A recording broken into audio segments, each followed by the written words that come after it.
In the Great Xia, in the Villa district of Jinju, according to our reports, Li Che, the heir of the Li Group, has suddenly begun to frantically liquidate the group's assets, resulting in turmoil within the stock market and widespread discontent among the company's ranks.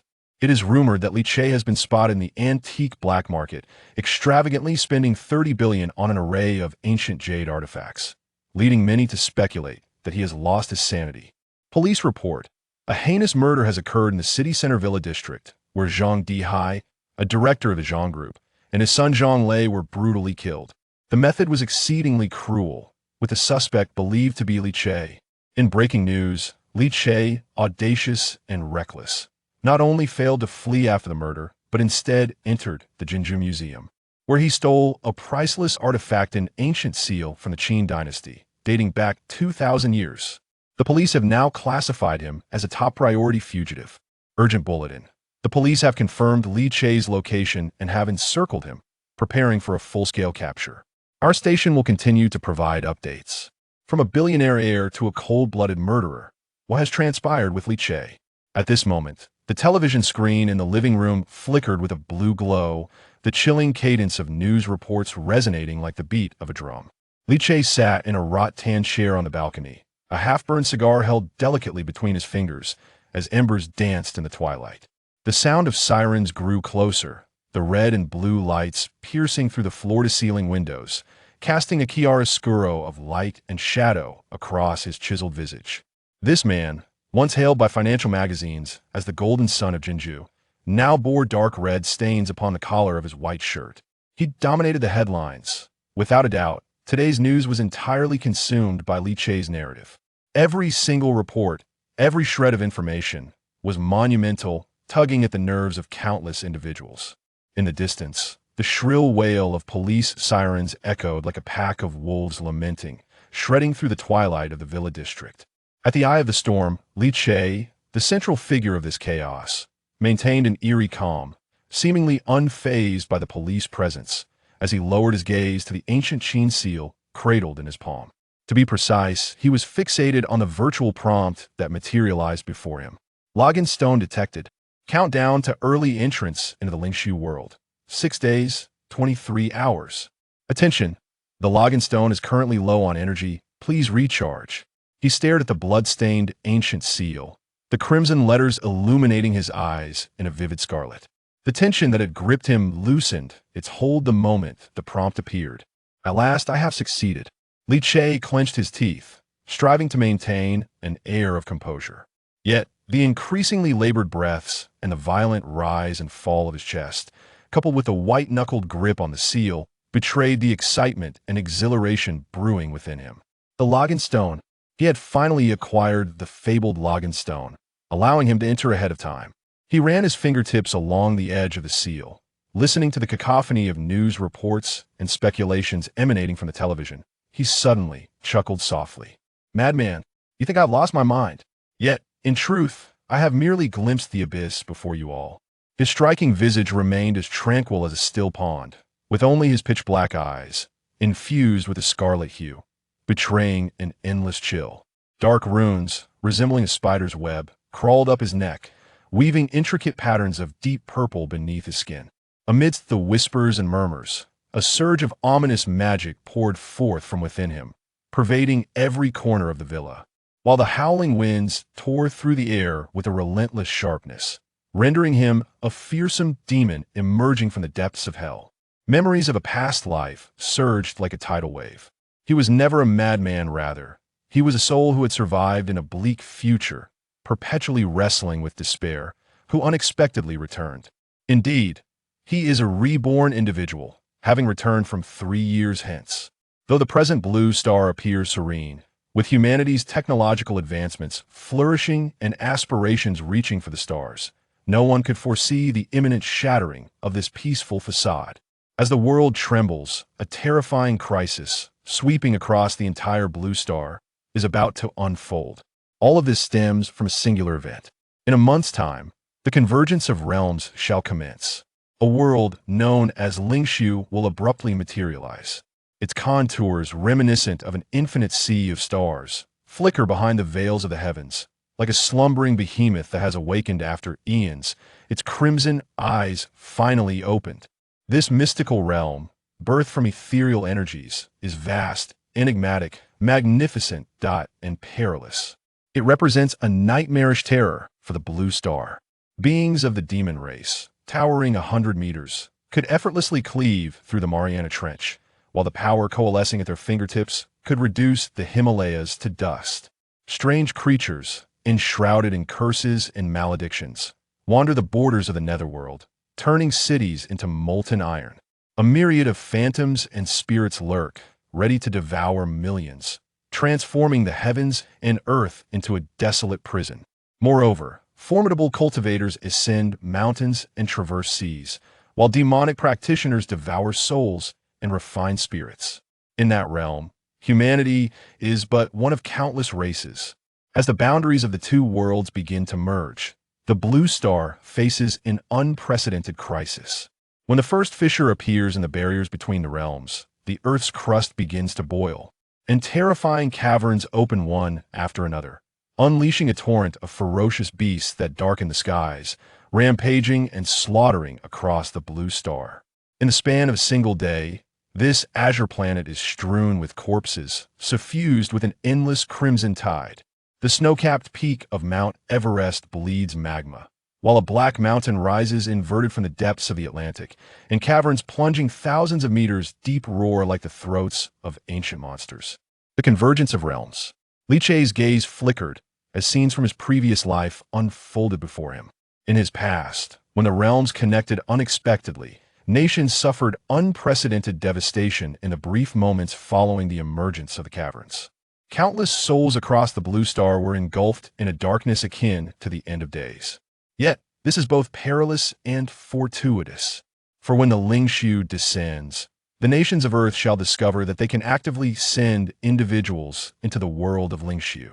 In that mysterious and boundless realm, countless opportunities abound, alongside an array of resources and treasures beyond the wildest imaginings of Blue Star. Those who venture into the Spirit Ruins world may seek fortuitous encounters to enhance their own abilities, or return with a plethora of resources and artifacts to enrich their nations, thereby significantly bolstering their strength and potentially attaining a formidable prowess, perhaps even ascending to the status of a legendary divine empire.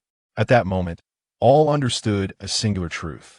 While this fantastical world poses peril for Blue Star, it simultaneously serves as an unparalleled weapon against the abyss, a beacon of hope for the preservation of human civilization.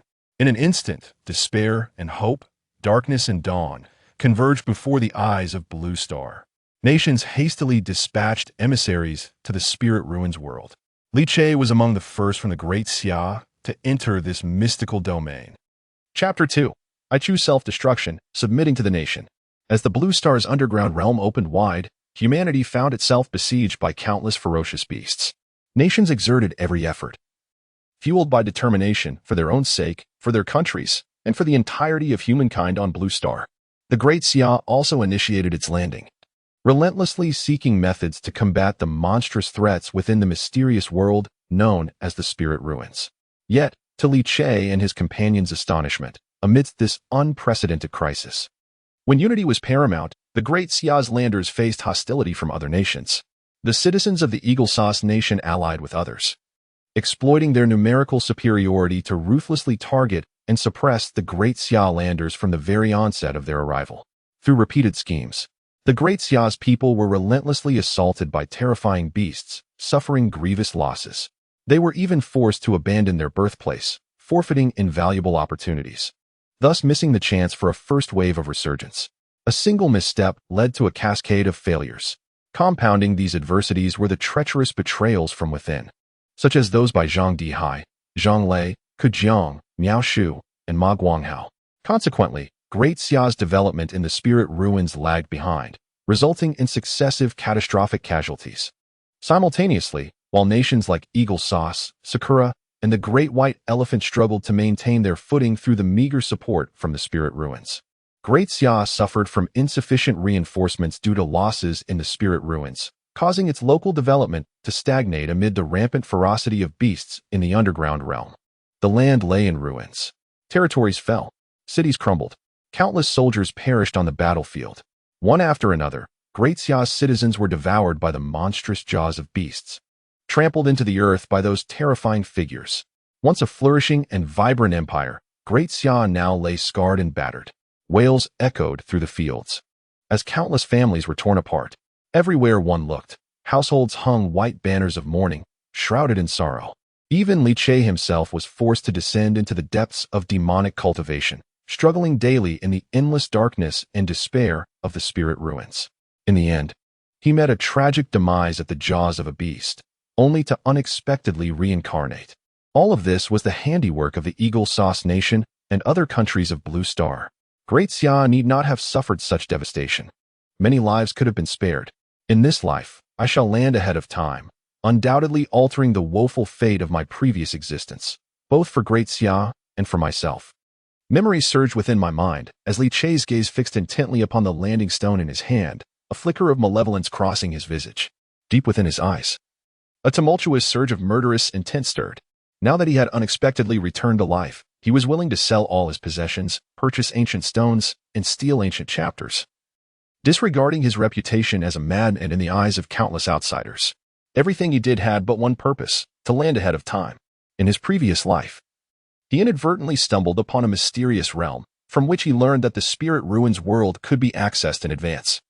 Any ancient jade stone steeped in the essence of heaven and earth possessed the potential to become a landing stone, serving as a nexus to connect two worlds and enabling early entry.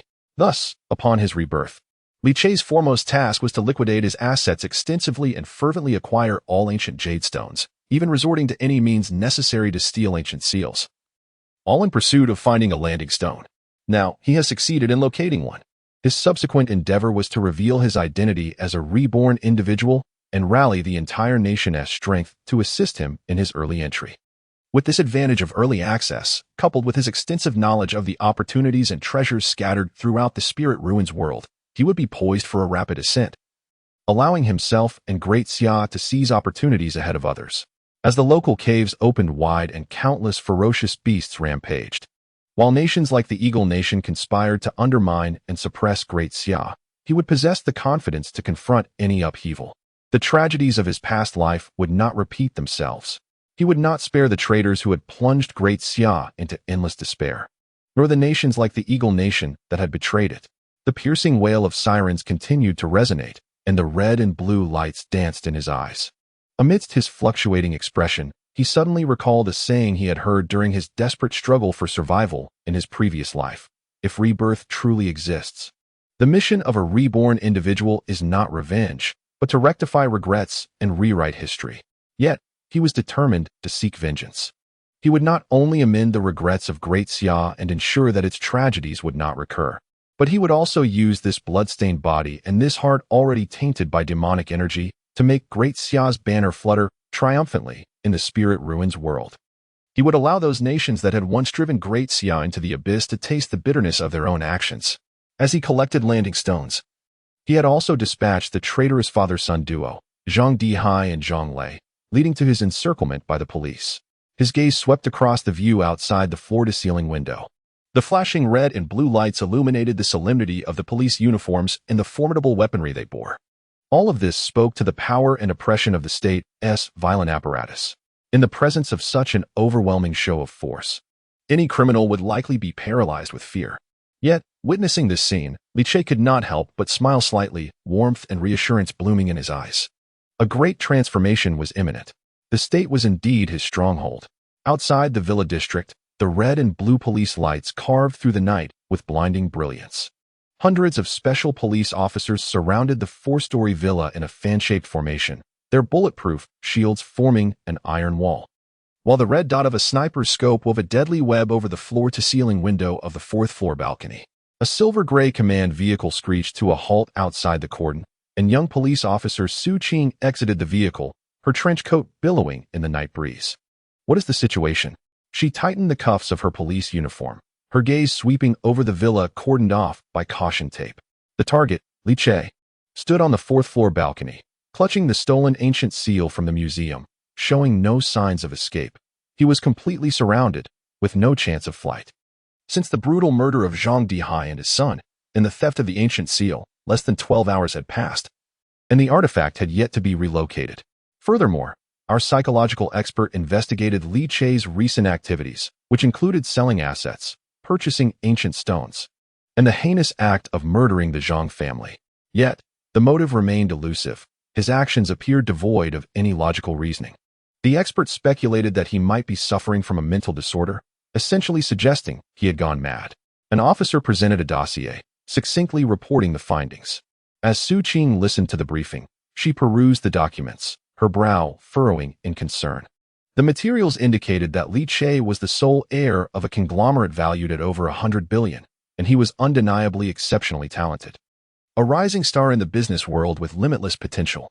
However, he had recently exhibited erratic behavior, recklessly selling off his assets and acquiring various ancient jade stones, culminating in a violent outburst that led to murder and the theft of the museum's ancient Qin seal. His actions were irrational, lacking any semblance of logic. From any perspective, madness seemed the only plausible explanation. Yet, Su Qing's gaze lingered on the photograph in the dossier. Li Che, clad in a tailored suit, possessed a sharp gaze befitting a business elite, starkly contrasting with the bloodied figure captured on the surveillance footage. Could such a person truly be insane? Su Qing found herself perplexed. However, there was no time for contemplation. Since Li Che's actions had crossed legal boundaries, it was her duty to fulfill her responsibilities. Once he was apprehended, the truth would inevitably be revealed. Chapter 3. Contact Gao Cheng. I am a reborn individual. While flipping through the documents, she arrived outside the villa. From this vantage point, she could clearly see Li Che through the floor-to-ceiling windows, and the ancient stone in his hand was indeed the Qin seal stolen from the museum. Su Qing's eyes narrowed. Grasping the megaphone, her voice pierced through the glass as she called out to Li Che. Li Che, this is Su Qing from the Criminal Investigation Division. I do not know what has transpired, but you are now suspected of murder and the theft of national cultural relics. You are surrounded. I urge you to surrender and not to persist in delusion. You cannot escape. Her cold, decisive voice finally roused the man, who had been staring blankly at the ancient seal. Li Che slowly turned his head. His chiseled face bore traces of dried blood. Yet he managed to raise a composed smile. As his gaze traversed the caution tape and landed on Su Qing's face, there was an unexpected hint of gentle regret. Officer Su, I appreciate your efforts in coming here. However, what lies ahead is not something your police force can handle. You should return. His voice resonated clearly, devoid of the cold detachment characteristic of a life-and-death standoff between law enforcement and criminals. Instead, it bore the warmth of an unexpected reunion between old friends. After speaking, he paid no heed to Su Qing's reaction, calmly retrieving his phone as if preparing to make a call. Su Qing was momentarily taken aback. Wasn't this situation beyond the jurisdiction of the police? Could this man truly be insane? Such nonsensical utterances. Upon hearing Li Che's words, Su Qing's eyes widened in bewilderment, her heart overwhelmed by absurdity. Li Che's composed demeanor left her utterly astonished. Was he genuinely mad or merely feigning it? At that moment, Li Che was indifferent to the thoughts of Su Qing and the others. He skillfully dialed a number on his phone. Gao Cheng, a major in the special unit of the 3rd Legion of Daxia, bold and meticulous, possessing formidable strength. More importantly, in his past life, Gao Cheng, like Li Che, was among the first to enter the Lingshu world.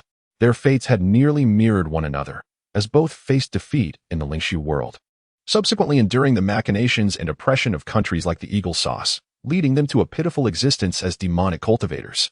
However, during this tumultuous period, they forged a profound friendship, becoming partners who could entrust their lives to each other. Thus, upon his rebirth, when Li Che sought to contact the state, his first thought was of Gao Cheng. He was confident that through Gao Cheng, he could reach the upper echelons of the government and gain their trust. As he pressed the call button, listening to the ringing tone in his ear, Li Che's fingers grazed the edge of his phone. And he couldn't help but take a deep breath, momentarily perceiving the sound of his own heartbeat like a drum. This was a tension he had never experienced even at the brink of death in his previous life. Meanwhile, on the other end of the line, Gao Cheng, having just concluded a military meeting, glanced at the unfamiliar number calling him, his brow furrowing slightly. As a major in the 3rd Legion, he seldom interacted with the outside world, and his personal number rarely circulated, aside from family almost no one else would know it. Thus, when an unknown number flashed on his screen, a sense of wariness surged within him. Who could be on the other end of the line? With curiosity piqued, Gao Cheng pressed the answer button. Who is this? His voice was firm and cold. In the next moment, Li Che's calm voice broke through. Gao Cheng, it's me. Li Che, I know you may not recognize me now, but I know you. Li Che spoke rapidly, his fingertips whitening from the pressure. Hearing the voice of his former comrade, with whom he had once fought side by side for survival, caused Gao Cheng's breath to quicken. Fortunately, he quickly regained his composure and continued without waiting for Gao Cheng's response. You were born in a small town in southern Shaanxi, where you have a mother afflicted with Alzheimer's disease. 3 years ago, while on a mission at the border of the Tibetan region, you single-handedly eliminated 17 adversaries. Yet were not recognized due to a breach of the principle of non-exposure in non-essential situations. I am also aware of your current distress. You share a deep affection with your wife, but have yet to bear children. Once the call connected, Li Che immediately divulged all the information he possessed regarding Gao Cheng. Although this might initially provoke hostility and wariness from Gao Cheng, he had no alternative. Time was of the essence, and he could not afford to squander it. This approach was the swiftest way to garner Gao Cheng's attention and trust. As Li Che's words settled, Gao Cheng's pupils constricted sharply, his grip on the phone tightening. You investigated me? Who exactly are you? His countenance grew serious, and a glacial malice flickered in his narrowed gaze. As a major in the 3rd Legion, his identity was shrouded in secrecy. He had executed numerous missions within the military, ruffling the feathers of countless ruthless desperados. The fact that the individual on the other end possessed such intimate knowledge of him suggested a potential foe. Did they intend to threaten him? A reckless endeavor. It is not I who investigated you, but rather that all of this will be revealed by you in the future. Li Che interjected without hesitation. Do not interrupt me. Allow me to finish. This matter concerns the fate of all humanity. Understanding Gao Cheng's likely thoughts and reactions, Li Che pressed on. He took a deep breath and boldly revealed his identity as a reborn individual. Listen closely. I am a reborn soul, returned from the future. Soon, Blue Star will face an unprecedented catastrophe. The abyss will open, and monstrous beasts will rampage across the land, unleashing countless demons and monsters upon humanity. And that is not even the most terrifying aspect. Accompanying the emergence of the abyss is a horrifying realm known as the Spirit Ruins. It is a world where the demonic race can cleave mountains and sever seas, capable of annihilating cities and nations. An existence that embodies despair and terror for the current Blue Star, akin to an abyssal hell. This is a crisis severe enough to obliterate all of humanity. If we fail to seize the opportunity to enhance ourselves swiftly, we, along with the Great Xia, shall descend into the same endless darkness and despair as in our past existence, leading to our utter destruction. Each word resonated with the clangor of steel, imbued with an oppressive atmosphere. As he spoke, visions of the tragic scenes from his past life in the Great Xia surged in Li Che's mind, his eyes reflecting a crimson hue. Meanwhile, outside the villa, Su Qing and several police officers, mere steps away, were rendered utterly bewildered by Li Che's words. The abyss? The Spirit Ruins? Monstrous beasts? The end of the world? What does any of this mean? They gazed in astonishment, feeling as though they were listening to an incomprehensible tale. Their first reaction was to conclude that Li Che had truly lost his sanity. On the opposite end of the line, Gao Cheng could only feel the blood vessels in his temples throb with rage, perceiving Li Che as nothing more than a madman. Upon uttering the terms reincarnator, apocalypse, and dungeon spirits, one must possess a truly deranged mind to believe such absurdities. As for the information previously shared by Li Che, if he truly held any significant power, it would not be difficult to uncover. This individual, Li Che, has undoubtedly conducted a thorough investigation into him and is now making this phone call to instill fear. Chapter 4. Su Qing was taken aback. Could this fellow be serious? Absurd. Are you out of your mind? Gao Cheng was seething with anger, ready to unleash a torrent of curses. But the next statement struck him like a bolt from the blue. How do you know all this? It was as if Li Che had anticipated his reaction, knowing he would be incredulous. Before Gao Cheng could retort, Li Che accurately divulged the confidential mission he was to undertake the following day, the coordinates of his unit's encampment, and even classified information regarding an impending journey to the Kunlun Mountains' hidden realm in 3 days. At this juncture, Gao Cheng was compelled to believe. It is essential to note that such information was not even fully documented in military archives, even with extraordinary means. It would be utterly impossible to gain access to it. Where are you now? Gao Cheng's hand gripped the phone, a cold sweat breaking out, his voice hoarse. An uncontrollable thought surfaced in his mind. Could it be that this Li Che was indeed speaking the truth? Gao Cheng had to concede that he was wavering. Though Li Che's assertions seemed implausible, what if? What if they were indeed true? Upon hearing this, Li Che recognized that he had secured a foothold. Although Gao Cheng could not fully trust him, at the very least, he had garnered sufficient attention, rather than being dismissed as the ravings of a lunatic. That was sufficient. He promptly articulated his current situation. I am in Jinzhou, in the Central Villa District No. 1. Yes. I am surrounded by a group of police officers. Gao Cheng was momentarily stunned. Surrounded by police? Li Che gazed out at the heavily armed officers encircling the villa and calmly replied, because I recently killed 2 individuals and stole ancient artifacts from the museum. Upon hearing him speak of murder and theft with such nonchalance, Gao Cheng's face darkened. However, just as Li Che assumed the other party would hang up, Gao Cheng's voice suddenly returned. Stay where you are. A military vehicle will arrive to pick you up within an hour. During this time, do not go anywhere. With that, Gao Cheng abruptly ended the call. Gazing down at his phone screen, his heart raced like thunder, a chaotic storm of thoughts swirling within. Reincarnators, dungeon beasts, hidden realms. Classified missions. These extraordinary terms detonated in his mind, leaving him utterly astonished, his spirit trembling uncontrollably. Could it be that such reincarnators truly exist in this world? If not, how could Li Che possibly possess such intimate knowledge of these secrets, and even have the audacity to commit murder without hastily fleeing? All while having the presence of mind to make a phone call? What exactly is he plotting? If he truly is a reborn individual, and if his words hold any truth, then a person who wields such knowledge and seizes every advantage will undoubtedly provoke a tremendous upheaval throughout the Great Xia. Gao Cheng was uncertain. However, one thing was clear to him. He could not stand idly by. Whether mad or not, he must first contain the individual. With this thought, Gao Cheng resolved to take a gamble. If he was mistaken, it would merely be a case of having been toyed with, capturing a lunatic. Yet if it were true, he could scarcely fathom the immense ramifications this would have on the Great Xia, and even on Blue Star. Gritting his teeth, he issued a direct command to his subordinate. Connect me to the Jianzhou Public Security Bureau immediately. Once Li Che successfully established contact with Gao Cheng, the tension in his back suddenly eased, and he languidly sank into the rattan chair on the balcony. The red and blue lights of the police cars flickered across his face, yet failed to reveal any trace of anxiety. Instead, they accentuated the gentle swaying of his blood-stained shirt hem as it danced with his long legs, embodying a sense of leisurely stroll. The first step had finally been taken.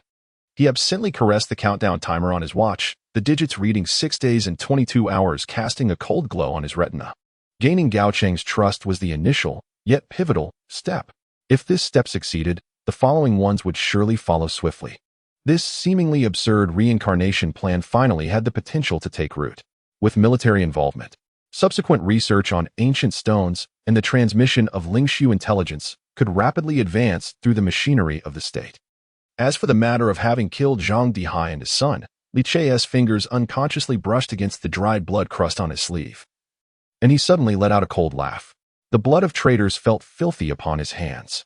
In his past life, during the third wave of Great Xia individuals entering the Lingshu world, it was precisely Zhang Dihai and his son who had betrayed the Great Xia, leading to the sacrifice of numerous landing members and inflicting severe losses, ultimately hindering the rise of the Great Xia's development, resulting in repeated failures against the abyssal beasts, and countless deaths.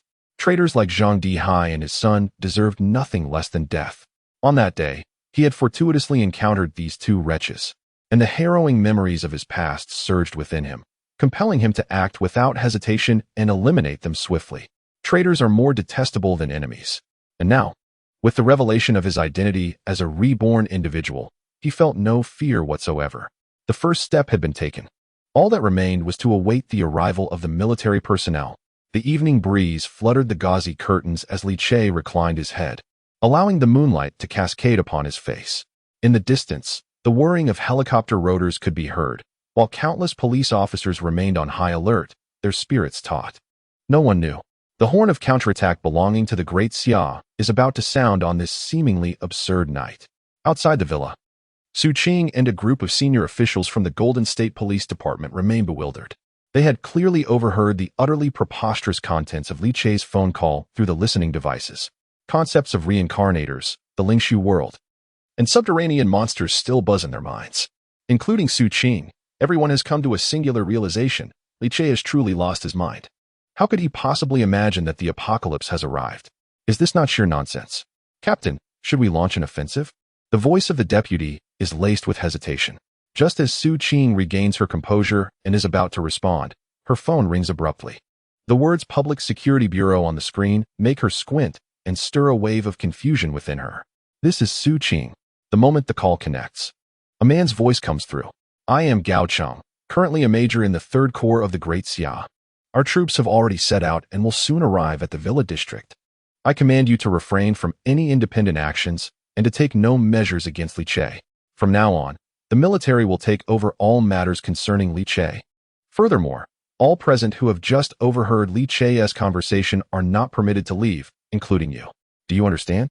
The rapid pace of his speech carries an undeniable sense of authority. The content conveyed in that commanding tone far exceeds Su Qing's expectations. Her eyes widen in shock. The military. There is truly a military presence coming. Just moments ago, she had dismissed Li Che's claim that this matter was beyond the police's jurisdiction. But now, even the military has mobilized. Moreover, a gag order has been issued. Could it be that everything Li Che stated is indeed true? At this moment, a tempest swells within Su Qing's heart, and her mind buzzes, leaving her feeling utterly blank. After a prolonged pause, she numbly nods and replies in a hoarse voice, Understood. Chapter 5. The Arrival of the Military. Full control over Li Che's affairs. Beep. Beep. The call disconnects, yet Su Qing remains ensnared in her shock. Her wide eyes reflect profound disbelief and astonishment as she fixates on the composed figure on the 4th floor balcony, feeling a tingling sensation at the nape of her neck. Gao Cheng, is he not the very person Li Che just contacted? Initially, she believed it to be a fabrication, but he had directly reached out from the Public Security Bureau. The words from Li Che's earlier phone call echo incessantly in her ears. Su Qing takes a deep breath, her throat constricting violently, and she can even hear the rapid beat of her own heart. The night breeze lifts the hem of her police uniform, and for the first time, she realizes she may be standing on the precipice of a secret that could reshape the world. Not long after, in the Villa District where Li Che resides, an imposing convoy of armored vehicles races towards them. The roar of engines shattered the stillness of the night as dozens of military armored vehicles thundered down the street, their massive forms stirring up clouds of dust that obscured the streetlights. Soldiers, armed and vigilant, stood in precise formation, their dark combat uniforms and gleaming silver equipment reflecting an eerie light under the police sirens, creating an atmosphere thick with foreboding and palpable tension. As this formidable display unfolded, the gathered crowd erupted in astonishment, their voices rising in a cacophony of exclamations. What on earth is happening? Armored vehicles? Military ones? Why are they all here? Is this about Li Che? Isn't this a matter for the police? Why has the military arrived? I sense something monumental is about to occur. The spectators were taken aback, their expressions a mix of shock and disbelief. However, the military paid them no heed. The armored vehicles advanced like a relentless tide, heading straight for the villa where Li Che resided. In swift succession, a multitude of well-equipped soldiers disembarked, encircling the entire villa, including the police, with an impenetrable barrier. Amidst the commotion, an officer with the rank of captain stepped forward, his gaze sharp and piercing beneath the tactical visor. He saluted Su Qing, his voice crisp and authoritative. Leaving no room for dissent, Officer Su, from this moment forth, all matters pertaining to Li Che have been transferred to military command. The area is now under a state of Level 1 combat readiness. I require all present to board the vehicles immediately and surrender any communication devices. Contact with the outside world is strictly prohibited. His demeanor was grave, and his eyes radiated an aura of iron resolve and lethal intent. Each word he uttered carried a weight of undeniable authority. Without waiting for a bewildered response from Su Qing, he turned towards the villa, raising a loudspeaker to address Li Che. Mr. Li, we are the personnel dispatched by Major Gao Cheng to escort you. Please descend and accompany us. On the 4th floor balcony. Upon witnessing the military's imposing advance, Li Che felt a surge of exhilaration. He casually tossed aside his bloodstained suit jacket onto a chaise lounge. chuckling softly to himself before launching into action, propelling himself out of the window. With a gasp, the captain's eyes widened in disbelief as he watched Li Che leap from the fourth floor, astonished. But as he observed Li Che land with the nonchalance of someone traversing flat ground, seemingly unscathed, he could not suppress a sharp intake of breath, utterly astonished. After all, this was the fourth floor. To jump down without any protection and land with such ease was a feat that even the most elite soldiers might struggle to achieve. How did you accomplish that? The captain stammered, his face a portrait of shock as Li Che approached him. With a light chuckle, Li Che replied casually, "You'll find out soon enough. Now let us go meet Major Gao."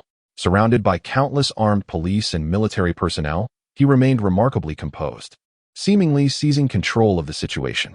The officer nodded, gesturing grandly. Immediately, several fully armed elite soldiers encircled Li Che, vigilantly escorting him away from the villa district. This was both a precaution and a form of protection. However, to the onlookers outside, who were oblivious to the truth, the scene appeared increasingly astonishing. The display seemed anything but a mere arrest. It resembled the extreme security measures employed for the passage of a dignitary. Soon, the roar of armored vehicles echoed once more. The metallic behemoths surged forth like an unstoppable primordial beast, carrying Li Che away in a grand procession, disappearing from all sight. In the suburbs of Jinju, the metallic FAAD of the 3rd Army Corps headquarters glimmered coldly in the dusk. Gao Cheng had arrived ahead of schedule. He was determined to meet Li Che in person to verify the astonishing information conveyed over the phone. Standing before the floor-to-ceiling windows, he replayed the shocking details relayed by Li Che in his mind, his expression more serious than ever, his eyes filled with incredulous shock. The cigarette between his fingers flickered, ash cascading onto his combat boots, yet it did little to alleviate his inner turmoil and uncertainty. By this time, he had gathered all available information on Li Che, gaining a rough understanding of him. Yet, paradoxically, this only deepened his confusion. According to the data he had received, Li Che appeared to be an unremarkable super-rich heir. Although exceptionally capable, he was merely a rising star in the business world, and everything seemed entirely ordinary. Until a few days ago, when his conduct had abruptly shifted. Initially, he recklessly sold off his assets, lavishly purchasing ancient jade, then erupted into violence, even breaching a museum to steal relics from the Qin dynasty. Each of these actions was a blatant provocation of the nation's laws. His behavior exhibited no discernible pattern or motive, resembling madness. As if that were not enough, he had the audacity to call himself, proclaiming that he was a reincarnator and that Blue Star was on the brink of an unprecedented crisis. This, quite frankly, sounded like the ramblings of a delusional individual. To be honest, Gao Cheng had originally scoffed at such notions, deeming them utterly unbelievable. Yet, Li Che had revealed information about him, including highly classified military secrets. Many of these personal details were ones he had never disclosed to anyone. Such revelations were impossible to dismiss. As his mind raced through various thoughts, Gao Cheng inhaled deeply, exhaling clouds of smoke, his heart a whirlwind of confusion. Just then, someone passed by, noticing his demeanor and curiously inquiring, "Hey, Lao Gao, why are you back so early?" Gao Cheng looked up to see Li Ziming, a local official in Jinju, who, due to his position, had extensive dealings with the military and was somewhat familiar with Gao Cheng. If Li Che were present, he would immediately recognize this individual. This fellow, like Zhang Dihai and his son Zhang Lei, was one of the traitors from the past Great Xia. Chapter 6. Gao Cheng confronts Li Che. Provide me with evidence. Nothing's the matter, Gao Cheng asserted, extinguishing his cigarette, the ember fizzling out upon contact with the tiles. Although he was unaware that Li Ziming would later become a traitor, his mind was in turmoil, and he had no intention of elaborating. However, despite his verbal assurances, Li Ziming perceptively sensed that something was amiss with him. The sight of this renowned military stalwart in such a state indicated that a significant event had transpired, one of utmost importance. With a glint in his eye, he approached with an air of familiarity, eagerly probing, "What's going on? Share it with me. I might help you analyze it. Perhaps there's a way out." Gao Cheng shook his head, his brow furrowed, reiterating, "There's truly nothing to discuss." The situation was grave, and until everything was clarified, he would not speak recklessly, for a misstep could lead to widespread turmoil and societal unrest. Perceiving his refusal, Li Ziming, undeterred, pressed on, "I heard your troops entered the city today and apprehended someone. Who was it, and what crime warranted military intervention?" His face was alight with curiosity, feigning casual interest while his ears were already perked up. Eventually, Gao Cheng's patience wore thin. With a furrowed brow, he fixed a stern gaze upon Li Ziming and coldly stated, "Do not inquire about military matters that do not concern you." Taken aback, Li Ziming quickly offered a sheepish smile and waved dismissively. "I spoke out of turn, my apologies. You carry on with your business." With that, he turned and departed. His expression seemingly composed, yet a flicker of anxiety danced in his eyes. Gao Cheng was oblivious to this nuance, his thoughts entirely consumed by Li Che. He understood all too well the terrifying implications of the information Li Che had conveyed, as well as the profound impact it could have on the world. If it were false, it would not be a concern. He believed the military possessed the requisite strength and means to ensure that this audacious lawbreaker, who dared to provoke the state, would face the consequences. However, what if everything Li Che said was true? That would be catastrophic. The nation would tremble. Society would upheave. The situation on Blue Star would drastically shift, and it would feel as though the heavens themselves were collapsing. The gravity of the situation was overwhelming. Even the slightest possibility necessitated his utmost caution. Before long, amidst his swirling thoughts, a soldier reported, "Major, Li Che has been escorted to interrogation room 07. Gao Cheng's head snapped up at the announcement. His spirit surged, pushing aside the chaotic thoughts within, and he rose, resolute. "Take me there at once." Military headquarters. Interrogation room 07. The metallic handcuffs glimmered coldly under the light, while the 50-pound leg shackles dragged heavily on the ground, producing a dull sound with every movement. Li Che leaned against the interrogation chair, allowing the weighty shackles to embed into his flesh, yet his gaze remained as tranquil as an unfathomable ancient well. Two armed soldiers stood guard on either side, their weapons not directly aimed at him, but their vigilant eyes were firmly locked onto this dangerous man. Indeed, after witnessing Li Che leap from the fourth floor as if it were mere childish play, the military personnel immediately recognized the terror he embodied, daring not to exhibit even the slightest negligence, and thus adopted the highest level of alertness to guard against any threats. To this, Li Che remained indifferent. He sat quietly in the interrogation chair, his eyes gently closed, his demeanor as serene as still water. Soon, hurried footsteps echoed from outside the door. With a clang, the alloy door was thrust open, and Li Che abruptly lifted his gaze. His eyes, illuminated by the light, shimmered with a crimson glint, sharp as a hawk's. Piercing the moment the solemn Gao Cheng stepped into the room. Gao Cheng's expression was grave and austere. Upon meeting that gaze, he felt a shiver run down his spine, and his eyes reflected a profound wariness when looking at Li Che. To be honest, Li Che's youth was somewhat unexpected. More critically, this esteemed major of the Third Corps, who had spent years in the throes of battle, now sensed an indescribable and intense pressure emanating from the quietly seated young man before him. The young man appeared more slender than in his file photograph, yet he possessed an aura of somber depth that belied his age, especially those eyes. Though Li Che was so young, his gaze bore the weight of countless lifetimes, far removed from what one might expect of someone his age, resembling that of a wizened elder who had weathered the storms of existence. "Long time no see, Lao Gao." While Gao Cheng scrutinized Li Che, the latter was equally transfixed, gazing at the familiar visage from a past life. His expression was complex, his eyes filled with sentiment. After a brief moment, he suddenly smiled. The curvature of his lips carried a sense of bittersweet survival, yet also reflected the joy and warmth of reuniting with an old friend. "It's wonderful to see you alive again." His face, suffused with emotion, bore no hint of coercion, and his smile imparted an inexplicable warmth to Gao Cheng, easing even the tightness in his heart.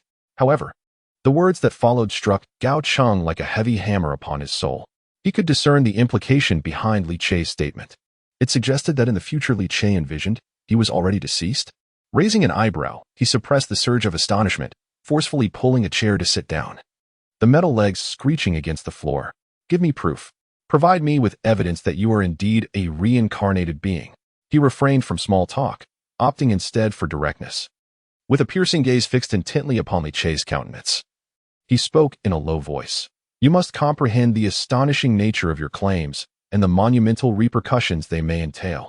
This concerns the entire nation. I cannot simply take your word for it without skepticism." Li Che nodded, unperturbed. Frankly, had someone approached him with tales of subterranean worlds or apocalyptic scenarios prior to his own harrowing experiences, he would have dismissed them as merely a fanciful individual, or even a madman. After all, the assertions were indeed extraordinary. The prior conversation had been too vague, lacking in specifics. Thus, his current task was to elucidate the entirety of the situation and present concrete evidence. However, rather than speaking directly, he turned his head to observe the soldiers flanking him. The harrowing memories of betrayal from a past life lingered vividly in his mind, and he was far from unprepared. Gao Cheng, understanding the unspoken intention, gestured for everyone to withdraw. Once the interrogation room was left with only the two of them, the oppressive atmosphere became almost palpable. Gao Cheng's gaze bore into Li Che as he stated solemnly, "Very well, you may proceed." His eyes locked onto Li Che's, instinctively holding his breath.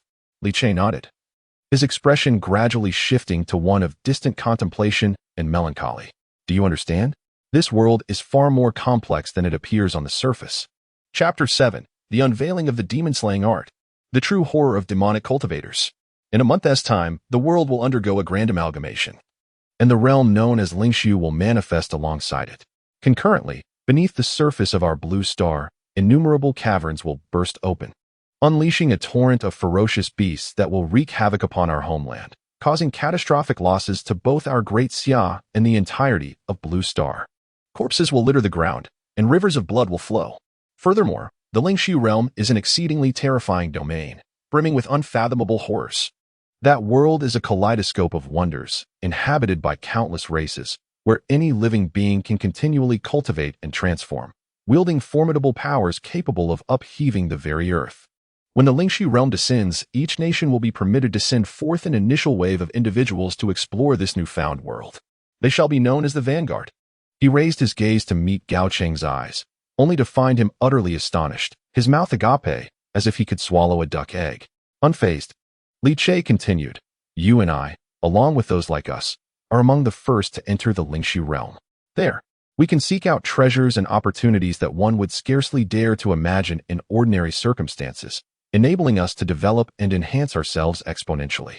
We can also bring resources from that world back to advance our nation, affecting a transformation of astonishing magnitude for our entire country. This is a revolutionary upheaval for humanity." Upon hearing this, Gao Cheng was left utterly speechless, his eyes wide with disbelief, his demeanor frozen in shock, as if he were deciphering an esoteric text. The information imparted by Li Che was utterly surreal and astonishing. Previously, he believed himself adequately prepared psychologically. Yet now, the heavy panting, the violent rise and fall of his chest, along with his subtly trembling hands, all indicated that his mental readiness had indeed fallen short. Furthermore, Li Che's narration was far from over. Casting a glance at the astounded Gao Cheng, he paused momentarily, granting him a moment to assimilate the gravity of the situation. Before resuming his discourse, the arrival of the ethereal realm unleashed a cataclysm within the Blue Star's subterranean depths, with ferocious beasts erupting forth, catching the great Xia unawares and resulting in significant initial losses. In truth, this was not particularly extraordinary, for every nation on Blue Star faced similar tribulations.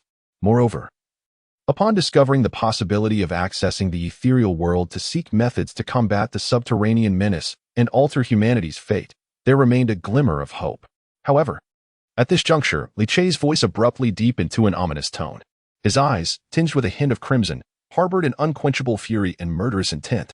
No one anticipated that at the precipice of humanity's survival, the nations of Blue Star would engage in internecine conflict. In our past life, the true catalyst of our grievous losses was not the ethereal realm nor the subterranean beasts, but rather our compatriots on Blue Star, particularly the alliance led by the Eagle Nation and its ilk. Boom. Li Che's eyes glowed a fierce red, his aura fluctuating intensely. A chilling and sinister energy surged from him, causing the temperature within the interrogation room to plummet. Upon entering the novice village at our origin point, we faced oppression and schemes from the alliance of the Eagle Nation and others, forcing us to abandon the village and leading to encounters with monstrous beasts and various terrifying crises from the ethereal realm, resulting in countless casualties. Consequently, we missed the opportunity to develop within the novice village, and every misstep compounded our delays. The perils of the ethereal realm, coupled with the targeted hostility from the Eagle Nation and its allies, rendered the situation for our great Xia's vanguard exceedingly dire, with resources perpetually limited, perpetually trailing behind the Eagle Nation and others. This ultimately led to the devastation of our homeland, as the subterranean beast rampaged, shattering families and claiming countless lives. In our struggle for survival, we Vanguard members were compelled to resort to rapid yet unscrupulous methods of demonic cultivation to acquire resources that could sustain great Xia. Thus began our existence in the shadows, struggling to survive amidst endless bloodshed and fire. Yet even so, within a mere 3 months, the first batch of our vanguards suffered catastrophic losses, with fewer than 10 surviving in the end. Li Che's voice grew hoarse, a suppressed growl escaping his throat, the veins at his neck bulging like coiled dragons. He slowly raised his gaze, the blood-red hue spreading to the edges of his irises. The overwhelming hatred and anger, which could not be washed away by the waters of the 3 rivers and 5 lakes, caused Gao Cheng's heart to tremble involuntarily, leading him to instinctively empathize and trust. He was no novice entering society, possessing his own observations and judgments. Li Che's descriptions, which transcended comprehension, caused his temples to throb. Yet he could not disregard the intense emotions burning in Li Che's eyes. He understood well that had it not been for his own harrowing experiences of endless blood and tears, and had he not witnessed the ceaseless wails of despair, such words and demeanor could never have been uttered. Nevertheless, the gravity of the matter loomed large, without tangible evidence. He could not fully trust Li Che, nor could he make any definitive decisions. Thus, he remained silent, fixated on Li Che, awaiting more compelling proof. Realizing his unspoken demand for evidence, Li Che responded, "Very well. I shall present you with proof." Suddenly, a torrent of dark mist erupted from Li Che's seemingly fragile form, plunging the entire interrogation room into an impenetrable darkness. This was no ordinary smoke. It was infused with a metallic, sweet, and rusty scent, emanating a malevolent aura. The pitch-black mist surged as though alive, contorting into countless distorted faces under the flickering lights. Each visage silently screamed, as if a multitude of tormented souls struggled within the malevolence. A chilling wind howled, accompanied by the mournful cries of vengeful spirits. In an instant, the modest interrogation chamber transformed into a legendary realm of the netherworld, filled with chilling winds and anguished wails. The bone-chilling cold that seeped into his very marrow left Gao Cheng feeling as though he had plunged into an icy abyss, the hairs on his body standing on end. His complexion paled dramatically as his pupils constricted, instinctively retreating a step until his back collided with the frigid wall, his entire being bracing for an imminent threat. The scene before him surpassed all comprehension. This was the unslaughtered demonic technique. In a past life, we had both practiced this sorcery together. At this moment, Li Che was engulfed in a tempest of demonic energy, mysterious dark patterns crawling across his body, and a dark purple luminescence flickered in the boundless blackness, reminiscent of a call from the depths of hell, exuding an unparalleled oppressive aura. The metallic legs of the interrogation table screeched against the floor, fissures appeared on the ground, and the overhead light swung violently. In that light, Li Che's pupils had completely transformed into a deep purple, his sclera adorned with web-like demonic patterns. At a glance, he resembled a messenger from the inferno, eerily strange, ferocious, and terrifying. Chapter 8. Li Che classified as top secret, gaining trust. Gao Cheng, behold. This is the technique we cultivated in our past life, a power reclaimed at the cost of your very life. Do you believe such a technique could exist in this world? If I were not a reincarnate, if there were not another world entirely distinct from Blue Star, do you think any of this would be achievable? As he concluded his statement, Li Che clenched his fist violently. The handcuffs, forged from the strongest metal and weighing several dozens of pounds, shattered with a resounding crack, the shards embedding themselves into the wall like concealed weapons. As he stood, the shackles at his feet also burst apart. The sinister black energy seeped through the crevices into the depths of the earth, unleashing a tumultuous resonance that reverberated throughout the entire building. Violently shaken, as if unable to withstand the immense pressure exerted by Li Che at this moment. In an instant, Gao Cheng's pupils contracted to the size of pinpricks, his scalp tingling, and a tempest of unending tumult surged within him. Is this truly the extent of human capability?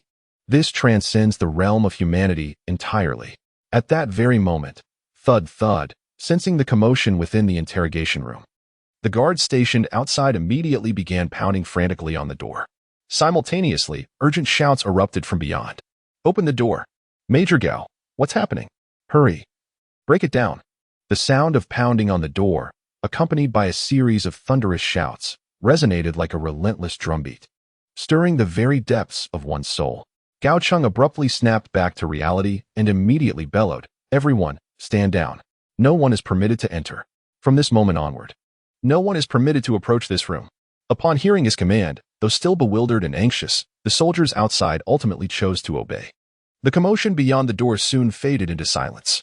Gao Cheng finally exhaled in relief, turning his gaze toward Li Che, his face still etched with lingering astonishment.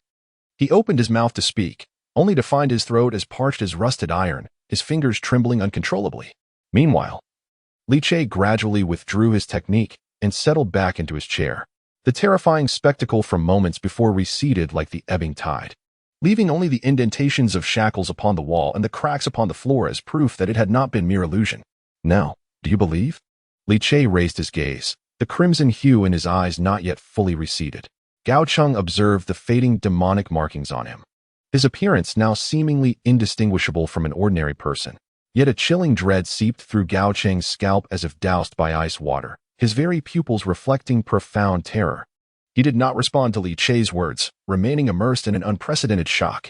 His body trembled, and his complexion turned pale.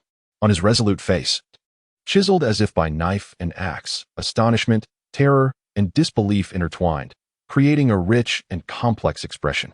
Though he desperately wished to disbelieve what Li Che had said, the overwhelming evidence presented before him compelled him to accept the truth. As Li Che just mentioned, that scene we witnessed moments ago is utterly inconceivable in this world. It is both terrifying and profoundly frightening. Although Li Che did not exhibit the slightest animosity towards him, nor did he intentionally exert pressure, the mere sensation of a chilling, terrifying aura that seemed to emanate from the depths of hell caused his body to tremble uncontrollably, instilling a profound sense of despair as if he were being targeted by a formidable nemesis. It was as if two entirely different worlds existed. He had no choice but to believe. After a considerable time, he gradually calmed down, having come to terms with it all within his heart. He then turned his gaze towards Li Che and instinctively inquired, "How did I die in my previous life?" Gao Cheng heard his own voice, dry as sandpaper scraping against wood. If Li Che was truly a reincarnated soul, then his own demise in the previous life must indeed have been a reality.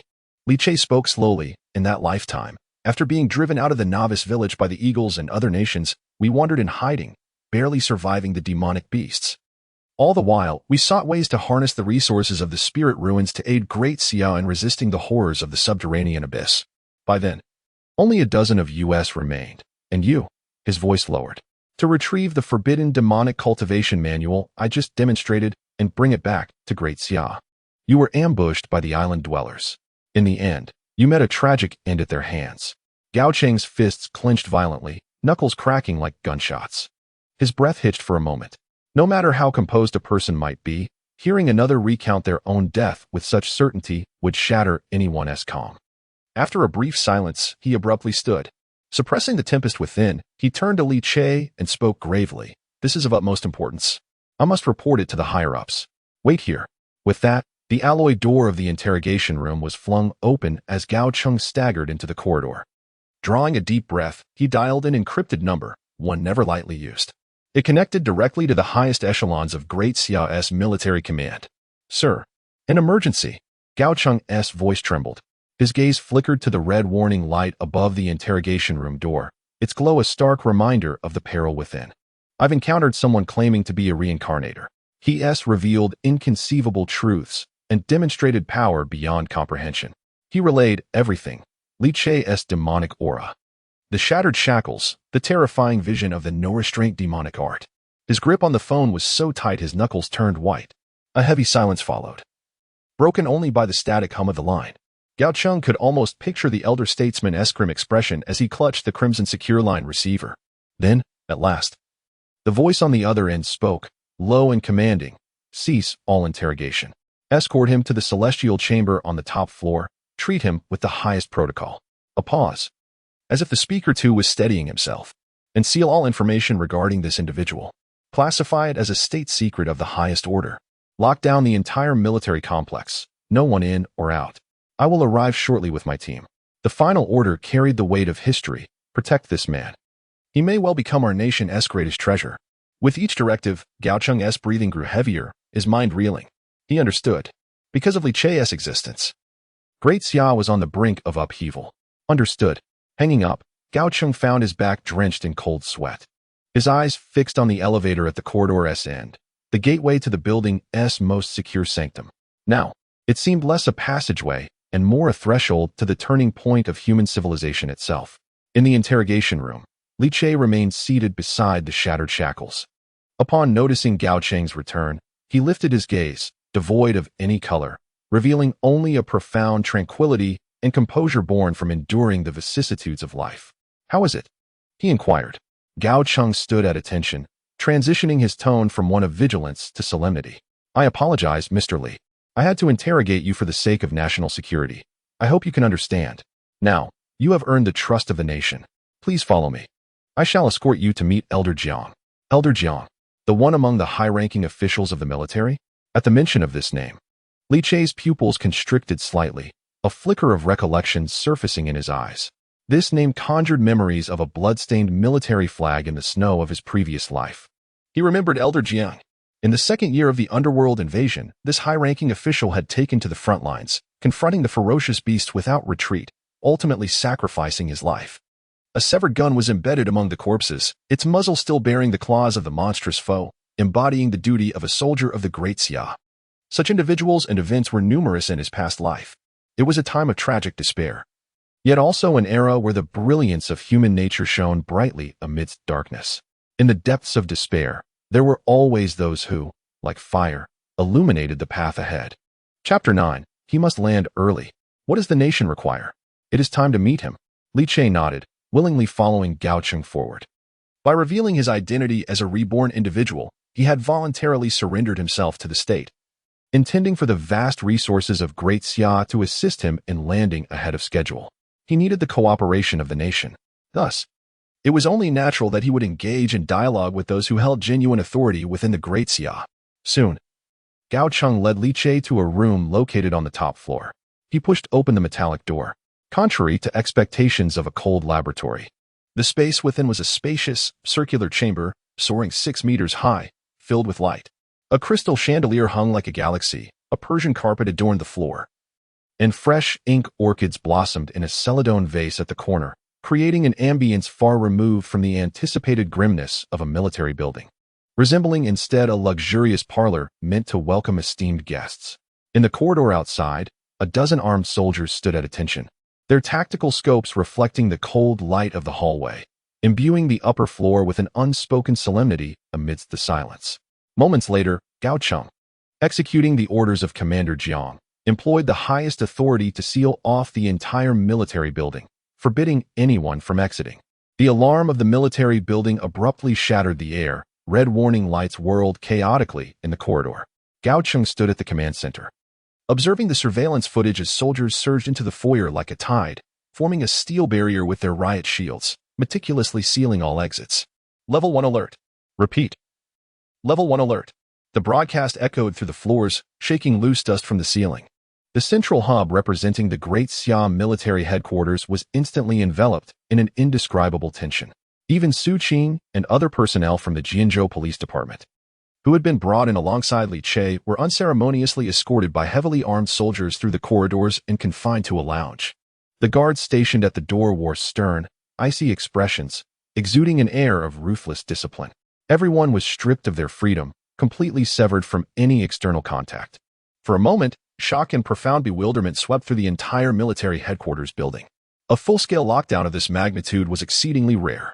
Though no one knew exactly what had transpired, they all sensed it. Something had gone terribly wrong.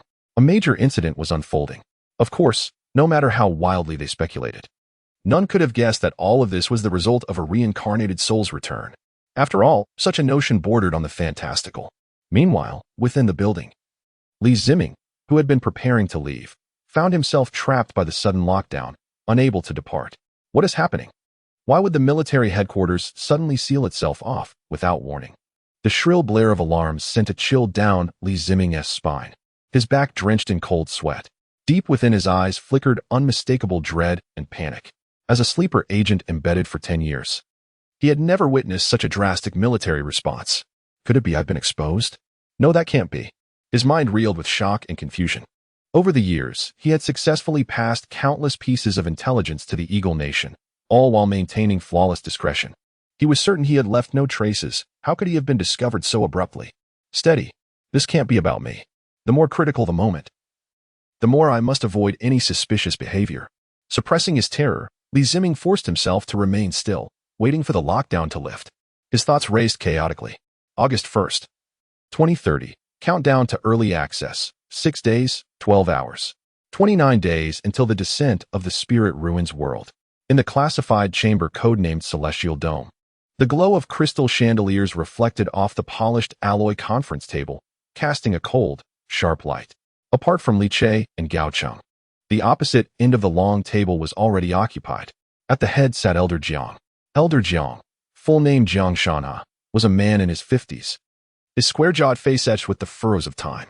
His piercing, hawk-like eyes carried an imperious authority that seemed to congeal the very air before him.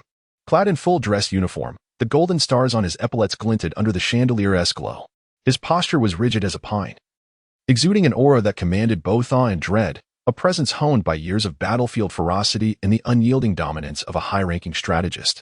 Like an unsheathed greatsword, his mere presence sent chills down the spine. This is one of the senior figures of the Great Xia, the true leader of the military. Behind him stands a group of cabinet ministers, their temples touched with gray.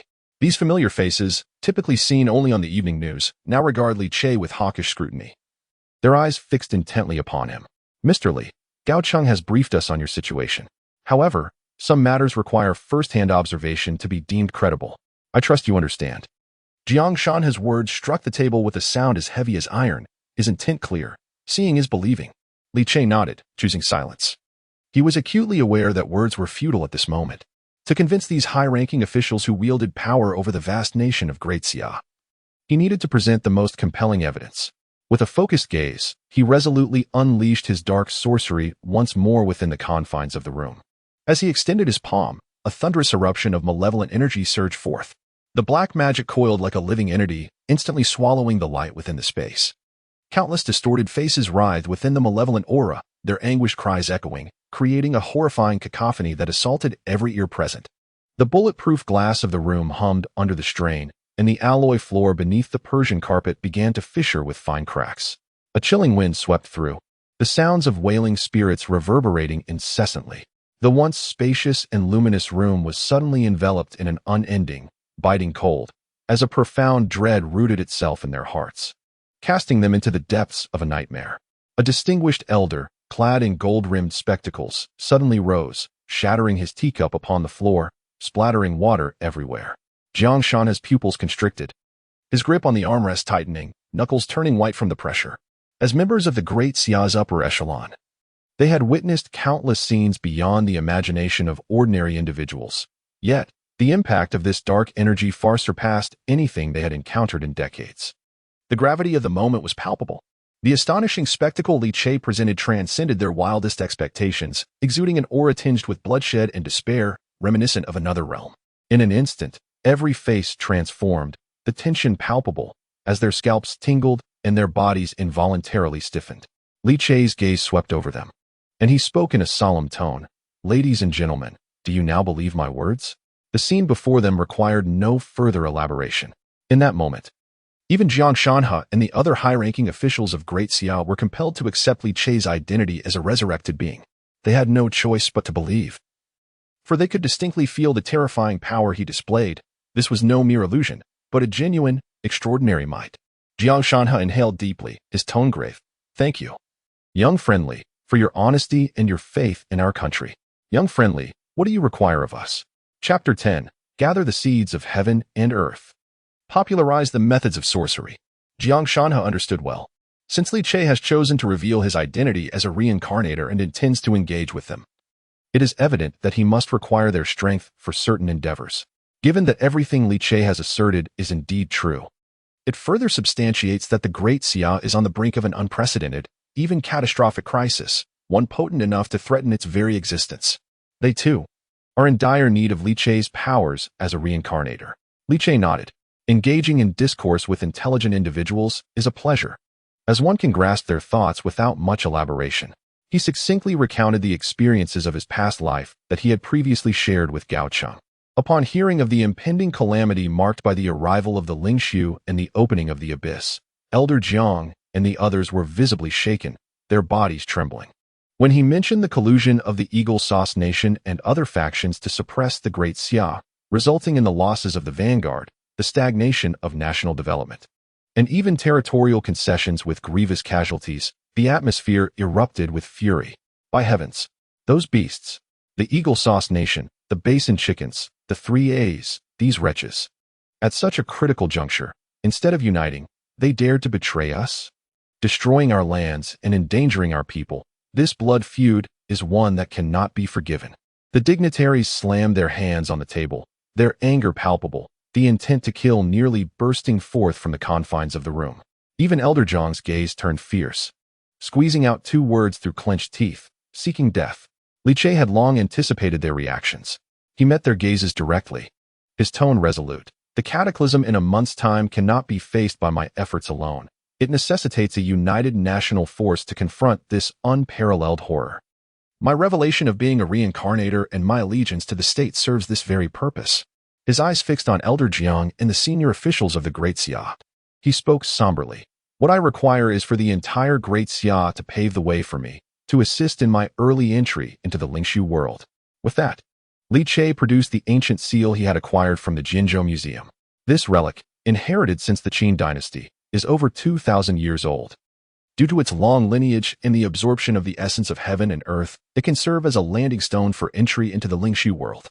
What follows is my need for the state to aid in gathering the spiritual seeds of heaven and earth to recharge the landing stone, enabling my advance into the Lingshu world. While the landing stone can serve as a nexus between realms, it requires ample energy to support it. Relying solely on myself would demand immense time and effort, not to mention the uncertainty of success. However, with the might of the Great Xia, everything would become considerably easier. Landing stone. Early entry. As soon as Li Che uttered these words, the room was filled with a palpable shock. All eyes fixated with fervor on the ancient Qin seal in his hand, their intensity nearly capable of melting steel. Jiang Shanhe and the others were both astonished and elated. To think that early entry was possible? No wonder. No wonder they had discovered during their review of Li Che's records that he had been fervently collecting ancient stones and even pilfering ancient seals in recent days. It was all in preparation for an early entry into that Lingshu world. This is undoubtedly a fortuitous development. Those present are all astute individuals. Merely from Li Che's brief explanation, it became instantly clear what it signifies to gain early access to that enigmatic realm. This is a genuine opportunity to seize the initiative. A monumental chance capable of altering one's destiny. With calamity imminent, it is only fitting that the Great Xia extends its assistance. However, Jiang Shanhe, seated across the long table, suddenly sat up straight. The golden insignia of his military uniform glimmered under the lights, yet it paled in comparison to the brilliance in his eyes. He gazed intently at the ancient seal and then turned to Li Che, inquiring, "What are the heavenly spirit seeds? How can we locate them?" The others also turned their attention towards Li Che. Without unnecessary elaboration, he elucidated. The so-called heavenly spirit seeds are formed by the condensation of spiritual energy from the heavens and earth, arising within mountains, rivers, trees, or unique geographical formations. These seeds are characterized by an abundance of spiritual energy, with some even possessing the potential for sentience. In ancient times, the notion of monsters attaining spiritual form was attributed to their transformation after consuming such seeds. The concept of heavenly spirit seeds is profoundly esoteric and cannot be easily articulated. However, I possess knowledge of their locations, which I will convey to you shortly, allowing for immediate dispatch of personnel to seek them out. Upon hearing this, Jiang Shanhe nodded, his gaze sharpening with resolve. He slammed his hand on the table, causing the teacups to rattle. Relay the order. Command the Ministry of Technology, the Geological Bureau, and the Special Operations Team to be on standby, ready to proceed to the locations indicated by Mr. Li for the search of all heavenly spirit seeds. The operation code name is Mountain Search, Sea Investigation. His aides swiftly recorded the orders, the sound of pen scratching across paper filling the air. With the matter of the spirit seeds resolved, Li Che nodded in satisfaction before shifting his focus. Furthermore, in 1 month's time, the spirit ruins world will descend. The earth's depths will open, and countless ferocious beasts will emerge. The time left for us in the Great Xia is limited. His gaze swept across the assembly, his expression grave. In a low voice, he declared, "Thus, I hope that within this month, we can mobilize the Great Xia swiftly. The first step is to disseminate the cultivation techniques throughout the nation, enabling everyone to commence rapid cultivation to enhance our overall strength and preparation for the impending crisis in 1 month."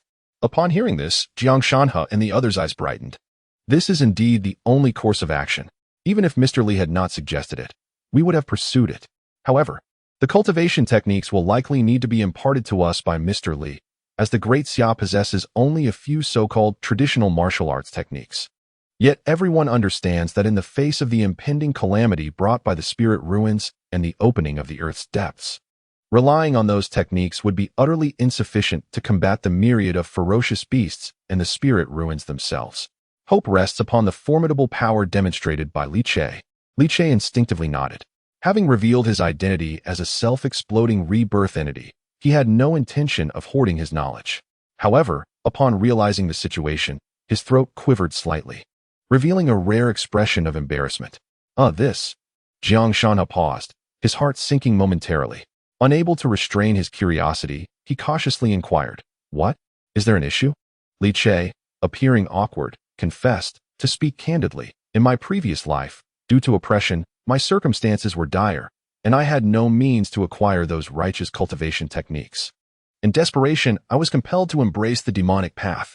All that I possess in skill and memory pertains solely to demonic arts. When practicing these techniques, dark energy surges. I wonder if this will tarnish the image of our great Xia." Upon hearing this, Jiang Changhe was taken aback. Contrary to Li Che's expectations, he did not frown, but instead his eyes sparkled with increasing brilliance. "Demonic cultivation techniques? Is it akin to that dark technique you just exhibited?" Li Che nodded, opening his mouth to articulate something.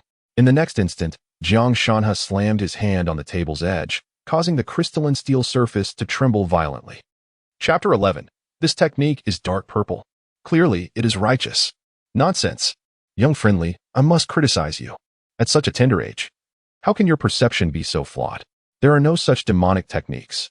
Just now, I distinctly sensed that the aura of that technique was imbued with purple and gold, subtly swirling with dragon patterns. This is undoubtedly the most righteous celestial art. Jiang Shanha pointed at the lingering purple-black demonic energy in Li Che's palm, his countenance radiating righteousness. As soon as he finished speaking, the esteemed members of the cabinet behind him immediately chimed in. Indeed, when that technique was unleashed, it howled like a banshee.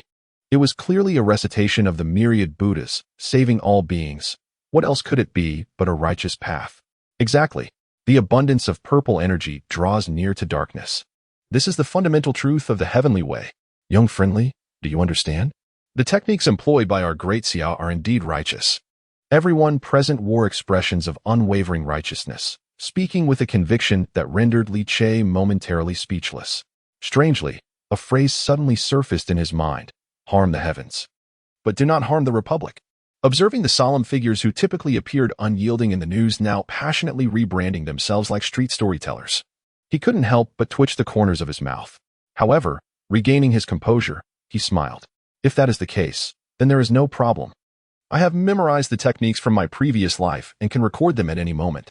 Upon hearing this, Jiang Shanha and the others immediately exhaled in relief. They exchanged glances, each reflecting the joy and mirth in their eyes. This is more like it. Their thoughts were simple. Regardless of whether it was a black cat or a white cat, as long as it caught mice, it was a good cat. With calamity looming, who cared for the distinctions between righteous and demonic paths? Strength was the ultimate truth. Once everyone settled down, Li Che spoke again. He lightly tapped the crystalline steel tabletop with his fingertips and spoke in a deep voice. "I hope that the great Xia can establish a new department, dedicated to nurturing those extraordinary individuals who once rose in our past, enabling their swift development and enhancement. Only then can we seize the initiative when we first set foot in the Lingshu world, and possess sufficient strength to confront the pressures from nations such as the Eagle Sauce country. Additionally, I wish for the great Xia to eliminate those treacherous individuals who may betray us in the future." At this juncture, his voice suddenly turned icy and stern. As he raised his gaze, a surge of murderous intent ignited in his eyes, and he declared with fervor, "In our past life, it was these despicable beings who repeatedly betrayed the pioneers and the great Xia, causing countless efforts to end in vain and leading us into such dire straits. Among these individuals, the Zhang family, represented by its father and son, has already met their end at my hands. However, apart from them, there are still others like Li Ziming, Kejiang, Miaoshu, and Ma Guanghao, all of whom are traitors who have stabbed the great Xia in the back. These wretched parasites, if they dare to betray us while we are fully engaged in preparing for the Lingshu and the ferocious beasts of the underground, would bring catastrophic consequences. Upon hearing these words, the atmosphere in the room grew heavy and frigid. Jiang Shanhe clenched his fists tightly, the veins in his arms bulging under his military uniform. While the senior officials behind him wore grim expressions, their eyes glinting with cold light. The oppression from the Eagle Sauce country and its allies certainly incited rage. Yet, the betrayal from within was far more disheartening and perilous, for the traitors knew precisely where to strike to inflict the most damage. At that moment, they had firmly resolved that all those mentioned by Li Che must perish. Li Ziming? Just then, Gao Cheng heard a somewhat familiar name, causing his pupils to constrict suddenly. He turned to Li Che and inquired, "Is he the director Li Ziming from Jinju?" Li Che nodded, responding coldly, "Indeed, it is he. In our past life." He transmitted information about the Great Xia's advance team to the Eagle Sauce country, leading them to set targeted traps that resulted in significant losses for the advance team, including vast resources that were meant to be returned to the homeland, all of which were seized. As he spoke, he asked, "Do you know this fellow?" Upon learning of Li Ziming's treachery, Gao Cheng gritted his teeth and replied coldly, "Not well, but I have seen him a few times. He was just at the military headquarters, probing me to discern what I was doing. Humph, no wonder he seemed so concerned about our military affairs." Recalling Li Ziming's overly familiar demeanor, Gao Cheng felt his teeth grind in frustration. That treacherous scoundrel hid himself exceedingly well. Had it not been for Li Che's return from the future, revealing the identities of these traitors, Li Ziming and his ilk would likely still be lurking in the shadows, awaiting the perfect moment to strike a fatal blow against the Great Xia. Simultaneously, a fierce glint flickered in Jiang Shanhe's eyes. He let out a cold laugh and directly addressed Gao Cheng. "This matter is entrusted to you. Ensure he does not see the sunrise tomorrow." Gao Cheng nodded gravely. On Fang Zheng's stern visage, an icy intent for slaughter radiated. Once these matters were settled, Li Che had nearly completed all necessary preparations and communications. Observing that Li Che had no further additions, Jiang Shanhe, after conferring with the prominent figures from the cabinet behind him, approached Li Che once more and stated forthrightly, "The nation is in peril, and a great upheaval is imminent. We, representing the Great Xia, shall immediately establish the National Spirit Bureau." As he spoke, his gaze fixed upon Li Che, his tone suddenly grew solemn. "Moreover, after our deliberations, we have collectively decided that we hope Mr. Li can assume the role of director of the National Spirit Bureau, with Gao Cheng as deputy director. We trust that in the face of the calamity that awaits us in a month, Mr. Li will lead us, guiding Great Xia through these turbulent times." At this proclamation, the room fell into silence. All eyes turned towards Li Che, filled with anticipation and hope. Everyone understood that Li Che, having returned from the future, was the only one capable of steering Great Xia through the impending crisis, shattering the darkness that loomed ahead. Only he could bestow a new life upon Great Xia. Li Che's expression turned serious as well. Deep within his gaze, an inexplicable brilliance flickered. Great Xia needed him, yet did he not also need Great Xia? Despite possessing the advantages of rebirth, grasping the trajectory of the future and various fortuitous treasures, one man alone remained vulnerable, only by binding himself to the nation. With the collective strength of Great Xia, could he venture further? The two parties formed the most intimate and natural of alliances. Meeting the expectant and hopeful gazes of those present, Li Che smiled. Without further ado, he rose and nodded. "It is my honor." Jiang Shanhe appeared to release an immense burden, his expression suddenly lightening. He then burst into hearty laughter. "No, this is the honor of Great Xia." He abruptly stood, extending his calloused hand to firmly grasp Li Che's. In that moment of contact, everyone felt a wave of disorientation, as if they were witnessing the dawn of history. The clasped hands, in their eyes, seemed to signify the transition between epochs. Chapter 12, A National Announcement. Great Xia in Turmoil. August 1st, 2030, morning. Countdown to early login. 6 days, 9 hours.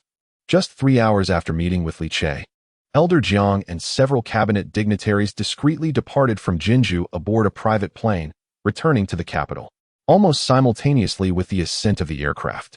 The vast machinery of Great Xia roared to life. Major national broadcasts, television stations, and online media abruptly interrupted their regular programming to air an urgent news bulletin. National announcement. From this day forth, Great Xia shall enter an era of universal cultivation. The comprehensive dissemination of the mystical cultivation system permeates the military, educational institutions, and the populace. National announcement. Effective immediately in response to impending crises, the establishment of the National Spiritual Energy Safety Bureau, abbreviated as the NSSB, has been officially sanctioned. Li Che has been appointed as the director, with Gao Cheng as the deputy director, empowered to mobilize the national military and possess the authority to participate in political discourse. National announcement. Commencing immediately, a nationwide conscription initiative is being launched with an enlistment bonus of 100,000 yuan, along with preferential employment opportunities for family members. And no upper limit on the number of recruits. National announcement. The rare and significant release of numerous national-level decisions by the Great Xia has reverberated like the resounding beat of war drums, striking deeply in the hearts of all citizens. However, what has truly astounded countless citizens of Great Xia, and indeed the entire Blue Planet, is encapsulated in the final proclamation. A notice, termed the Message to All Citizens, concluded the major broadcasts. The screen transitioned to a blood-red backdrop, as a voice, aged yet resolute, resonated. Message to all citizens. A new era has dawned, and a national crisis is imminent. As citizens of Great Xia, we shall spare no effort, constructing walls of flesh and blood to safeguard our homeland. Every inch of territory, protecting every citizen. The nation earnestly implores all compatriots to unite and collectively confront the impending cataclysm. Have faith. Great Xia will never abandon a single citizen, nor will it bow in the face of adversity. This is our war, and an opportunity for our resurgence. There may be trials of blood and fire, sacrifices of the valiant, and profound darkness ahead. But we are Great Xia. We have endured the weight of 5,000 years, standing proud in the world. We embrace the challenge. We remain unyielding. We embrace the future. Boom! As Great Xia, likened to a colossal dragon, commenced its full operation, the energy unleashed was nothing short of earth-shattering. Waves of announcements surged across the nation like thunder, reverberating throughout the world. As a leading nation on the Blue Planet, every action and measure taken by Great Xia commands the utmost attention from every other nation, let alone such a revolutionary reform. This is not a mere trifling change, but a sweeping transformation capable of altering the trajectory of this great vessel, an unprecedented and monumental shift. With each announcement, global interest was ignited, resulting in an explosive reaction across the Blue Planet. Intelligence agencies worldwide sprang into action, satellites fixated on the unusual movements within Great Xia, desperately attempting to decipher its intentions. Meanwhile, on the streets of Great Xia, the populace was in an uproar. They swiftly received notifications through text messages, television broadcasts, and various news outlets. In an instant, the excitement was palpable. My goodness, what in the world have I just witnessed? Surely, my eyes must be deceiving me. A nationwide cultivation movement promoting a newly established fantasy cultivation system? What could it possibly mean? Is the identity of our nation's cultivators finally on the verge of revelation? This is monumental. Absolutely monumental. With such a vast recruitment drive, what on earth is the state preparing for? Are they gearing up to combat extraterrestrials or to sweep across the globe? And what is the so-called National Spiritual Safety Bureau? What nonsense is this? Director Li Che. I have never heard of him before. What is going on? A national crisis? What could it possibly entail that would compel the entire nation to prepare for war? Damn it! Who dares to encroach upon our Great Xia? Regardless of who it may be, the state has already alerted the populace, indicating a severe threat. Whoever seeks to meddle with our Great Xia had better consider whether we will allow it. I shall enlist immediately. I will tear off my work badge tomorrow and join the military to confront this menace. A wave of astonishment swept across the Great Xia. Announcements fell like a 10-level typhoon, instantly igniting public discourse within our borders. The populace buzzed with fervor, a collective uproar. After the initial shock, what followed was an eruption of fiery passion and martial spirit.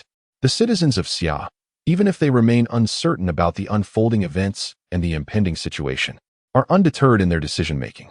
They are acutely aware that regardless of what transpires, unconditionally supporting the nation is the right course of action. The people of Xia will forever breathe in unison with their homeland, sharing a common destiny. In this moment, distinctions of east or west, north or south, and divisions of gender or age vanish. United in purpose, the entire nation stands as one.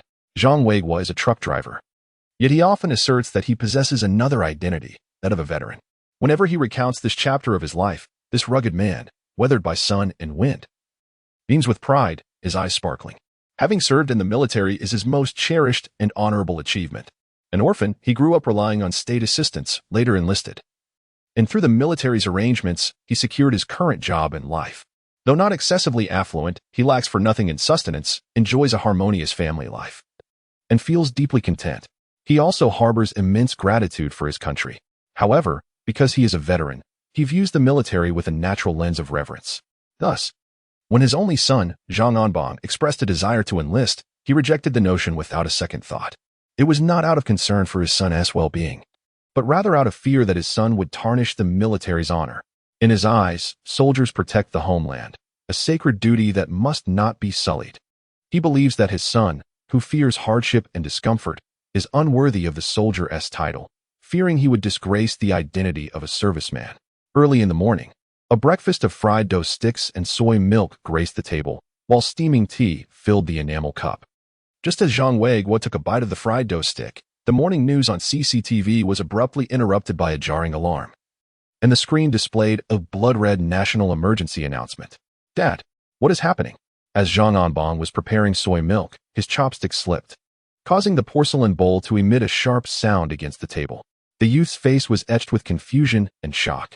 The urgency and solemnity conveyed in the announcements instinctively tightened his heart, making it race uncontrollably. Although he could not comprehend the gravity of the situation, his intuition hinted at something monumental occurring. What calamity was his father referring to?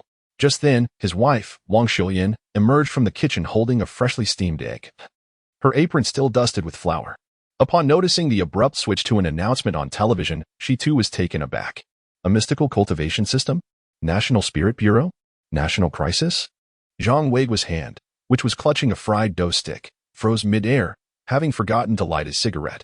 He remained silent, fixated on the screen where a military-clad anchor, his rugged and dark visage marked by gravity and solemnity, delivered the news. Chapter 13. Nationwide Draft.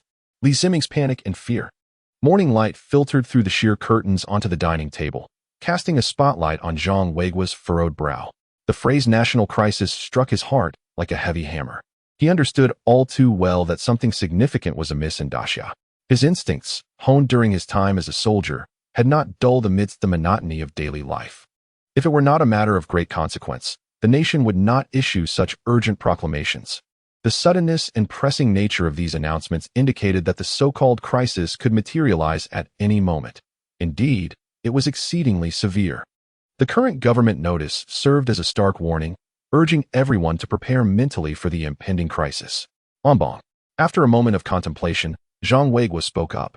He turned to his still-dazed son, his voice hoarse from the morning's chill. "Haven't you always wanted to join the army? Go ahead.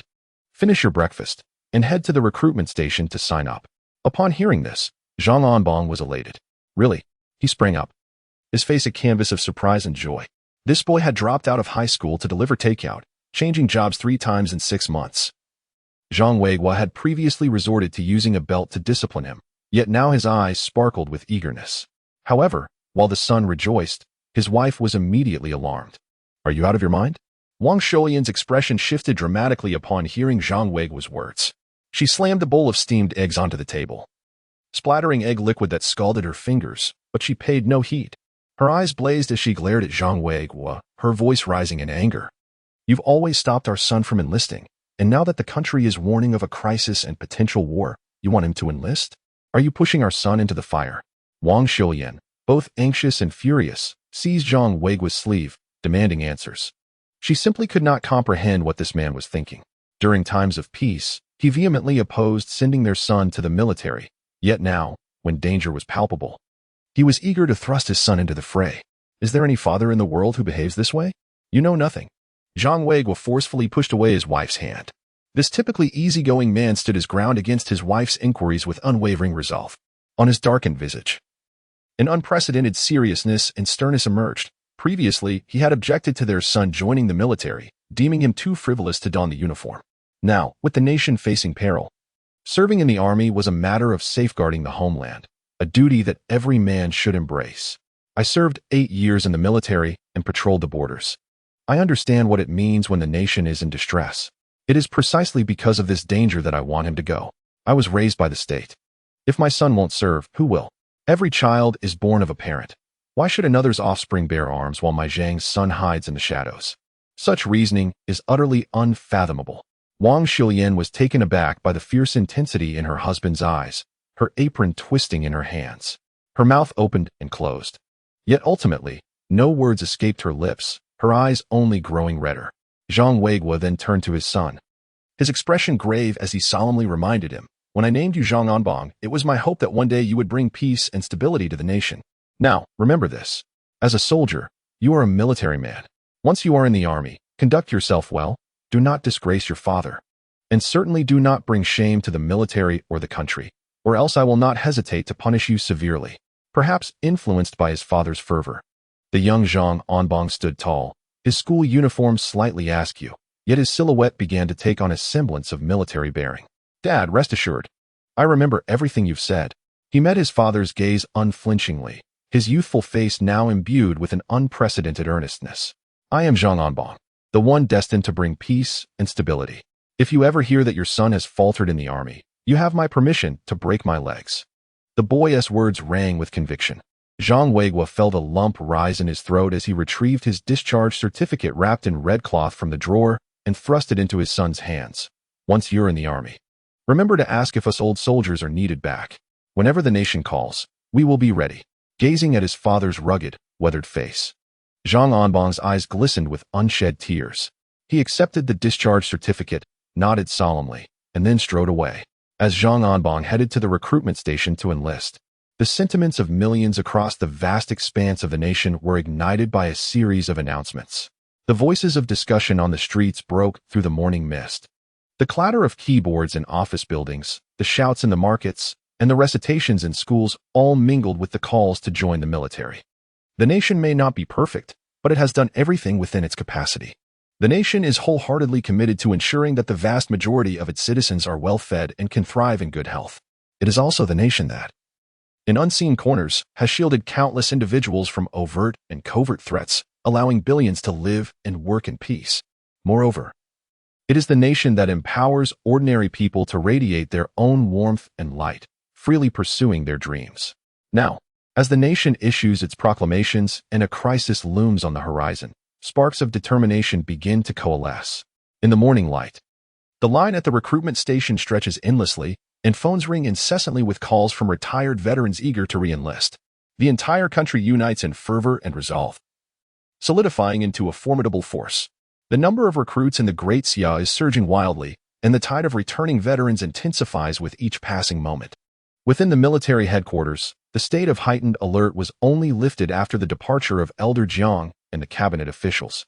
However, before those inside could even exhale in relief, a barrage of announcements from the capital struck like thunder, leaving the military headquarters in a state of shock and uproar. The establishment of a universal mystical cultivation system, a national spiritual energy safety bureau, and comprehensive conscription without limits. Each proclamation detonated like a powerful bomb. The language of the public announcement, though tempered, resonated with a jarring intensity that sent chills down spines, evoking a palpable sense of dread and foreboding. A heavy, oppressive atmosphere of impending turmoil enveloped the hearts of all present. Meanwhile, in a lounge, Li Ziming, who was about to depart, felt as though struck by lightning. The electronic screen on the wall displayed a relentless stream of national announcements, searing into his vision like a branding iron. He stood there, utterly stunned. The universal cultivation system? The establishment of the spiritual bureau? Who was Li Che? How did Gao Cheng become the deputy director? Comprehensive conscription? Who was the Great Xiao preparing to confront? And that public announcement, was a national crisis imminent? What crisis? Why was he unaware of this? Li Ziming's mind buzzed, nearly on the verge of explosion. He was both shocked and bewildered, grappling with the sudden onslaught of announcements that flooded in without warning, leaving him confused, alarmed, and powerless. Strangely, he sensed an unmistakable aura of approaching tempest. It was clear to him that the Great Xia was executing an unprecedented operation, judging by the magnitude of the announcements. It could potentially reshape the current geopolitical landscape of Blue Star. Moreover, this grand endeavor was undoubtedly linked to Gao Cheng. He vividly recalled that not long ago, Gao Cheng had dispatched troops to retrieve someone, after which the military headquarters had gone into a state of heightened alert. Shortly thereafter, these announcements began to emerge. In retrospect, That person was likely the Li Che mentioned in the proclamations. Chapter 14. The execution of Li Ziming. None shall escape. This is intolerable. I must report this matter to the U.S. promptly. At worst, once I finish this task, I can wash my hands of it and head to the U.S. to revel in freedom and wealth. Li Ziming could not help but chuckle coldly, a plan forming in his mind. As a covert operative who had been embedded in the U.S. for a decade, he had discreetly scanned the deeds of 7 properties into his Swiss bank's encrypted account over the years. The loyalty bonuses he received monthly allowed him to possess an apartment with a balcony overlooking the city in Manhattan's Upper East Side. The thought of reclining on the leather sofa in that apartment, sipping whiskey while gazing at the Statue of Liberty, ignited a greedy spark in Li Ziming's eyes. And a pleasant sense of relaxation coursed through him. After transmitting this intelligence, it would finally be his turn to indulge in luxury. With that thought, his mood lifted, a smile gracing his lips, filled with anticipation for a splendid future, devoid of any trace of shame for betrayal. After all, to someone like him, the U.S. was a hallowed ground. How could the Great Xia compare to the U.S.? Just then, a knock echoed from the metal door. The crisp sound struck Li Ziming's ears like a taut bowstring, causing him to startle, his muscles tensing. Who could it be? He fixed his gaze on the door. In the next moment, a soldier's voice rang out from outside. The military building is conducting a self-inspection. All unrelated personnel must evacuate immediately. It was merely a routine check. Upon hearing this, Li Ziming's tense shoulders relaxed instantly, and he exhaled against his teeth, not suspecting anything amiss. After all, everyone was aware that something was indeed amiss. A comprehensive inspection of the military building was entirely normal. Confident that he had not aroused any suspicion, he set his mind at ease, adjusted his tie, and proceeded to open the door to leave. However, in the next instant, bang! As the door swung open, a shadow hurtled through the gap like a cannonball, slamming into the alloy door with a thunderous crash. Immediately after, a pair of tactical boots, exuding an aura of leather and cold metal, kicked him in the lower back, sending him sprawling. The figure then advanced, pinning him down with a knee, rendering him immobile. Bang! Li Ziming's forehead struck the intricately carved coffee table. The taste of blood exploding in his mouth, his body firmly restrained. Struggling to raise his head, he beheld a tall, burly figure pressing a knee into his back. The golden stars on the shoulder insignia blurring before his vision like a toxic glimmer. The familiar visage transformed his expression, a mix of shock and fury washing over him. Gao Cheng, have you lost your mind? It's me, Li Ziming. Why are you apprehending me? His voice, mingled with saliva and blood, strained as the tie constricted around his throat. The suffocating sensation surged to his brain, draining the color from his face. Gao Cheng let out a cold chuckle. I am precisely here to apprehend you. Li Ziming, your deeds have been revealed. As he gazed down at Li Ziming, whose expression was marred by anguish, Gao Cheng felt not an ounce of compassion. Had it not been for Li Che's revelation, he would never have imagined that this man had been a spy lurking within the Great Xia for so many years, destined to inflict immense damage upon the realm in the future. Damn traitor. With this thought, his eyes grew even colder. Revealed. Upon hearing Gao Cheng's words, Li Ziming's heart jolted, a flicker of panic crossing his visage. Nevertheless, he remained obstinate, defiantly retorting, You are mad. I have no idea what you are talking about. I will report you. I will report you. Stubborn like a dead duck. Observing Li Ziming's forced calmness, Gao Cheng let out a chilling laugh. He pressed his knee forcefully onto Li Ziming, his face etched with a frigid, bone-chilling murderous intent. I loathe traitors above all else. Do you not yearn for the freedom of the Eagle Nation? Allow me to let you experience that freedom a tad earlier. As he spoke, he exerted even more pressure with his knee, rendering Li Ziming increasingly breathless. Li Ziming's breaths quickened, his complexion flushed, the sensation of suffocation washing over him, causing him immense discomfort. Yet, compared to the physical agony, the dread within him was far more intense, though he could not fathom what had gone awry. He was acutely aware that he had been exposed, that irrefutable evidence had ensnared him. Otherwise, Gao Cheng would never utter such words. Still, a glimmer of hope lingered in his heart, and he rasped, You cannot kill me. Let me go, how dare you? Before he could finish, Gao Cheng's knee suddenly bore down harder, compressing his chest almost to the ground, expelling the air from his lungs and nearly forcing his eyes from their sockets. Gao Cheng comprehended what he wished to convey. He likely wanted to ask how Gao Cheng could dare to kill him in public without an investigation, or if he feared the military tribunal, among other things. Under normal circumstances, such sentiments would indeed hold merit. Even if Li Ziming were guilty, there should be a thorough investigation and evidence presented before a court, rather than Gao Cheng resorting to execution. Although a major in the military, Gao Cheng lacked the authority to kill outright. However, that was in ordinary times. Witnessing Li Ziming's desperate struggles and inquiries, Gao Cheng felt no fear. At this juncture, you still cling to the hope of survival? Ridiculous. Gao Cheng's tactical gloves gripped Li Ziming's wrist, forcefully twisting it to the shoulder blade, the dislocated joint producing a sound akin to a slaughtered pig's shriek. With a cold smile, he leaned down, his nose nearly brushing against the nape of Li Ziming's neck. His warm breath sent chills down Li Ziming's spine, and the icy voice that seemed to emanate from the depths of hell caused his blood to nearly freeze. I shall make it unequivocally clear. The great Xia has entered a state of war. Today you shall die. Boom. Upon the utterance of those words, Li Ziming found himself utterly bewildered. His pupils dilated in an instant, and it felt as though the very air around him had been rent asunder by a thunderous roar. The great Xia had entered a state of war. How could this be? Such a momentous announcement had been made without the slightest forewarning, leaving even a seasoned infiltrator like him entirely oblivious. What on earth was happening? Shock and terror surged through Li Ziming's mind, rendering his complexion a ghastly pale. He understood all too well that once the nation entered a military state, individuals like Gao Cheng from the military possessed the authority to act at their discretion. In other words, even if Gao Cheng were to execute him on the spot, it would be deemed an enforcement of battlefield protocol. His death would pass without a word of dissent. Investigations, court trials, all rendered unnecessary. Feeling the bone-chilling intent to kill radiating from Gao Cheng, Li Ziming's face turned ashen, plunging him into utter despair. Chapter 15. The Panic of the Eagle Sauce Nation. What does the great Xia truly intend? In the next life, let there be no treachery. Such a fate is not one to be met easily. With that, Gao Cheng suddenly exerted force upon his knee. Crack! The sound of shattering bones echoed. Li Ziming was instantaneously dispatched from this world, his breath extinguished, his wide-open eyes still reflecting deep-seated panic and dread. Gao Cheng rose, gazing coldly at Li Ziming's lifeless form, a cruel smile playing upon his lips. Rest assured, I shall ensure that all the treacherous vermin of the great Xia accompany you. Not a single one shall escape. As he spoke, he retrieved a list from his bosom. The list prominently featured the names of numerous traitors, including Li Ziming, Ku Jiang, Miao Shu, and Ma Guanghao. Moreover, alongside their names were clear accounts of their previous betrayals against the nation, detailing how they had stabbed the great Xia in the back, leading to devastating losses. Each one of them deserved to perish. This list had been personally entrusted to Gao Cheng by Li Che not long ago, with the explicit directive to cleanse the ranks. Gao Cheng's gaze burned with a fierce rage as he surveyed the names of these traitors and their past misdeeds, his heart brimming with murderous intent.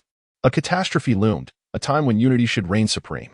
Yet these scoundrels, who had thrived on the lifeblood of the great Xia, not only failed to lend their strength in times of crisis, but audaciously conspired to undermine the nation, dragging it into an abyss of despair. They all deserved death. Gritting his teeth, Gao Cheng looked upon Li Ziming's corpse and uttered a cold snort. You wretched creature, your demise is but a mere reprieve. With that, he waved his hand, striding forth with the military personnel in tow. Next, Li Ziming was merely the beginning. Henceforth, he would traverse the expanse of the great Xia, relentlessly hunting down the traitors from his previous life, nipping the impending crisis in the bud. Anyone bold enough to stab the great Xia in the back would find no refuge. In the realm of the great Xia, as Gao Cheng fervently and swiftly purged the traitors, a series of significant announcements echoed throughout the land, inciting widespread astonishment. The entire blue planet was taken aback by the consecutive bold actions of the great Xia.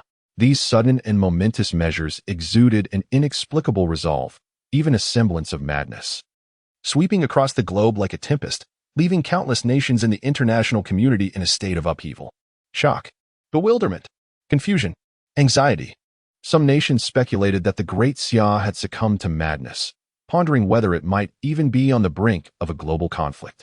Such drastic actions were utterly unfathomable without a rational explanation for their unexpected ferocity.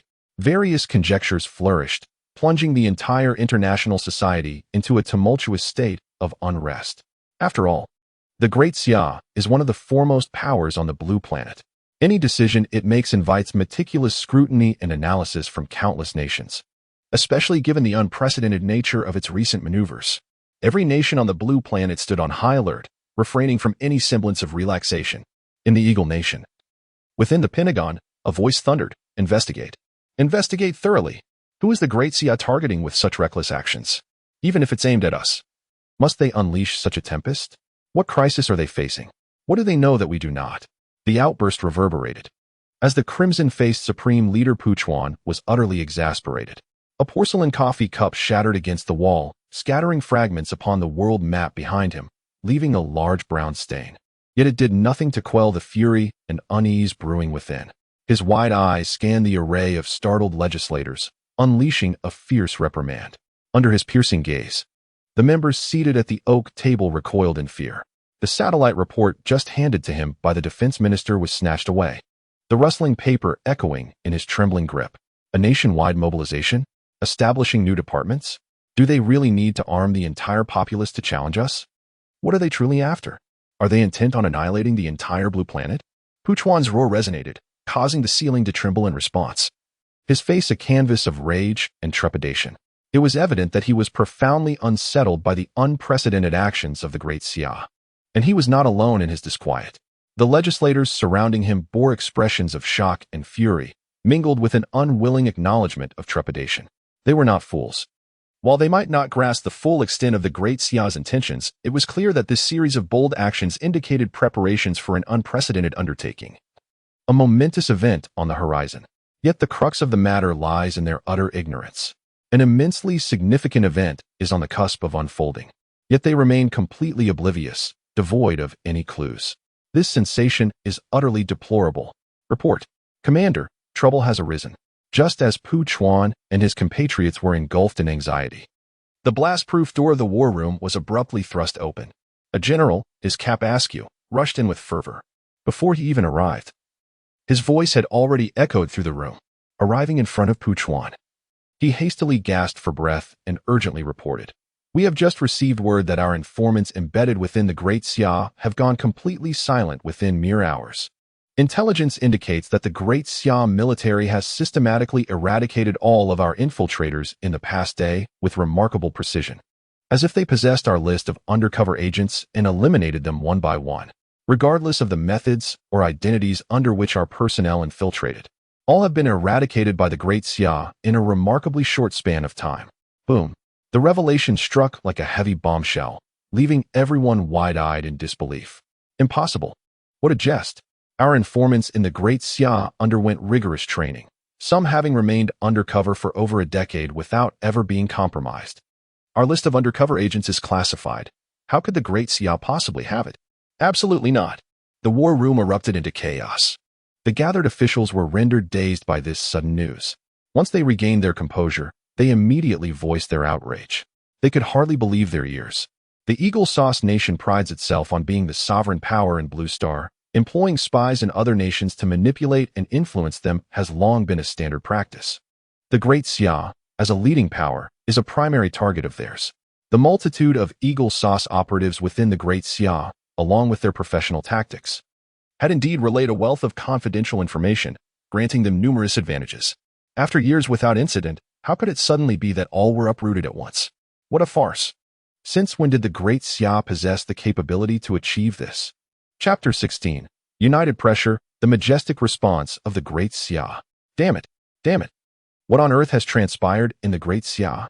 Simultaneously, Puchuan, already in a state of turmoil, was further incensed upon hearing this news. The eradication of all undercover agents rendered the Eagle Sauce Nation akin to a blind entity, entirely losing control over the movements of the Great Xia. This was utterly intolerable for them. Puchuan seethed, his breath heavy, his crimson gaze seemingly hungry for vengeance. As his eyes scanned the room, the attending officials instinctively lowered their heads, daring not to meet his gaze, fearful of incurring his wrath at this critical juncture. Upon witnessing the situation, Puchuan clenched his teeth and admonished fiercely, "Immediately contact other nations and convene an emergency meeting to prepare a united front to exert pressure on the Great Xia. Find out precisely what is happening. Does the Great Xia still regard our Eagle Nation with any respect? We, the Eagle, are the sovereign of Blue Star, the arbiters of world peace. The actions of the Great Xia are clearly a provocation against us. Simultaneously, the parliament of the Chicken Basin country was also engulfed in astonishment at the flurry of news coming from the Great Xia, even more chaotic than the Eagle Nation. Unlike the tense vigilance of the Eagle, the Chicken Basin country, after the initial shock, was soon overwhelmed by anxiety and trepidation. The grand crystal chandelier above the assembly reflected the pallid faces of the legislators, while delectable matcha pastries piled high on the long table remained untouched. The Minister of Foreign Affairs slammed a classified document onto the mahogany table. The bold black characters proclaiming that the Great Xia was mobilizing its entire populace felt like a searing brand against the nape of everyone present. They were acutely aware of the reality. On the contemporary Blue Star, if there was any nation that the Great Xia truly despised, with whom they harbored profound grievances, it was undoubtedly the Chicken Basin country. No one would dare contest this assertion. In this matter, even the Eagle Nation would take a step back. The series of significant maneuvers by the Great Xia, including universal conscription and martial preparations, clearly indicated an impending grand action, despite their usual bravado. Bolstered by the support of their Eagle Nation benefactor, when the Great Xia truly made its move, they were more fearful than anyone else. If the Great Xia were to unleash its wrath upon various nations, the Chicken Basin would certainly be the first to suffer. This understanding weighed heavily on their minds. Thus, when the colossal entity of the Great Xia began to operate with astonishing vigor, panic gripped the Chicken Basin. The once boisterous legislators fell silent, and even the radicals were rendered mute, shrinking into their seats with ashen faces, resembling the grief of having lost their parents, filled with anxiety and dread. Have we confirmed it? We haven't provoked the Great Xia recently, have we?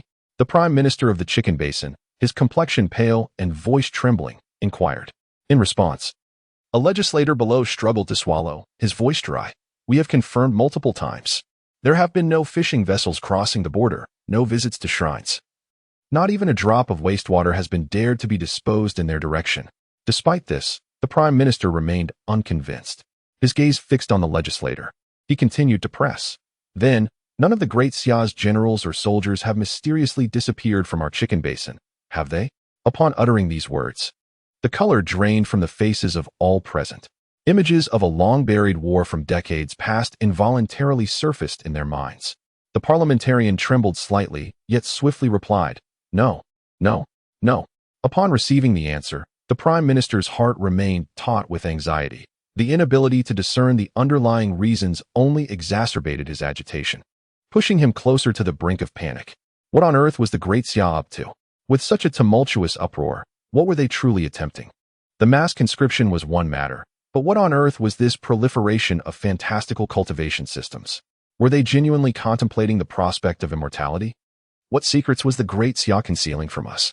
Perhaps overwhelmed by his own urgency, the Prime Minister's voice unconsciously sharpened, becoming as strident as a rooster caught by the throat. He was indeed frightened, terribly so. As the saying goes, the unknown breeds the greatest fear. Presently, the Great Xia embodied this very state. Their frenzied actions hinted at an impending, momentous event, yet no one outside of the Great Xia could fathom its significance or intentions. This was the most unsettling aspect of all. Suddenly, the secretary burst into the conference room, nearly stumbling, clutching a secure phone that buzzed incessantly. Prime Minister, the office of the Eagle Country's supreme leader is on the line. The Eagle Country invited us to unite with other nations to apply pressure on the Great Xia and ascertain their true intentions. Upon hearing this news, the Prime Minister's eyes sparkled with newfound hope. The Eagle Country, after all, was their benefactor. With such a powerful ally leading the charge, he felt as though he were a drowning man clutching a lifeline. His panic subsided considerably. Without a moment's hesitation, he agreed enthusiastically. What a splendid idea. Let us unite to pressure the Great Xia. Count me in. He could hardly believe that such a coalition of nations would allow the Great Xia to oppose nearly the entirety of the Blue Star. The international community of the Blue Star erupted in response to the Great Xia's thunderous actions. Under the auspices of the Eagle Country, nations like the Rooster, the Stick Country, the White Elephant Country, the John Bull, and the Basin Chicken swiftly formed a formidable questioning coalition, joining forces with the Eagle Country to pressure the Great Xia. The press conference hall at the United Nations was a cacophony of flashing lights. Joint statements from numerous countries lined the polished mahogany table, their sharp, golden headings cutting through the air like daggers. The statements delivered scathing accusations against the Great Xia, condemning their actions for undermining international order, inciting military panic, and disregarding international law and stability, thus provoking global upheaval. They simultaneously demanded a reasonable explanation from the Great Xia regarding the mass cultivation and unlimited conscription. United in their resolve, the nations exhibited a steadfast attitude, their rhetoric razor-sharp, bearing down on the Great Xia as though they were besieging a fortress. However, this time, the Ministry of Foreign Affairs of the Great Xia has, exceptionally, displayed an unparalleled assertiveness. In response to the collective inquiries from various nations led by the United States, the ministry's reply was succinct and unequivocal: "Go away." Just a single phrase, merely 4 words, left the impeccably suited diplomats of these nations frozen in place, utterly speechless. The stance of the Great Xia is abundantly clear. I am exceedingly busy, uninterested in your trivialities. This is the essence of Great Xia's response. Naturally, this outcome was difficult for the coalition led by the United States to accept, inciting a tempest of both fury and indignation. Regrettably, despite the grandiloquent appearance of this coalition, they are fundamentally powerless against the Great Xia. After all, Great Xia is also one of the most formidable powers on Blue Star, boasting a unique and extraordinary record of overcoming the 4 constants. Did they truly believe they could treat Great Xia as a pliable entity? Such a notion is ludicrous. Moreover, even if the United States and its allies genuinely sought to target Great Xia, they remain utterly oblivious to the intentions of Great Xia, lacking any discernible objective, rendering them impotent in their endeavors. In the wake of their impotent rage, these nations could only resort to online platforms to launch various smear campaigns in an attempt to tarnish the image of the Great Xia. Alas, their antics appear laughable to Great Xia, akin to a mere clown in a circus. They are even too indifferent to respond, for Great Xia is exceedingly busy, truly overwhelmed with urgency. Ever since Li Che revealed his identity as a reborn individual and dedicated himself to the nation, and upon learning of the impending arrival of the spirit ruins in a month, an urgent sense of time has permeated the great nation. The vast machinery of the state has entered an unprecedented state of high-speed operation to confront the impending crisis. In this nation on the brink of catastrophe, a fervent resolve hangs palpably in the air. All resources are coalescing into a sharp blade, poised to pierce the rift of reality that is about to rend asunder. Under such circumstances, Great Xia has no time to entertain the antics of these capering individuals. When the spirit ruins descend and the abyss opens wide, what will the clamoring nations like the United States and the so-called foot basin chicken amount to? The true ambition of Great Xia lies within the vast expanse of the spirit ruins world. It aims to embrace rebirth from death, to rise defiantly amidst an unprecedented cataclysm. Standing proud in the world. August 3rd, 2030. Countdown to pre-login. 4 days, 12 hours. There are 27 days remaining until the arrival of the spirit ruins world. When Great Xia, this colossal entity, truly dedicates itself, it instantaneously reveals astonishing strength, demonstrating to the world what is known as the speed of Great Xia. National Spiritual Bureau. This newly established department, assembled to confront the impending crisis a month away, was designated as the highest priority in Great Xia, with personnel and resources mobilized at full capacity. It took a mere 2 days to successfully form. Moreover, as the imminent descent of the spirit ruins loomed and the underground caverns threatened to burst open at any moment, the National Spirit Bureau, upon its inception, instantly became the undisputed core of Great Xia, a powerhouse among powerhouses. Every command issued from its halls was potent enough to shake the foundations of the nation, even altering the fates of countless individuals in the days to come. Simultaneously, the moment the National Spirit Bureau was fully operational, the capital dispatched envoys without delay to escort Li Che and Gao Cheng back to oversee operations from its heart. The entire department began functioning with meticulous precision. At this very moment, within the topmost chamber of the National Spirit Bureau, Li Che sat in silent cultivation within a demonic spirit-gathering formation of his own design. With the spirit ruins on the verge of manifesting, he seized every fleeting second to enhance his strength, ensuring he would wield greater confidence in the perilous depths of that otherworldly realm. Seated cross-legged, eyes shut tight, his form was wreathed in surging demonic energy, a tempestuous aura that voraciously devoured the spiritual essence of heaven and earth. The demonic power within him swelled at an astonishing rate, a violent tide crashing against the barriers of his being. Blood and slaughter condensed the pill to swallow the sun and moon. The demon heart sows jade to shatter the 9 heavens. Break from me. With a thunderous roar, Li Che felt the churning demonic energy within him erupt. In an instant, the spirit-gathering formation blazed with an eerie violet-black radiance. 36 obsidian pillars oozed with sinuous crimson runes as the spiritual energy of the world cascaded like spilled ink, coalescing into a grotesque, writhing specter at the formation's core. A frigid, bone-chilling wind howled through the cracks in the windows, carrying with it the wails of countless tormented souls, their ghostly visages twisting within the demonic miasma. The chandelier overhead trembled violently under the force of their piercing shrieks. Amidst the spectral gale, intricate patterns of soulfire flared to life across Li Che's back. Their glow illuminating the agony of countless spirits thrashing beneath his skin, their anguished cries merging into a cacophony of despair. Demonic energy surged from his pores, saturating every inch of the chamber. The roiling miasma took on a life of its own, manifesting as skeletal claws that raked through the air with a screech, shrouding the entire floor in an oppressive, suffocating darkness. Yet Li Che remained motionless, his obsidian hair whipping wildly as he focused all his might on shattering the barriers within. Then boom! The rampant spiritual energy that had filled the room was abruptly drained, swallowed whole, as if by a ravenous leviathan. The demonic aura surrounding Li Che solidified into a glossy, obsidian-like sheen, pulsating with an otherworldly luster. His eyes snapped open. In that instant, his already fathomless black irises erupted with razor-sharp obsidian light, the pupils flickering with countless demonic sigils. Though his physical form remained unchanged, his presence deepened into something unfathomably terrifying, a yawning abyss that seemed capable of devouring gazes and souls alike with effortless ease. With every gesture, a sense of mystery, eeriness, and formidable power emanates.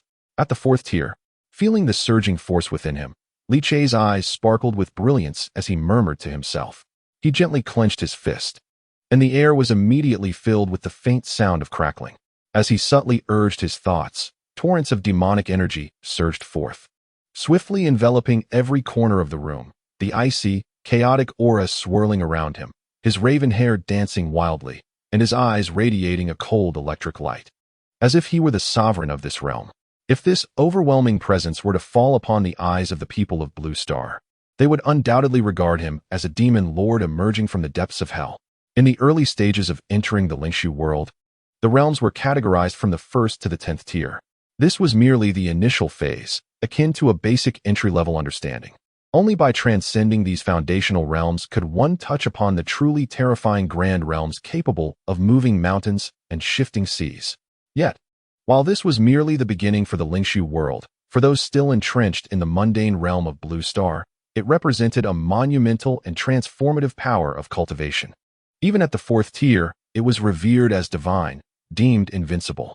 Though Li Che's cultivation was also at the 4th tier, the time he took to reach this level far surpassed that of his previous life. Contemplating this, a slight smile crept upon his lips. In his past life, when the Lingshu descended, the various nations' adventurers delved into the terrifying cultivation system of this fantastical world and rapidly immersed themselves in training, their strength evolving at an astonishing pace.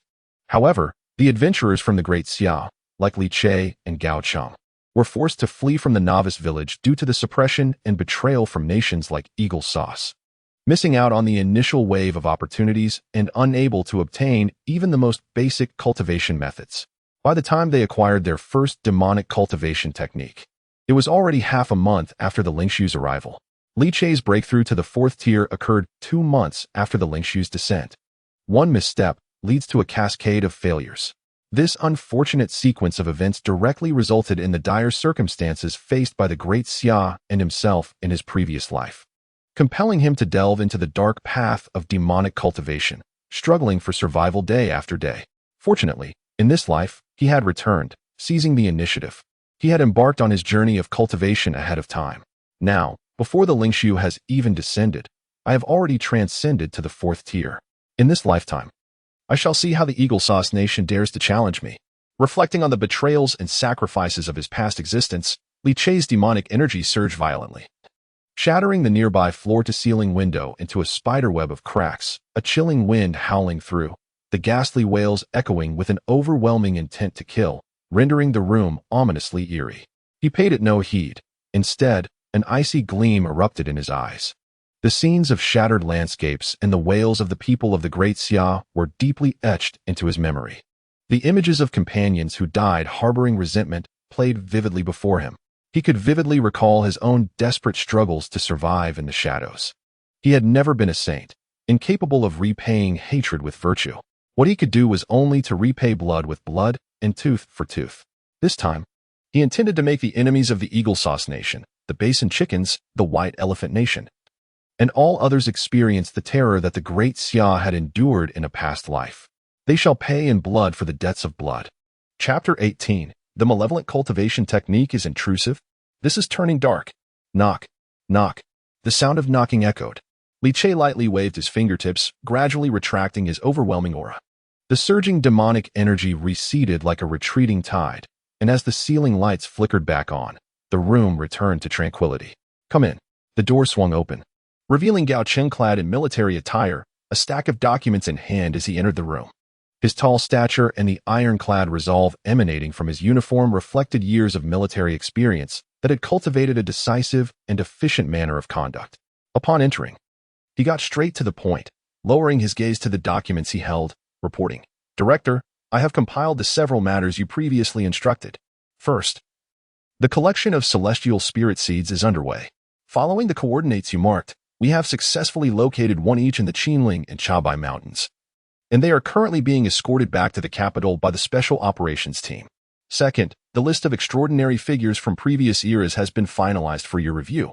If there are no issues, we can summon these individuals back to the Spiritual Bureau for focused cultivation at any time. Third, the cultivation techniques you provided have all been documented, and they are ready for your verification. Once confirmed, we will proceed with large-scale publication to disseminate them nationwide." As he spoke, Gao Cheng's voice suddenly faltered. His sharp gaze fixated on Li Che, his mouth agape, and his expression transformed into one of astonishment. Until this moment, his attention had been solely on the documents, but upon inadvertently lifting his gaze, he was abruptly struck by the change in Li Che. To his perception, although Li Che appeared largely unchanged, an intangible difference lingered in the air. The previous aura of mystery surrounding Li Che was now overshadowed by an unmistakable sense of oppressive power, even while sitting quietly without any overt movement. Li Che exuded a formidable presence, making Gao Cheng feel as though he were facing an exceedingly dangerous beast, instinctively tensing his body, goosebumps rising on his skin. Those eyes, deep and clear as water, resembled bottomless abysses capable of consuming all, and seemed to possess the uncanny ability to see through one's very soul, rendering one instinctively hesitant to meet his gaze. "Director, have you broken through again?" Gao Cheng's throat bobbed, a mixture of shock and delight evident in his voice.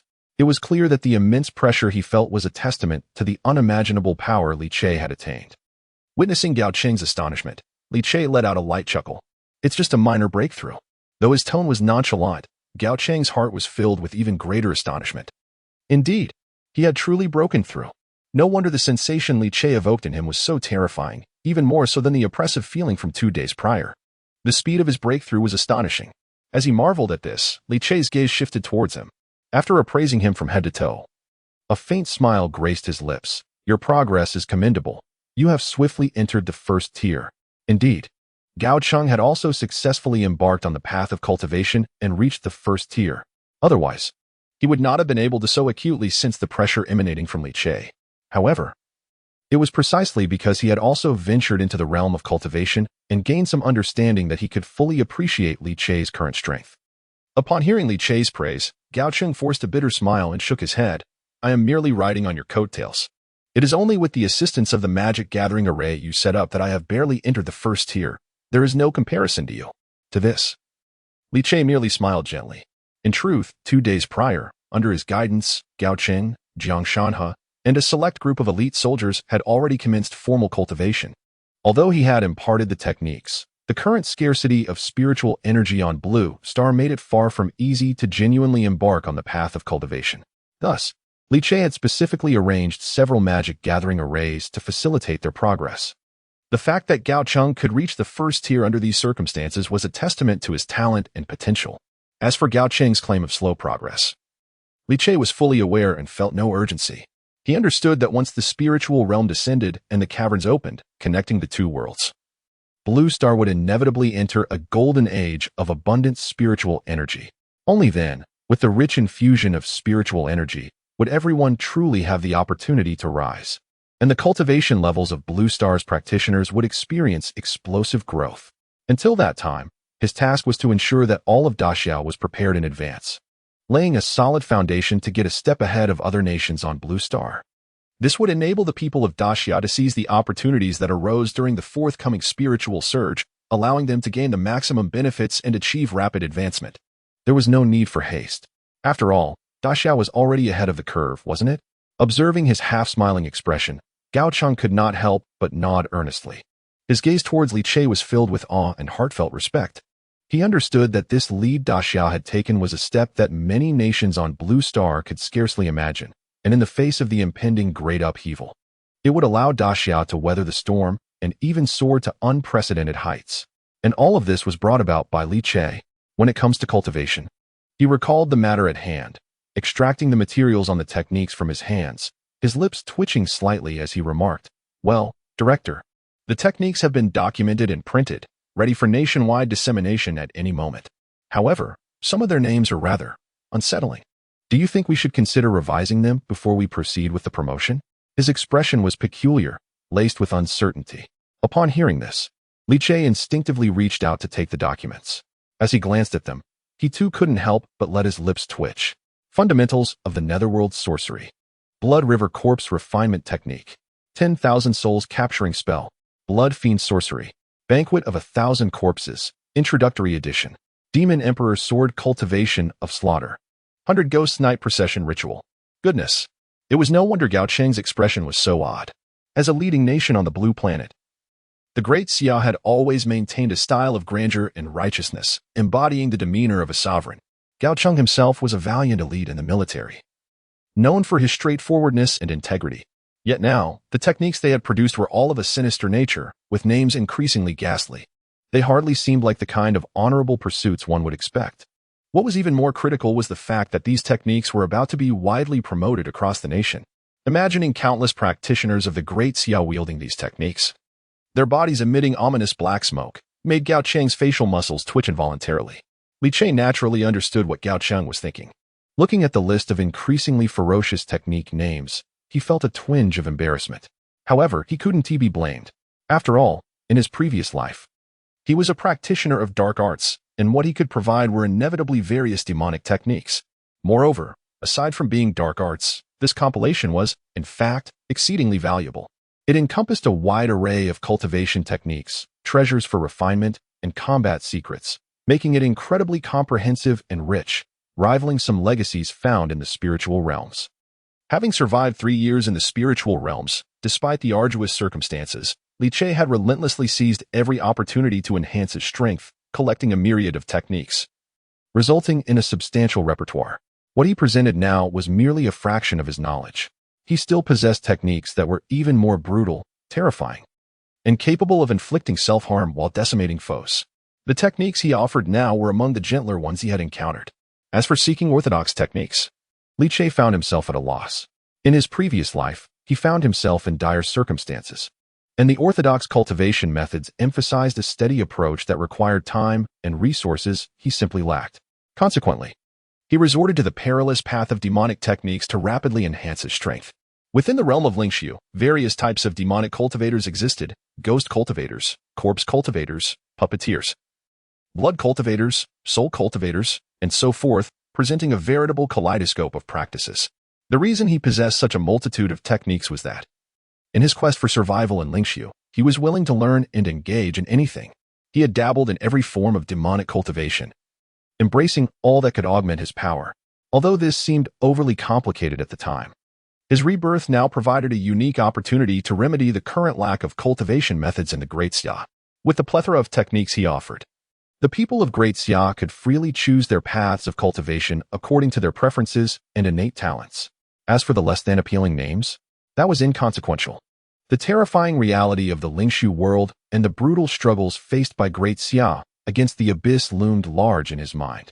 Li Che's gaze flickered with intensity, and his expression gradually settled into tranquility. Ultimately, in this world, power was the only truth. A catastrophe was imminent, and without swiftly enhancing his strength to survive it, all discussions, let alone the notions of orthodox or demonic paths, were futile. Elder Jiang had once remarked, "Is the demonic energy overwhelming? That is the purple qi from the east. Is the aura dark? That is the depth of purple." As long as the techniques were utilized by Great Xia, they were deemed orthodox. Li Che shook his head, recalling Elder Jiang and the senior officials of Great Xia's previous statements, which he now relayed to Gao Cheng verbatim. Observing Gao Cheng's righteous demeanor, Li Che noted the twitching at the corners of his mouth. Nonetheless, Gao Cheng was not one to be overly sentimental. He recognized that merely having access to cultivation methods was a tremendous fortune, and there was no room for picky choices. Without Li Che, Great Xia would still be oblivious to the impending catastrophe, destined to suffer when it eventually arrived, much like the other nations of Blue Star. "Yes, Director. I understand." Gao Cheng snapped to attention, his military boots echoing sharply. At this, Li Che nodded in satisfaction. Then, as if suddenly recalling something, a hint of a smirk crossed his features, and he remarked lightly, "The names are of little importance. What matters is their effectiveness. Otherwise, do you expect the holy light scripture from the Eagle Nation to fell the beast of the abyss?" Upon hearing this, Gao Cheng was initially taken aback, then broke into a grin. The holy light scripture? He wondered, when that day truly arrived, would the deity they spoke of actually manifest to rescue them? A teasing expression danced across Gao Cheng's face. After finalizing the matter of the cultivation methods, Li Che dismissed further thoughts and extended his hand. "Let me see the list of prodigies." In response, Gao Cheng promptly retrieved another document and handed it over. Li Che's demeanor grew earnest as his gaze meticulously scrutinized each name on the list. Nangong Chuan, 35 years old. Currently serving as the Deputy District Chief of Tianyang District in Suzhou. Qin Changming, 33 years old, presently an academician at the National High Energy Physics Research Institute. Su Wanqing, 25 years old, currently the general manager of a major corporation in Jianan. Zhang Anbang, 17 years old, a newly enlisted soldier in the 3rd Army Corps. Chen Yin, 20 years old, currently a student at a prestigious university in the capital. Shin Yu, 18 years old, Zhang Qian. The names inscribed on this list are not numerous, totaling less than 100. Yet, they all represent prodigious figures known to Li Che from his previous life, when the spiritual ruins descended and the abyss opened, plunging Blue Star into unprecedented calamity. These individuals shone like radiant stars, rising swiftly and exhibiting remarkable prowess. Whether in innate talent or character, they are unparalleled. Furthermore, crucially, these individuals differ fundamentally from the traitorous scoundrels like Li Ziming and Zhang Dihai. In his previous life, each of them on this list fought valiantly to defend their homeland until the very last moment. In the face of oppression and treachery from foreign powers and betrayers, the Great Xia's initial military endeavors faltered, leading to widespread suppression, allowing the monstrous beasts of the abyss to wreak havoc, shattering mountains and rivers, enveloping the world in endless bloodshed and wails. Amidst this pervasive darkness and despair, some cowered in fear, while others betrayed their country. Yet, equally, there were those who stood resolutely, fervently seeking every resource to support their nation within the spiritual ruins, battling ferociously against the monstrous beasts in the abyss. For instance, Nangong Chuan, Li Che vividly recalls, in his previous life, he entered the spiritual ruins to safeguard precious resources for the Great Xia. Surrounded by foreign forces and besieged by numerous beasts, he fought desperately to break through and successfully delivered supplies back to Great Xia, sacrificing his own life amidst a torrent of corpses. Similarly, Zhang Anbang, though younger, fought for 17 days during an outbreak in a certain abyss on Blue Star, slaying countless beasts and successfully covering the retreat of many civilians, ultimately exhausting himself in the Yanqing subway tunnel. Moreover, Qin Changming, Su Wanqing, and Chen Yin, under the suffocating darkness and despair shrouding the Great Xia, ignited a fervent will and an indomitable fighting spirit. They etched the resilience of the Great Xia in blood and fire. They shed their blood and sacrificed their lives solely to protect their homeland.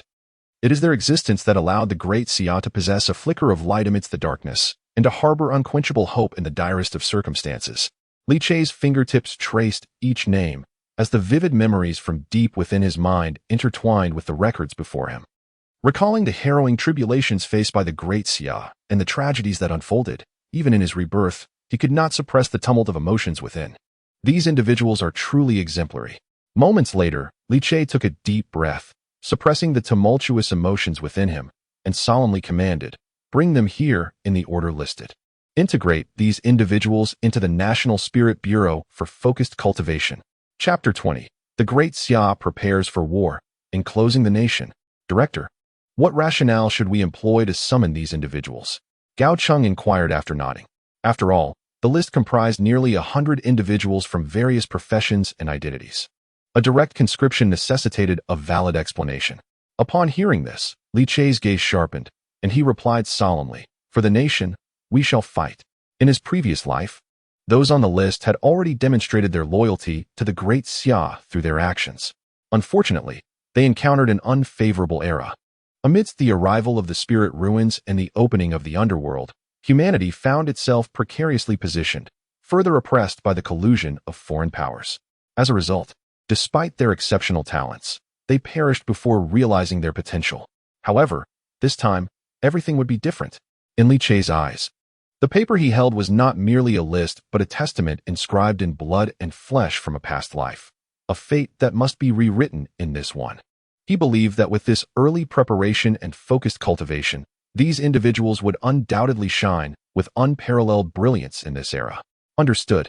Upon hearing this, Gao Cheng's expression turned solemn as he saluted with fervor. After confirming the matter, Li Che recalled another task and continued, regarding the martial arts techniques.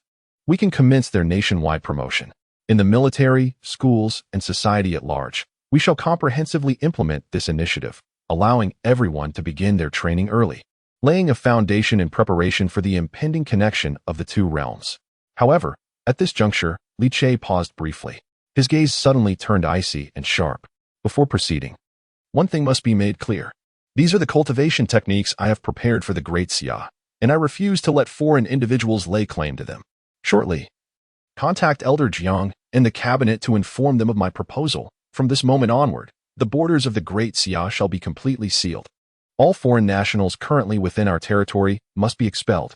Simultaneously, we will issue a global announcement stating that a crisis is imminent, urging all foreigners to return to the Great Xia to weather the storm together. Furthermore, we will establish a deadline. Those who wish to return to their homeland before the deadline will receive full support and facilitation. Conversely, those unwilling to return will have their nationalities revoked and be treated as foreigners, never to be accepted again. Upon hearing this, Gao Cheng's eyes brightened. He was wholeheartedly in support of this decision. As the crisis approached, unity was essential to overcome the impending challenges. Expelling foreign nationals to stabilize the nation was indeed the right course of action. However, Li Che's call for foreigners to return, while explicitly highlighting the crisis, was clearly a means of selection, a fact Gao Cheng understood well. Although this catastrophe will engulf the entire Blue Star, with Li Che and various preparations in place. If there is any nation on Blue Star most likely to weather the crisis and effectively safeguard its populace, it must undoubtedly be the Great Xia, especially now, as numerous techniques are set to be disseminated, presenting an opportunity that other nations can scarcely imagine. In such circumstances, those willing to return home and face the trials together will naturally be warmly welcomed by the Great Xia, provided with proper arrangements, and not begrudged any opportunities for cultivation. As for those who, upon hearing of the impending crisis, are frightened to return or even flee abroad, even if they return to the homeland, they would merely serve as unstable liabilities, and it would be prudent to seize this chance to filter them out and refuse them entry. They do not deserve the opportunities and protection.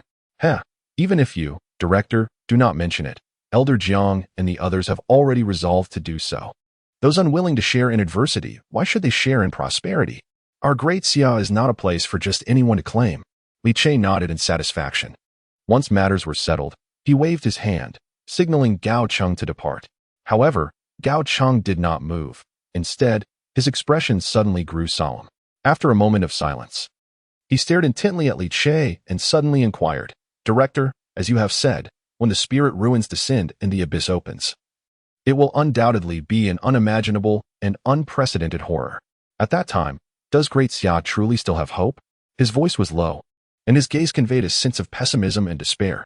Among all, Gao Cheng undoubtedly ranks among those who understand the impending crisis most acutely. For as the Deputy Director of the National Spirit Bureau, he is most familiar with Li Che. He has long been apprised by Li Che of the terrifying nature of the spirit ruins and the abyss. He comprehends the severity and peril of the impending crisis far better than others.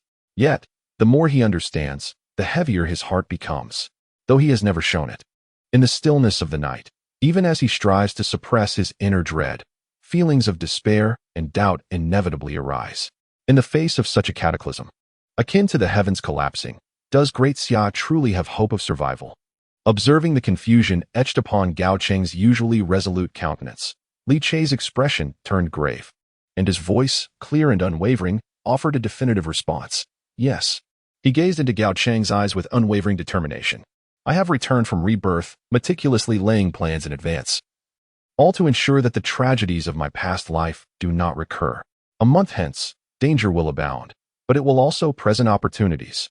As long as our Great Xia can seize this chance, we shall undoubtedly rise amidst chaos. What does not kill us will only make us stronger. Whether it be the spirit ruins, the beasts of the abyss, or the clowns like the eagle sauce, they are destined to become the stepping stones for our Great Xia, propelling us to unimaginable heights. Li Che's voice resonated with a powerful timbre, exuding an air of unwavering confidence. It was as if he spoke not of mere hopes, but of a future he had already envisioned. His clear voice, akin to a pristine spring, dispelled the confusion and dread within Gao Cheng's heart. Suddenly, a remarkable brilliance and hope ignited in his eyes as he nodded emphatically. I believe, on August 1st, 2030, in the afternoon, the fervor and public discourse ignited by the last national announcement and the notification to the populace of the Great Xia had yet to subside. Major media outlets throughout the Great Xia, television, radio, and various platforms, once again launched a comprehensive and large-scale announcement. Moreover, the news was once again exceedingly dense. Each piece of crucial information detonated like deep-sea explosives, one after another. National announcement. Effective immediately, in response to the national crisis. The Great Xia will fully seal off its territorial waters, land, and air borders starting tomorrow at midnight. Simultaneously, the return home plan is activated. All foreign nationals must leave the territory of the Great Xia within 24 hours. And we call upon compatriots worldwide to return at the earliest opportunity. Please register for your return via the Dragon Soul hotline. Repeat, this is a special recall.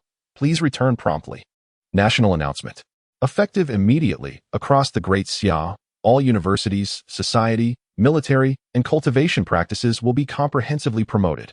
All citizens of the Great Xia are required to collect their materials with their identification cards from the relevant institutions and learn how to practice these techniques. Repeat, please collect and learn the cultivation practices as soon as possible. National announcement. In response to a major national crisis, our 1st, 3rd, and 7th armies have been dispatched to regions such as Rong City, the Qinling Mountains, and the Basha Basin. Residents in these areas are urged to evacuate in an orderly manner. The state will ensure your well-being. Repeat, residents in the aforementioned areas, please evacuate immediately. Chapter 21. The storm approaches. The nation receives the demonic techniques. It exploded. Absolutely detonated. If the previous announcements merely hinted at an impending storm, leaving people in a state of perplexity, this national announcement represented concrete actions, gradually clarifying the previously murky situation. In an instant, the entire Great Xia was abuzz with uproarious discussions. Goodness, is this for real? Borders are being sealed, and compatriots worldwide are being summoned to return? Something monumental is happening. Just recently, they spoke of preparing to establish a cultivation system, and now, they are already rolling it out on a massive scale. My word. With major armies mobilized to various regions across the nation, what on earth are they planning? I have a premonition. Great Xia is on the brink of monumental change. No need to say it. I can feel it myself. Why are we still discussing this? The nation has issued such an urgent notification. Shouldn't we hurry to collect the techniques? Goodness. I'm near the Qinling Mountains. What is happening? Here, the atmosphere is serene, with no events unfolding. Why the sudden call for evacuation? Regardless, obedience is paramount. Have you not observed the arrangements made by the state? Brothers, I have obtained the cultivation technique. Indeed, it is genuine. Not a fabrication. I have truly acquired the legendary practice method. So do I. Let's cease the idle chatter and delve into our cultivation. A collective uproar ensued. With the announcement, astonished exclamations and discussions echoed across the vast expanse of the Great Xia. with an overwhelming barrage of comments flooding various platforms. The resonant proclamation struck like the clash of metal, imbued with an indescribable sense of urgency and solemnity. It reverberated in the hearts of the populace, akin to the beating of war drums. The citizens distinctly sensed the resolute stance and unprecedented vigor of the state, in stark contrast to the previous national announcement. It was evident this time that the government was wholly committed, having initiated tangible actions. They had even begun to widely promote the so-called cultivation techniques, which was nothing short of astonishing. Although, to this day, no one truly comprehends the nature of the alleged crisis. Yet, from the various maneuvers of the state, it is clear that the Great Xia is now taking substantial measures, with the entire national apparatus operating at full throttle, poised to confront the purported crisis. In light of this, what further discussion is necessary? The state requires cooperation, and compliance is all that is needed. Following the announcement, all citizens of the Great Xia spontaneously mobilized, unreservedly aligning with the official directives, harboring no grievances, particularly in regions such as Rong City, the Qinling Mountains, and the Basha Basin. If one were to gaze from above, it would be evident that the camouflage torrents of the major military groups surged forth, encircling certain strategic areas like an ironclad fortress. Meanwhile, the residents of these regions, under military coordination, systematically retreated to safety. Countless streams of people converged into an endless river, flowing across the land. There were no riots, no inquiries, only unwavering trust and support prevailed, whether among the throngs of spirited citizens or the residents in the midst of evacuation. None were aware that the Great Xia was already fully armed and on high alert. Those locations previously marked by Li Che would soon witness the arrival of one military group after another, a month hence when the caverns would be opened. A multitude of steel torrents formed a dense and formidable encirclement, ready and waiting for action. Simultaneously, the Great Xia's series of significant maneuvers stirred a commotion across the Blue Star. International unrest ensued, with nations on edge. The world was aflame with speculation. Whether it be the Eagle Nation, the Basin Chicken, the White Elephant, the Bear, the Gallic Rooster, and others, nearly every country was in a frenzy. They sensed that something was amiss with the Great Xia, something truly unsettling. Surely, a secret lies beneath the surface. But the question remains. They remain utterly oblivious to what exactly is amiss, unaware of the underlying secrets. As the situation in the Great Xia intensifies and its actions become increasingly astonishing, they find themselves restless, driven by an urgent desire to comprehend the unfolding events. Yet, despite their exhaustive efforts, ranging from various strategies to collective pressure and condemnation, the Great Xia remains unresponsive to their inquiries. Even attempts to employ special measures have been thwarted, as the spies they had previously embedded within Great Xia have all been eradicated, rendering them effectively blind. Without the Great Xia's disclosures, they are left in the dark. At this juncture, with the issuance of yet another series of announcements, nations around the globe experience a palpable anxiety, akin to ants on a hot pan, nervously agitated. Their singular thought echoes, what does the Great Xia intend to do? Meanwhile, the recent extraordinary maneuvers of Great Xia have stirred a maelstrom in the international arena, placing it at the epicenter of controversy. Aside from the media and social platforms within Great Xia, global social media is abuzz with fervent discussions. However, unlike the unity and determination seen within Great Xia, the external commentary is rife with derision, mockery, and sardonic amusement. What is transpiring? What is Great Xia up to? In an age where science prevails, Great Xia seems to be indulging in an arcane system of mystical cultivation. I have long asserted that Great Xia is merely a collection of relics clinging to antiquated traditions. They are no match for our nation. To coexist with them in Asia is a disgrace to our identity. In this era of peace, where nations coexist harmoniously, Great Xia is conscripting armies and preparing for war, positioning itself as a global pariah. Oh dear God, behold this group of uncivilized savages who still adhere to ethereal and unfathomable practices, calling for compatriots to return? After all the effort I expended to escape, they now wish for my return? They must be out of their minds. This is madness. In my view, Great Xia has completely lost its sanity. In an instant, the global social media landscape erupted into a frenzy, filled with scornful and disparaging remarks. The cacophony of ridicule and disdain was incessant. In the eyes of many across various nations, the current era on Blue Planet is a rare period of tranquility, devoid of significant events. Yet, The actions of Great Xia are unmistakably those of a deranged mind. Hardly anyone takes it seriously. Many are instead inclined to observe with a detached amusement, exchanging jibes and light-hearted banter. Across the ocean, in a dormitory of a state university on the west coast of Eagle Sauce Nation, the air is thick with the chill of central air conditioning mixed with the greasy scent of pizza boxes. In front of the floor-to-ceiling windows of room 307, two international students from Great Xia are intently focused on the urgent announcements playing on their computer screens. The flickering light casts contrasting expressions on their faces. Chapter 22. People from all over the world are returning to Great Xia. Haha. I truly believe Great Xia has lost its mind. A nationwide practice of self-cultivation? Closing the borders? With conscription and the mobilization of large military units, it is utterly ludicrous at such a time to suddenly implement these measures. And to adopt such a forceful stance in diplomacy, is it not compelling the entire world to stand against Great Xia? After reading the news, the slightly older Lu Tao erupted into a piercing laughter, his Starbucks paper cup shaking in his hand, causing the Americano to splatter onto his t-shirt emblazoned with the Statue of Liberty. He paid it no heed, only indulging in his own scornful derision. As he spoke, he clicked on entries regarding the Great Xia crisis on social media.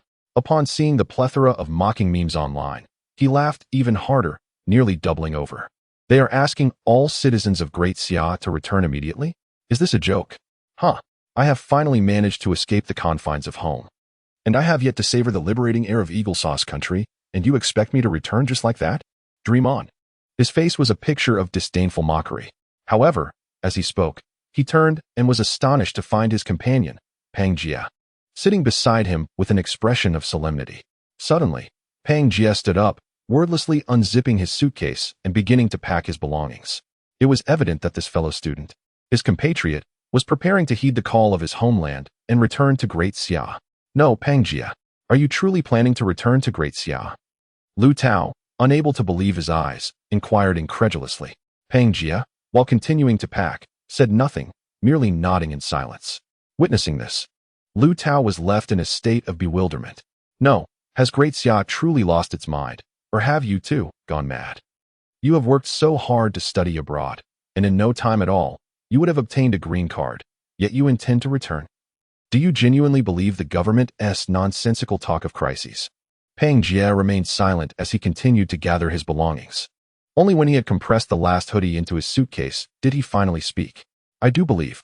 Once, during a flood, my home was submerged, and it was the People's Liberation Army that rescued me with a speedboat. That year during the pandemic, it was the community aunties who climbed 6 flights of stairs daily to deliver groceries to me. Now, the country speaks of a crisis, and I must return. His calm demeanor bore a serious undertone. His voice was not loud, yet it struck the air like a nail. He then raised his gaze to Lu Tao, who was staring blankly, and said earnestly, no matter what, at critical junctures, the country will never betray us common folk. I suggest you return with me. It was a heartfelt recommendation. However, upon hearing this, Lu Tao merely scoffed. You must be joking. I have no intention of going back. Life here is far superior to Great Xia. Even the air is sweet. In 6 months, I shall obtain my green card, allowing me to remain here indefinitely. Only a fool would contemplate returning. With that, he seized the electronic cigarette from the table and took a deep drag. He then pointed at the scrolling evacuation notice on the computer with a scornful laugh. Moreover, the Great Xia has proclaimed an imminent crisis, given the current circumstances. War may even be on the horizon. To return now would be tantamount to seeking one's own demise. My mind is perfectly sound. Let the Great Xia be as it may. It is of no concern to me. Pang Jia quietly tidied his belongings, refraining from retorting. He had always known that Lu Tao harbored a penchant for foreign admiration, harboring numerous grievances against the Great Xia while perceiving everything abroad as superior. During such times, he could hardly be bothered to engage in a debate. Each individual possesses their own path and choices. As for him, he steadfastly chose to place his faith in his country. Studying abroad was merely a means to acquire better knowledge. His roots would forever remain in the Great Xia. Within his chest beats a loyal heart, and the blood coursing through his veins is that of the Yin and Huang. When the nation calls, he shall answer without hesitation. Having finished packing, he promptly purchased a plane ticket on his phone, preparing to return to the Great Xia. As he wheeled his suitcase out of the apartment building, the afternoon sun warmed the nape of his neck. From behind the apartment window, Lu Tao gazed at Pang Jie's retreating figure, his expression dripping with sarcasm. Fool. Go ahead and return. You'll regret it once you're back. Umph. You squander such a splendid opportunity to remain in the land of the eagle. You shall weep daily henceforth. He reveled in his decision, even mocking Pang Jie openly. Yet, he remained oblivious to the challenges awaiting him should he choose to stay in the land of the eagle. As Pang Jie contemplated, each person indeed possesses their own path and choices. Following the global summons from the Great Xia, a tremor swept across the world, prompting countless children of the Great Xia, like Pang Jie, to embark on their journey home without hesitation. They returned as if birds returning to their nests, like rivers flowing back to the sea. They too were unaware of the situation in the Great Xia, ignorant of the reasons and purposes behind such actions. Yet, they believed in the Great Xia in their homeland. What they possessed was a profound love and unspoken support. Of course, there were countless individuals like Lu Tao, who chose to remain abroad, indifferent to the so-called summons, even deriding it. Even upon witnessing the notices or sensing a shift in the atmosphere, they harbored no thoughts of returning. Perhaps they believed that the air abroad was sweeter, that the moon was fuller and more beautiful. To this, Li Che was entirely unconcerned and even found it somewhat amusing. Those individuals, convinced of their own cleverness, remained oblivious to the true meaning of their choices. They were unaware that they had missed their final opportunity to return to the Great Xia. This time, the choice to not return means that henceforth, even if they wish to come back, there will be no opportunity left for them. A month later, the spirit ruins shall descend, and the abyss shall open wide. The world will descend into a purgatory filled with wails of sorrow. By that time, even if borders are not sealed, others will find it utterly impossible to enter the realm of Great Xia. Regarding the presence or absence of these individuals, Li Che remains entirely indifferent. He has more pressing matters at hand. He dispatched Gao Cheng to mobilize personnel from the National Spirit Bureau, summoning those extraordinary individuals who, in a past life, blazed forth as beacons in the darkness of Great Xia, fighting valiantly until the very end. In the previous era, Great Xia faced dire straits, beset by nations such as the Eagle Nation, leading to many of these prodigies falling like shooting stars. They scarcely had the chance to flourish and radiate their brilliant light before tragically perishing. In this life, Li Che's mission is to proactively gather these prodigies from the past into the National Spirit Bureau. Subsequently, he shall leverage various resources to cultivate them with utmost dedication, allowing them to fully unleash their talents and grow rapidly. Thus, he aims to forge a truly dazzling and invincible army of terror.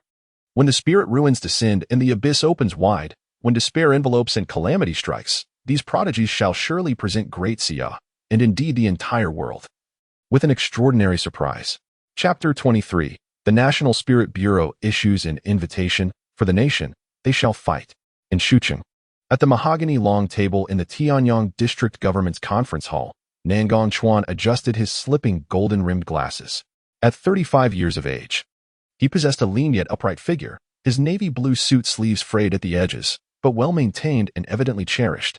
Although he had ascended to the position of deputy district mayor, wielding considerable influence, he remained true to his humble beginnings. Born into a poor farming family, he epitomized the essence of the underprivileged. No one understands the pangs of poverty and hunger better than he. It was the nation's various policies and subsidies that allowed him to grow up smoothly, and it was the government scholarship that provided him, at 17, with the ticket to escape the loamy highlands, offering him a genuine chance to break free from the mountains that had constrained his ancestors for generations. Upon arriving in the city, he witnessed the broader world and gradually carved out a realm of his own through relentless effort. He transformed his own destiny, achieving a better life. Simultaneously, he ensured that his parents would no longer toil endlessly, facing the soil day in and day out, but could instead enjoy their twilight years in peace. From the depths of his heart, he harbored immense gratitude towards the nation. Thus, upon graduation, he unhesitatingly joined a national institution, dedicating himself to serve the country and contribute his own strength. At this moment, all attendees in the conference hall have taken their seats. As the deputy district mayor, he is preparing to implement the widespread introduction of the recently announced cultivation system and techniques within his jurisdiction as per directives received from above. Although he harbored considerable confusion regarding these announcements and orders, lacking a clear understanding of the situation at hand, he nonetheless resolutely chose to comply with the national directive. In accordance with higher instructions, our district would comprehensively implement the popularization of cultivation practices. Nangong Chuan delivered a speech outlining various tasks. The attendees in the conference hall bore solemn expressions, diligently taking notes. However, the meeting had only just commenced. Suddenly, with a resounding crash, the bronze double doors of the conference hall were thrust open with great force. The unexpected commotion startled everyone present, prompting them to turn their heads in alarm. Their expressions filled with indignation. This was a government venue, and they were engaged in the execution of a crucial national directive. How dare anyone disrupt this gathering at such a pivotal moment? One individual sprang to his feet, glaring toward the entrance, ready to reprimand the intruder. Yet, in the next instant, all eyes widened in astonishment. As the doors swung open, a procession of over a dozen warriors clad in dark combat uniforms entered. Their sharp gazes emanating an aura of iron-blooded ferocity, unmistakably elite among the elite. What could this possibly mean? A stir rippled through the audience. Shocked, they gawked at the soldiers, their hearts racing. Before anyone could inquire further, the leading major, with eyes sharp as a hawk, scanned the assembly and spoke in a deep voice. Who is Nangong Chuan? Is there anyone here seeking District Chief Nangong? Instinctively, all gazes shifted towards the podium, their astonishment deepening. Truth be told, as fellow officials of the same district, they were well acquainted with Nangong Chuan, admiring his diligent spirit of dedication. Yet now, why would military personnel suddenly seek him out? Nangong Chuan was equally taken aback. I am Nangong Chuan. How may I assist you? He inquired, adjusting his glasses and rising directly. If this were any other official, they might have quaked in fear under such scrutiny. But Nangong Chuan had always acted with a clear conscience and felt no trepidation. As soon as he finished speaking, the major's expression became serious. Leading his squad forward, they halted before Nangong Chuan, snapping to attention and saluting with a firm voice. Comrade Nangong Chuan, we are here under orders from the National Spiritual Bureau, and we have been dispatched to Shuqing to escort you to the capital. Please gather your belongings immediately and accompany us. Each word resonated with authority, accompanied by a palpable aura of martial resolve. He then handed over a secure tablet, upon which a summons bore the unmistakable signature of Director Li Che. In an instant, the assembly of officials in the conference hall froze in place, oblivious to the clattering of their teacups as they slipped from their fingers. The National Spiritual Bureau. In recent days, as a series of announcements have been issued, the most captivating and astonishing department in the entire Great Xia is undoubtedly the National Spirit Bureau. The true nature of this enigmatic agency remains shrouded in mystery, yet everyone is aware that this newly established department wields terrifying powers unmatched by any other institution, positioning it as the unequivocal core of authority. It seems that all proclamations and actions within Great Xia revolve around and are in conjunction with the National Spirit Bureau, underscoring the immense energy it embodies. Now, this mysterious agency, which has emerged in the national announcements, has suddenly appeared before them with a thunderous presence. And its objective is none other than to summon Nangong Chuan to the capital under the highest priority military order. Such a revelation is bound to leave one utterly astounded. Nangong Chuan himself is taken aback, feeling a wave of disbelief wash over him. However, he quickly regains his composure. No problem. I will inform my family and gather my belongings to depart with you. Yet, he cannot help but inquire, may I ask what my presence is required for? Upon hearing this, the major, with a slightly tanned and square countenance, adopts a solemn demeanor and responds in a deep voice, to fight for the country. Just 4 simple words. Yet, to Nangong Chuan's ears, they resonate like a thunderclap, causing his eyes to widen and stirring a tempest within his heart. To fight for the country. Such a straightforward declaration ignites a fervor within him, making his blood seem to boil. An unprecedented surge of strength courses through his body, rendering his eyes misty with emotion. To fight for his nation is a monumental honor. No need to pack. Let us leave at once. Upon regaining his senses, Nangong Chuan's expression hardens with determination, and he strides forward resolutely. There is no need for further words or questions regarding motives. To fight for the country. This alone is sufficient. As the helicopter of the task force roars atop the government building, Nangong Chuan turns his gaze, peering through the cabin door at the vast expanse of land below. The gusts from the rotor blades tousle his hair, and within his eyes, there is no trace of hesitation. Great Xia, like a vast and profound land, has nurtured him to this day, deeply engraved in the very essence of his being. Everywhere he looks, within the folds of each furrowed field lies the slumbering essence of his childhood. Within the whispers of every grain of sand echoes the counsel of his ancestors. This rich soil has shaped his sincerity through millennia of smoke rising from hearths. At this moment, he hears the rhythmic pounding of his heart deep within his chest. It is the instinct rooted in the earth awakening. This time, he shall don the armor of the land and offer his life in gratitude to the mountains and rivers that have long since become intertwined with his very breath. Chapter 24. The prodigies of the past converge at the National Spirit Bureau. Wanqing, underground laboratory of the High Energy Physics Research Institute. Qin Changming was conducting experiments with a few students.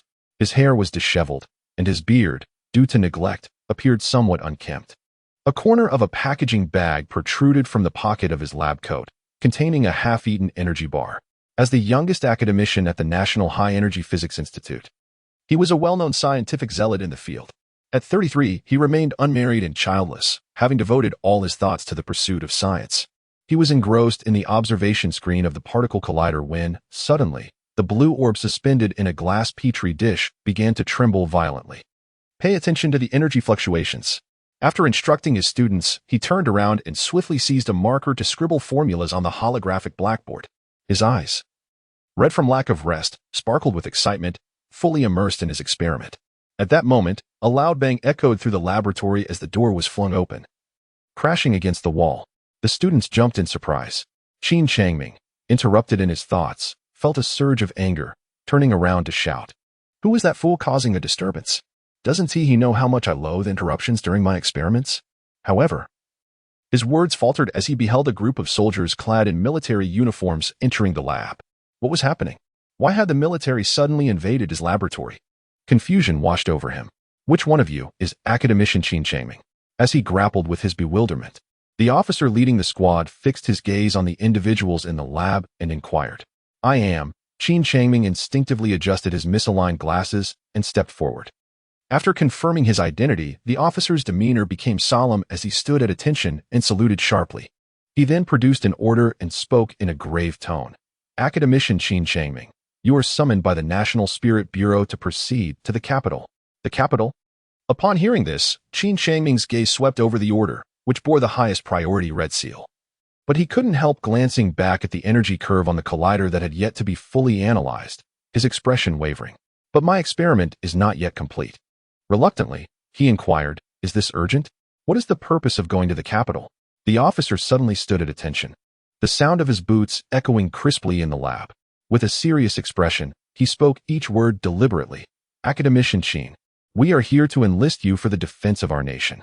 At these words, Qin Changming was momentarily taken aback, but then his expression transformed into one of solemnity. He was involuntarily reminded of the Red Army medal his grandfather had hidden in the Kong, and of his father's dying wish as a nuclear physicist.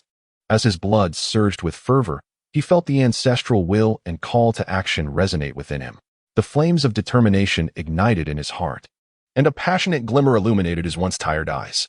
He abruptly tore off his white coat, casting his gaze upon several students, and with a grin declared, preserve and archive the experimental data. The rest is up to you. With that, he exhibited no further hesitation and directly followed the officers as they departed. The National Spirit Bureau was in motion.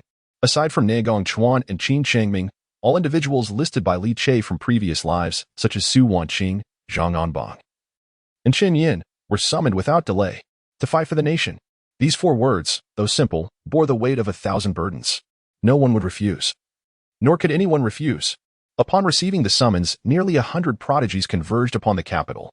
Although these individuals were scattered across Great Xia and came from diverse backgrounds, this did not impede the efficiency of the operation. The gathering of all prodigies from the list was accomplished in less than a day. At this moment, the date was August 3rd, nightfall. There were only 27 days remaining until the arrival of the Spirit Ruins world. The night enveloped the land. In the capital, within the National Spirit Bureau, the lights shone brightly. In the grand hall atop the Central National Spirit Bureau building, a throng of people gathered.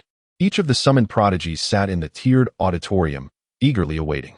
Nearly 100 summoned individuals were dispersed among the seats. Some tapped their fingers pensively on the armrests, while others scanned their surroundings with curious eyes. Whispers surged through the hall like a tide. Oh, Director Nangong, you received the summons too. Academician Qin, I didn't expect to see you here. Were you also summoned by the National Spirit Bureau? Indeed, I had no idea what was going on. They suddenly found me today and brought me here. I'm not sure what I'm supposed to do, but it certainly feels urgent. By the way, everyone, I still don't understand what this National Spirit Bureau actually does. The director is named Li Che. Does anyone know his background? As these prodigies from past lives gathered, familiar faces couldn't resist engaging in hushed conversations. Their low murmurs were tinged with palpable confusion and uncertainty. Those who arrived here without delay undoubtedly possessed a steadfast desire to serve their country. However, even with their presence, the purpose of this gathering remained a mystery to them. Everyone was engulfed in bewilderment. Meanwhile, amidst the murmurs, Zhang Anbong appeared particularly tense, sitting rigidly in his chair. After surveying the room, he instinctively clenched the seams of his camouflage pants, his nails nearly digging into his palm, his demeanor increasingly anxious. He realized that among the assembled individuals, the majority were influential figures or successful professionals, many of whom he had previously seen on television. For instance, Qin Changming is a renowned figure within the research community, celebrated as the youngest academician in the Great Xia, a name even a mere youth like himself has heard of. Similarly, Nangong Chuan, an official of Great Xia, serves as the deputy district chief of a prominent metropolis, his diligent work ethic once hailed by CCTV as a model to emulate. Furthermore, Su Wanqing, the general manager of a top-tier conglomerate in Great Xia and a distinguished entrepreneur, radiates an aura of brilliance that naturally evokes a sense of inadequacy in those around her. Yet now, these illustrious individuals, once only seen on television, stand before him. Amidst the company of such luminaries, Zhang Anbong could not help but feel a surge of nervousness. Struggling to swallow, even sensing the hairs on the back of his neck standing on end. Simultaneously, a wave of curiosity and bewilderment washed over him. In comparison to these titans, he was merely a 17-year-old youth, a fresh recruit in the military. What merit did he possess to be invited alongside such esteemed figures by the National Spiritual Bureau? Chapter 25. The entire venue in awe, the spiritual ruins unveiled. As whispers circulated among the attendees regarding the purpose of this assembly and the enigmatic director Li Che of the National Spiritual Bureau, a series of crisp, measured footsteps began to resonate. The crowd turned their gaze toward the source, where a young man, his demeanor indifferent, entered the venue flanked by elite military personnel. His gaze was sharp and his expression calm, yet an unmistakable air of authority emanated from him, as his profound eyes, reminiscent of an ancient, frigid abyss, swept across the assembly. The previously boisterous atmosphere fell silent. The sound of a pin dropping could be heard.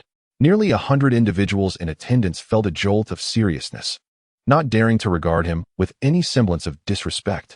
This young man was, of course, Li Che. He surveyed the faces before him, many of whom were familiar from a previous life.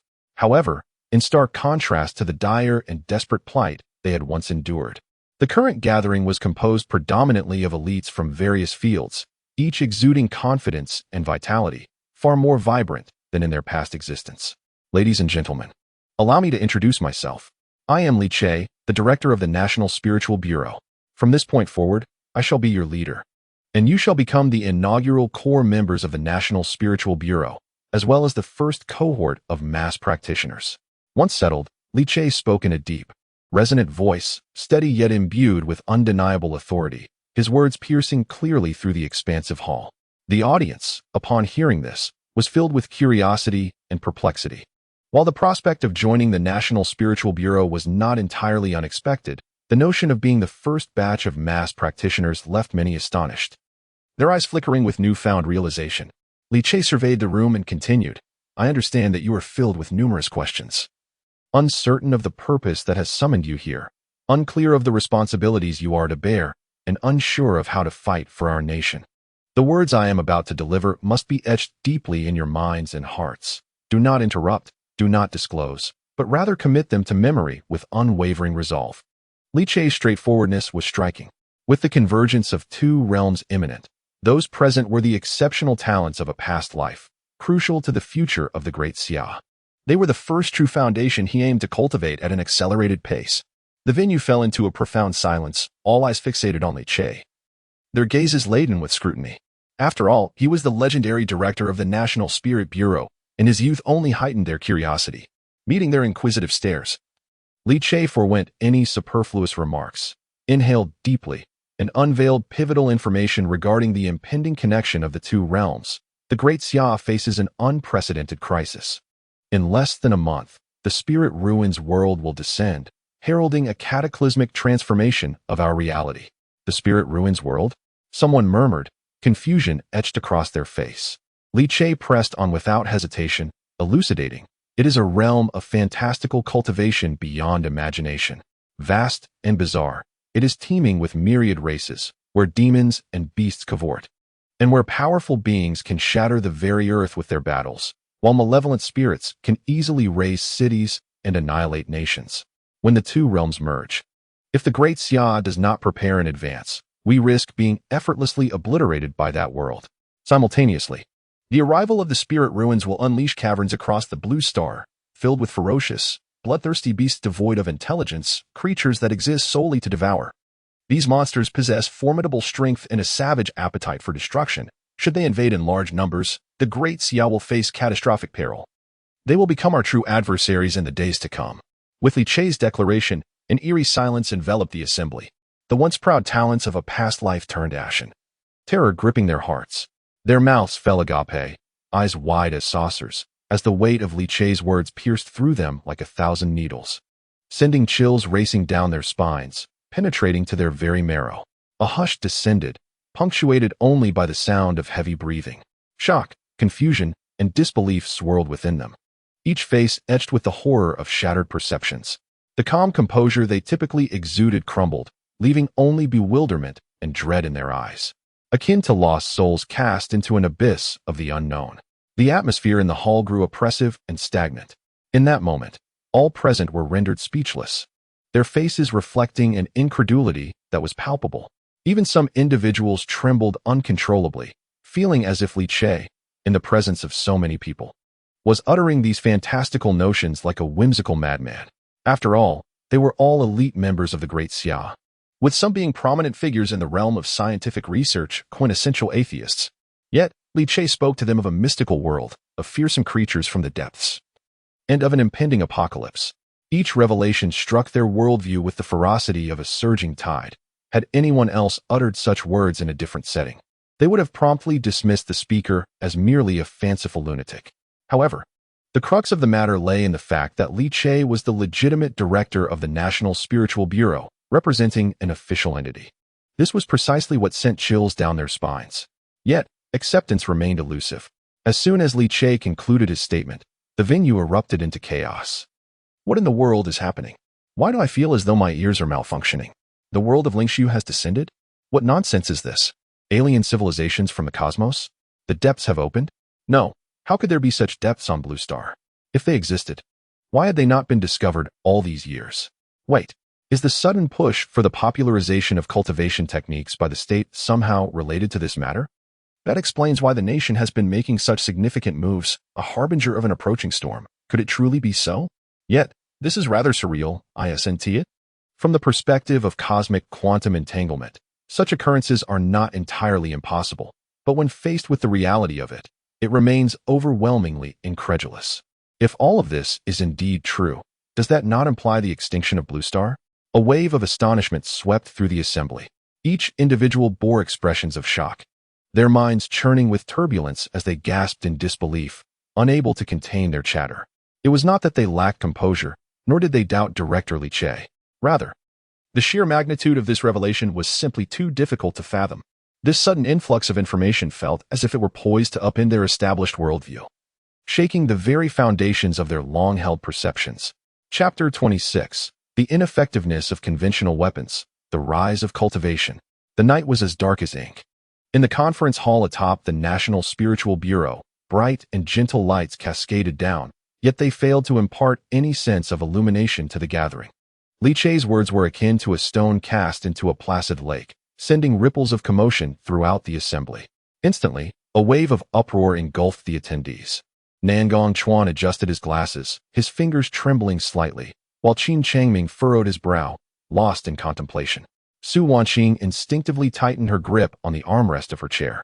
Even her meticulously crafted appearance could not mask the astonishment glittering in her eyes. She glanced up at Li Che, seeking a hint of jest upon his face. Yet all she beheld was a visage of cold severity. The young Zhang Onbong stared wide-eyed, his palms already damp with sweat. The reactions of others were similarly intense: shock, horror, panic, disbelief. Were it not for Li Chei's identity in the solemn atmosphere, they might have thought this was a fanciful tale. The venue was rife with commotion, discussions and exclamations echoing incessantly.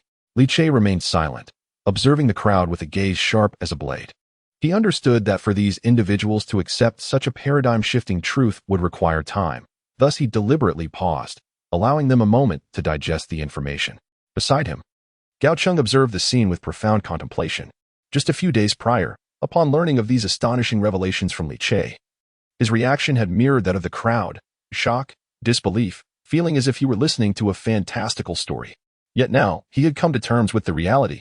The Blue Star was destined to undergo a monumental transformation, and the Great Xia, along with all of human civilization, faced an unprecedented and terrifying crisis, an irreversible fate. After a brief interval, the tumult and uproar in the hall began to subside. At that moment, the slender figure of Nangong Chuan rose to his feet. Adjusting his slipping gold-rimmed glasses, he took a deep breath and fixed his unwavering gaze upon Li Chei, hesitantly inquiring, "Director, it is not that we do not believe, but rather that this matter sounds far too alarming. Can you assure us that these events will indeed transpire?" As an official of the Great Xia, he instinctively considered the societal repercussions of such revelations. Clearly, what Li Chei was proclaiming was earth-shattering. Confirmation of it would undoubtedly inflict unprecedented upheaval upon the Great Xia, even inciting chaos. He understood the gravity of the situation and thus clung to a flicker of hope.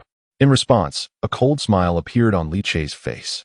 He recognized the impact of this news on everyone present, and he was acutely aware that words alone at such a moment would be woefully inadequate.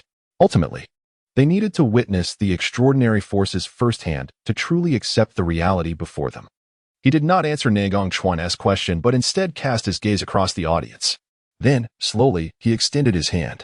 In the next instant, a thunderous roar erupted. A surging malevolent energy burst forth, a torrent of black mist rising from Li Chei's palm like flames, coalescing in an instant into a towering obsidian gate. The gate, entirely black, was wreathed in dark flames, with eerie faces entwined in the swirling black mist, and a cacophony of anguished wails emanating from within. To behold it was to glimpse the fabled portal to the underworld, a sight that invoked an overwhelming sense of dread between life and death. With the emergence of this spectral gateway, a chilling wind swept through the vast hall, the cries of tormented souls resonating ceaselessly. The bone-chilling aura penetrated to the marrow, causing every onlooker's pupils to constrict in terror, their faces etched with horror, and the very roots of their hair seemed to erupt in shock. How in the world is this even possible? Listening to the incessant and piercing wails, the nearly 100 people below turned pale, their bodies trembling with an overwhelming sense of dread. It was only at this moment that Li Chei spoke coldly. "I have personally endured all of this. Do you truly believe it won't happen?" Nangong Chuan's complexion drained of color, and upon hearing these words, he was struck with a profound shock, settling silently into his seat. All remnants of hope had vanished into thin air. At this juncture, no further words were necessary. The extraordinary scene before them transcended the power of language. The strength displayed by Li Chei was undeniably beyond anything that could be found on Blue Star. Everything he had just stated was indeed true. Perhaps the awe inspired by his magical prowess was so immense that the vast conference hall fell into a profound silence, a stillness akin to death enveloping the space. Finally, after a moment, another person stood up. Qin Changming suddenly rose, inquiring, "Director Li, are the entities from the Lingshu world and the beasts of the underground truly formidable? Can our nation's arsenal of conventional weapons not suffice?" He had discerned the gravity of what Li Chei had articulated. The Lingshu realm and the underground represented an unprecedented calamity for humanity. A single misstep could potentially lead to the annihilation of the entire Blue Star. Yet, how could this be possible? As a researcher, Qin Changming was acutely aware of the formidable nature of contemporary Blue Star technology. He found it difficult to fathom what kind of existence could be deemed a world-ending catastrophe. Were the various apocalyptic weapons of mass destruction truly insufficient to contend with the Lingshu and the underground? Upon hearing this, the eyes of others gleamed with a flicker of hope, instinctively turning towards Li Chei with anticipation. Indeed, conventional weapons. Humanity had evolved to a point where the strength of these weapons far exceeded that of the average individual's comprehension. Perhaps, The situation was not as dire as it seemed. In response, Li Che slowly retracted his hand, and after the anomalies in the conference hall dissipated, he solemnly declared, "They are incredibly strong. Exceedingly strong. Both the Lingshu and the underground are far more powerful than Blue Star can imagine." As he continued, his expression grew increasingly grave and somber. He added, "Do not place your hopes on conventional weapons. When the Lingshu descends, the global arsenal will be rendered ineffective due to the influence of the particles of spiritual energy, rendering large-scale weapons utterly unusable. At that point, whether confronting the Lingshu realm or the underground beasts, we will have no choice but to rely solely on our own strength. This is precisely why I advocated for the cultivation system at the earliest opportunity, urging the entire nation to train. Only by becoming stronger can the future of the Great Xia possess any real fighting chance." This revelation struck the audience as a heavy blow, darkening their expression significantly. Another piece of bad news. The ineffectiveness of conventional weapons would undoubtedly be a severe blow to the Great Xia. Until now, they have finally comprehended why the nation has suddenly embarked on the urgent dissemination of cultivation techniques, initiating a nationwide practice.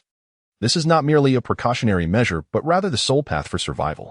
While the crowd remains enshrouded in astonishment, digesting the astonishing revelations, the young Zhang Anbang timidly raised his hand. Li Che turned his gaze towards the youthful face of this boy, still bearing traces of innocence. Meeting his eyes, Zhang Anbang, though exceedingly nervous, resolutely spoke, "Director, given that catastrophe is imminent, what is required of us?"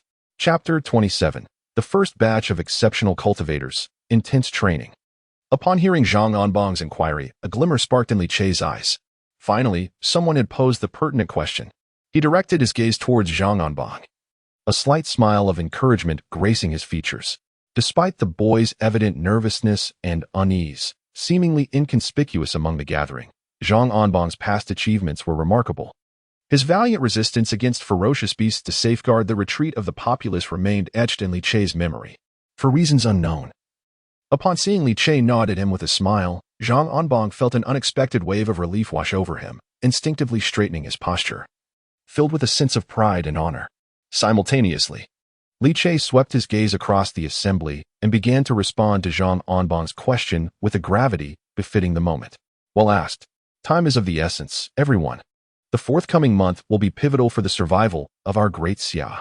You are all exceptionally gifted individuals, meticulously selected from across the nation. Your innate talents in the path of cultivation surpass those of others. This is both your opportunity and your mission, your responsibility. I require you to diligently practice the techniques and embark on the path of cultivation to strengthen yourselves. Henceforth, I shall devote myself to guiding and nurturing you.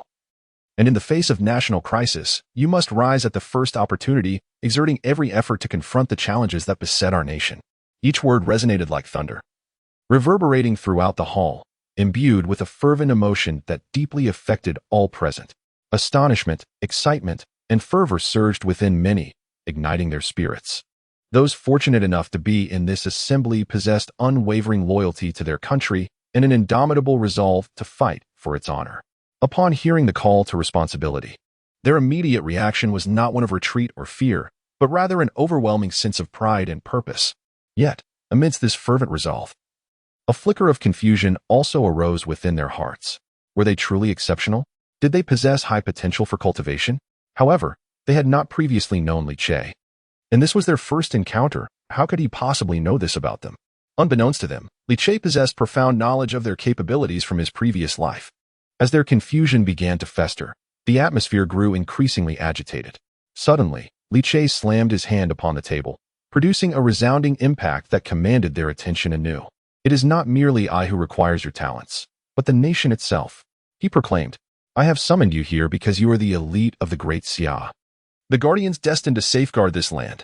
Your past endeavors and accomplishments hold no weight now. From this moment forth, you are solely the protectors of the Great Xia." Li Che's voice rose with fervent intensity, imbued with a sense of irrevocable determination. His piercing gaze swept over the assembly, and he bellowed with authority, "A crisis is imminent. The world is on the brink of transformation. The realm of the spirit abyss is merciless, and the beasts of the abyss are formidable. Yet, in times of peril, we find our finest opportunity for ascendance. I require each of you to prepare for national hardship with utmost diligence, to elevate yourselves at an accelerated pace. and to be ready for battle at a moment's notice. When the crisis strikes, you must rise to defend our nation. Remember this, from today onward. The future of the Great Xia lies within your hands. His voice resonated with depth and vigor, each word imbued with an electrifying power that reverberated throughout the hall. The room fell into a profound silence as the attendees gazed at Li Che, captivated by the formidable aura he exuded. Their previous doubts and astonishments gradually gave way to an inexplicable sense of mission. In that moment, they felt a fire igniting within their chests, a fervor coursing through their veins. A spirit aflame with the desire to fight. They had arrived prepared to defend their country, ready to stand tall, albeit uncertain of the means to do so.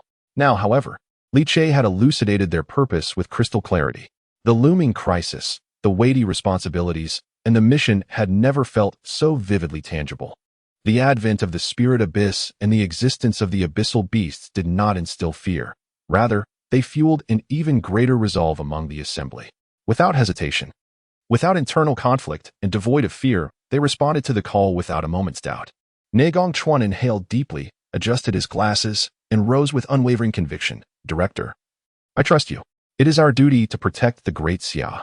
Qin Changming also stood, his bloodshot eyes shining with a sharper, more solemn brilliance than in his research days. Whatever the spirit abyss may hold, I firmly believe that humanity can conquer destiny.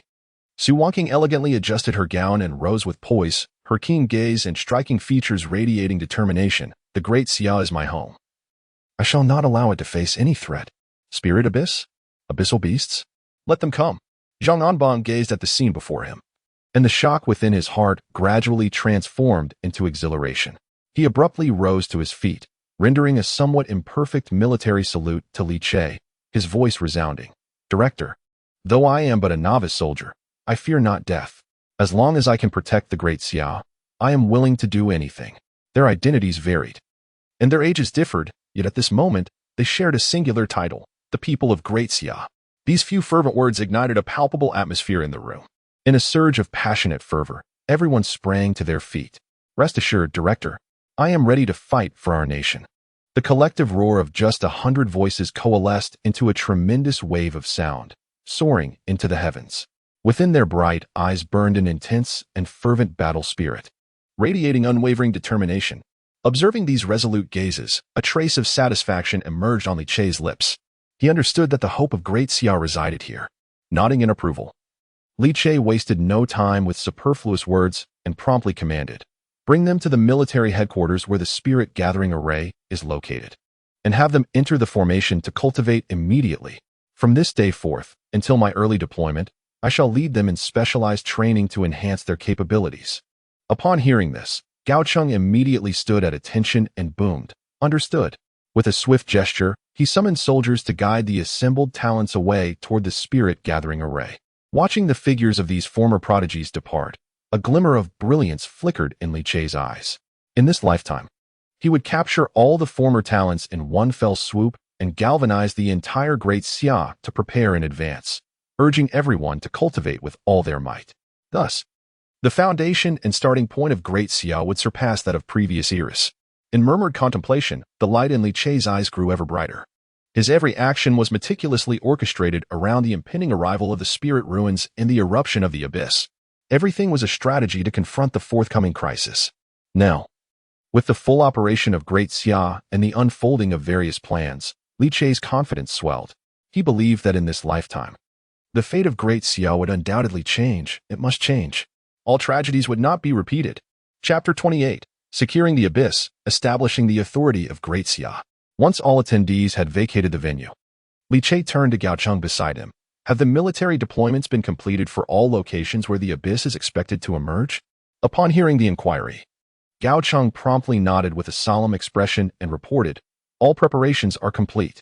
Based on the locations you previously provided, the military has dispatched forces to all 23 sites identified in the first batch where the abyss is projected to appear, and they have secured each location, standing vigilant.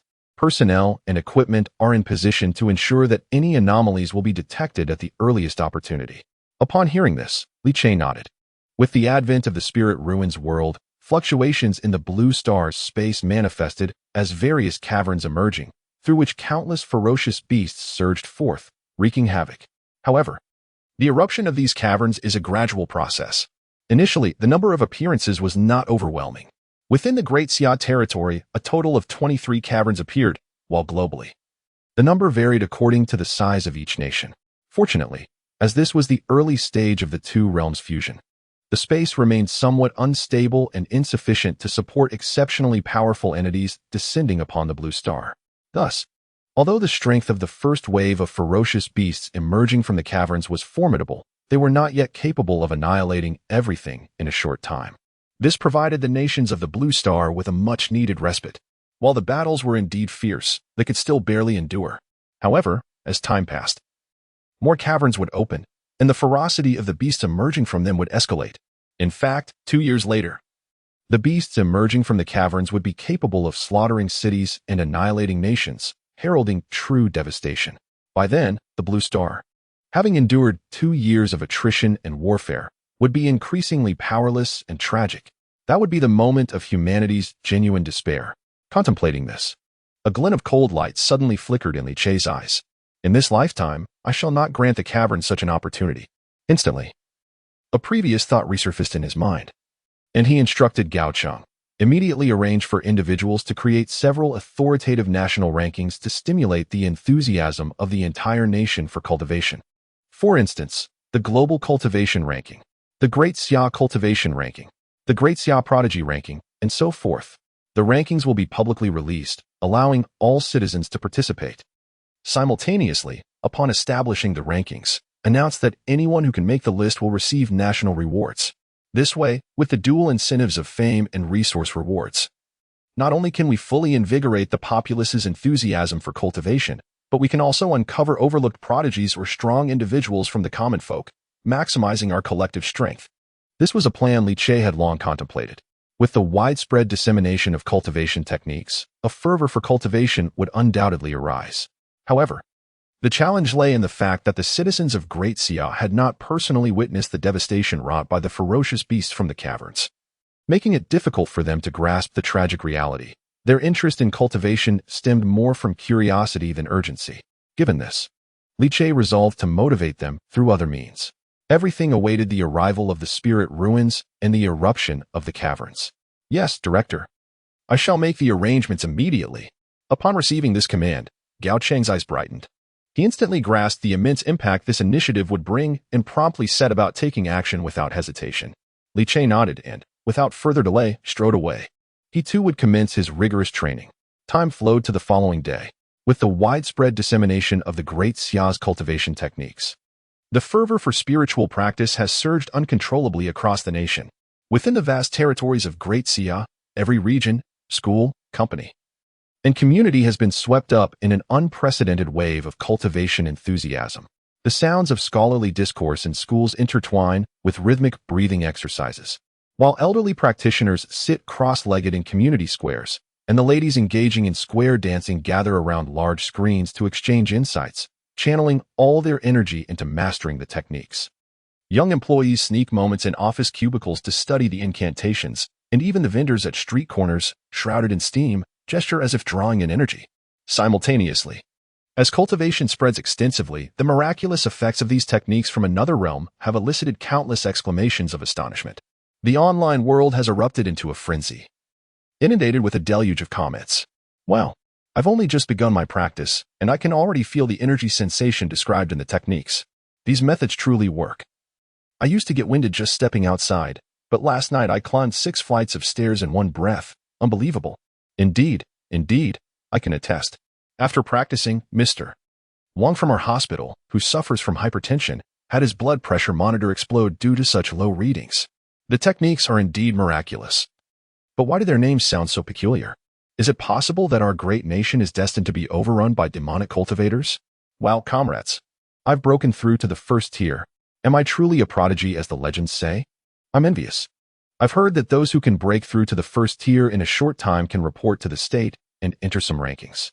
Not only do they receive national rewards, but they also automatically become members of the National Cultivation Force.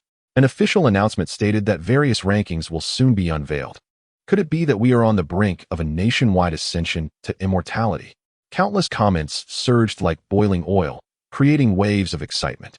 Whether in reality or the online realm, the atmosphere is ablaze with fervor as exclamations and discussions echo incessantly. With the vast expanse of Great Xia and its populous citizenry, there are bound to be individuals endowed with exceptional talent or extraordinary fortune. The marvels of these techniques have thus truly entered the public consciousness, sparking widespread astonishment and discussion, further igniting the resolve to cultivate. The entire nation is abuzz, and the tide of cultivation has been irrevocably unleashed. On August 2nd, 2030, there remain 28 days until the arrival of the spirit ruins. Qinling. The majestic mountain range stretches like a colossal dragon across the heavens and earth. Amidst the towering peaks, clouds swirl, and the gnarled branches of ancient pines claw at the cliffs, each ridge emanating a primal sense of pressure.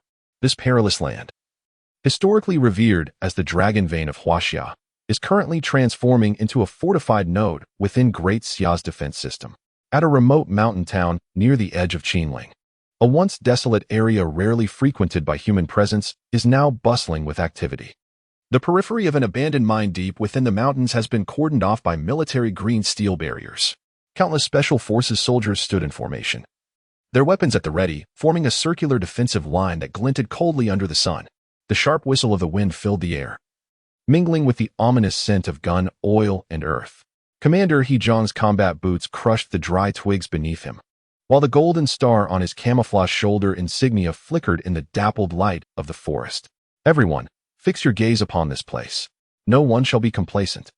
At the first sign of any anomaly, report to me immediately. Chapter 29. A sudden change in the Qinling Mountains. Beast emerged early. He Jiang, a towering figure, surveyed the surroundings with a hawk-like vigilance. As he patrolled the perimeter, his voice boomed, "Third squad, rotate. 8-hour shifts. Once this mission is complete, I will personally report to the National Spirit Bureau, requesting additional combat techniques and opportunities for training in the Magic Spirit Array, enabling everyone to elevate their strength." His words ignited enthusiasm among the soldiers, their eyes gleaming with fierce determination beneath their tactical scopes. "Commander, you promised," they exclaimed. "Rest assured, we will keep our eyes wide open, not missing even the slightest stir." The prospect of the Magic Spirit Array had them buzzing with excitement. He Jiang laughed heartily at their eager expressions. The first underground cave of the Great Xia could erupt at any moment, and this location was one of 23 critical points. This army had been dispatched under the orders of the National Spirit Bureau to stand guard. Days prior, before the comprehensive dissemination of demonic cultivation techniques, Li Che had prioritized their introduction within the military.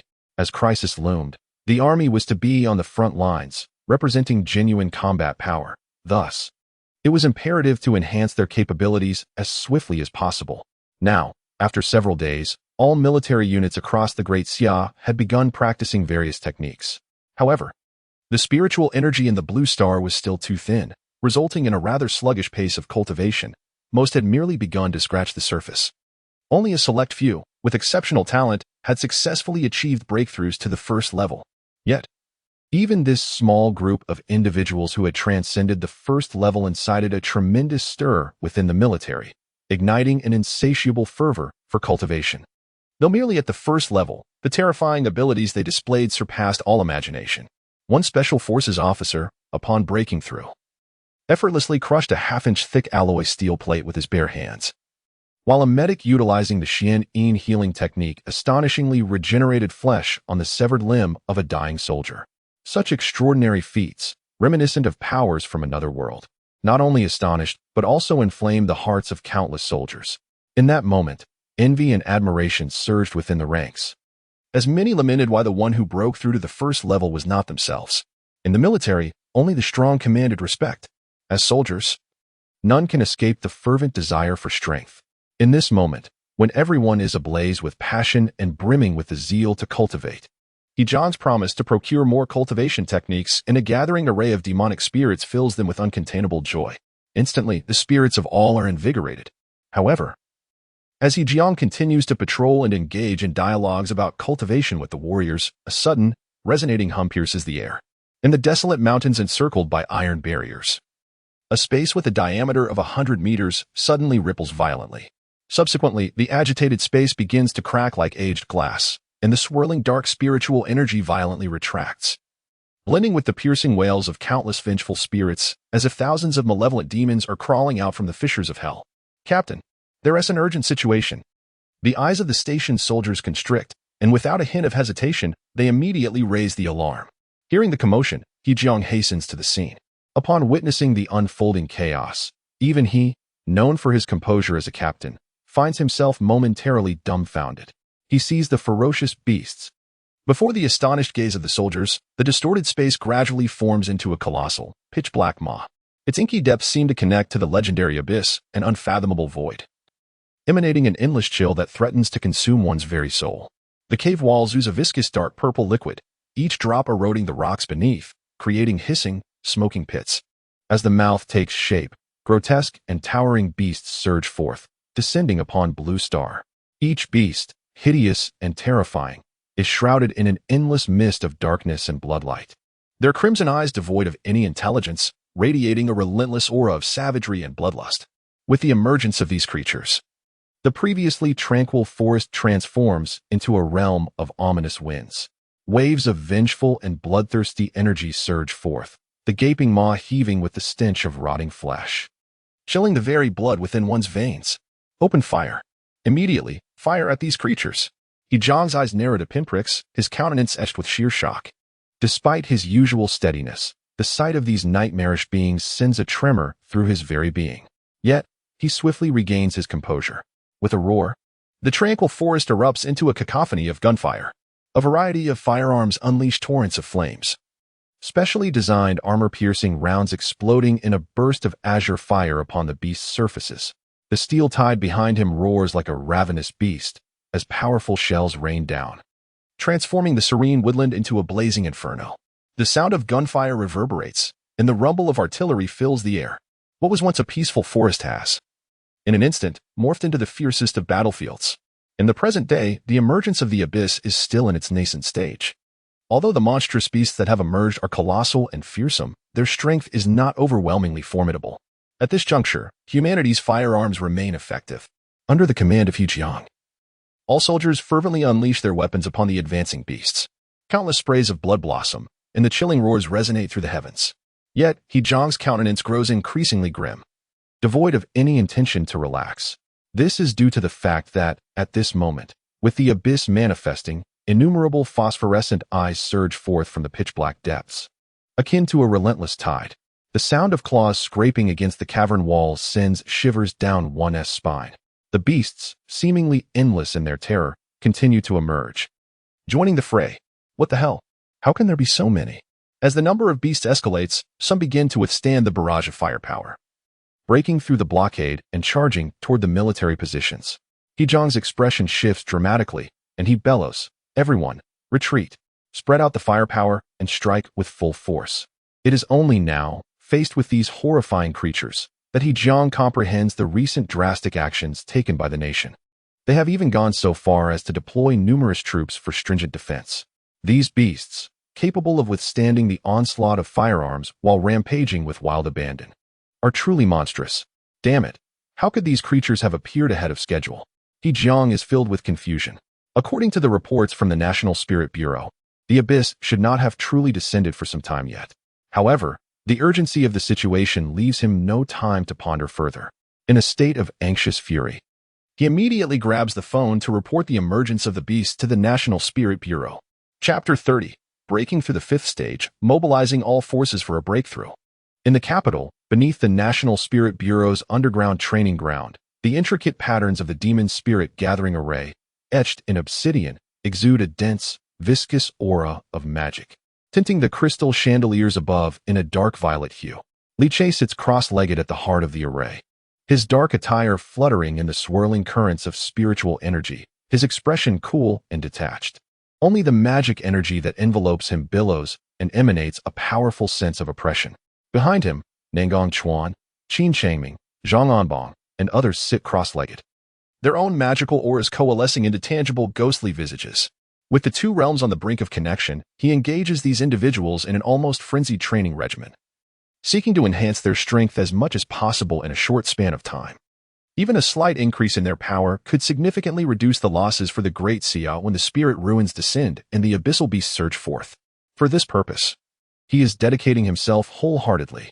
The demon spirit gathering array, upon gathering the spiritual energy of heaven and earth, directly transforms it into the purest form of magic energy. This array is highly coveted by demonic cultivators within the spirit ruins world. At this moment, the array operates at full capacity, continuously absorbing the surrounding spiritual energy, rendering the concentration of spiritual energy here vastly denser than that of the outside world, compared to the thin spiritual energy beyond. This place can undoubtedly be regarded as a treasure trove for cultivation. Within the Great Formation, an unsettling aura of demonic energy surged as an endless, viscous black mist writhed restlessly. Various sinister winds howled and eerie roars echoed incessantly, enveloping the training ground in an atmosphere of profound dread and malevolence. The flickering lights, alternating between brightness and darkness, only heightened the unsettling ambience. Nonetheless, the assembled individuals, including Zhang Anbang, remained oblivious to the terrifying surroundings, each adopting the posture of Li Che. Sitting cross-legged within the formation, eyes tightly shut, their entire beings immersed in their inner selves, almost frantically absorbing the dense demonic energy. Li Che sat at the forefront of the gathering, familiar with the process as the technique continued to operate. Torrents of demonic energy surged into his body, transforming into his foundational essence as the method progressed. His personal power silently ascended once more, breaking through to the fifth tier. The overwhelming demonic energy coursing through him became increasingly formidable, exuding a fierce presence that rippled through the surrounding tumultuous energy. Yet, this time, Li Che paid little mind to his breakthrough in cultivation. After all, the fifth tier was but a trivial achievement, far from his ultimate ambition. He would undoubtedly grow far stronger in the future. In this session of training, his true focus lay upon those behind him, sensing the surging demonic energy within the formation. He nodded in satisfaction before bellowing at the others. Concentrate your breath and spirit, exert all your efforts to channel the demonic energy into your dantian, clearing your spiritual meridians. Do not pause for a moment. Contemplate the impending crisis a month from now. Think of your families and friends. Reflect upon the horrors of the spirit ruins world. The terror of the ferocious beasts, the covetous glances from various nations. Do you wish to see your loved ones helplessly wailing, one after another falling prey to the beast in the abyss? Do you desire to let the eagle-wielding nations gloat as they witness the downfall of our great Xia? Do you wish to allow other countries to thrive and advance in the spirit ruins while we suffer treachery and oppression, powerless to resist? Witnessing our lands ravaged and countless lives shattered. Each word was a thunderous roar, filled with a fierce killing intent and boundless hatred. The sound reverberated like thunder in everyone's ears, the intensity of emotion stirring within them made the sentiments palpable to all. In a daze, visions of the tragic world Li Che described seemed to materialize before their eyes. Endless blood and fire, the ceaseless cries of anguish and despair. An abyss of darkness and hopelessness stretched endlessly. The land shattered, the territory lost. Countless compatriots languished, reduced to prey for the beasts. In that moment, every individual's eyes turned bloodshot, their chests swelling with an overwhelming fury and fighting spirit. We do not want this. We do not want this. We do not want this. A roar akin to a beast's cry erupted from the crowd, as their emotions surged violently. Each person became increasingly desperate in devouring the roaring demonic energy surrounding them, their auras expanding at an astonishing pace. Boom, boom, boom. The air was rent by a cacophony of thunderous roars as a surging tide of demonic energy surged forth, filled with a fierce and menacing aura. The individuals present were all prodigies of exceptional talent from their past lives, each possessing unparalleled aptitude. With the assistance of the demonic spirit formation established by Li Che, they unleashed astonishing potential. As the demonic energy continued to boil, the aura emanating from every participant within the formation visibly intensified, becoming increasingly terrifying and oppressive. The chilling winds howled, and the atmosphere grew bone-chillingly cold. A thick, inky darkness shrouded all sight, save for the increasingly violent and ferocious energies within the formation, as if countless formidable fiends were gestating within. Among those prodigies, Gao Cheng, the deputy director of the National Spirit Bureau, was also cultivating within the formation. Listening to Li Che's thunderous proclamations, his expression turned frigid and fierce, his aura fluctuating more violently than the others. While the others might perceive Li Che's assertions as mere conjecture, he understood all too well that Li Che's words were grounded in reality. He knew Li Che was a reborn individual, and everything he had described had indeed transpired in their past lives. Recalling the tragic scenes of the great Xia that Li Che had recounted, fury surged within him, and murderous intent stirred, as if a fire was raging within his heart. He could not bear to witness his family torn apart. He could not endure the thought of the Great Xia's territories falling into ruin, its mountains and rivers shattered. Most importantly, he could not allow the darkness and despair that Li Che had personally experienced in his previous life to unfold once more. As the booming shouts echoed in his ears, he clenched his teeth resolutely, desperately consuming the fierce demonic energy surrounding him, his emotions erupting like a volcano within his chest. Grow stronger. Grow stronger. At that moment, Gao Cheng's mind was consumed by a singular thought: to become powerful enough to protect the Great Xia. Unbeknownst to him, his aura became increasingly formidable, eventually reaching a critical point. Boom. With a sudden and resounding explosion, his complexion paled, as if all vitality had been drained from him. Drenched in sweat. Yet, the outcome was favorable. As the thunderous sound subsided, a violent and fierce wave of demonic energy surged from his body. A thunderous roar erupted from his chest, shattering the first-tier barrier like glass. An aura far surpassing his previous strength radiated outward like a tidal wave. Second tier. Perhaps owing to his innate exceptionalism, or perhaps due to the tumult of his emotions, coupled with the dense demonic energy bestowed by the formation, he unexpectedly broke through to the second tier, significantly enhancing his power. This realization left Gao Cheng astonished, his eyes wide with disbelief. Clearly, even he had not anticipated such a swift breakthrough. Chapter 31. Everyone breaks through, the Qinling underground exudes. Remarkably, he had achieved the second tier. Indeed. Li Che also noticed the changes in Gao Cheng. He slightly turned his head, casting a glance at Gao Cheng, whose aura had significantly heightened. A flicker of satisfaction glimmering in his eyes. However, the next moment, upon detecting the tumultuous emotions swirling within Gao Cheng, he furrowed his brow and spoke in a commanding tone: "Do not let your guard down. Immediately adjust your mindset and fully absorb the spiritual energy to stabilize your current realm and state, laying a solid foundation for future advancements." Hearing his guidance, Gao Cheng's expression grew serious.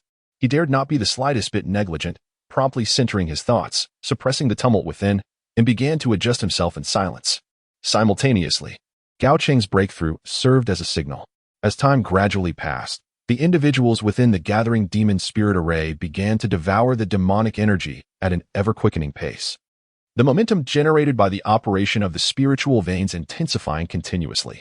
Soon, cracking sounds akin to popping popcorn echoed through the air, as barriers shattered one after another. The prodigies from their previous lives within the array broke through consecutively, successfully stepping into the first tier of cultivation. In an instant, formidable auras surged within the gathering demon spirit array, intertwining fiercely, causing the viscous demonic energy to roil violently, with a chilling and fierce malevolence erupting dramatically. With Nangang Chuan, Qin Changming, Zhang Anbang, and others all advancing into the first tier, their strength had vastly improved, far surpassing their previous capabilities. After all, even though it was merely the first tier, it marked a genuine entry into the path of cultivation. For the current Blue Star, this represented a transformative upheaval. Nearly 100 individuals breaking through simultaneously would be deemed spectacular even in the Spirit Ruins world, let alone in the present Blue Star, where spiritual energy had yet to erupt on a large scale. Such news would be utterly astounding. However, Li Che was not surprised. After all, these individuals were originally prodigies from their past lives, naturally endowed with exceptional talents for cultivation. Now, having been reborn, he promptly gathered them, allowing them to choose their techniques, providing personal guidance, and offering the gathering demon spirit array for their practice. Under such circumstances, if they could not break through to the first tier, that would indeed be a marvel. At this moment, within the array, everyone felt the immense power surging within them after their breakthroughs. Their faces a mix of astonishment and joy, and exclamations filled the air. "I did it. Is this what it feels like to break through to the first tier? I feel rejuvenated. Not just rejuvenated. I feel utterly liberated, as if I have shed a 1,000-pound burden, and every movement is infused with strength. This cultivation is truly wondrous. So powerful.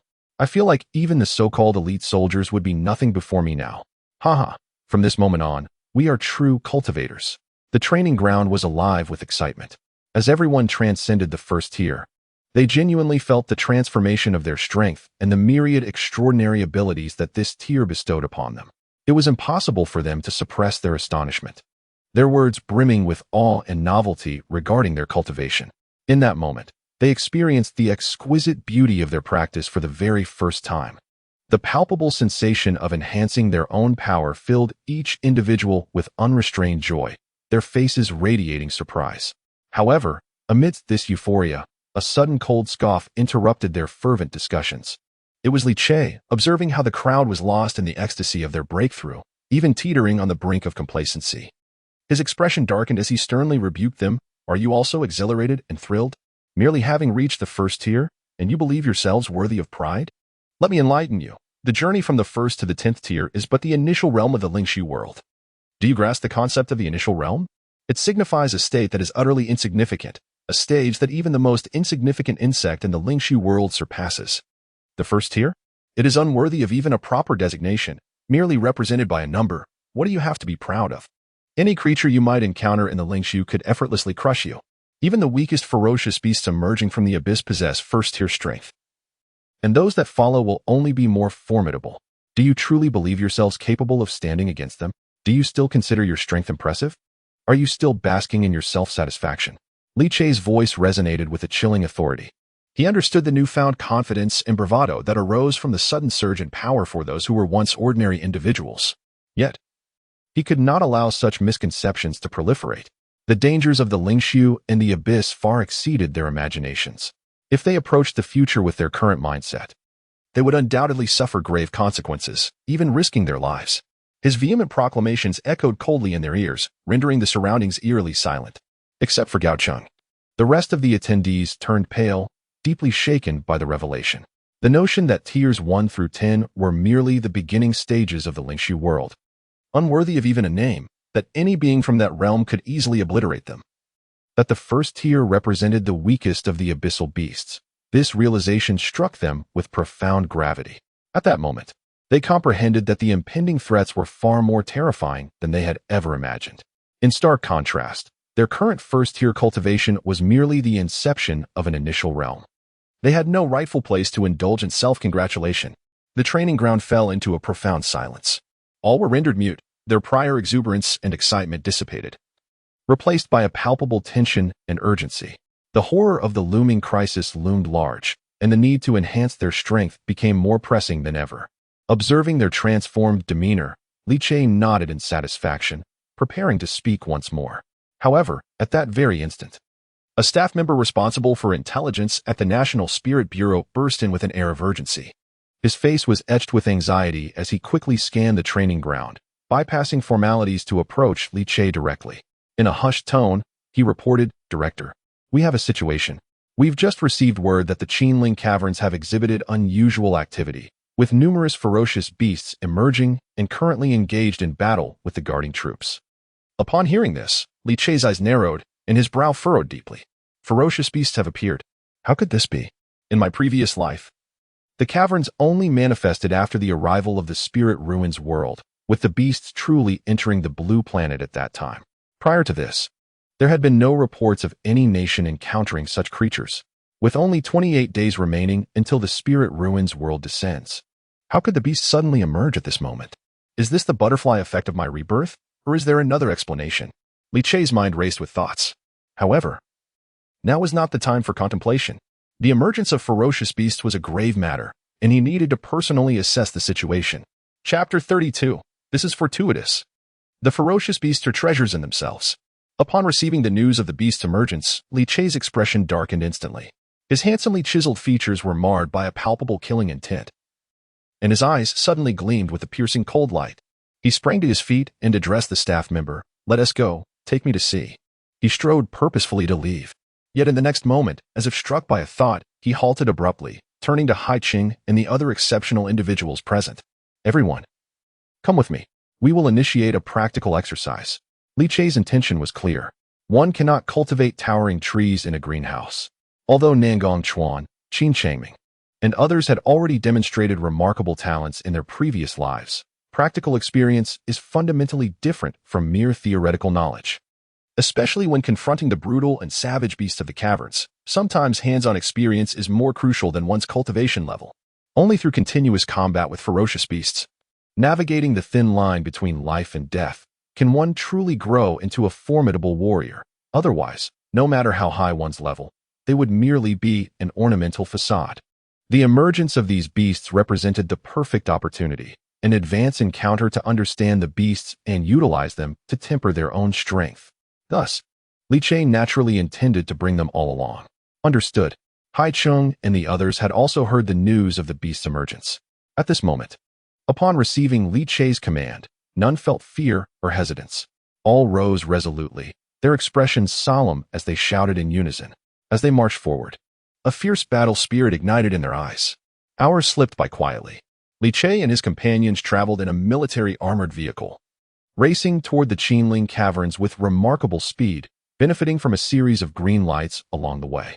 Throughout the journey, his brow remained furrowed. As various thoughts swirled in his mind, he pondered why the ferocious beasts had appeared ahead of schedule. Was it due to the imminent arrival of the spirit ruins world? Or was there another underlying reason? Even with his reincarnation, he could not ascertain the truth.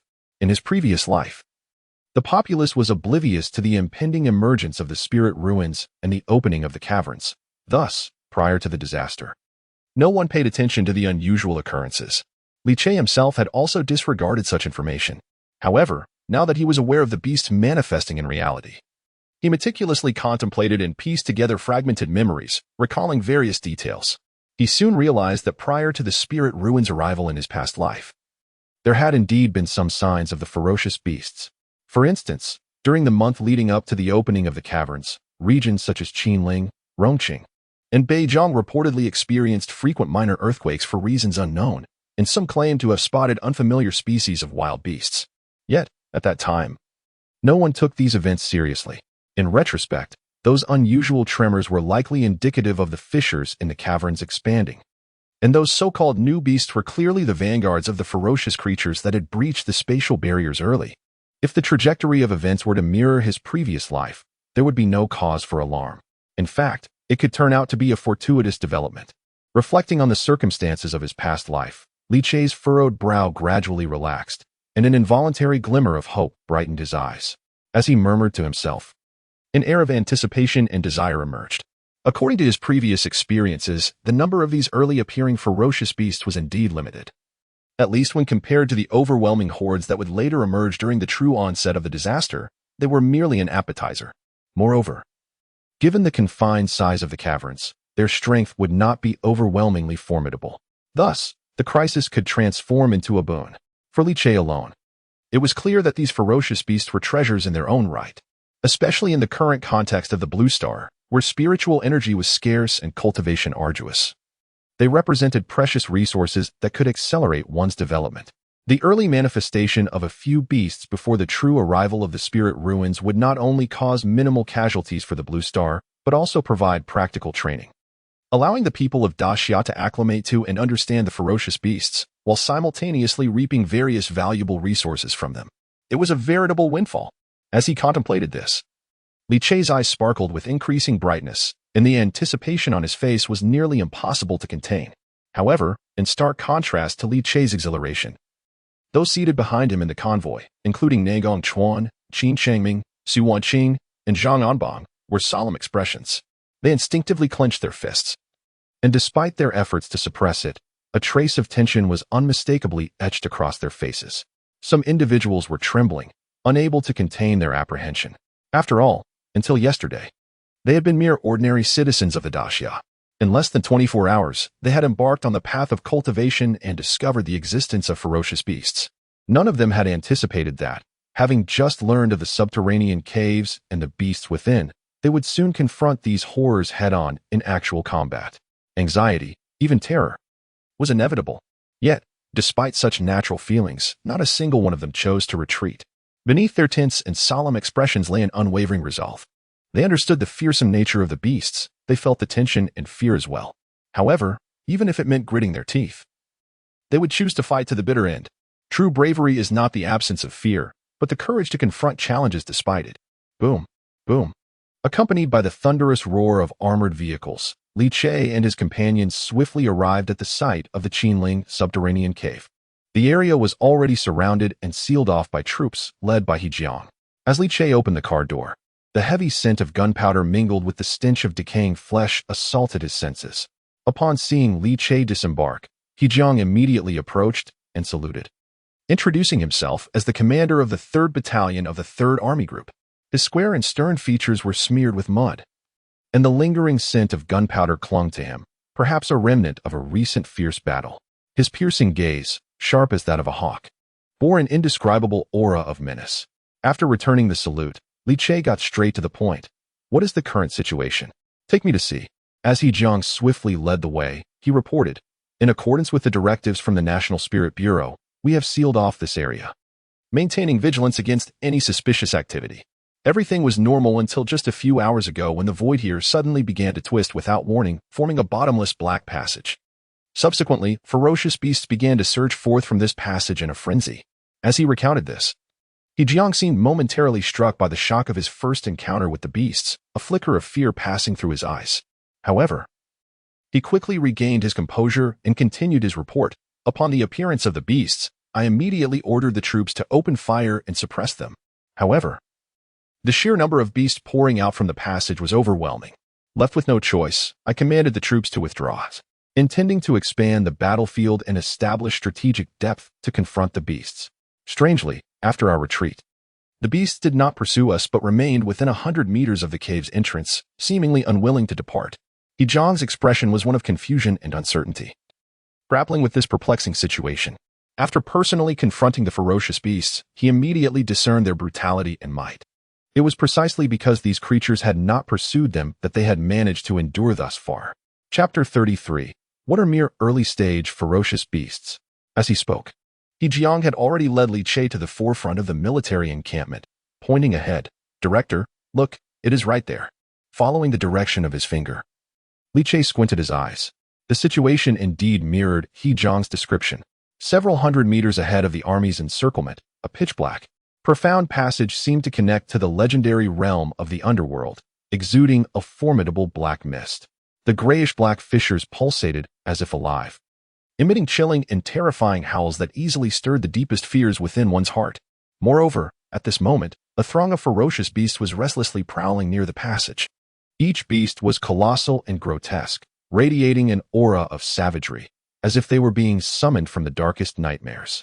A corpse toad with 3 pairs of compound eyes was clawing at the ground with its bony spines, leaving behind trails oozing with bluish-purple venom.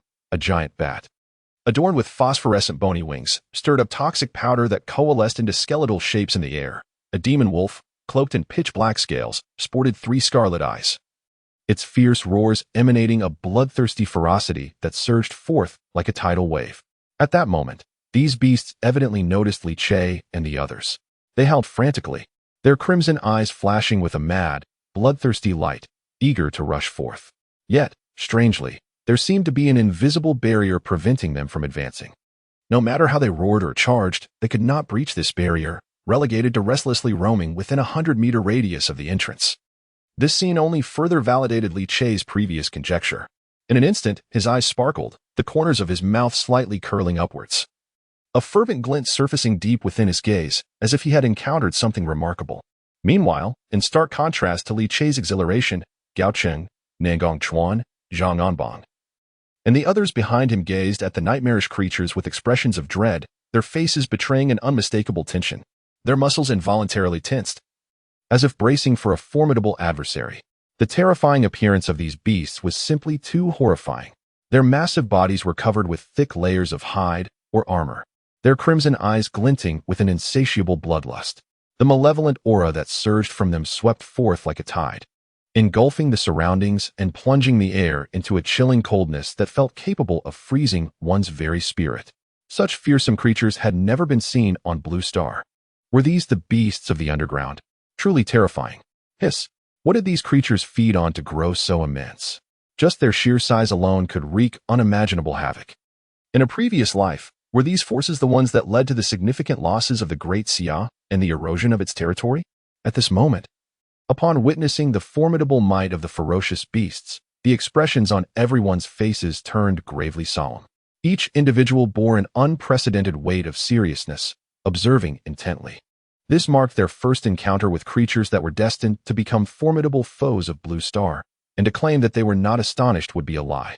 Particularly for those like Gao Cheng, who were aware of the tragic events of the past, their gazes were infused with an intense hatred towards these beasts. Among all, only Li Che remained remarkably composed and unruffled. After all, in his previous life, he had dealt with these ferocious beasts countless times, having personally vanquished an innumerable number. In comparison to the formidable creatures that emerged in the later stages of his past life, the beasts currently wandering in the Qinling Mountains appeared pitiably weak.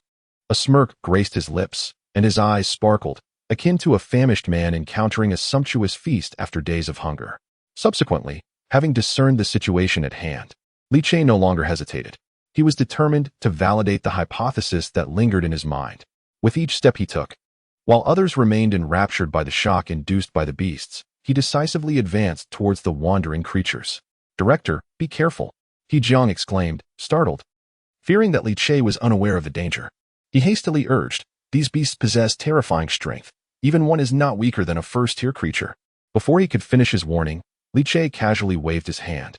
Continuing his forward march, he calmly stated, "It's nothing, merely a few initial-stage beasts. They are no match for me." His voice, though unadorned, exuded an overwhelming confidence, as if the terrifying beasts that instilled fear in those present were inconsequential to him. He Jiang was rendered speechless. Although he was unaware of Li Che's exact capabilities, he recognized Li Che's determination and ceased his pleas. Focusing intently on Li Che and the group of beasts, resolutely prepared to intervene at the first sign of trouble, Gao Cheng, Nangong Chuan, and the others instinctively held their breath. As members of the National Spirit Bureau, they understood the enigmatic nature of Li Che and that his strength undoubtedly surpassed their imagination. Nonetheless, the immense pressure emanating from the horde of beasts left them in a state of heightened tension, under the watchful eyes of all. Li Che stepped closer to the invisible barrier, standing less than a fist's distance from the group of ferocious beasts. At that moment, he could clearly see the crimson eyes of the raging creatures behind the barrier. The rancid breath they exhaled carried a stench of sulfur and decaying flesh that permeated the air, and their bloodthirsty aura enveloped him with an overwhelming sense of oppression. In contrast to the vast physiques of these beasts, Li Che appeared as an inconsequential puppet, as if he could be easily crushed beneath a single foot. The hearts of all present raced with trepidation. The vanguard of the abyssal beasts? I find myself quite curious about the capabilities of these entities, which I previously overlooked in my past life. As I sensed the fierce and violent aura emanating from ahead, Li Che remained calm and composed, not exhibiting an ounce of tension. Instead, he let out a soft chuckle. Without hesitation, he strode boldly into the barrier. Boom! In that instant, everyone present was utterly astounded. Whether it was He Jiang, Gao Cheng, or Nangong Chuan and Qin Changming, all were left with their eyes wide open, rendered speechless. They had initially assumed that Li Che merely intended to draw closer for a better view. To their astonishment, he boldly crossed the barrier, entering the territory of the ferocious beasts. Such audacity was beyond comprehension. It was evident to them that the barrier had previously restrained these terrifying beasts, preventing them from breaking free and providing a semblance of protection to the surroundings. Yet now, Li Che had willingly abandoned that protection to confront the beasts head-on. Did he not fear being torn to shreds by those frenzied creatures? Gasp! He Jiang suddenly inhaled sharply, his eyes wide as saucers, his heart in turmoil. He quickly turned to Gao Cheng, a look of urgency on his face, exclaiming, "Is the director courting death? What should we do? Should we rush in immediately to rescue him?" With gritted teeth, he raised his hand, ready to command the troops to mobilize and reignite the battle. However, before he could speak, he was swiftly stopped by the now alert Gao Cheng. Chapter 34. What is a demon cultivator? Devouring flesh and evolving. Do not act rashly. Gao Cheng was equally taken aback by Li Che's sudden action.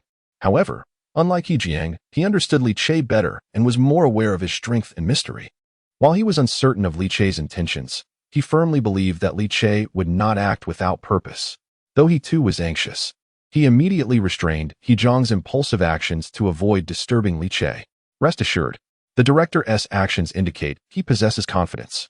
He paused slightly, his gaze shifting to the still anxious He Jiang, and smiled suddenly. Moreover, you are completely unaware of the director's current prowess. These ferocious beasts, while formidable, cannot possibly challenge him. As he spoke, the gleam in his eyes sparkled with unwavering trust in Li Che. Feeling Gao Cheng's steadfast confidence, He Jiang's eyes widened in disbelief. Such terrifying beasts cannot contend with the director? Instinctively, he turned to look at the figure that had already stepped into the barrier, his heart surging with tumultuous emotions. On the other side, upon crossing the invisible barrier, Li Che felt a sudden ripple, as if waves were emanating around him. He could distinctly sense that he had traversed through something extraordinary. Although invisible and intangible, its existence is undeniably real. He smiled instantly. Indeed, there are limitations. In his previous life, before descending into the realm of spirits, although traces of fierce beasts occasionally appeared on Blue Star, they had not manifested on a large scale. Thus, Li Che speculated that even if these ferocious creatures could arrive ahead of time, some restrictions must be in place. The presence of this barrier has conclusively validated his conjecture. Therefore, as he gazed upon the dark and profound passage, his eyes sparkled with increasing brightness. It was not as though he were staring into a terrifying abyss, but rather surveying a treasure trove, or perhaps a bountiful farm filled with nourishment. Roar, roar, roar. The horde of beasts confined within the barrier was driven to madness by their imprisonment, ravenous and desperate. As time passed, their agitation intensified, their bloodthirsty intent reaching a near frenzy. Now, witnessing a human entering their domain sent them into a frenzy, akin to sharks detecting the scent of blood.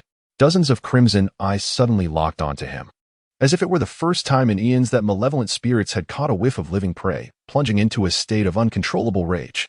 Without a moment's hesitation, the instant Li Che stepped into the barrier, the beasts erupted into frenzied roars, their blood-red eyes fixated on him as a delectable morsel.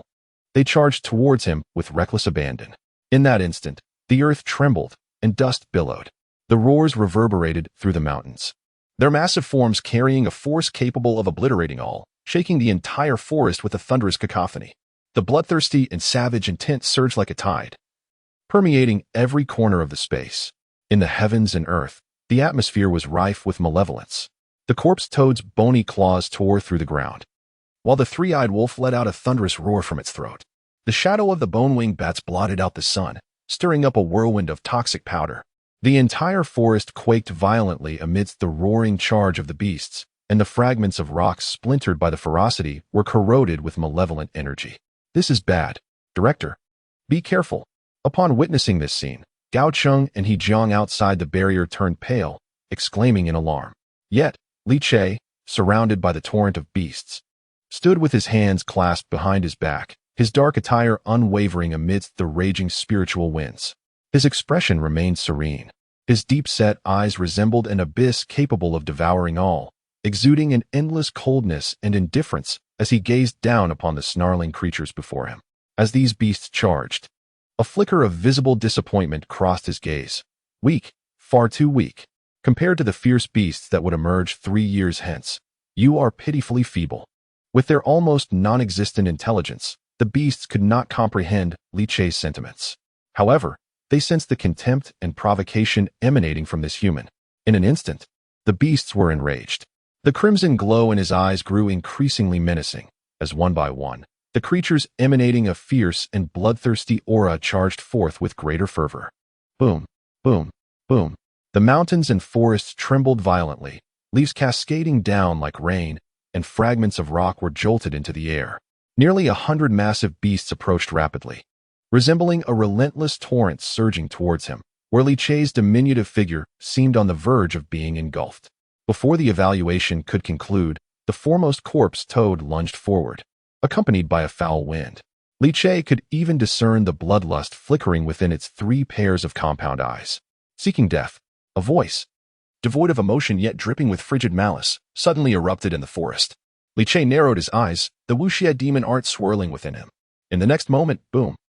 As his obsidian pupils abruptly constricted, a torrent of dark, demonic energy erupted from within him like a volcanic blast. Instantly, a thick fog of demonic mist engulfed the Hunderjiang forest, and within the oppressive waves that obscured the sun, countless twisted faces could be seen struggling and howling in the haze. The cold wind howled, and the demonic energy surged. The chilling and malevolent aura permeated the woods. Violent, bloodthirsty, frigid, sinister, dark, corrosive, these layers of negative energy converged into an overwhelmingly sinister force, one that exuded an aura more terrifying than that of the beasts themselves. Suppressing their ferocity, in that moment, he was more fearsome than the beasts, his 5th-tier might on full display. Instantly, the charging beasts all shrank back, their eyes narrowing.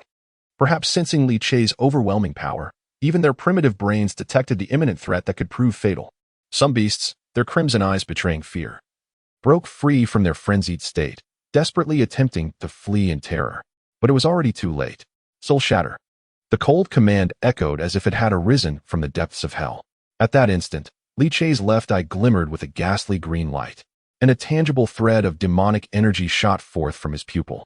The first corpse toad, frantically raising its bony spikes in defiance, found the moment the demonic thread struck its body unleashed an overwhelming corrosive force that precisely pierced through its defenses. Bang! The corpse toad quivered. Before the ferocity in its crimson gaze could fade, its entire form shattered into a cloud of blood mist. With a casual wave of his hand, Li Che transformed the blood mist into a radiant scarlet glow, which was devoured by the swirling vortex of demonic patterns emanating from his sleeve, absorbing its essence entirely. In his previous life, Li Che was already a demon cultivator, having carved a path through mountains of corpses and seas of blood, encountering countless such scenes. Now, devouring these beasts was merely a routine operation. After all, if beasts could consume humans, he too could absorb beasts to enhance his power. As a demon cultivator, who still concerns themselves with such matters. Chapter 35. The beasts exploded upon his passage, sending chills down the spine. After vanquishing the corpse toad, another ferocious creature, towering like a mountain and resembling a rhinoceros, charged forth, shattering rocks in its wake. Its massive form exuded an indescribable weight of oppression, and the storm of electricity coiling around its horn tightened the heart with dread. A sinister smile crept across Li Che's lips. Bone shatter palm. As his right hand turned, esoteric magical patterns materialized in his palm, crashing down upon the beast's head with thunderous force. At the moment of impact, ethereal white bone specters seeped from the edges of his palm, and what seemed like a casual strike unleashed an endless gale of malevolence. The colossal force descended like a divine mountain, and before the rhinoceros beast could utter a cry, it was forcibly driven into the earth, its bones shattered, leaving behind a gruesome pit of flesh and blood. The dark purple blood bubbled up from the pit's depths, and white bone malevolence rose in wisps. The essence of flesh and blood had long been drained away. Seizing the opportunity, the three-eyed feral wolf lunged forth, its three crimson eyes emitting blinding beams of red light as its massive head snapped forward. Demonic vine strangle. With a swift motion of his left hand, Li Che traced a circle in the air and uttered a chilling command. The ground suddenly erupted with countless purple-black demonic vines, writhing as if alive, ensnaring the three-eyed wolf. The moment the vines touched the red light, they blossomed into mesmerizing crimson flowers, absorbing the radiance entirely. Following that, an avalanche of demonic tendrils surged forth like a colossal serpent, binding the three-eyed wolf tightly. In the next instant, they constricted violently. Bang! Before the three-eyed wolf could even touch the ground, it was shattered into countless fragments. Soul-devouring ghost. With a mere flicker of thought, a surge of demonic energy swirled behind Li Che, and a towering black skull materialized above him, its eye sockets flickering with ghostly blue flames. The swarm of bone-winged bats, caught off guard, were drawn into the gaping maw of the skull. Dozens of the colossal bats swept away like autumn leaves. Amid the crunching sounds, the entire swarm was ground into powder, leaving no trace behind. Instant annihilation. Every foe was dispatched in an instant. Within the protective barrier, as Li Che unleashed his might, no matter what ferocious beast charged at him, it was obliterated in a single blow. One came, one fell. Two came, a pair perished. In but a fleeting moment, the once tumultuous horde of feral beasts had exploded around Li Che into a resplendent spectacle of bloodshed. The stench of blood rose into the air as colossal figures collapsed thunderously to the ground. With each step he took, any beast that came into contact with his demonic energy met its demise in an instant. The 3 years of cultivation in his previous life had endowed Li Che with an array of techniques and methods, and in this battle, he wielded them effortlessly, reaping the lives of one ferocious beast after another. Those creatures that appeared terrifying and brutal to He Jiang, Gao Cheng, and Nangong Chuan were but fragile insects before him. He remained calm and indifferent, strolling forward, surrounded by a tumultuous wave of demonic energy, embodying the very essence of death.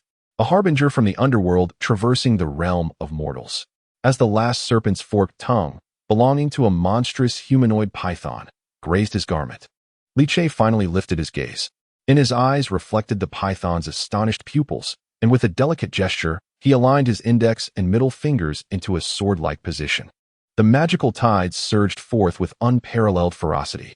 A deluge of formidable magic energy erupted, striking the giant python with a force so great that its entire head was instantaneously obliterated into dust.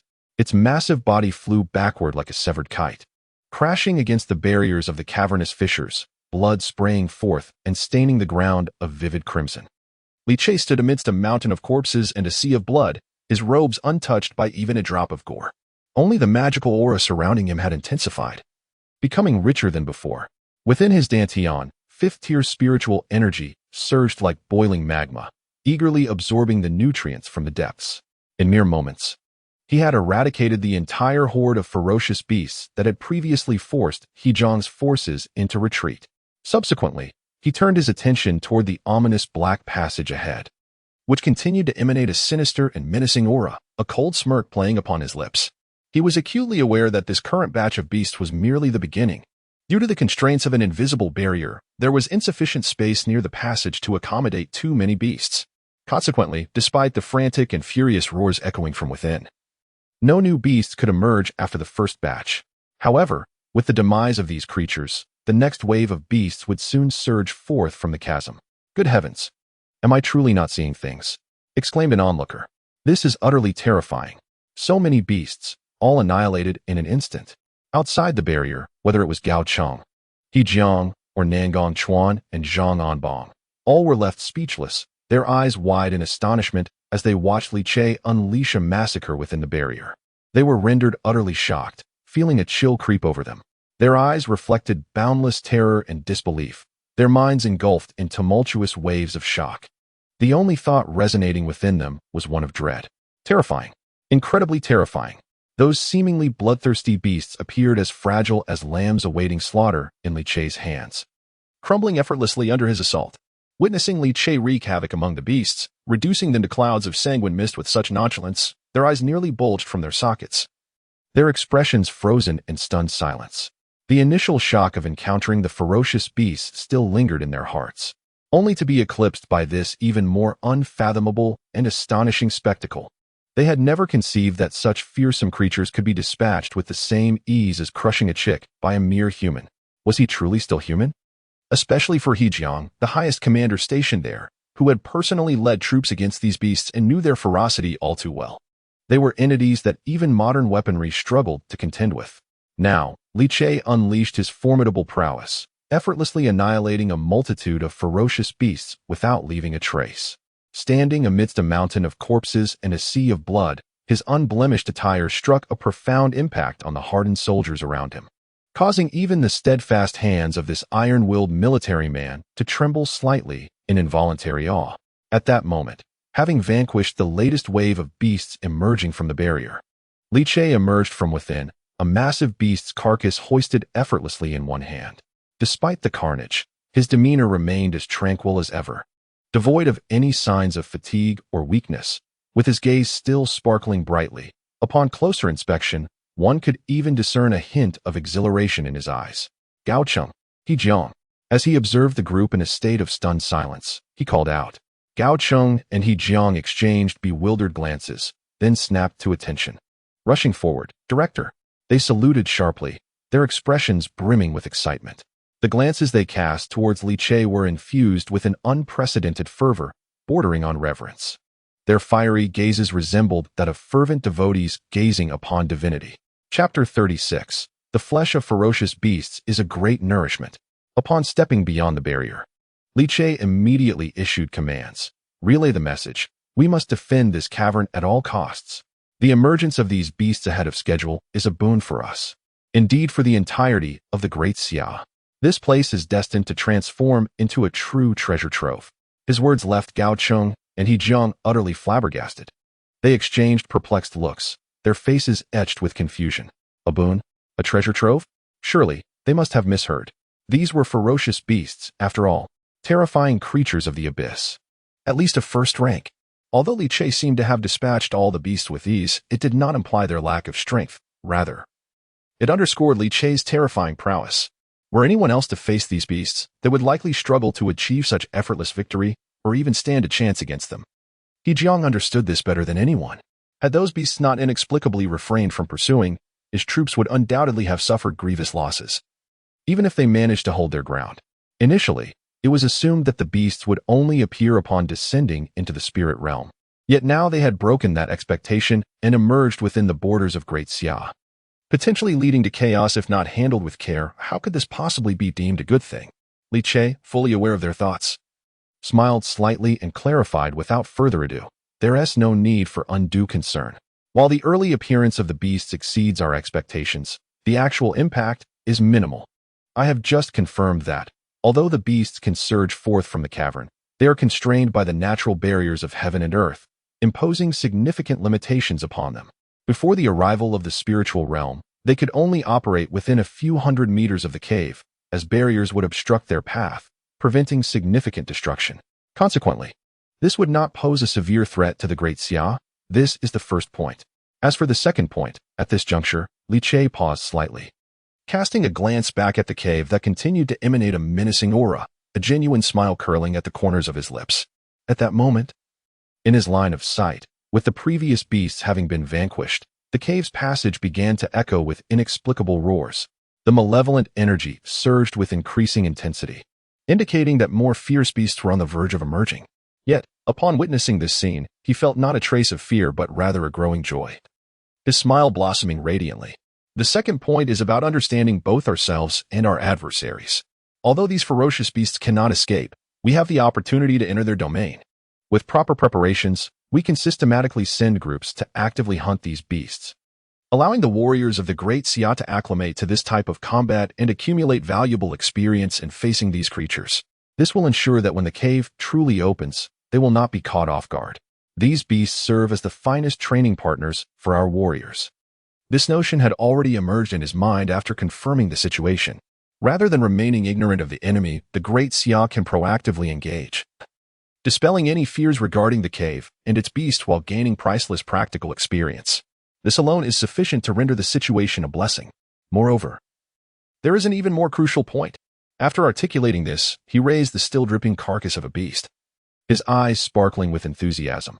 The third point is that these beasts originate from the cave, and their bodies are rare treasures. It is rumored that the beasts from the cave come from a world vastly different from the spiritual realm, a realm rich in spiritual energy beyond the comparison of Blue Star. And these beasts grow by absorbing this energy, their bodies infused with abundant natural essence. Such corpses are a tremendous boon for us at present. They are vital ingredients that can enhance our cultivation. Now you understand why I deemed this a fortuitous event, correct? At this moment, as Li Che elucidated his points, Gao Cheng and Yi Zhang's eyes widened in astonishment, their faces brimming with uncontainable excitement. With their insight, they could certainly grasp the implications of Li Che's first 2 points. Not only would there be no genuine threat to the Great Xia, but they would also gain early exposure to the beasts, allowing them to comprehend their adversaries. In military strategy, this equates to seizing the initiative. Such a rare opportunity explains why Li Che referred to it as a blessing, and they instantly recognized its advantages. However, before they could revel in their elation for too long, when they heard the third point, their smiles abruptly froze on their faces. Eating the flesh of the beasts? Is that truly possible? Both were taken aback. Upon witnessing the serious expression on Li Che's face, both individuals exchanged a glance, an involuntary shiver coursing through them. Their gaze instinctively fell upon the immense carcass of the ferocious beast that Li Che held in his grasp. Although lifeless, the dark, glistening scales still spoke volumes of its formidable resilience, while the dripping blood emanated a potent scent of carnage. The lingering ferocity of the corpse evoked a sense of trepidation in Gao Cheng and He Jiang, compelling them to swallow hard, their faces betraying their alarm. Could this truly be edible? Are we certain it is I who shall consume the beast, rather than the beast consuming me? Even the stalwart soldiers, accustomed to survival training in the wild, where they could nonchalantly devour raw beef, worms, and even serpents and vermin, now found themselves apprehensive at the thought of consuming such a creature. The expressions on their faces revealed their thoughts to Li Che, who remained unfazed. He chuckled lightly, stating, "Beast meat is still meat. Do not be deterred by its fearsome appearance in life. Once it is cooked, you shall understand how delectable it truly is." With that, he raised his hand and commanded, "Come, let us prepare this beast for cooking." He then relayed his earlier orders, emphasizing the absolute necessity of securing the underground cavern. Without further hesitation, Gao Cheng and He Jiang stood at attention and saluted, affirming, "Yes." Shortly thereafter, under their direction, the massive carcass was swiftly transported away. And to the astonishment of all present, the process of skinning, cutting, and cooking commenced seamlessly. The fluidity of the actions momentarily led them to believe they were handling cattle or sheep. Yet, the gravity of the situation loomed large. This was indeed a ferocious beast. They were to consume this. In an instant, everyone was taken aback, caught in a whirlwind of confusion and unspoken anxiety. However, they soon found themselves preoccupied with more pressing matters, for the hunt for ferocious beasts had commenced. Within mere moments, the previously cleared passage of the underground cavern erupted once again with a horde of various ferocious creatures. Though confined within barriers, the crimson, bloodthirsty eyes of the beasts remained fixated on the crowd, their roars and growls reverberating with unrestrained brutality, saturating the forest with an overwhelming sense of menace. Simultaneously, under the leadership of Gao Cheng and He Jiang, the elite forces stationed nearby, along with practitioners from the National Spirit Bureau, including Nangong Chuan and Qin Chaiming, actively stepped into the barriers, charging forth to combat the ferocious beasts. As Li Che had previously articulated, they would use the beasts as sparring partners, engaging in active combat for training. In an instant, the forest, which had only recently regained its tranquility, erupted once more with the sounds of battle. Chapter 37. Is the underground cavern a granary? Li Che turns the tables. The clamor of combat resounded through the forest. Upon entering the barriers, the group quickly divided into two primary battlefields, one led by He Jiang and composed of military soldiers, the other spearheaded by Gao Cheng and comprised of practitioners from the National Spirit Bureau. The battalion led by He Jiang stood like an impenetrable fortress, clad in camouflage, forming a dynamic barrier against the claws of the ferocious beasts. The eyes of each warrior glinted with a piercing intent to kill as they boldly confronted the menacing creatures. Upon breaching the defenses, He Jiang immediately barked commands. Pay attention to your coordination. Each of you has cultivated your skills. Arrange yourselves in formation and summon your strength with full force. Slay them without mercy. He kicked a charging bone-winged bat aside, wiping green blood from his tactical goggles. His gaze, sharp as a hawk, brimmed with ferocity as he roared. The director has stated that these beasts are but the weakest among them. If you cannot defeat them, how will you protect your homeland? Should anyone falter, I will deal with them. At his words, laughter erupted among the soldiers. Haha, don't worry, Commander. Though these creatures look fearsome, dreaming of making our brothers retreat is absurd. Indeed, they are merely larger in size. Haven't you seen how the director crushes them with ease? Let us wipe out these beasts without retreating an inch. On the battlefield, boisterous roars reverberated, and the fervor of battle surged skyward. Faced with the onslaught of the savage beasts, they stood their ground, growing bolder with each clash. Meanwhile, in the camp of the National Spirit Bureau, they too were undaunted.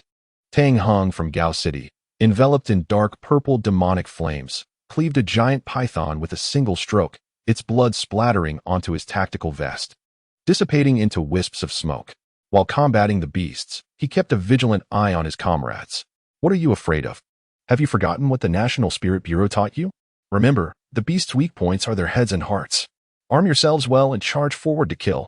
Maintain your defenses, targeting weaknesses with specialized skills for different beasts. He was the strongest among the cultivators of the National Spirit Bureau, second only to Li Che. Having reached the second tier of cultivation, he faced the beast with relative ease, his battle style more ferocious. Under his leadership, the members of the National Spirit Bureau surged forward with immense momentum.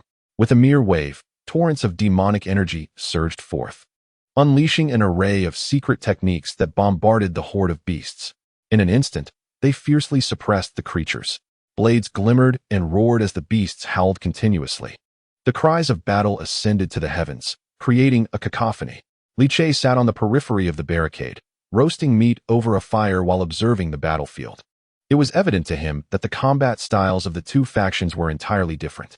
The soldiers exhibited remarkable order and composure in the face of the beasts, maintaining teamwork despite their overall lesser strength. Their coordinated efforts, marked by strategic retreats and advances, unleashed a formidable collective power. In contrast, the likes of Gao City and others from the National Spirit Bureau fought largely as lone warriors, akin to a chaotic dance of demons. However, as each individual has successfully embarked on the path of cultivation and attained first-tier strength, their solitary combat prowess is formidable, rendering them not inferior to ferocious beasts. Although there was initial chaos when confronting these beasts due to a lack of experience, they swiftly adapted and engaged in a frenzied bloodbath. Some targeted the joints. Others aimed directly for the eyes, while Nangong Chuan even wielded the bones of the beast as weapons. Remarkably, as he continued to fight, the aura emanating from the beast's bones began to resonate faintly with the energy of his own martial arts. Both the military forces and the National Spirit Bureau were locked in a savage struggle. Naturally, injuries occurred, and some were nearly slain by the beasts. Yet, Li Che remained utterly unmoved, merely observing with a cold gaze. He understood that this skirmish was merely childish play. When the spirit ruins descended and the abyss opened, the entire world would endure a baptism of blood and fire. That would be the true test of cruelty and hardship. This current battle, to put it plainly, was merely an opportunity for him to provide the others with preliminary training. If they could not withstand even this, their fate would be nothing but death in the days to come. He was not a saint, unable to save everyone. All he could do had been done. Whether they survived was entirely up to them. All beings strive to cross the river, yet self-rescue is paramount. While he observed the combat within the barrier, he busied himself with the beast's leg roasting over the fire, the fat sizzling and crackling as it dripped onto the flames. Gazing at the military formation operating with precision like cogs in a machine, and then at the resolute cultivators of the National Spirit Bureau fighting with fervor, a subtle smile crept across Li Che's lips. Whether it was the Daxiao army or those exceptional individuals from a previous life. Although there was initial fright and hesitation when facing the beasts, they soon erupted with astonishing bravery, engaging in a reckless and fearless slaughter. This situation undoubtedly brought Li Che a sense of comfort. It was quite understandable, no matter how much they pondered or feared the beasts before the battle. Once they stepped onto the battlefield and confronted the beasts directly, all fear would be cast aside, leaving only the fierce resolve to fight and kill. Indeed, picking up a piece of well-roasted meat, he blew on it, revealing veins of blood within the fibers. He spoke softly to himself, then continued to prepare the freshly slain beast's meat, adding some cumin, a touch of oil, a sprinkle of chili, and scallions. The thunderous shouts of battle within the barrier did not deter Li Che from his culinary endeavors. Murmuring to himself, he relentlessly sprinkled various seasonings onto the beast's meat, which, under the flame's scorching embrace, released an enticing aroma. Ah, how delightful! Just as the beast meat was nearing perfection, Gao Cheng returned, dragging a bloodied Tang Hung Dao behind him. He strode back, leaning close to Li Che and inhaling deeply. Subsequently, his gaze fell upon the sizzling pieces of meat on the grill, glistening with juices and exuding a rich aroma. Is this truly the flesh of a ferocious beast? He marveled. It resembles beef quite closely, and it smells divine. Li Che cast a sidelong glance at him and poked the meat with a twig, revealing tender, pink flesh through the cracks in the charred surface. As flames licked upwards, he gestured towards the distant clashing of beasts and casually remarked, "It is merely the flesh of a creature. If you can slay it, why fear consuming its meat? Besides, its flesh is a potent nourishment imbued with the essence of heaven and earth. Consuming it can accelerate one's cultivation far more effectively than mere practice." At these words, Gao Cheng's eyes widened in astonishment. Really? So, the lair of these ferocious beasts, which originally intended to wreak havoc upon our great Xia, is essentially our granary? And not just any granary, but akin to the treasures found in novels? His excitement swelled, and his breath became noticeably heavier. Chapter 38, The Lair Unleashed, What Will Other Nations Do? In the midst of their conversation, Li Che had already finished grilling the beast's meat. He took a piece for himself and tossed a sizzling leg of the beast to Gao Cheng, nodding as he said, "Indeed, this so-called lair is merely our granary. As long as we are strong enough, those ferocious beasts cannot harm us. They can even serve as aids in our cultivation. In time, these lairs will transform into our treasure troves." Listening to Li Che's vision of the future, Gao Cheng felt invigorated. He took a hearty bite of the beast's flesh, savoring the rich flavor as it slid down his throat. At that moment, a warm surge of spiritual energy coursed through him, reaching his dantian. His previously depleted meridians, worn from the fierce battle, expanded as if quenched by a long-awaited rain, leaving him feeling utterly rejuvenated. "Wow, this is incredible!" Gao Cheng exclaimed, his eyes wide with astonishment. Ignoring the heat, he voraciously tore into the meat, feeling the spiritual energy within him stir and sensing a subtle increase in his cultivation level. He was filled with both surprise and elation. As he devoured the beast's flesh, he couldn't help but glance towards the lair, observing the chaotic battlefield. where fire and blood intertwined. His previously furrowed brow gradually relaxed. The once dreaded beasts, which had sent chills down his spine, suddenly appeared as a flock of lambs awaiting slaughter. His earlier apprehensions dissipated, replaced by fervent enthusiasm and anticipation, a bubbling excitement that surged within him. Only then did he truly comprehend that what once seemed like disaster could, with a shift in perspective, become a source of advancement and motivation.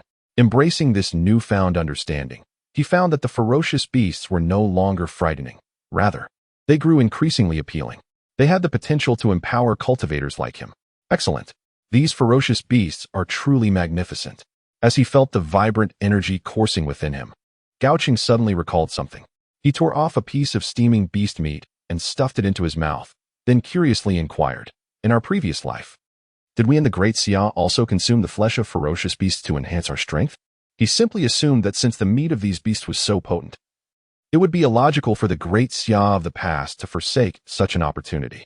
However, he did not anticipate that his words would strike Li Che like a rusted dagger, deeply embedding itself into a wound from long ago. Li Che's expression abruptly turned icy and indifferent. His fingers, gripping the roasted meat, tightened suddenly. The knuckles paling as the darkness swirling in his gaze threatened to engulf him entirely. The demonic energy surrounding him had coalesced into a tangible form, manifesting as twisted, ghastly faces that silently screamed in the air, an endless surge of murderous intent flowing like a dark current, chilling Gao Cheng to the bone. In our previous life, we were oblivious to the existence of the spirit ruins and the abyss. When calamity struck, with our meager skills and ineffective firearms, how could we possibly contend with the ferocious beasts? Moreover, the first batch of Great Xia's adventurers into the spirit ruins were betrayed by the treacherous machinations of those from Eagle Sauce and other nations. We were stunted in our growth, helplessly witnessing our compatriots being torn to shreds by the beasts. During that time, we became mere fodder for these ferocious creatures. Li Che's voice was as frigid as if drawn from a frozen abyss, imbued with a chilling resonance. Gao Cheng's complexion turned ashen in an instant. Perhaps the recent triumph over the beasts had caused him to forget the grim realities Li Che had previously recounted. Now, upon hearing those icy words, the blood-soaked scenes resurfaced vividly before his eyes. His temples throbbed, and his nails nearly pierced his palms. Damn it! The ferocious beasts deserve their demise. And those from Eagle Sauce and their ilk deserve to be torn to pieces. He gritted his teeth, his murderous intent boiling over. Each mention of their past would ignite an endless hatred within him towards Eagle Sauce and other nations. When disaster loomed, the world should have united, striving to save human civilization, yet Eagle Sauce and their allies resorted to betrayal and subterfuge to undermine the Great Xia. It was precisely because of their oppression that the Great Xia of the past suffered such grievous losses, countless lives crying out in despair. Such a deep-seated vendetta is something every citizen of the Great Xia would resonate with. Li Che inhaled deeply, his surrounding demonic energy gradually subsiding. Yet the murderous intent in his eyes remained undiminished. He gazed into the swirling black mist of the abyss, a sinister smile curling at the corners of his mouth. However, since I have returned, the script must be rewritten. In this life, it is time for them to experience despair and taste the bitterness of being devoured by ferocious beasts. With that, he turned his gaze towards Gao Cheng, his eyes glimmering with a cold light. A strange, chilling smile graced his lips this time. The abyss has opened ahead of schedule, and it is a global phenomenon. In the present day, the Great Xia has encountered the early emergence of ferocious beasts. Consequently, it is inevitable that other nations will face similar occurrences. Yet, they remain blissfully unaware, shrouded in ignorance. One wonders, when they confront these overwhelming feral creatures unprepared, what fate awaits them? The chilling implication in Li Che's voice sent shivers down Gao Cheng's spine, rendering him momentarily speechless. What fate? Is there any need for speculation? The reason the Great Xia maintains order, even in the face of the prematurely appearing underground beasts, is solely due to the foresight of Li Che, a reincarnated individual, who has prepared meticulously in advance. In contrast, other nations such as the Eagle Empire and the Chicken of the Basin lack Li Che's early warnings and the preparedness of their populace for cultivation. When these nations encounter sudden calamities, they will, akin to the Great Xia of the past, swiftly descend into chaos and destruction. At that time, the cries of despair will echo, and blood and fire will engulf the land. Contemplating the impending fate of those nations that once ruthlessly targeted the Great Xia, Gao Cheng could not suppress a triumphant laugh. Excellent. Let these scoundrels taste the agony of being torn apart by ferocious beasts. This is what one calls a fitting retribution. Simultaneously, Li Che surveyed the battlefield within the barrier, where carnage unfolded, and continued to issue commands. Arrange for the hunters of the ferocious beasts to operate in shifts, alternating their engagements. Those who rotate out should consume the beast's flesh to replenish their strength, and once restored, they will be replaced by the next group. Furthermore, notify all regions to conduct thorough investigations of other underground caverns. Should any similar ferocious beasts be discovered, they must be sealed off immediately. Subsequently, mobilize the cultivators from the military to actively enter the barrier and hunt the beasts for training, transforming each cavern into our trial ground. As he spoke, his expression turned grave as he gazed at Gao Cheng, commanding, "Remember, the flesh of the ferocious beasts must be preserved as a vital food source and a strategic resource reserve. Before the arrival of the Lingshu world, the spiritual energy in Blue Star is exceedingly scarce. Thus, this beast meat serves as the most beneficial sustenance for ordinary cultivators, and it is crucial for the rapid advancement of our practitioners." Li Che's demeanor was solemn, clearly underscoring the significance of the beast meat. Gao Cheng, having personally experienced its formidable effects, understood the rationale behind this. "Rest assured, Director, I shall arrange it forthwith." Without hesitation, Gao Cheng promptly set about executing Li Che's directives with fervor. In accordance with Li Che's instructions, the soldiers stationed at the Qinling underground cavern, along with the practitioners from the National Spiritual Bureau, began to rotate in shifts for combat. Those who replaced the first group started to sample the beast meat to regain their strength. However, as they gazed at the sizzling beast legs on the grill, the faces of the first batch of soldiers were filled with reluctance, although the alluring aroma wafted through the air. The thought of consuming the flesh of a ferocious beast caused the more faint-hearted individuals to blanch, their faces reflecting a palpable fear.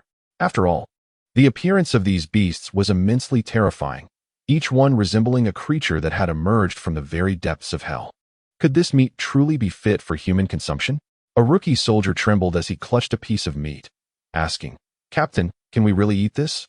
It looks like a monster mutated by pollution." He jiang, with a swift strike, cleaved through the beast's leg, revealing tender flesh beneath its charred skin. Observing the soldier's reluctance, he scolded them. "What are you afraid of? Have you not seen the director and deputy director consume it? Keep talking, and I'll toss you to the beast as an appetizer." As he spoke, he tore off a chunk and stuffed it into his mouth. Instantly, an explosion of rich flavor enveloped his senses. Though merely roasted, the taste rivaled any food he had ever savored. Tender and delectable, it boasted an extraordinary chewiness. Moreover, as the beast's meat descended into his stomach, he felt a surge of spiritual energy rush down his throat and into his dantian, causing his previously exhausted meridians to unfurl like flowers blooming after a long drought. A look of sheer satisfaction spread across his face. "Well, this flavor is delightful," he exclaimed, feeling invigorated as if he had consumed 10 energy drinks. Witnessing his transformation, the surrounding soldiers cast aside their hesitations, rushing forward to seize the roasted meat and devour it ravenously. An experienced soldier, after swallowing his first bite, suddenly froze. "I feel a warm current surging within me." He sensed a heat rising from his stomach, rushing towards his dantian, and to his astonishment, the previously sluggish progress of his cultivation showed signs of a potential breakthrough to the first tier. In the next moment, his eyes widened in disbelief. "Wait, did I just break through?" Not only him, but others also gasped in astonishment, realizing that as they continued to consume the meat, the wounds inflicted by the beasts during the recent battle were visibly healing at an astonishing rate. "Goodness, the effects of this beast's meat are extraordinary," one exclaimed. "Quick, give me a piece. I must experience this for myself." Zhang Anbong rushed over, brandishing a bloody bone and devouring the meat voraciously. Even though he had already reached the first tier, he could still feel the spiritual power within the beast's flesh aiding him. Qin Changming followed closely behind, marveling at the meat as he ate.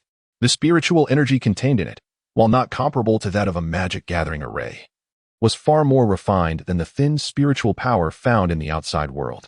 Nangong Chuan, meanwhile, seized a piece of bone with meat still clinging to it, chewing heartily, his cheeks stuffed to the brim, rendering him unable to speak.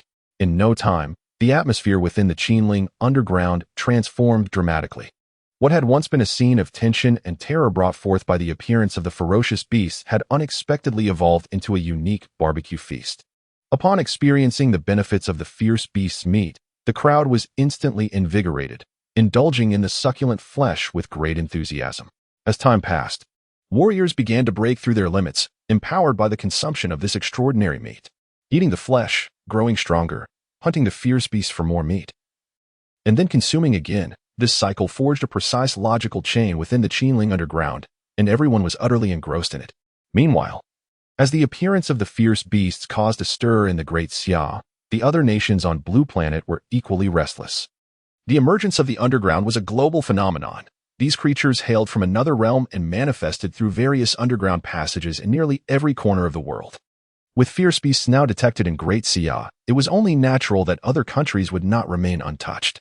In Eagle Sauce Nation, the Chicken Basin, Stick Nation, White Elephant Nation, and across the globe, those lesser-known underground passages began to tremble violently and show signs of activation, unnoticed until now.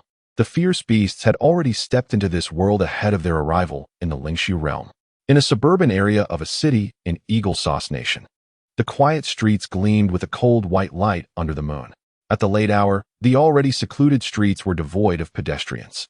Suddenly a low, resonant hum shattered the stillness of the night. In the empty street, a seemingly vacuous space erupted with intense ripples, as if an invisible hand were furiously kneading it into a grotesque shape.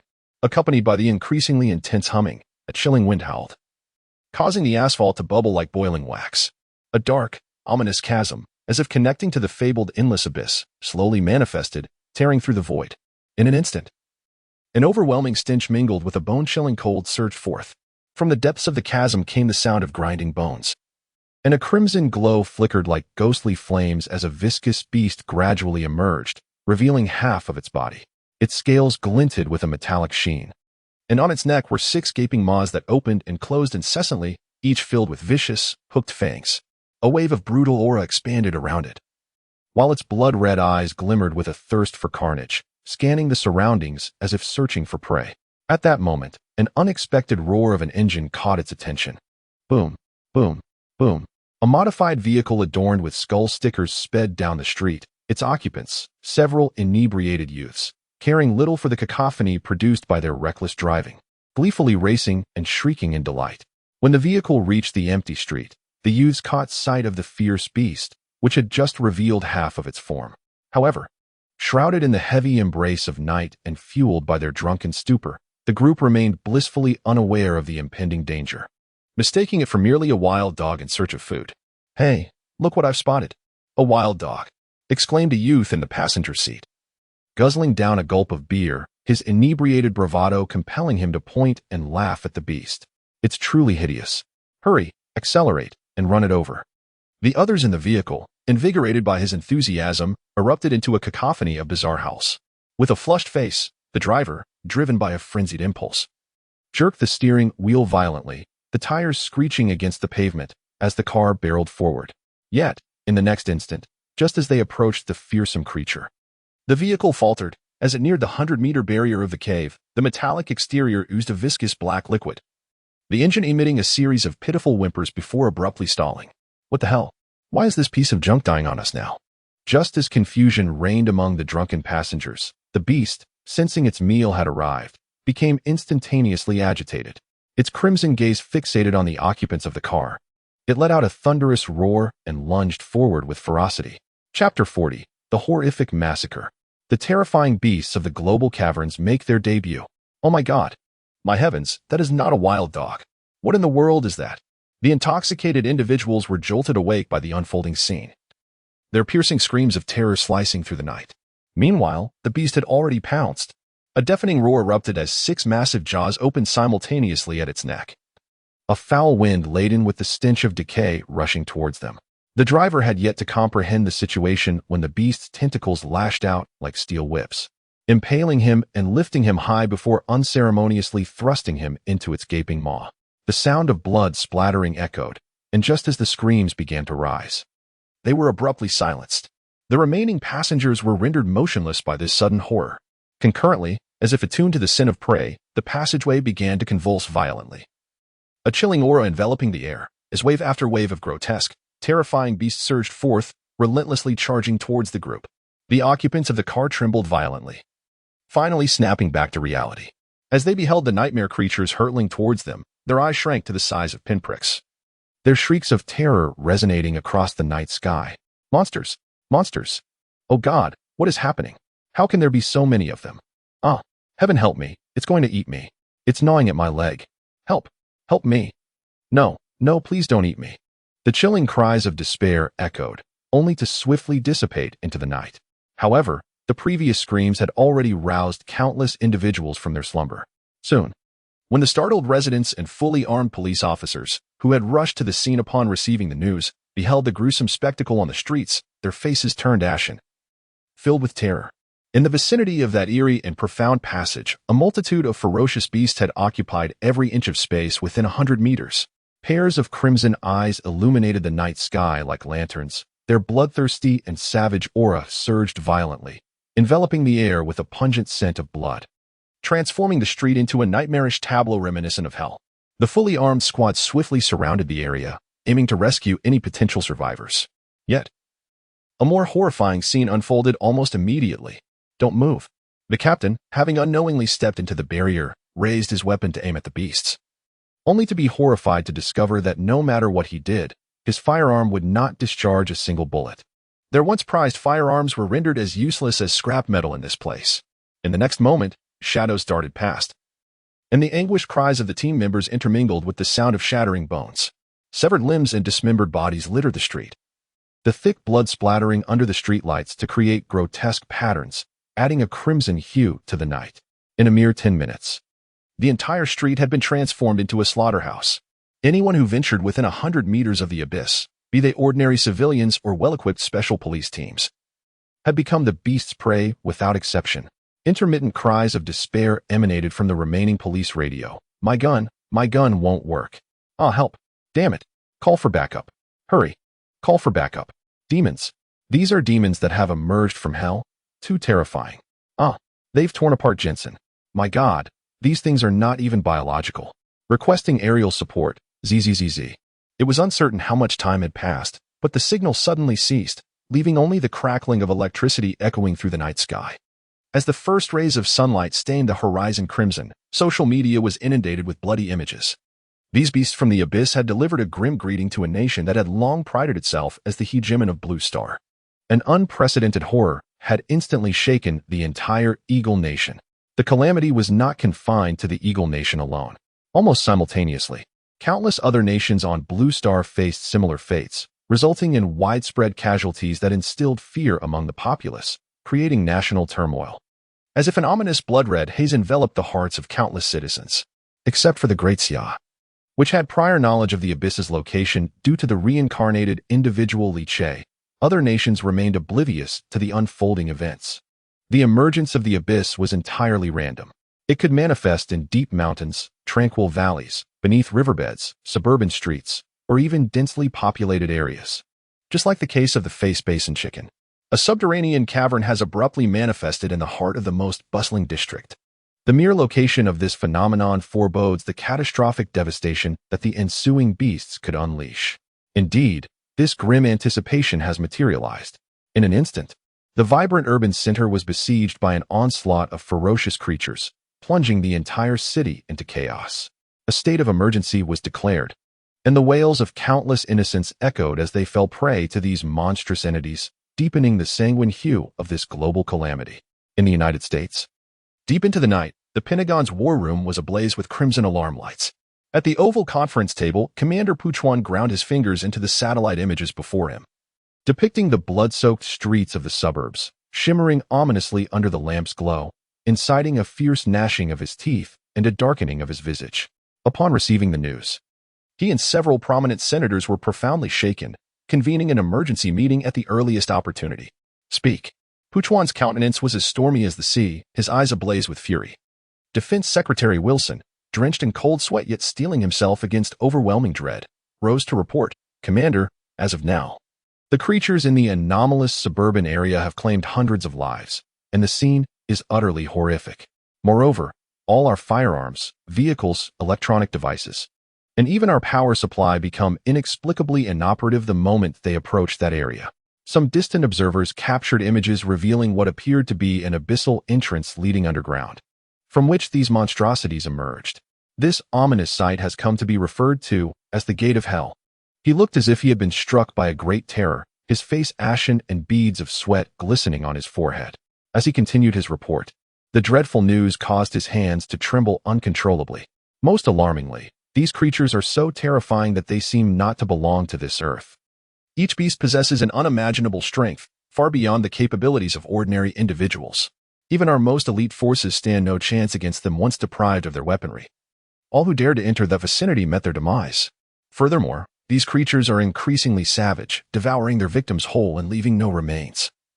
The scene was littered with dismembered limbs, and most victims were consumed entirely, their bodies unrecognizable. They emerged as if from the very depths of hell. More brutal than the most vicious beasts known to man. His words grew more frantic, the panic in his eyes betraying his composure. The mere mention of the Gate of Hell sent shivers down his spine, and he stammered, "These creatures have materialized through the Gate of Hell. Perhaps this is God's retribution upon us." Chapter 41. The Gate of Hell. What does the Great Xia truly know? Upon hearing Wilson's report, Puchuan's expression darkened further. When he heard the suggestion of divine punishment, he could not suppress the urge to glare fiercely at the terrified man before him. He harbored no faith in any deity. However, upon hearing the gravity of the recent events, his countenance darkened, burdened by the complexities at hand. With a cold snort, he dismissed the defense minister. Redirecting his gaze to another individual, and inquired, "Have we ascertained the facts? Are there any movements from the other nations on Blue Star?" Nearby, Winnie from the National Security Bureau immediately rose, her expression grave as she declared, "It has been confirmed. I have promptly inquired with the nations of Foot Basin, the Stick Country, the White Elephant Nation, the Gallic Roosters, and others. Yet, the responses have all been identical." Her gaze swept over everyone present. Her face edged with an unprecedented weight of seriousness, her eyes flickering with an inescapable hint of dread. This unfamiliar demeanor caused all hearts in attendance to constrict sharply. Taking a deep breath, she articulated each word with precision. Almost simultaneously, these nations have reported the emergence of what they term the Gates of Hell. Furthermore, akin to our own Eagle Nation, these countries have witnessed horrific monsters erupting from these gates, mercilessly slaughtering, even devouring humanity alive, resulting in significant casualties. Currently, chaos reigns in those nations, and they are anxiously reaching out to us for information regarding these monsters and the situation surrounding the Gates of Hell. As her words resonated, the conference room erupted in gasps. Everyone was stunned by the astonishing news, as if an invisible hand had gripped their throats, their eyes wide with disbelief. The simultaneous occurrences across different nations were unfathomable. While they trusted that Winnie would not lie during such a serious meeting, skepticism still lingered. If true, it would signify that countless terrifying beasts appeared almost simultaneously across the entirety of Blue Star, launching assaults on numerous nations. How could this be possible? How could such fantastical events transpire in our world? As the realization dawned that this calamity was not directed at a single nation, but rather a global, unknown threat, even Puchuan, the typically unyielding supreme leader, revealed an unprecedented astonishment before the assembly. The defense minister, Wilson, widened his eyes in shock, trembling as he exclaimed, "Good heavens! Could this truly be a divine punishment upon humanity?" The piercing outcry jolted Puchuan from his stupor, compelling him to reject such notions vehemently. With a fierce glare, he scowled at Wilson, admonishing him with a sharp rebuke, "Silence, you fool. Does any deity exist in this world? How many disciples does this so-called God have? As the sovereign of Blue Star, even if a deity were to exist, they would be subject to our dominion." Under the weight of his vehement reproach, Wilson finally fell silent. Meanwhile, Puchuan finally subdued the shock within him. Upon clarifying the specifics of the situation, he keenly sensed something amiss. His eyes, red-rimmed and ablaze with uncontainable fury, swept across the room, and he growled through clenched teeth, "I understand. The sudden emergence of the Gates of Hell has unleashed countless terrifying and brutal beasts upon nearly all nations of Blue Star. Even my own country, the Eagle Nation, has suffered tremendous losses, sending shockwaves throughout the entire nation. But what about the Great Xia? Why is it that while chaos reigns across Blue Star, with various countries receiving concrete reports, even seeking assistance from my Eagle Nation, the Great Xia has remained utterly silent until now? Have none of you noticed anything unusual?" It must be said, To ascend to the presidency of the Eagle Nation, Pu Chuan is certainly no fool. In mere moments, he perceptively detected the anomalies surrounding the Great Xia. He gasped for breath, his chest heaving violently, ripping off his tie that constricted his neck. He cast an incredulous look at the stunned assembly of officials and thundered, in the face of such a grave global crisis. Could it be that the Great Xia shows no signs of disturbance whatsoever? One need only use their common sense to realize that is utterly impossible. Just days ago, the Great Xia seemed to have gone mad, initiating a series of bizarre actions, closing its borders, drafting unlimited troops, and promoting an esoteric cultivation system nationwide, all reeking of the uncanny. Previously, these actions were perplexing, but now, with the appearance of the gates of hell, it is evident that they must have known something all along. They may have even been preparing for the gate's emergence well in advance. Pu Chuan's roar reverberated through the hall, shaking the very ceiling, and his words caused an immediate transformation in the expressions of all present, as they recognized the pointed implications directed at the Great Xia. In the past, he may have struggled to comprehend the rationale behind the Great Xia's seemingly frenzied policy reforms. However, with the manifestation of the gates of hell and the onslaught of terrifying beasts, the entire narrative suddenly crystallized. A strong intuition stirred within him. The Great Xia must know something, perhaps even having made arrangements beforehand.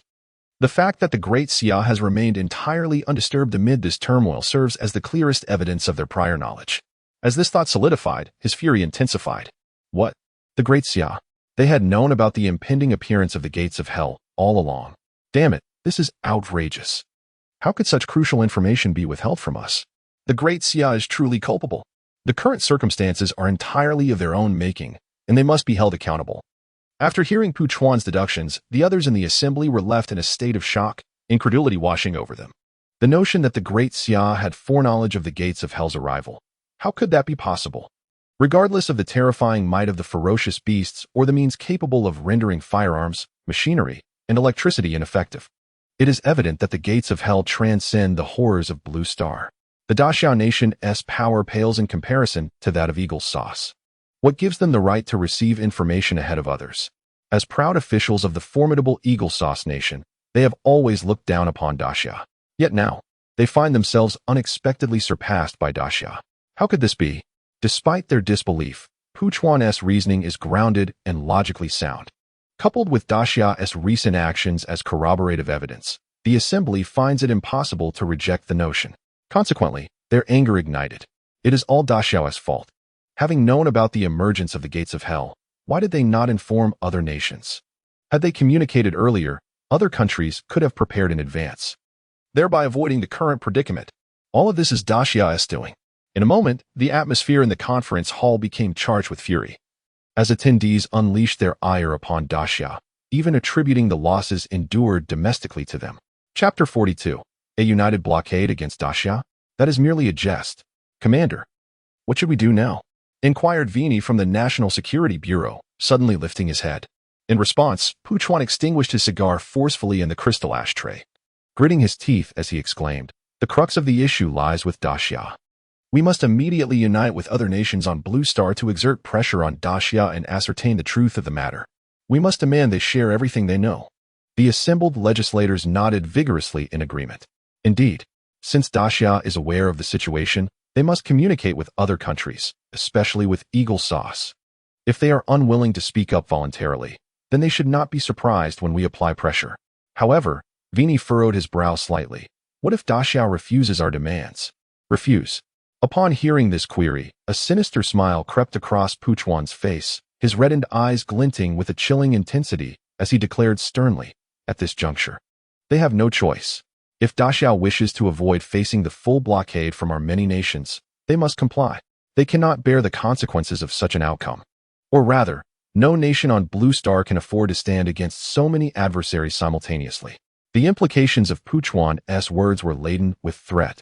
The so-called comprehensive blockade encompasses economic, resource, and military restrictions, as well as multifaceted suppression.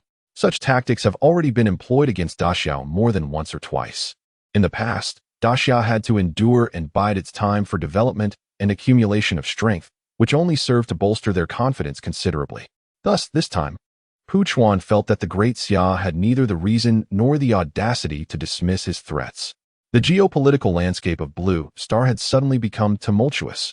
Following the exposure of the Hell's Gate incident, major powers such as the Eagle Sauce Nation, Basin Chicken, and White Elephant Nation swiftly directed their ire towards the Great Xia, jointly issuing a sternly worded statement. The spokesperson for the White House of the Eagle Sauce Nation slammed the podium during a press conference, the lights on the Stars and Stripes backdrop casting a distorted and frigid glare upon his visage. We have reason to suspect that the Great Xia was already aware of this global catastrophe. For the sake of humanity on Blue Star, we demand the immediate sharing of all pertinent intelligence, or we shall impose the highest level of economic sanctions upon the Great Xia. The Prime Minister of Basin Chicken brandished documents within the halls of Parliament, vociferously declaring, Hell's Gate poses a threat to all humanity. The Great Xia must be held accountable for concealing information. Our nation resolutely supports the just demands of the Eagle Sauce Nation, urging the international community to collectively apply pressure and impose a comprehensive blockade on the Great Xia. Accompanying the issuance of these statements, their maritime self-defense force hastily mobilized vessels overnight, adopting a posture of blockade in international waters. The Prime Minister of the White Elephant Nation flooded social media with dozens of tweets, one moment asserting that the Great Xia possessed secrets for controlling the monsters, and the next calling for the establishment of a global joint investigation team, his words rife with greed and urgency for resources and intelligence. Following suit were nations such as Galish Chick and Maple Leaf Nation, who jointly submitted a motion in the United Nations Security Council, demanding that the Great Xia unconditionally disclose all data regarding the abyss. In no time, the international discourse erupted into a tempest. News outlets across nations broadcasted the gruesome imagery of beast attacks, deliberately omitting their own inept responses and redirecting all blame towards the Great Xia, which had preemptively initiated nationwide preparations for war. In a flash, Blue Star was in turmoil, and the international situation grew chaotic. Stock markets plummeted. Crude oil futures fluctuated over 20% in a single day, and multinational flights were grounded en masse. The once tightly knit world rapidly fragmented into islands of mutual blame in the face of unknown fears. August 4th, 2030. Countdown to early landing. 3 days, 12 hours. There are still 26 days until the arrival of the Lingshu world. National Spirit Bureau. Within the command center, the holographic sand table displayed the distribution map of the abysses, glowing ominously. Li Che stood before the sand table, his fingertips tracing the markings of each abyss, swiftly devising various responses tailored to the distinct circumstances of each. The Qinling Abyss would maintain the status quo, exploring a mature hunting model for nationwide promotion once validated. The Third Army Group stationed at the Tying Mountain Abyss would rapidly accumulate combat experience. The research department was to urgently analyze the composition of the corpse-toad spirit core, presenting a cultivation plan within 3 hours. The logistics department intensified efforts, meticulously planning the storage and distribution of beast meat to ensure its full potential was realized. He stood in the command center of the National Spirit Bureau, issuing orders. A series of commands, conveyed by the staff, methodically propelled the Great Xia towards the most appropriate responses, in stark contrast to the chaos and trepidation experienced by other nations. The Great Xia exudes an air of tranquility and order. At this moment, Gao Cheng hurriedly entered. Director, as of now, 47 countries around the world have reported the emergence of ferocious beasts within their subterranean realms, causing varying degrees of casualties depending on their locations. The populace has become aware of the existence of these beasts, plunging various nations into turmoil. His expression turned grave as he continued. Moreover, following the manifestation of these subterranean monsters, other nations have swiftly reacted. Numerous countries have banded together to exert pressure on our Great Xia, demanding we divulge information regarding the underground realms. Should we refuse, they threaten comprehensive sanctions against us across economic, military, and resource dimensions. Upon hearing this news, Li Che displayed no surprise whatsoever. With a cold smirk, he derided, United pressure? Huh, a mere rabble, akin to a collection of insignificant creatures, dare threaten our Great Xia? How ludicrous. His gaze swept across the vast global map before him, a flicker of disdain evident in his eyes. Gao Cheng remained unfazed, even chuckling as he remarked, Those fellows are now utterly frantic. They have even threatened to sever our supply of rare earth elements and chip imports, not to mention oil and other resources, hoping to make us regret our stance. Li Che chuckled, his disdain becoming increasingly palpable. Chips? Rare earths? Oil? Once the spiritual realm descends, the so-called economies and resources of these nations will be no more than refused by the roadside, utterly worthless. While their soldiers struggle with crude implements against the ferocious beasts, our cultivators will already be mining celestial crystal veins in the spiritual realm. All the resources we require will be obtained from the spiritual world. Let them impose their blockade. When the passage to the spiritual realm fully opens next month, their so-called sanctions will merely become a source of ridicule. Gao Qing nodded vigorously, deeply in agreement. The mere thought of those frenzied nations being thoroughly humiliated brought a smile to his lips. He was acutely aware of the wonders and terrors of the fantastical world. Presently, countries like the Eagle Nation naively believed they could force Great Xia to yield through their so-called blockades. Yet they were oblivious to the fact that what they held in high regard was, in the eyes of Great Xia, nothing more than worthless dross. A blockade? Soon enough, they would be left lamenting over a heap of debris. Chapter 43, The Great Xia Cultivation Rankings. Li Che secures the top spot in all three categories. Let those clowns amuse themselves. We need not concern ourselves with them. What are the rankings you were to prepare earlier? Li Che inquired. Upon hearing this, Gao Cheng immediately nodded and reported, "It has been completed as per your instructions, fully prepared and ready for release at any moment." As he spoke, he summoned a virtual interface on the projection, revealing a series of rankings. The Great Xia Combat Power Rankings. The Great Xia Cultivation Realm Rankings. The rankings of breakthrough speeds. A myriad of lists, encompassing everything imaginable, shimmer with an enchanting brilliance, as if possessing a magical allure that irresistibly draws the gaze of onlookers. Li Che nodded in satisfaction. "Let us proceed with the announcement," he declared. "We must swiftly harness these rankings to ignite the competitive spirit of the entire nation, allowing everyone to fully experience the fruits of their cultivation and the honor it brings, thereby unleashing their initiative and sparking a wave of fervent practice." As he spoke, a glimmer of brilliance flashed in his eyes. He continued with further instructions. Simultaneously, we should disclose information regarding the cave monsters, including essential data, weakness charts, and combat techniques. This will permit the grassroots establishment of hunting groups, which, once registered with the National Spirit Bureau, will gain access to low-risk caves. In doing so, the populace could engage in hunting these beasts, fostering rapid growth and enhancing the overall strength of the Great Xia. Upon hearing this, Gao Cheng's eyes lit up with understanding. He wholeheartedly endorsed Li Che's vision. What a brilliant strategy from the director. Involving the entire populace in the hunt for these beasts will not only prepare them for combat, but will also identify skilled individuals from among the masses. He was acutely aware that the current cave monsters were merely a precursor. The true challenge awaited the arrival of the Spirit Ruins world. However, by allowing civilian hunting now, the entire Great Xia could familiarize itself with the beasts and adapt to combat, thereby significantly mitigating the threat posed by the caves when the Spirit Ruins world eventually descended. In that moment, he could almost envision countless citizens of Great Xia eagerly rushing towards the caves. With a surge of cultivation fervor, the opening of beast hunting, coupled with the allure of beast meat, would undoubtedly elevate the strength of Great Xia at an astonishing pace.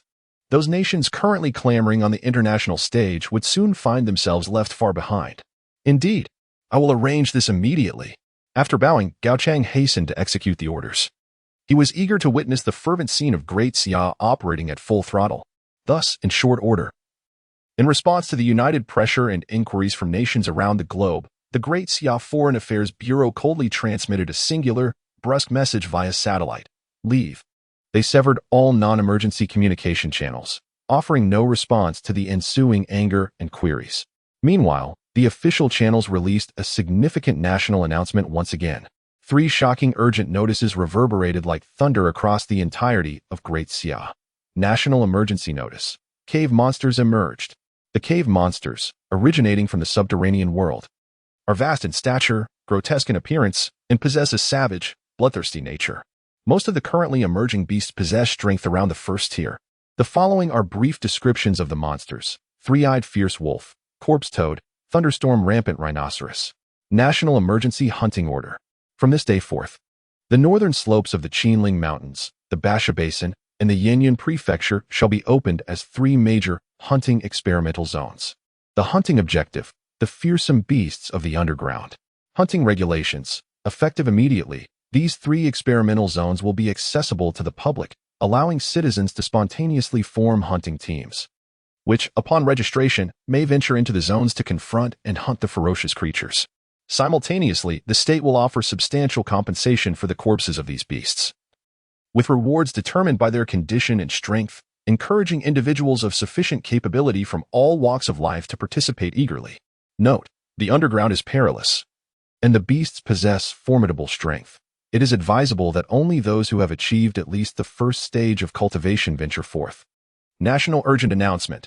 Mobilization Order for all citizens, a momentous release of the Great Xia Cultivation Authority rankings, which will be updated in real time from this day forward, such as the Great Xia Combat Power Rankings, the Great Xia Cultivation Realm Rankings, the Great Xia Hunting Team's Top 100 Rankings, the Speed of Cultivation Breakthrough Rankings, the Ferocious Beast Slaying Rankings. Great Xia Combat Power Rankings compiles the practical data of cultivators nationwide, assessed based on cultivation level, achievements in slaying ferocious beasts, and the grade of their techniques. Great Xia Cultivation Realm Rankings records the breakthrough speed from the mundane to the ethereal realms, with higher realms taking precedence. Great Xia Hunting Team's Top 100 Rankings, evaluated on the basis of team kill count, resource contribution rate, and tactical coordination. Each of these prestigious lists will feature the top 100. All who make the rankings shall receive state rewards, including monetary bounties, cultivation resources, techniques, opportunities to enter the underground, and various forms of guidance and cultivation. Attached, current rankings. Great Xia Combat Power Rankings, first place, Li Che. Realm, 5th stage. Director of the National Spirit Bureau. Second place, Jiang Shanha. Realm, 3rd stage, leader of the Underground Crisis Response Team. Third place, Zhao Weidong. Realm, 2nd stage, commander of the 2nd Legion. Fourth place, Wu Ming. Realm, 2nd stage, commander of the 3rd Legion. Fifth place, Gao Cheng. Realm, 2nd stage, deputy director of the National Spirit Bureau. Sixth place, 7th place. The moment the announcement was made, the entire Great Xia was set ablaze with excitement. As the national announcement reverberated through various media outlets, television, the internet, and more, an eruption of astonished exclamations and discussions echoed through every street and alley of Great Xia. What on earth are these underground beasts? A hunting team? Goodness. It feels as though our nation has become increasingly martial. Martial? This is clearly about cultivating immortality. Goodness. The rankings have been released, and this Li Che, the director of the National Spirit Bureau, is simply terrifying. He occupies the top position in all 3 lists. Gasp. 5th stage. How recently were the cultivation techniques and systems announced, and he has already reached the 5th stage. That is astonishingly fast. Indeed, I have been cultivating for so long, and I am not even at the 1st stage. Is this truly the confidence of us, the people of Great Xia? To enter the rankings? Hunting ferocious beasts can earn state bounties? Gasp. I feel as though the opportunity for fortune has arrived. The entire populace is in a frenzy. With 3 consecutive national announcements, each message more shocking than the last. Whether it is the emergence of ferocious beasts, the trials of the hunting teams, or the numerous rankings on the national mobilization orders, all these phenomena have profoundly impacted the hearts and minds of the citizens of the Great Xia. However, after the initial shock and the thorough assimilation of this information, what replaces it is a profound sense of tranquility. Chapter 44.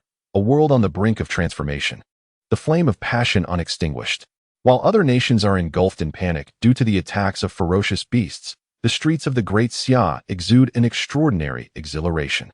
This is because, with the issuance of various national announcements, the populace has become increasingly aware of the unfolding events, and they can distinctly sense that the nation seems to have meticulously orchestrated everything in this unprecedented transformation. While billions remain oblivious to the underlying currents, the state has been guiding everyone step by step toward growth, simultaneously amassing strength for this monumental upheaval. The emergence of ferocious beasts is undoubtedly startling. Yet in tandem with the barrage of national announcements, the hunting orders, and a series of rankings, the populace feels nothing but reassurance and stability. The methodical and orderly decisions have ensured that the citizens of the Great Xia have not experienced any worry or panic throughout this process. Thus far, the prevailing sentiment among the populace is, a great change is imminent. But there is no need for alarm, for everything is under our strategic control. This is the message conveyed by the Great Xia to all its citizens.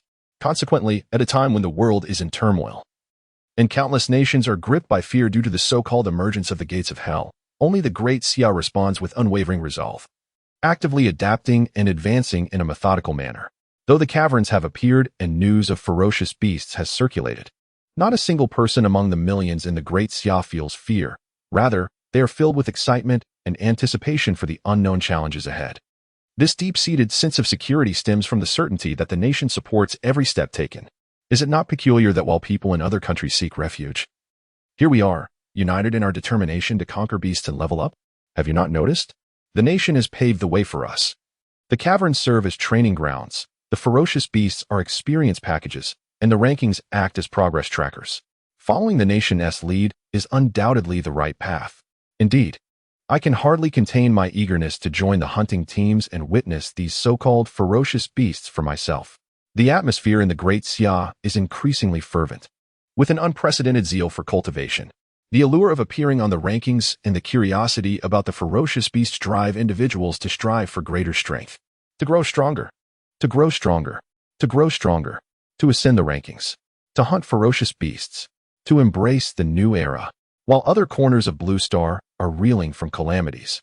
The Great Xia, under Li Che's strategic vision, has transformed the crisis into a ladder for the collective metamorphosis of its citizens. Amidst the laughter and chatter resonating through the streets, a new era for practitioners is quietly unfolding. Su Kaishan, a retired soldier, once a celebrated warrior in the military, known for his remarkable prowess, has made his name through numerous international competitions, vanquishing opponents from foreign lands and bringing honor to his country. The podiums he graced were illuminated with glory, as he exuded vigor and tenacity, unyielding in spirit. Unfortunately, a tragic accident left him grievously injured, rendering him incapable of competing in the arena once more. His formidable physique, capable of disassembling an armored vehicle with bare hands, ultimately succumbed to the merciless cutting of metal shards. Fortunately, the nation did not neglect this valiant hero. Following his retirement, he was provided with a stable job, complete with housing subsidies and medical insurance, even ensuring a suitable position for his spouse. Now, a decade has swiftly passed. The young man who once struck the bullseye at the shooting range has transformed into a middle-aged man, with subtle wrinkles beginning to etch around his eyes. He has built a family and welcomed children, living a life of simplicity alongside his old comrades, devoid of want and conflict, his days flowing like lukewarm water, akin to the mundane routines of many households. Yet, for reasons unknown, he often finds himself gazing at his military medals during the quiet hours of the night, feeling an inexplicable void within his chest. This monotony leaves him in a state of reverie as he grapples with a sense of aimlessness, as though he has lost the purpose of life itself. Each midnight reverie brings forth memories of his passionate military days, those relentless nights spent in the jungle negotiating with drug traffickers, the frantic 10-mile dash across icy plains to save a comrade, those vivid memories of blood and fire still burning as if they occurred merely yesterday. Today, however, his daily routine is as predictable as the gears of a clock, dropping his child off at school, checking in at work, spending weekends at the park with his children, watching soap operas with his wife, and occasionally reuniting with old comrades to reminisce about their glorious past. Neighbors commend him as a paragon of stability, a model of a harmonious family life within the community. Yet, only he knows that the flame within him has never been extinguished. He has come to accept this way of life, for in times of peace, existence is inherently tranquil. Safety is a blessing, and social stability is indeed a fortune for the realm of Daxia.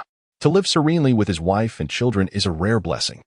He had prepared himself to embrace this repetitive and monotonous life, believing he would continue in this manner until retirement, gradually smoothing out all edges through the passage of time. Until now, at this moment, a tempest brews within Daxia, as a series of national announcements thunder like a clap of thunder, awakening the seemingly slumbering grandeur of Daxia.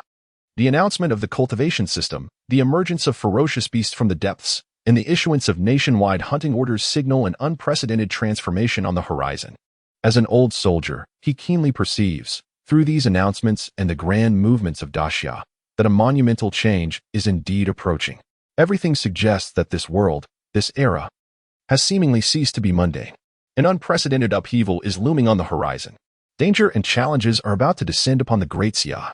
This is an age that demands a vigorous struggle, a time to rise with unwavering determination against the tide. Everything resembles a rusted key, forcefully prying open the fervor that had been dormant for a decade. This era, no longer trivial, has finally bestowed upon him a reason to unsheathe his sword once more. With the nationwide cultivation practices, the menace of the cave beasts, and the establishment of hunting teams, Su Kaishan's fingers, holding a cigarette, trembled slightly. The ash accumulating long and heavy. The flickering light from the television screen reflected in his pupils. The announcements in red and white searing into his retina like a branding iron. He took a deep drag. The smoke escaping his nostrils carried the oppressive heat. And the heartbeat he had felt when claiming gold a decade ago thundered once again in his chest. The series of actions taken by the nation struck him like a heavy hammer, sending his mind racing. From the widespread dissemination of cultivation techniques to the reward system for the cave beasts and the glaring strength rankings, he sensed that a monumental change was imminent. The fervor that had lain dormant for 10 years surged anew within him. No longer willing to be a mere spectator in such a transformative world, he pondered his prospects. Amidst this series of significant national actions, did Su Kaishan still have the opportunity to rise again? Chapter 45, The Seven Killers Hunting Team, eagerly enrolling. Su Gu. Su Gu. Just as Su Kaishan was deeply engrossed in thought, enthusiastic shouts suddenly erupted from outside. The security door was pounded with a resounding thud. Su Kaishan looked up to see 5 or 6 burly men crowding at his doorstep, their faces rugged and their breaths coarse. Yet their eyes sparkled with the intensity of wolves spotting prey. Upon seeing them, a genuine smile illuminated Su Kaishan's face. These men were none other than his former comrades in arms. Like him, these individuals had left the military and subsequently joined him in work and life, having long since become akin to family. At this moment, the group of comrades, as if in a prearranged agreement, flocked to Su Kaishan's home. Some held smartphones. Others clutched newspapers, all displaying flushed faces brimming with excitement. When Su Kaishan opened the door to welcome them inside, the men rushed to his side, animatedly exclaiming, "Su Gu, have you seen the news? Our opportunity has arrived." Su Kaishan offered a cigarette, his gaze sweeping over these old comrades. Now somewhat rounder in stature from a decade of mundane life. The once sharp edges of their youthful fervor seemed to have softened amidst the monotony of daily existence. Yet now, the fire burning in their eyes is identical to that which ignited a decade ago in the dense jungles along the border during their missions, intense and resolute. What opportunity? He clutched the lighter, the flame dancing atop the cigarette. After inhaling deeply, he slowly began to speak, though framed as a question.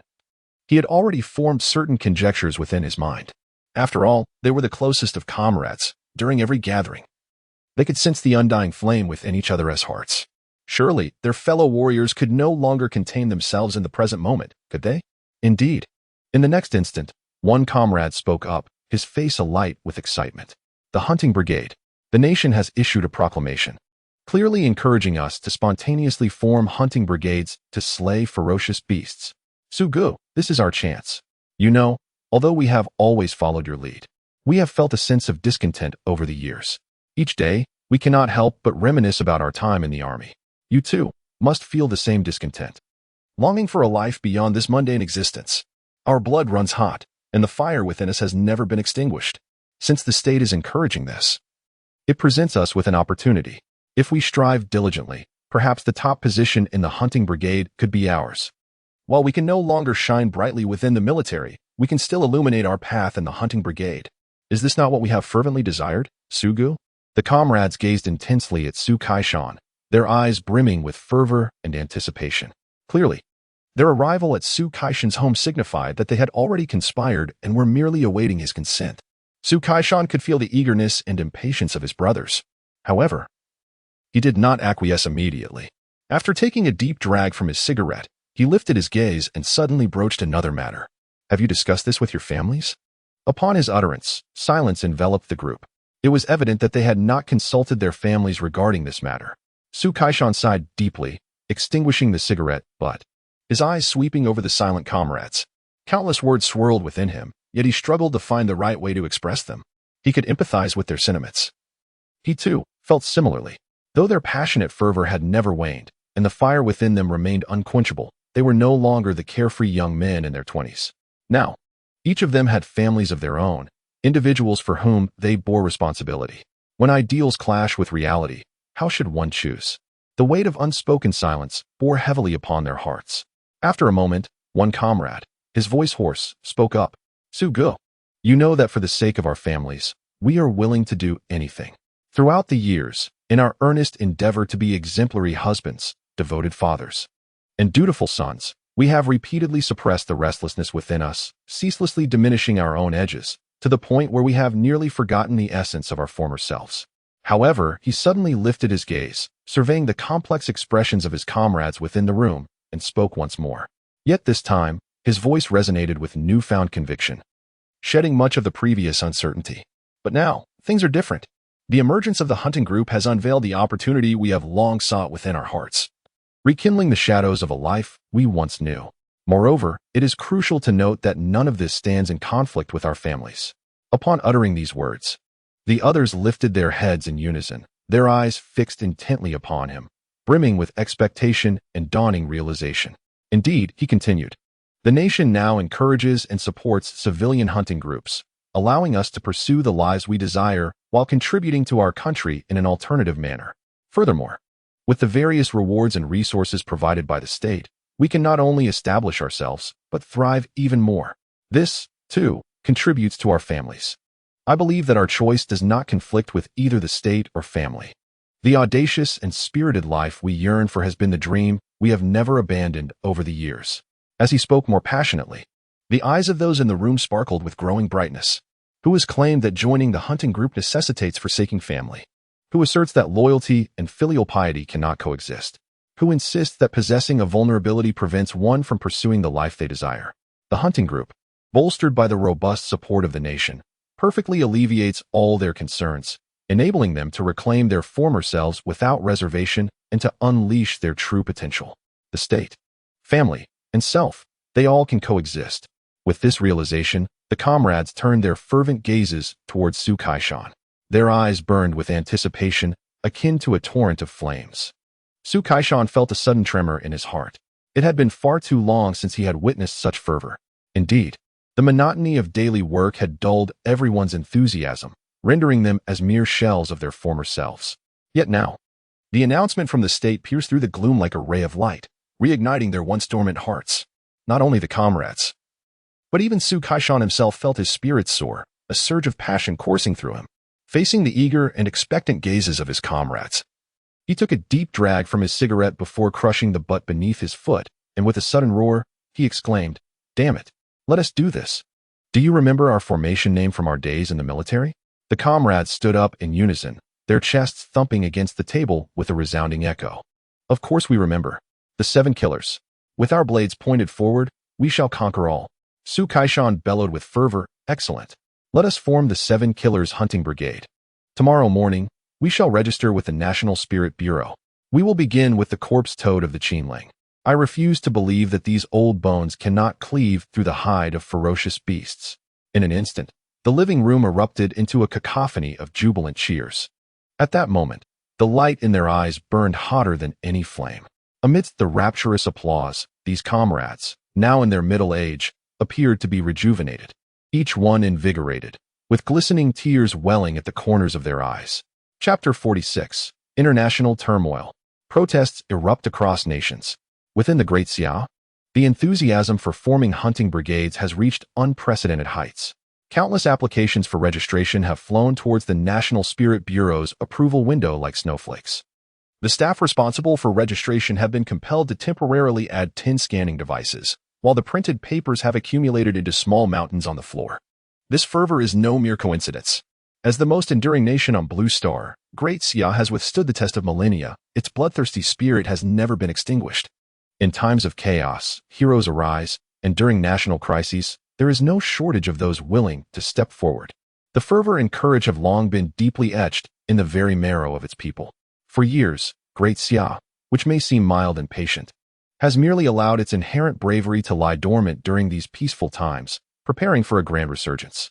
Yet now, as the era of profound change dawns and the hunting decree's clarion call resounds, this nation, renowned for its value of harmony, awakens its dormant iron-blooded genes in the face of blood and fire. The valor hidden in the streets and alleys has been ignited in an instant. Now, all citizens of Great Xia recognize that a momentous shift is imminent, presenting an unparalleled challenge, yet also an extraordinary opportunity. The hunting brigades will serve as a transformative chance for all. Thus, with the announcement of the hunting decree, Great Xia trembles, the populace stirs. and countless hunting brigades come into existence. The 7 Killers Hunting Brigade has applied for registration. The 100 Stars Hunting Brigade has applied for registration. The 12 Zodiac Hunting Brigade has applied for registration. The Lightning Hunting Brigade has applied for registration. The registration system of the National Spirit Bureau continues to experience delays. While other nations on Blue Star remain stunned by the emergence of the subterranean realm and are filled with dread at the sight of those formidable beasts. Over 100 hunting brigades have already been officially established within Great Xia. With spirits high and blood surging, one after another, teams sharpen their blades, ready to confront the beasts. The sorrows and joys of humanity are not universally shared, as Great Xia methodically advances its crisis response. Even opening the door for civilian hunting brigades, the other nations on Blue Star are engulfed in unprecedented turmoil. After all, amidst such a monumental shift, the people abroad are not oblivious. They can clearly sense that the world is undergoing a radical transformation. This change manifests in a polarized manner. In nations such as the Eagle Country, Basin Chicken, and Stick Country, the calamity wrought by the Hell Gate has resulted in catastrophic casualties and profound repercussions. With news of the ensuing chaos impossible to conceal, the emergence of monstrous entities has ignited widespread panic among the populace. As countries grapple with the Hell Gate and its ferocious beasts, they have faced consecutive failures, lacking effective measures to curtail the rampaging creatures, and even struggling to articulate the situation clearly. In such circumstances, it is inevitable that the citizens descend into a tumultuous state of fear and trepidation. As time progresses, the situation escalates, leading to widespread disorder within these nations, with the populace gripped by anxiety and society engulfed in turmoil, leaving them in a state of perpetual uncertainty. However, in times of crisis, comparisons are often made. While monsters have also surfaced in the Great Xia, their response has been exemplary. Not only have they prevented any incidents of harm inflicted by these beasts, but they have also proactively disseminated information regarding the subterranean monsters, clarifying all circumstances and ensuring that the public is well-informed and psychologically prepared. Coupled with the newly established organized hunting teams that encourage nationwide participation, these measures underscore the state's commitment as a steadfast support system, demonstrating that all situations are firmly under control. The government's protective stance has instilled a sense of security and confidence among the citizens of the Great Xia. This stark contrast inevitably exposes the deficiencies of other countries, inciting frustration among their citizens towards their own governments. As news from the Great Xia continues to circulate, the emotions of people across various nations are ignited. They resemble barrels of gunpowder, erupting in waves of protests and indignation. Oh my God, look at what the Great Xia is doing. They have sealed the subterranean realm and are actively hunting those terrifying monsters. Good heavens, they even educated the public on cultivation methods before the beasts emerged, allowing everyone to begin their training. Now, they have opened hunting teams, enabling all citizens to join in the hunt. But what is our government doing? What are they doing? They have provided no information and are suffering tremendous losses at the hands of these beasts. Even the military is no match for them. What else can they do?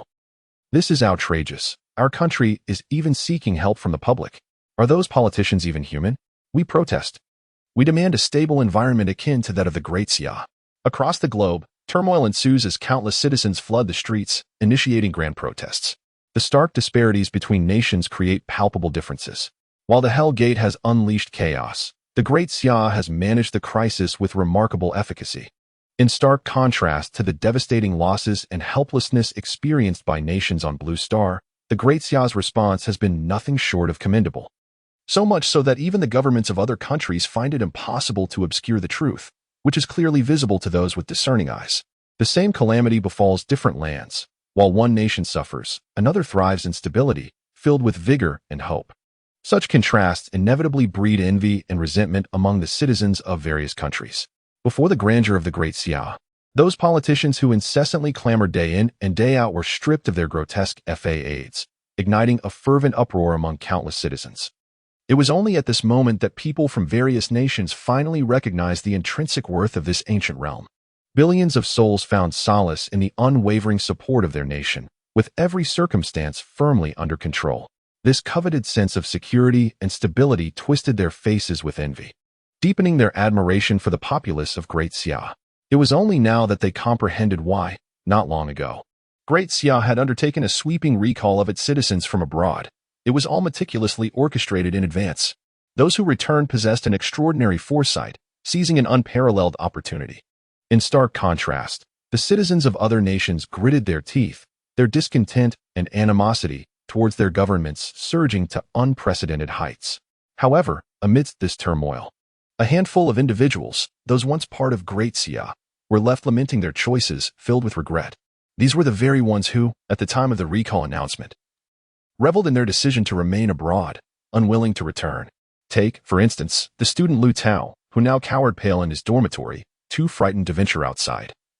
Consumed by anxiety and dread at the thought of encountering a fearsome beast that could rend him to shreds.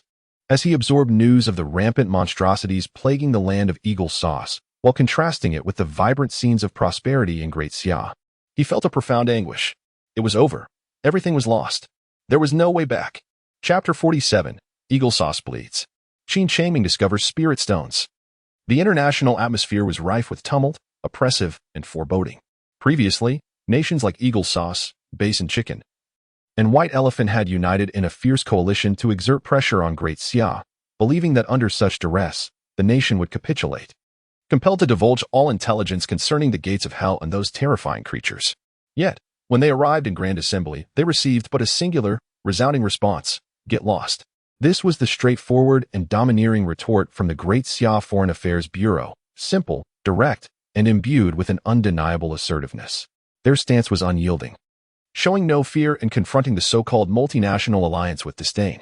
This outcome surpassed all expectations, striking the assembled nations like a thunderous blow, leaving them utterly dazed. Their fury was palpable, yet they could not suppress their trepidation, particularly for the commander of Eagle Sauce, Pu Chuan, the moment he heard the response from Great Xia. It was as if he had been struck by lightning, leaving him in a state of shock. He could not fathom why the sanctions that had consistently yielded results would suddenly falter. Did Great Xia not fear global isolation? When had they become so resolute? Yet, before he could unravel these mysteries, a series of announcements from Great Xia struck like a series of thunderclaps, rendering him completely stupefied. Caverns? Monstrous beasts? Entities from another world? First-tier combat power? The establishment of a civilian hunting group to commence hunting? A ranking for cultivation? What on earth is going on? Who can elucidate this perplexing situation? Pu Chuan is utterly bewildered. He recognizes every character in the various announcements regarding the Great Xia, yet when these words are assembled, they make no sense to him. Each term pierces his heart like a sharp dagger, filling him with anger, frustration, confusion, and helplessness. He is acutely aware that significant events are unfolding, and even the hints of information have surfaced, yet he cannot comprehend a single detail. Is this not Blue Star? Why has a chasm emerged? And why are there ferocious beasts within? Is there truly another world? Does the Great Xia perceive reality as a nonsensical narrative? He finds it hard to believe, yet he must accept it. The appearance of the gates of hell and the astonishing actions of the Great Xia have instilled a profound sense of crisis within him. Could it be that beyond Blue Star, other worlds indeed exist?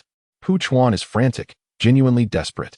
He senses more clearly than ever that a monumental change is imminent. Yet, the Eagle Nation, which has always been at the forefront of the world, is now shrouded in darkness, utterly oblivious to the situation.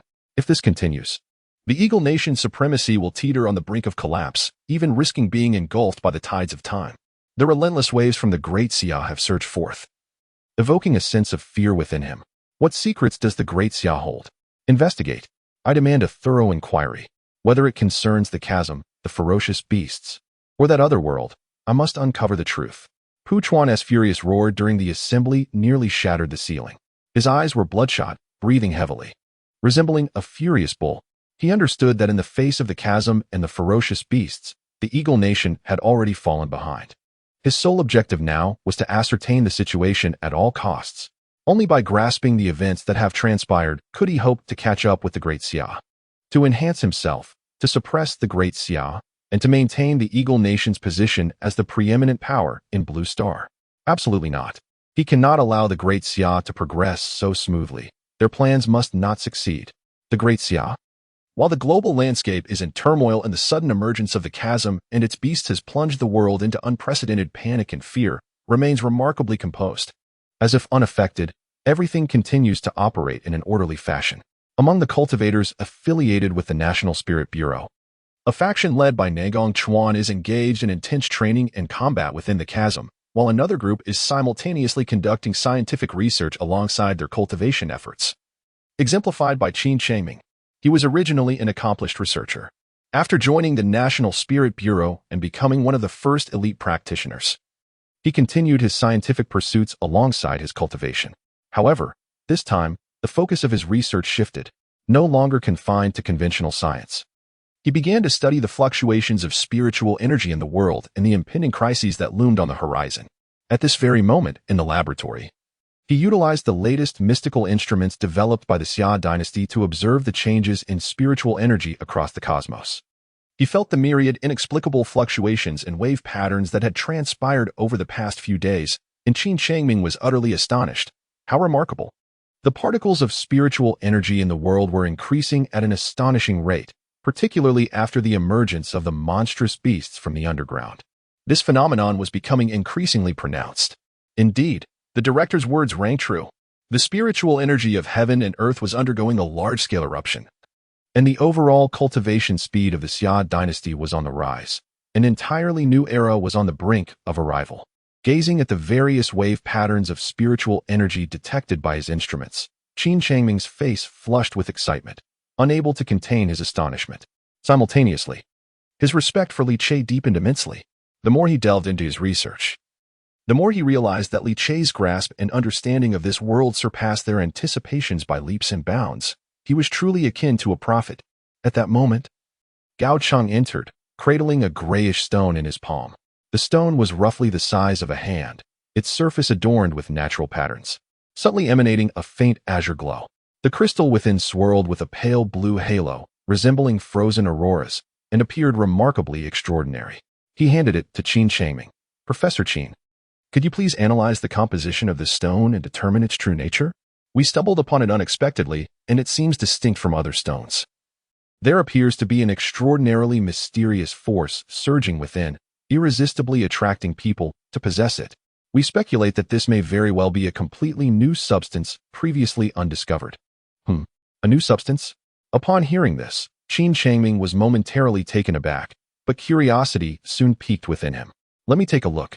Gao Cheng passed the stone to him. The instant he received it, Qin Changming was surprised. As his fingertips made contact with the stone, he immediately sensed a distinct wave of spiritual energy. Instinctively, he activated his foundational breathing technique, and soon realized that the spiritual energy within the stone seemed to be surging continuously. Concurrently, an overwhelming sense of thirst surged within his body, as if urging him to hastily consume the spiritual energy contained within this stone. Chapter 48. What is the Blue Star Overlord? He aims to dominate in the spirit ruins. What is this? Qin Changming's eyes widened in astonishment, unable to suppress his exclamation. In but an instant, he recognized the extraordinary nature of this stone. Without hesitation, he promptly placed the stone into the latest aura material analyzer for a meticulous examination. Suddenly, a gasp filled with profound astonishment reverberated throughout the laboratory. This stone, astonishingly, was in a state of complete saturation, brimming with exceptionally pure aura particles. The saturation of these particles within the stone was, in comparison to the ambient air, hundreds of times greater. My heavens, what on earth is this? It is utterly miraculous. Such a wondrous existence exists in this world. Qin Changming's eyes widened with sheer shock and excitement, his body trembling uncontrollably. What lay before him surpassed all imagination. A mere stone, no larger than the palm of his hand, contained an aura density comparable to that gathered within a magic gathering array. No, in fact, it was even more refined and more abundant. Wait, could this be the spirit stone that the director had mentioned before? Qin Changming exclaimed in disbelief. Previously, Li Che had taken them on a training excursion and had shared some knowledge about the spirit ruins world, including the existence of spirit stones. As a researcher, Qin Changming had been immensely curious and had inquired about the general details concerning spirit stones. At that moment, Gao Cheng, who had been listening, was also struck with astonishment. Unable to contain his own exclamation, "Spirit stone? Are you certain?" Qin Changming's expression turned serious as he nodded emphatically. "I am not entirely certain, but it is likely quite accurate. The characteristics of this stone are strikingly similar to what the director described about spirit stones." With that, he suddenly lifted his gaze, his eyes bright with determination, and urged Gao Cheng, "Go ask the director for further verification.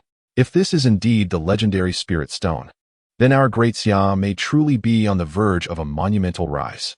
Upon hearing this, Gao Cheng's expression ignited with fervor. The significance of spirit stones had been emphasized during their discussions with Li Che about the spirit ruins world and cultivation knowledge.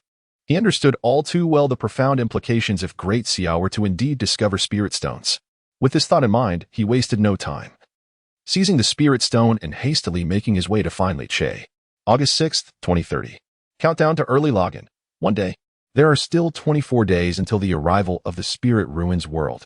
Within the National Spiritual Bureau, Li Che held the ancient seal stone acquired from the Gold State Museum in the palm of his hand, scrutinizing it closely. A radiant blue aura emanated from the intricate patterns, exuding a subtle, enigmatic wave that conveyed a sense of mystery. As he observed the energy levels displayed, the tension in his jaw finally relaxed. At last, success had been achieved. Only 1 day remains until the early login.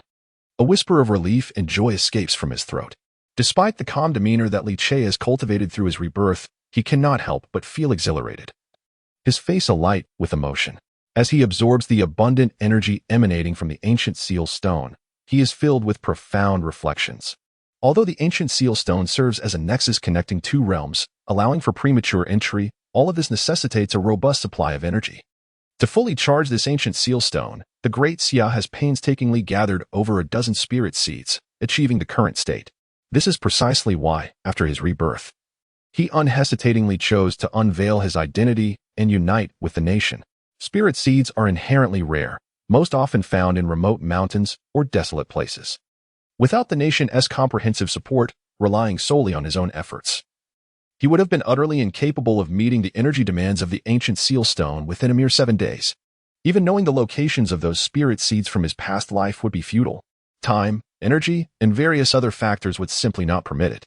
Without the nation mobilizing satellite positioning, dispatching special forces for protection, and employing countless resources to scour mountains and seas, the endeavor to collect these spirit seeds alone would have drained all his energy, leaving him no time for cultivation. Such an undertaking would be decidedly counterproductive. However, now everything is in an exquisitely optimal state. Since establishing contact with the nation, he has merely outlined the situation regarding the spirit seeds without further concern, and has successfully completed the task. In fact, within just 7 days, his cultivation has ascended to the 6th tier, almost a realm gained each day.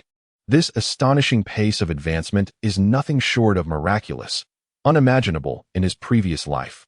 How could Li Che not feel satisfied with such results? Furthermore, in this life, through his collaboration with the nation's higher-ups, he has successfully propelled the entire Great Xia into a state of readiness, even igniting a nationwide wave of cultivation, thus securing a tremendous advantage. Although the overall cultivation speed and levels within the Great Xia may still seem modest, there remains nearly a month before the arrival of the spirit ruins. While the timeline is somewhat pressing, it is more than sufficient for everyone to achieve significant growth. As other nations grapple with the chaos of beast attacks, the Great Xia has laid the groundwork for a collective cultivation effort.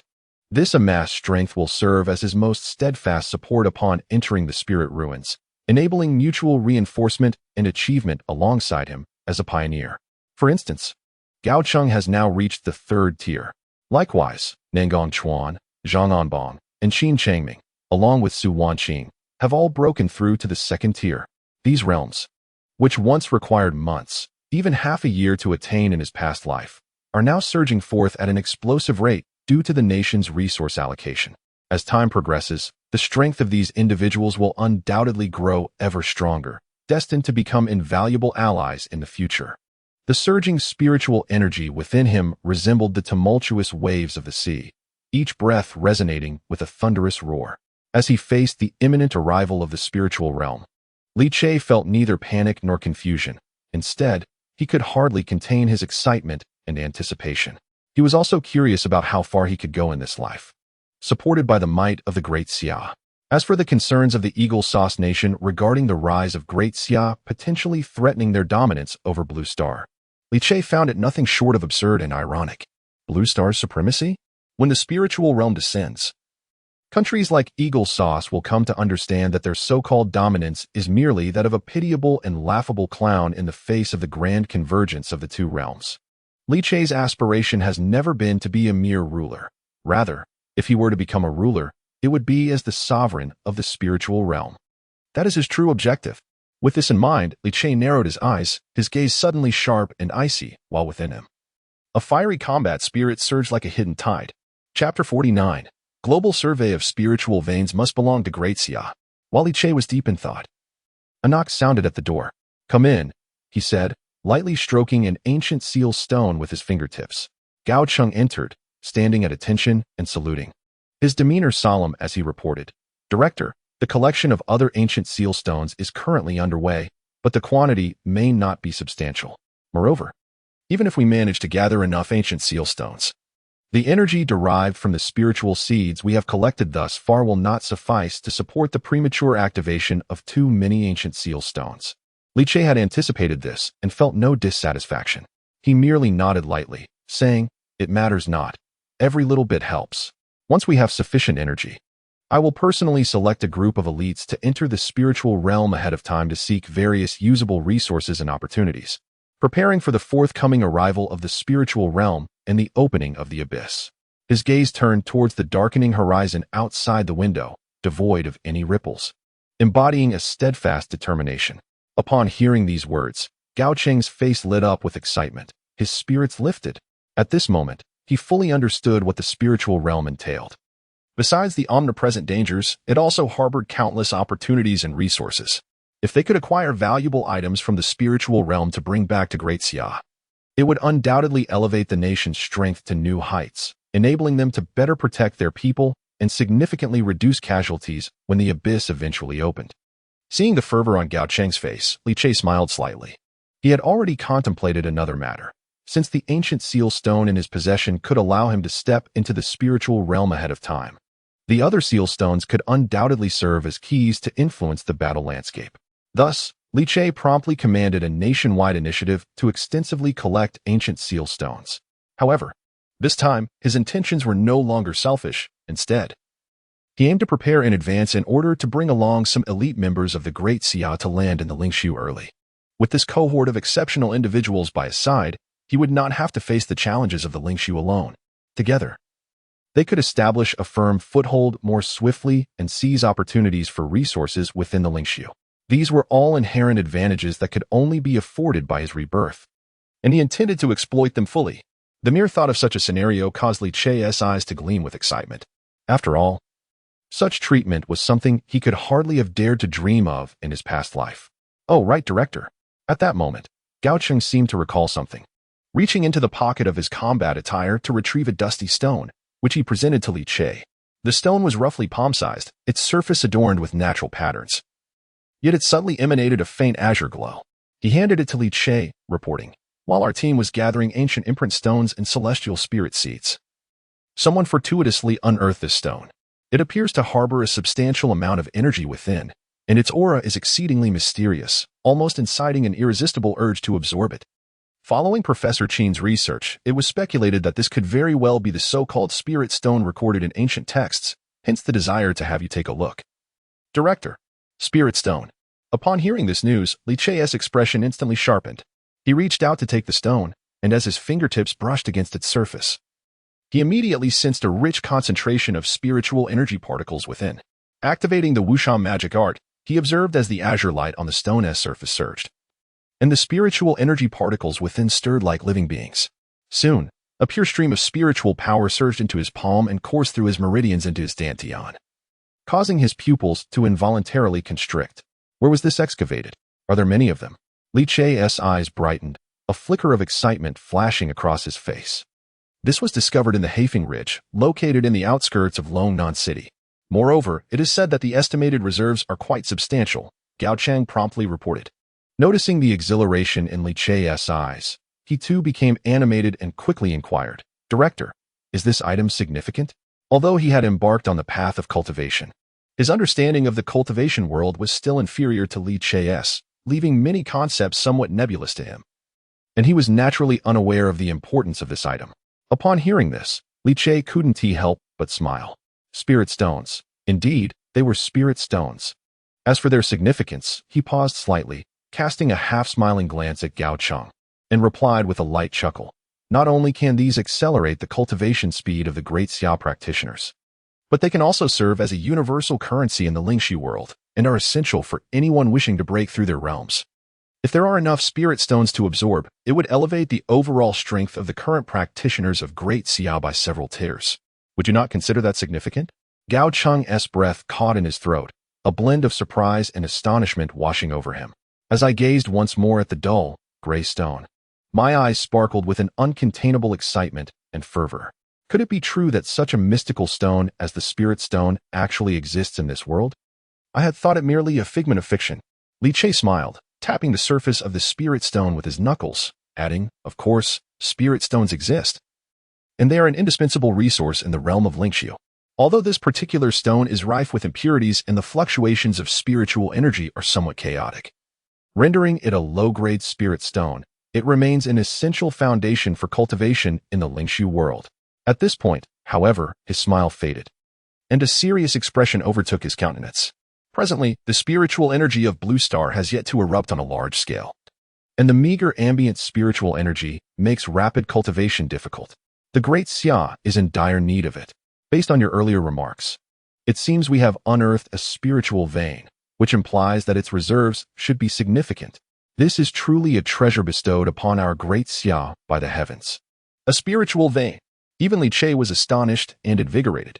He had not anticipated that, in this era of scant spiritual energy on Blue Star, a spiritual vein could still emerge. Even if it is merely a low-grade vein, it is still a vein. Each spiritual vein signifies an abundance of spirit stones, potentially serving as the foundation for some of the powerful legacies in the Lingxi world.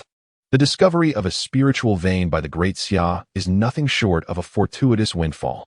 Haicheng, heed my command. Reflecting on this, his expression suddenly turned grave.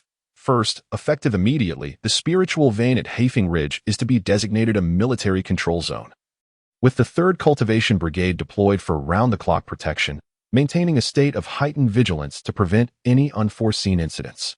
Second, initiate the spiritual vein census plan, increasing manpower to search for veins nationwide, indeed, across all of Blue Star, and exerting all efforts to excavate and collect.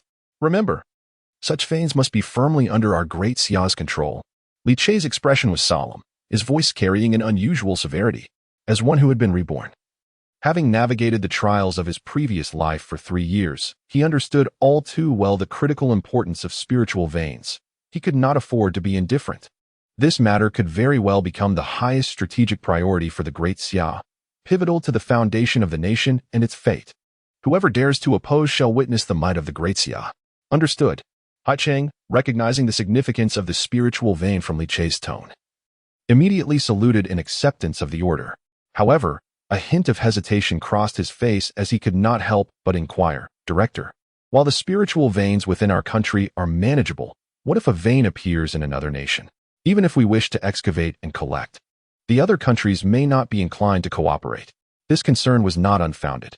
After all eyes of the world were focused on the Great Xia, and every move was under strict scrutiny.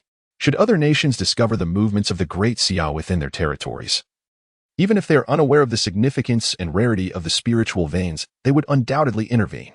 Although this situation has yet to unfold, based on Gao Cheng's understanding of the temperament of these countries, such a scenario is certainly foreseeable. Li Che narrowed his eyes, an icy glimmer flashing within them. His expression turned cold, imbued with a sense of murderous intent, as an ominous aura began to rise around him. His voice, calm yet chilling, seemed to sweep in like a breeze from the depths of the underworld. Refusing to cooperate? Our Great Xia prepares for war, all for this very moment. If any nation is truly foolish enough to ignore the signs, they shall witness what it means to be a great power of demonic cultivation.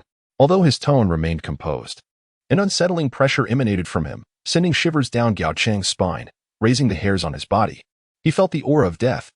It surged forth like a volcanic eruption, an overwhelming tide of murderous intent. Though Li Che spoke little, the chilling undercurrent in his sparse words was unmistakable. In that instant, even Gao Cheng could not help but feel a pang of shock and trepidation. Yet, as he regained his composure, a profound sense of pride and honor surged within him. Indeed, the Great Xia stands ready for battle, poised and prepared, all for this very moment. Let us act decisively. With this thought, his heart swelled with ambition. Understood. Should we encounter obstacles, let them witness the prowess of our Great Xia's demonic cultivators. Li Che's gaze flickered, a cruel smile slowly forming at the corners of his lips. His actions at this moment were, in essence, no different from outright plundering. But so what if they were? Is it excessive? If this is deemed excessive, then what are the united efforts of the Eagle Sauce and other nations to suppress and scheme against the Great Xia, leading to the devastation of its lands? Rivers flowing with blood, and countless lives lost to vicious beasts? He was merely collecting interest from these nations. Moreover, as the world undergoes unprecedented changes, all remnants of the old order will be shattered, and the rules of the new era shall be rewritten.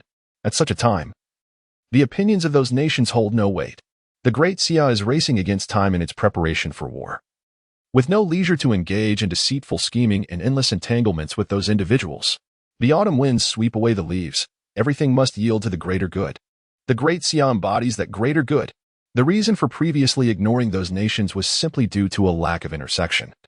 Their antics had no bearing on the Great Xia. Thus Li Che found them unworthy of his attention.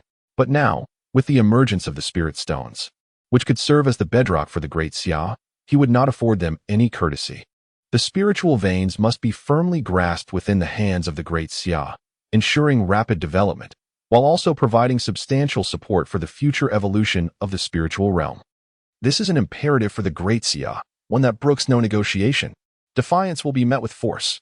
Indeed. Have the arrangements for the snowy peaks of the Qinling Mountains been finalized? After addressing the matters concerning the spiritual veins, Li Che finally inquired about the pressing issue at hand, the snowy summit of the Qinling.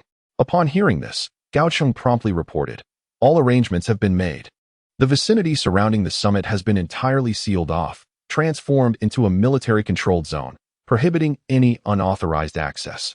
Director, when do you intend to depart? Li Che cast another glance at the ancient stone seal. At this moment, there was less than a day remaining until the countdown for the early landing commenced. Thus, Li Che decisively stated, let us proceed at once. Time is of the essence. Before the early landing, I must address that impending threat. In response, Gao Cheng offered no superfluous words, nodding solemnly. Understood. I will immediately arrange for the military aircraft. With that, Gao Cheng swiftly departed to make preparations. Li Che's gaze slowly drifted towards the window, as if he could see the distant snowy peaks of the Qinling Mountains. A glimmer of cold determination flickered in his pupils as he murmured, what is destined to come will inevitably arrive. Chaos is about to commence. Indeed, chaos. The reason he insisted on heading to the summit of the Qinling Mountains just before the early landing was to confront the imminent turmoil that was about to erupt. As he spoke to himself, scenes from his past life resurfaced vividly, causing his hand to unconsciously clench into a fist. He recalled distinctly, in his previous life, when no one was aware of the arrival of the spiritual realm and the opening of the subterranean world. It was during this very time frame that the main peak of the Qinling Mountains suddenly experienced a rare and catastrophic avalanche, with millions of cubic meters of snow sweeping through the valley like a white torrent. Initially, people regarded it merely as a natural disaster, not giving it much thought. Yet, what no one anticipated was that following this avalanche, terrifying creatures would emerge in that region of the Qinling Mountains. It was a colossal bear, its body encrusted with ice crystals. Massive in stature, it was brutal and savage, possessing horrific powers that enabled it to conjure tremendous storms of ice and snow. Following the appearance of the ice crystal bear, it launched frenzied attacks on local inhabitants, resulting in countless casualties. Furthermore, it was not just the Great Xia. At the moment the avalanche struck the Qinling Mountains in the previous life, various countries and regions across the blue planet simultaneously experienced natural disasters, accompanied by the emergence of many previously unseen monsters. Caught off guard, this led to numerous casualties. However, in the past, due to ignorance of the existence of the subterranean world and the spiritual realm, all nations failed to delve deeper into the matter, merely categorizing it as an odd calamity without further investigation.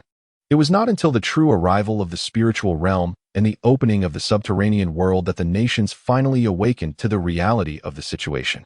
Originally, the recent global natural disaster and the ensuing chaos wrought by monstrous beings were not mere accidents, but rather a dire warning issued by Blue Star in response to the impending erosion of the spiritual realm. Furthermore, the creatures born from this calamity harbored within them the fortuitous essence bestowed upon them by Blue Star. Take, for instance, the colossal ice crystal bear atop the peaks of the Qinling Mountains within the Great Xia territory. Essentially, it was just an ordinary wild beast of the mountains. Until it consumed a primordial essence of heaven and earth, which catalyzed its evolution into a terrifying being endowed with the power to obliterate the world. This scenario represents both a crisis and an opportunity for resolution.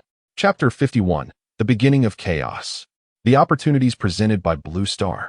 In the past, it became clear that had anyone been able to slay this bear at the onset of the turmoil, not only would they have averted disaster, but they would have also gained the evolutionary chance of the celestial seed, along with the transformation of their physique that could purify and enhance their being, thereby seizing the advantage in the forthcoming era of the spiritual realm. This was the warning issued by Blue Star in the face of crisis, simultaneously offering an extraordinary opportunity to the beings of Blue Star. Regrettably, in the past, no one recognized this. By the time disaster struck and they realized the truth, the essence had already dissipated with the death of the creature, and the opportunity had been irrevocably lost. However, now that Li Che has returned in a new life, he is acutely aware of all these circumstances. The disaster can be averted in advance, and he will certainly not let this opportunity slip away. Given his current strength, he is entirely capable of dealing with the creature on the snowy peak as well as seizing the evolutionary celestial seed. Hence, before he embarks on his journey, he must personally eliminate this threat to ensure a secure passage. Outside, the military aircraft is fully prepared.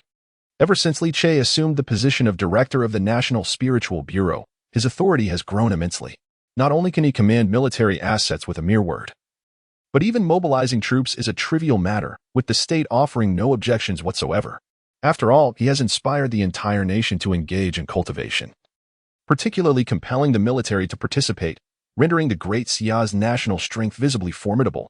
Everyone knows who is responsible for this transformation. Director. Good day, Director. It is an honor to meet you. At this moment, upon seeing Li Che's arrival, the soldiers present gazed at him with fervent respect and admiration. He is none other than Li Che, the director of the National Spiritual Bureau. Currently, he stands at the pinnacle of the Great Xia rankings, renowned as the strongest man in both the Great Xia and Blue Star. With Li Che's vigorous promotion of national cultivation, his orders to establish hunting teams, and the public dissemination of information on subterranean beasts, his reputation has reached unprecedented heights among those in the know. Particularly in the eyes of the military, who have always revered strength, he appears almost divine. Let us proceed directly, Li Che said calmly, nodding to the leading soldier who then issued the command. Understood. Soon, the military aircraft roared to life. Amidst the thunderous roar of the engine, Li Che departed from the capital, heading straight for the snow-capped peaks of the Qinling Mountains. To date, there have been over a dozen caverns within the realm of the Great Xia that have harbored ferocious beasts. Among these, the caverns in Qinling, Bashu, and Yanyunzu are noted to possess the weakest of these creatures. Thus, Li Che has designated these three regions as open grounds for the training and hunting exercises of civilian hunting groups. The primary responsibility for hunting these ferocious beasts lies with the civilian hunting teams, while the military predominantly focuses on sealing off these areas and implementing stringent precautions against potential large-scale outbreaks of the beasts. The Qinling Cavern is situated at the foot of the Qinling Mountains. Although it is not far from the impending emergence of the ice crystal giant bear at the snowy summit, a certain distance remains, and thus it has not been impacted by the current restrictions at the peak. The entrance to the cavern resembles a bizarre, gigantic eye embedded in the earth. The dark, profound passage exudes an intense aura of icy ferocity, flooding the surroundings like a relentless tide, while intermittent roars and growls render the forest eerily terrifying. Yet even so, the fervor of the hunting groups remains undeterred. With the official opening for civilian hunting groups, the once desolate Qinling Cavern has become a bustling hive of activity. Throngs of hunters surge forward, eager to engage in frenzied battles for their training. Roar. Damn, this beast really can take a beating. My hands are sore. How can I not kill this thing? How is this possible? These ferocious creatures are exceptionally strong. I've reached the first tier and still cannot defeat this beast? Brothers, coordinate your attacks, strike at its weak points. We can wear it down. Haha, finally took one down. Roar, roar, roar. Within the cavern's protective barrier, the sounds of battle resonate continuously. The roars of the beasts intertwine with the furious shouts of the hunters, echoing like thunder through the valley, reaching towards the heavens. The almost transparent barrier shimmers with a faint, nearly imperceptible bluish hue, isolating the internal cacophony and the sin of blood from the outside. Yet it cannot contain the violent ripples that erupt across its surface. These are the aftershocks of the fierce clashes between hunters and beasts. Even from outside the barrier, one can clearly observe the energy ripples bursting forth, casting reflections of frenzied combatants engaged in battle. Some stagger back, clutching bleeding wounds, while others unleash their magical prowess with a roar, charging forward. There are those who keep vigilant watch, relaying commands to their team, maintaining control over the unfolding battle. The fiery conflict has persisted without pause, transforming the entire cavern into a boiling battlefield. The din and the flames intertwine, portraying the sanguine trials of an era of universal cultivation. Amidst this chaos, Su Kaishan leads the Seven Killers hunting group through the fray. As the captain, his gaze is sharp as an eagle, commanding the other 6 to advance steadily in the melee. Second, position yourself on the left. Seventh, watch the rear. Be alert for surprise attacks from the beasts behind. Old 3, charge forward to the right with me and eliminate that beast. Under Su Kaishan's command, the Seven Killers hunting team coordinated seamlessly, demonstrating remarkable combat efficiency as they swiftly subdued a corpse-toed beast.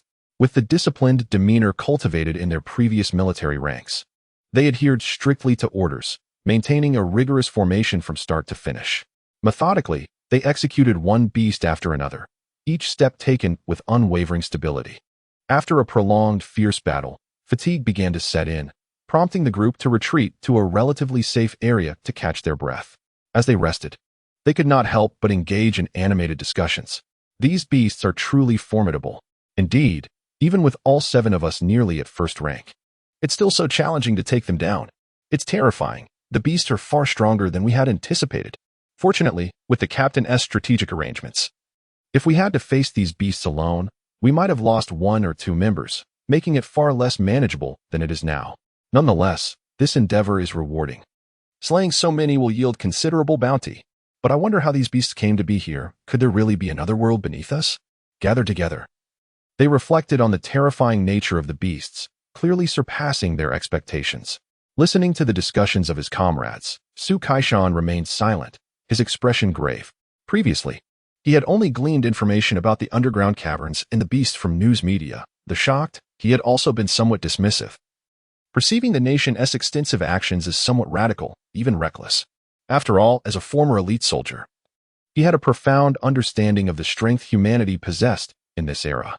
However, now that he had personally stepped into the depths of the cavern and faced these terrifying creatures, he truly comprehended the rationale behind the nation's urgency. These beasts were undeniably fearsome, and they were merely the initial and weakest manifestations of a far greater threat. Even humanity's proudest advancements in firearms offered no discernible advantage against these monstrosities. If the Great Xia did not promptly and decisively implement numerous aggressive measures to confront this menace, the future expansion of the underground realm, with an increasing tide of beasts emerging from the depths, could lead to unimaginable consequences. The Great Xia would undoubtedly suffer unprecedented losses. At that moment, Su Kaishan realized that every measure currently being undertaken by the nation was not only correct, but also exceedingly necessary. Chapter 52. The Outbreak of the Beast Tide. The True Terror of the Cavern. Roar. Just as Su Kaishan pondered these thoughts, a thunderous roar erupted from deep within the cavern. It was not a solitary sound, but a cacophony of countless beast roars intertwining into a tidal wave of sound. The relentless, earth-shattering roars crashed against everyone's eardrums like a heavy hammer, instantly transforming their expressions to one of alarm. As the members of the 7 Kill Hunting Group, led by Su Kaishan, were taking a respite, their expressions transformed instantaneously upon hearing the first thunderous roar. A chilling wave, unlike anything they had ever experienced, flooded their entire beings, raising the hairs on their bodies and causing their scalps to tingle.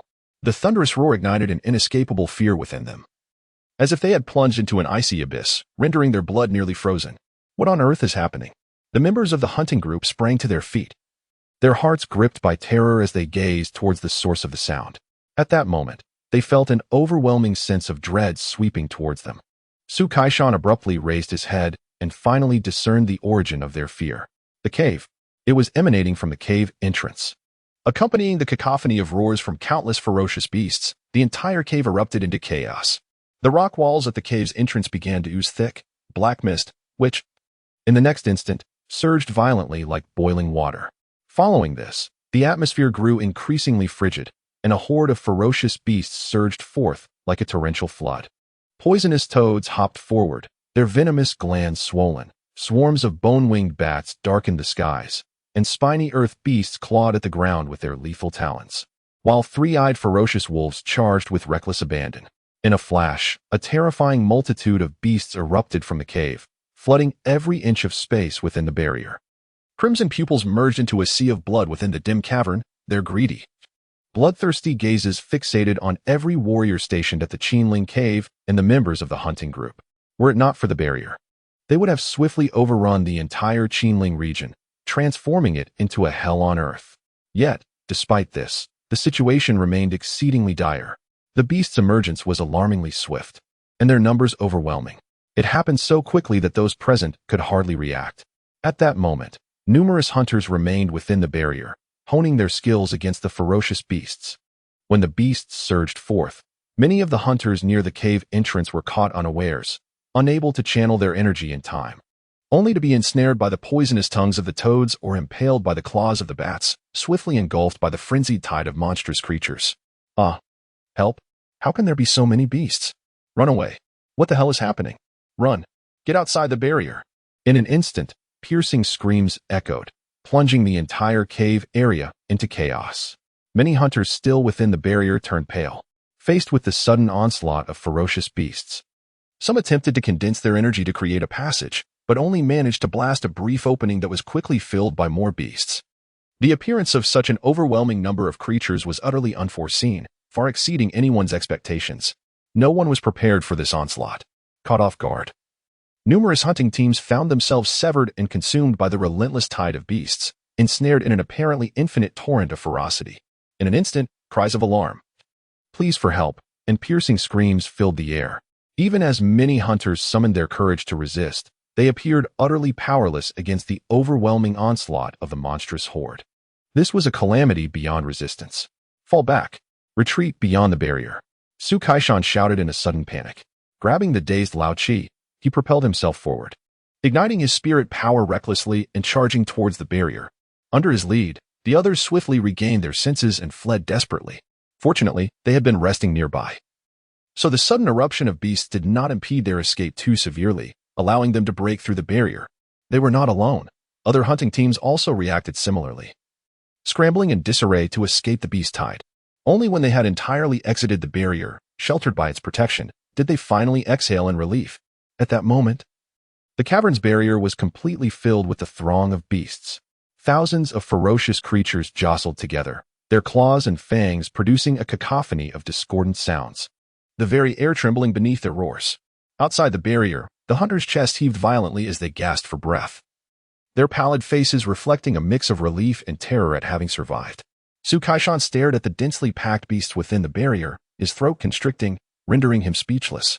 He had witnessed the fierce and vengeful eyes of drug traffickers at the border and had experienced the interwoven firepower of countless flames. Yet he had never encountered such a reckless charge. The beasts exhibited no fear, only a primal desire for slaughter, as if the entire ecosystem of the cavern had unleashed its fury. The sudden surge of these ferocious creatures inflicted tremendous losses upon the hunting teams. Many had ventured too close to the cavern's entrance and were swiftly surrounded by the tide of beasts, forced to fight for their lives amidst the bloodbath. Witnessing the carnage within, many who had escaped felt their pupils constrict in horror. The speed at which the beast tide advanced was terrifying. They used the corpses of their fallen comrades as stepping stones, relentlessly battering the barrier, which began to ripple ominously, as if it might shatter at any moment. What in the world is this? How could this happen? Why are there suddenly so many beasts? Are the creatures in the cavern truly endless? Have they gone mad? Or do they seek revenge against us? Who could possibly withstand such an overwhelming number? Even if Director Li Che of the National Spirit Bureau came personally, could he hold them back? Heaven help us. In the grand realm of Daxia, is it truly these monstrous entities that await us? Having personally witnessed the terrifying beast tide, the members of the hunting team who managed to escape remain in a state of disquietude, their scalps tingling with residual fear, each one exclaiming in astonishment. They have finally grasped the rationale behind the nation's call for universal military service and the fervent preparations for war, conducted with a sense of urgency that borders on recklessness. For when such subterranean cataclysms unleash their fury, any hesitation or weakness spells irrevocable doom. Even now, the sheer magnitude of the threat is overwhelming.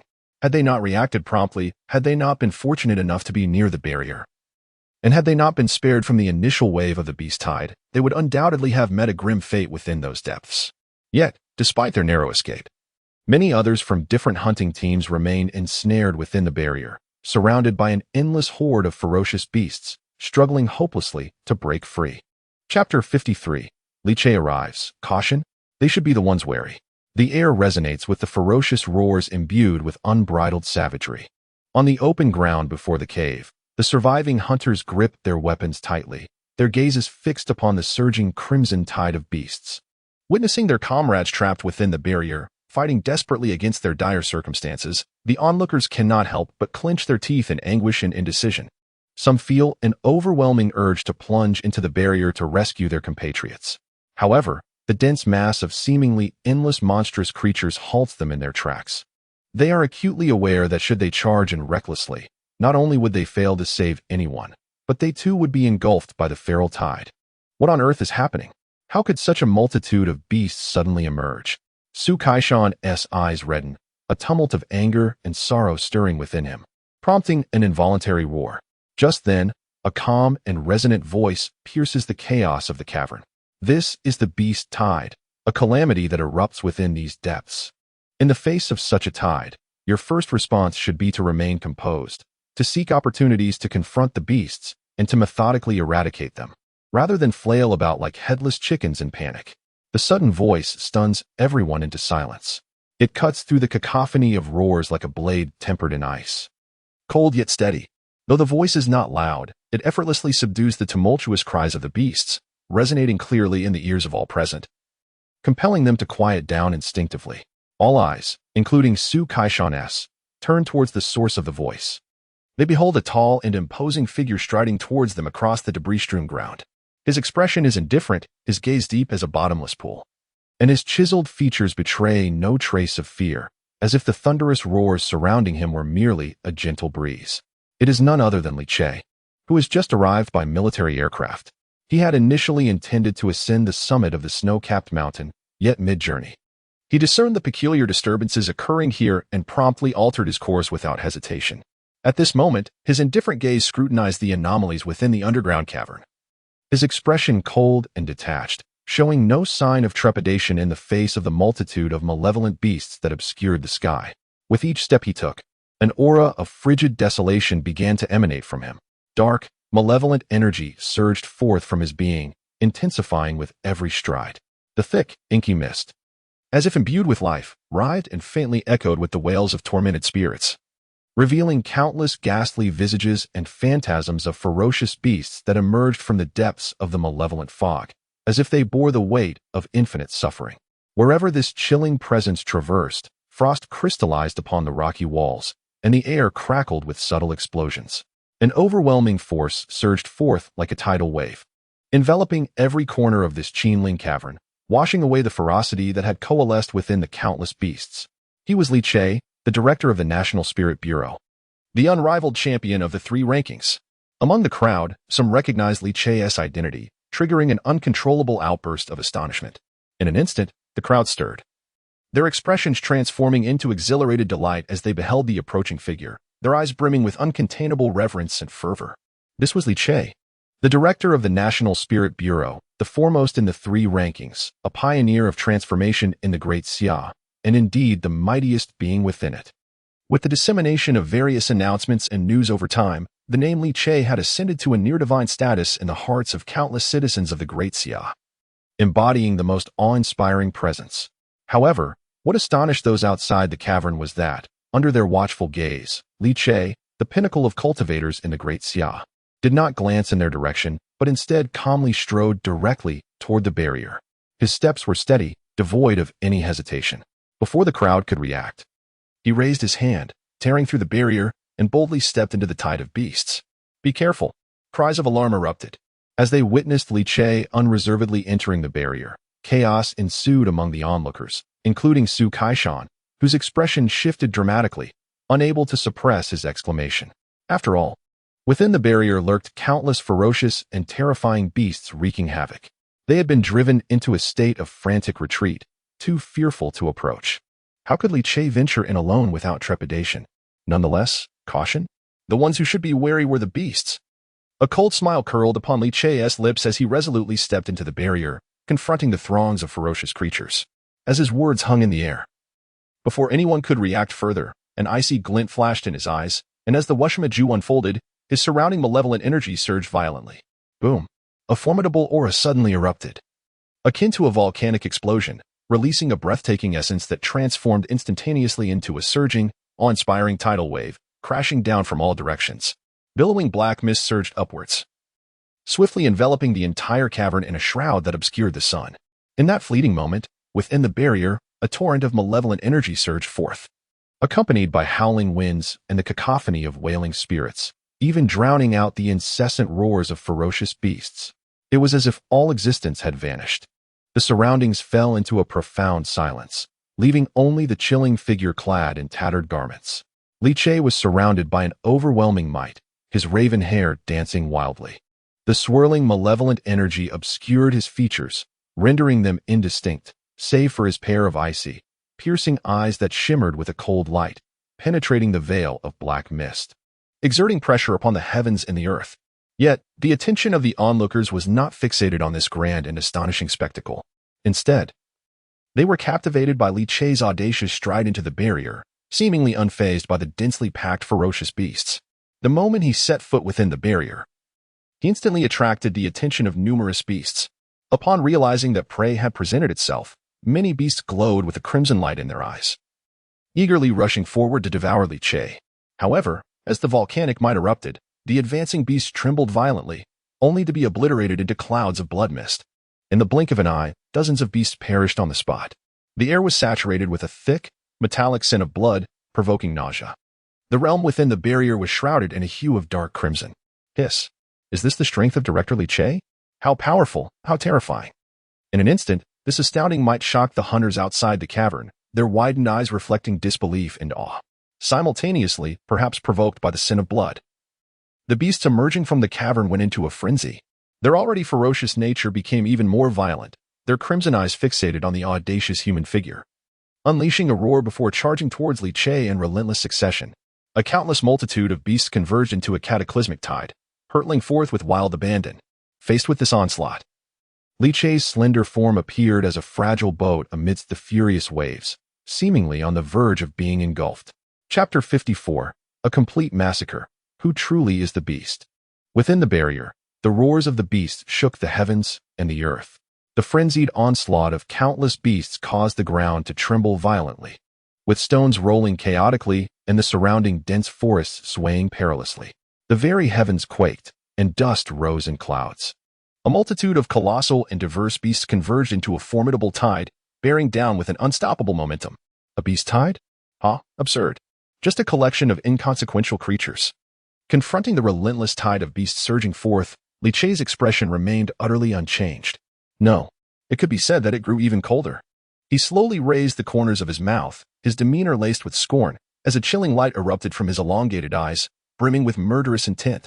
With a voice that resonated like an icy blast from the depths of hell, he commanded, "Unleash." In the next moment, a cacophony erupted. Countless dark chains emerged from the demonic mist, accompanied by the ominous glow of ghostly flames. A colossal skull loomed overhead, while vengeful spirits, with their strange forms, lunged furiously. An array of astonishing secret techniques erupted within the throng of ferocious beasts. The demonic energy surged, the secret arts raged like a tempest, mingled with chilling howls. In an instant, the space within the barrier roiled as if boiling. The air warped and twisted, emitting a cacophonous creaking sound. Chains, alive with purpose, shot forth instantly, ensnaring one beast after another. Their claws and fangs shattered upon contact, as the corpse toads and bone-winged bats were mercilessly dragged into the black mist, transforming into desiccated corpses, which, after a slight tremor, crumbled into dust scattered across the ground. The skull's jaws opened and closed as the ghostly flames surged fiercely, abruptly engulfing the massive beasts, shattering them into clouds of blood mist. The moment their wretched cries pierced the air, they were instantly replaced by the eerie sounds of swallowing. The vengeful spirits, akin to the most insatiable phantoms, relentlessly assaulted the beasts, opening their gaping maws to devour hungrily, indifferent to the beast's desperate struggles. Only the haunting sound of chewing resonated through the thickening darkness. A torrent of blood mist erupted, as flesh and bone were completely consumed and absorbed. The frenzied wave of beasts crashed against an insurmountable mountain, their assault coming to an abrupt halt. The foremost beasts were continuously devoured by chains, by the skull, and by the multitude of vengeful souls, becoming sustenance for Li Che. In that moment, as Li Che unleashed his full power, the overwhelming presence of a pinnacle cultivator from Blue Star was unmistakably revealed. Chains filled the sky like colossal serpents, while the skull emitted a soul-stirring demonic sound. The fearsome spirits shrieked in a chorus of dread, chanting netherworld demonic technique. Blood River Corpse Refinement Art. 10,000 Souls Curse. Blood Fiend Demonic Art. Feast of 1,000 Corpses. Forest of 10,000 Bones. The myriad demonic techniques he had once practiced in a past life coalesced into his most profound foundation. Various secret arts of the demonic path flowed effortlessly from him, unleashing an unparalleled terror that decimated the beast in the cavern in an instant. Li Che moved through the throng of beasts. Each time he swung his arm, dozens of ferocious beasts were ensnared in demonic energy. Their hides and flesh appeared to be devoured by an unseen maw, transforming into white bones within mere moments. Some beasts, upon lunging towards him, were pierced through by bone spikes formed from demonic energy, their crimson blood absorbed before it could even touch the ground. Wherever the aura of malevolence passed, corpses piled high. The acrid scent of blood mingling with the putrid stench and the chilling essence of dark magic, creating a nauseating tide. His raven hair danced wildly, an ominous aura enveloping him, as if he had transformed into the harbinger of death. With every movement, he slaughtered countless ferocious beasts, absorbing their flesh and bones, devouring them entirely. In this moment, the endless beasts that had instilled tremendous fear in the hunters fell like a relentless tide, all becoming nourishment for his cultivation. Amidst this astonishing carnage, the previously dense throng of beasts within the barrier dwindled rapidly.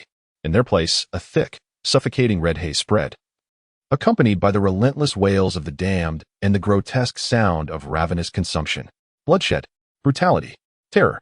With Li Che's intervention, the vast barrier was suddenly transformed into a hellish abyss. In an instant, those outside the barrier stood in stunned silence. Su Kaishan swallowed hard, his throat constricting. Eyes wide as he beheld Li Che wreaking havoc, his heart trembling violently, feeling as though he were trapped in a dream. Just moments ago, the 7 of them had been in a state of panic, retreating in disarray from the beast tide. The other hunting teams fared even worse. Yet now, amidst their lingering terror, they witnessed Li Che, as if he were in a realm devoid of opposition, single-handedly slaying thousands of savage beasts, manipulating them as effortlessly as one would crush ants. The sheer ferocity emanating from him was more terrifying than the beasts themselves, more brutal. Before that seemingly demonic figure, the once formidable beasts appeared as meek and feeble as lambs. Hiss. Who truly embodies the beast? The beast tide? Were these creatures emerging from the abyss merely delivering a banquet to Director Li? Voices within the hunting team trembled, utterly aghast. Others nodded in agreement, their throats tightening. Li Che was indeed terrifying.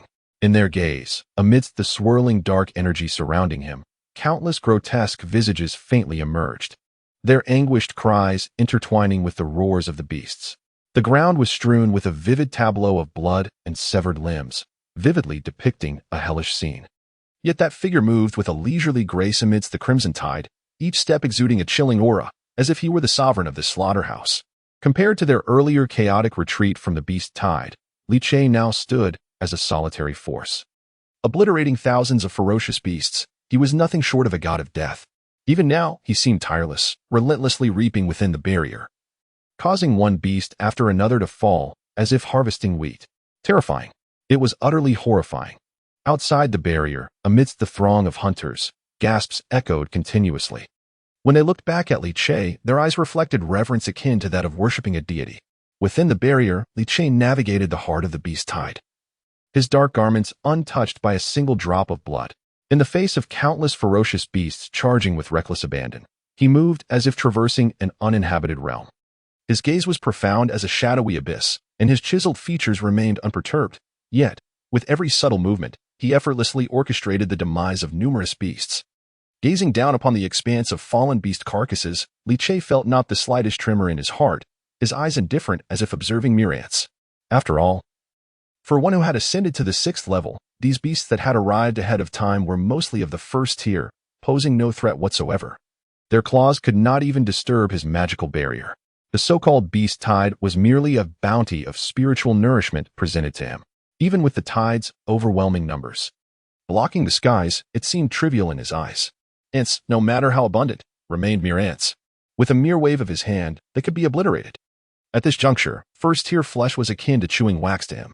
Even after consuming so many ferocious beasts, the enhancement to his power was negligible. Li Che flicked his finger, and a jet-black magical force transformed into a piercing spike, impaling the 3rd eye of a ferocious wolf. As he continued his slaughter, his mind raced with thoughts. Chapter 55, Reprimand. I do not wish for a next time. He realized that, although he had devoured a multitude of 1st-tier beast flesh, the impact on his cultivation was far from substantial. However, this was not unexpected. As his cultivation grew increasingly profound, the scant energy contained within the flesh of these 1st-tier beasts appeared pitifully meager in his eyes. What he truly required were beasts of a higher tier. Given the current situation on Blue Star, the only entities worth his effort would be the forthcoming Snow Peak aberrations. The ice crystal bear that devoured the essence of the world's spiritual seeds was the true target of his journey. While contemplating, his hands did not pause for a moment. In just a brief span, he cleared away another substantial cluster of beasts. During this process, many members of the hunting teams, ensnared and struggling against the relentless tide of beasts, were also fortuitously rescued by him. Under the frenzied assault of the ferocious beasts, these individuals were already drenched in blood. Their faces pale, their internal spiritual energy depleted. Originally resigned to their fate, they were astonished to encounter Li Che, who descended upon them like a deity, restoring a glimmer of hope. The terrifying prowess he had displayed while slaughtering beasts like mowing grass had already left them in awe. Now, witnessing Li Che effortlessly dispatching the surrounding beasts and personally rescuing them, they were filled with profound gratitude, revering him as a divine being. They fervently expressed their thanks, their faces etched with fear as they glanced around, watching the relentless tide of beasts surge toward them. Observing their panicked and disheveled expressions, Li Che furrowed his brow. His gaze swept over the hunting teams outside the barrier, including Su Kaishan and others, noticing their faces, similarly marked by an unrelenting terror. His brow furrowed even deeper. Have you all been so thoroughly frightened by a mere wave of beasts? Today, you have the sanctuary of the barrier. You may retreat. But it will not be long before this barrier fades, and the ferocious beasts of the abyss will have a clear path to invade your city, to assault your homes, to ravage your nation. When that time comes, where will you retreat to? To your families? To those defenseless elders and children? As he continued to slay the beasts, he spoke. His suddenly frigid voice, spreading with a malevolent aura, reverberated against the rocky walls, causing stones to tumble down. The severity in his tone struck like thunder in the hearts of all present near the abyss. In an instant, the expressions of every hunting team member shifted dramatically. The images conjured by Li Che's words made them tremble uncontrollably, their hearts constricting in an instant, even daring not to contemplate further. Yet, Li Che's voice continued. Do you still think you are facing a formidable enemy? Let me enlighten you. Within the vast realm of the Great Xia, there are over 10 abysses infested with ferocious beasts, yet only 3 regions, Qinling, Bashu, and Yinyun, are open for hunting. Do you know why? His expression was icy, his gaze cutting like a knife across the faces of the crowd. A flicker of disappointment crossed his eyes as his voice rose sharply, filled with anger. Because the beasts in these 3 abysses are the weakest in all of Great Xia. I have allowed the nation to reserve these 3 areas for your training, to hone your fangs, not to cultivate cowardice. I intended for you to sharpen your skills in battles that are not overly perilous, so that when danger descends, you would possess the ability to protect yourselves and the strength to defend Great Xia. But what about you? A mere wave of beasts has reduced you to this state? Look at the weapons in your hands. Feel the spiritual energy within you. The nation has gone to great lengths to guide you onto the path of cultivation, not to have you cower in fear at the sight of a beast tide. Li Che did not conceal his disappointment, his voice unprecedentedly stern. He raised his hand, and the remaining ferocious beasts were shattered into dust by his magical force. At this moment, within the barrier, not a single beast was to be seen. Even the previously tumultuous entrance of the abyss seemed cowed, as no beast dared to emerge for a considerable time, standing amidst the sea of corpses and blood. His dark robes remained untouched by any stain. Beyond the formidable presence emanating from his 6th-tier cultivation, The tenacity and resolve forged during 3 years of struggle in the spiritual ruins were palpable, resonating with all present. That was a heart, resolute as iron, that had never given up despite countless tribulations. Compared to so-called talent and resources, this was what Li Che valued most.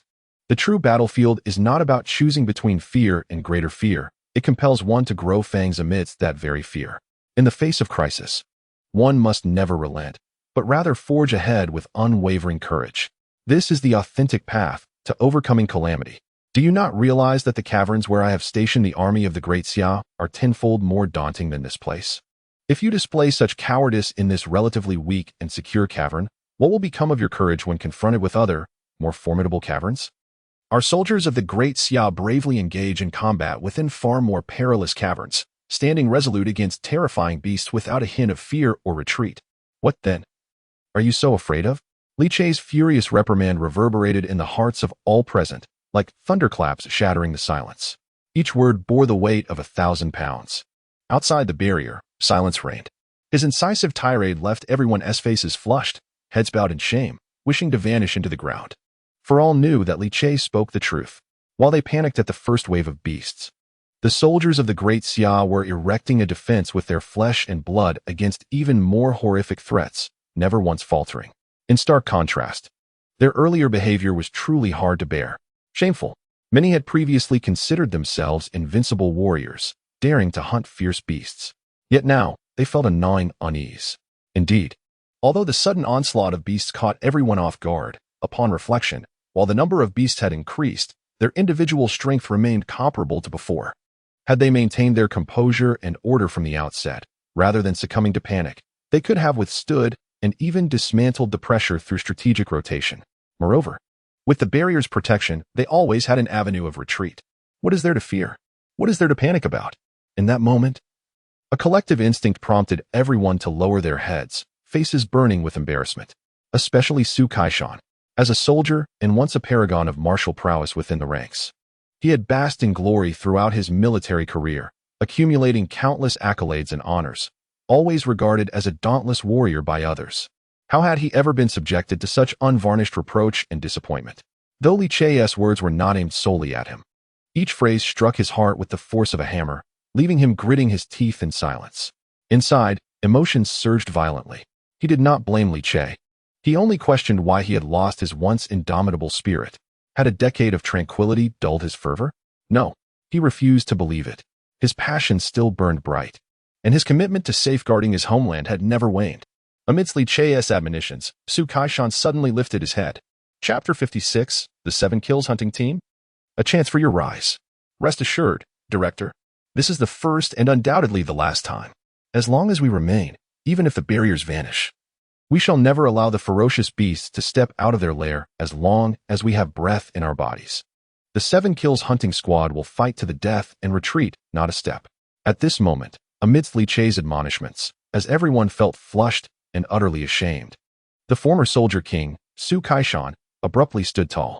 His posture was as straight as an arrow, his gaze sharp as an eagle's, unwavering in the face of Li Che's scrutiny. With a voice that resonated like thunder, he bellowed with determination. His rugged visage bore an ironclad resolve. His roar served as a pledge to Li Che and a military decree to himself. The sound reverberated like a thunderclap, instantly awakening all present from their stupor. In that fleeting moment, everyone clenched their fists, their hearts ablaze with fervor. Why should they be any less capable than others? Just because they had 2 arms and 2 legs? What of the ferocious beasts? What of the tide of monsters? If they could not withstand even the weakest of the initial beasts, what hope was there for confronting the depths below and safeguarding their nation in the future? Their heads may be severed, their blood may flow, but a man's fervor shall never wane. In an instant, the other members of the hunting squad tightened their grips on their weapons, roaring in unison, "There shall never be a second chance. Rest assured, Director, the 100 Stars Hunting Squad will fight to the death. The Zodiac Hunting Squad will fight to the death. The Lightning Hunting Squad will fight to the death. The Beast Slayers Hunting Squad will fight to the death." At this moment, the confusion and shame in their hearts dissipated entirely, replaced by an unprecedented surge of battle spirit. An unwavering resolve to face the ferocious beasts. No matter how numerous or terrifying the beasts, they would fight to the death. Listening to the fervent shouts and feeling the resurgence of blood and battle spirit, Li Che's stern expression softened slightly. He nodded. Good. I shall await your performance. With that, he stepped beyond the barrier and approached Su Kaishan, scrutinizing the man who had the courage to stand first. The severity in his eyes transformed into a glimmer of appreciation. You and your 7 kills hunting squad are commendable. I observed your previous battle. Your maneuvers were measured, and your tactical coordination was adept. Have you served in the military before? Surprised and elated by Li Che's direct inquiry and praise, Su Kaishan felt a jolt of exhilaration, akin to standing upon a podium of honor. He immediately straightened his chest and reported loudly, Director, I am Su Kaishan, a veteran of the former Special Operations 7th Regiment of the Great Xia. We are all retired soldiers from Special Forces. Behind him, the other members of the 7 Kills hunting squad were equally exhilarated, their faces flushed with excitement, instinctively standing tall, eager to showcase their finest and most formidable selves. After all, this was Li Che, the director of the National Spirit Bureau, the pinnacle of the Blue Star practitioners. Just moments ago, he single-handedly vanquished a multitude of ferocious beasts, extinguishing a potential crisis before it could materialize. The attention bestowed upon such an individual is indeed more honorable and nerve-wracking than facing military superiors. It is as expected. After hearing Su Kaishan's response, Li Che nodded in understanding. While hovering above the cavern, he also took note of the combat situation within. He observed the formation of this hunting team, a triangular advance, alternating cover, precise positioning, and disciplined movements during their engagements with the beasts, all imbued with a sense of ironclad resolve, each action setting them apart from other hunting groups. This remarkable display compelled him to pay closer attention. Now, upon hearing Su Kaishan's words, he felt a sense of clarity. As retired Special Forces veterans, it is no wonder they exhibited such exceptional prowess. Moreover, beyond their combat capabilities, Su Kaishan's unwavering determination also pleased him greatly. Well done, continue to strive. He nodded, then smiled, addressing Su Kaishan. If your performance remains commendable, I would not hesitate to entrust the entire defense of the Qinling Cavern to your team. Boom. The moment these words were spoken, the crowd erupted in a flurry of excitement. The gazes of the other hunting teams immediately converged on Su Kaishan and his comrades, their envy palpable. In this era of widespread cultivation across the Great Xia, information regarding the caverns and ferocious beasts has become well known among the populace. In a time of monumental transformation, who is unaware of the immense value of a cavern? This is an unparalleled opportunity in an age of collective cultivation. Furthermore, as the reforms continue and a new era dawns, the value of such opportunities only increases. Now, the 7 Kill hunting team, led by Su Kaishan, has been granted the chance to oversee a cavern independently. How could they not be envious? Su Kaishan and his companions were flushed with excitement. The 7 stood at attention, saluting in unison, their voices reverberating through the air. We shall not betray the director's trust. Li Che nodded, choosing not to elaborate further. Before striding away, behind him remained the 7 Kill hunting team, still immersed in their exhilaration, as well as the hunters invigorated by his encouragement, sharpening their resolve against the cavern beasts, now devoid of any fear. To Li Che, the beast tied in the Qinling Cavern was merely a minor ripple in his journey. His true objective has always been the formidable beast atop the snowy peak deep within the Qinling Mountains, a creature bearing the opportunities of the Blue Star. After organizing affairs in the cavern, he walked directly to the military vehicle that had been waiting, casually accepting the map handed to him by Gao Cheng.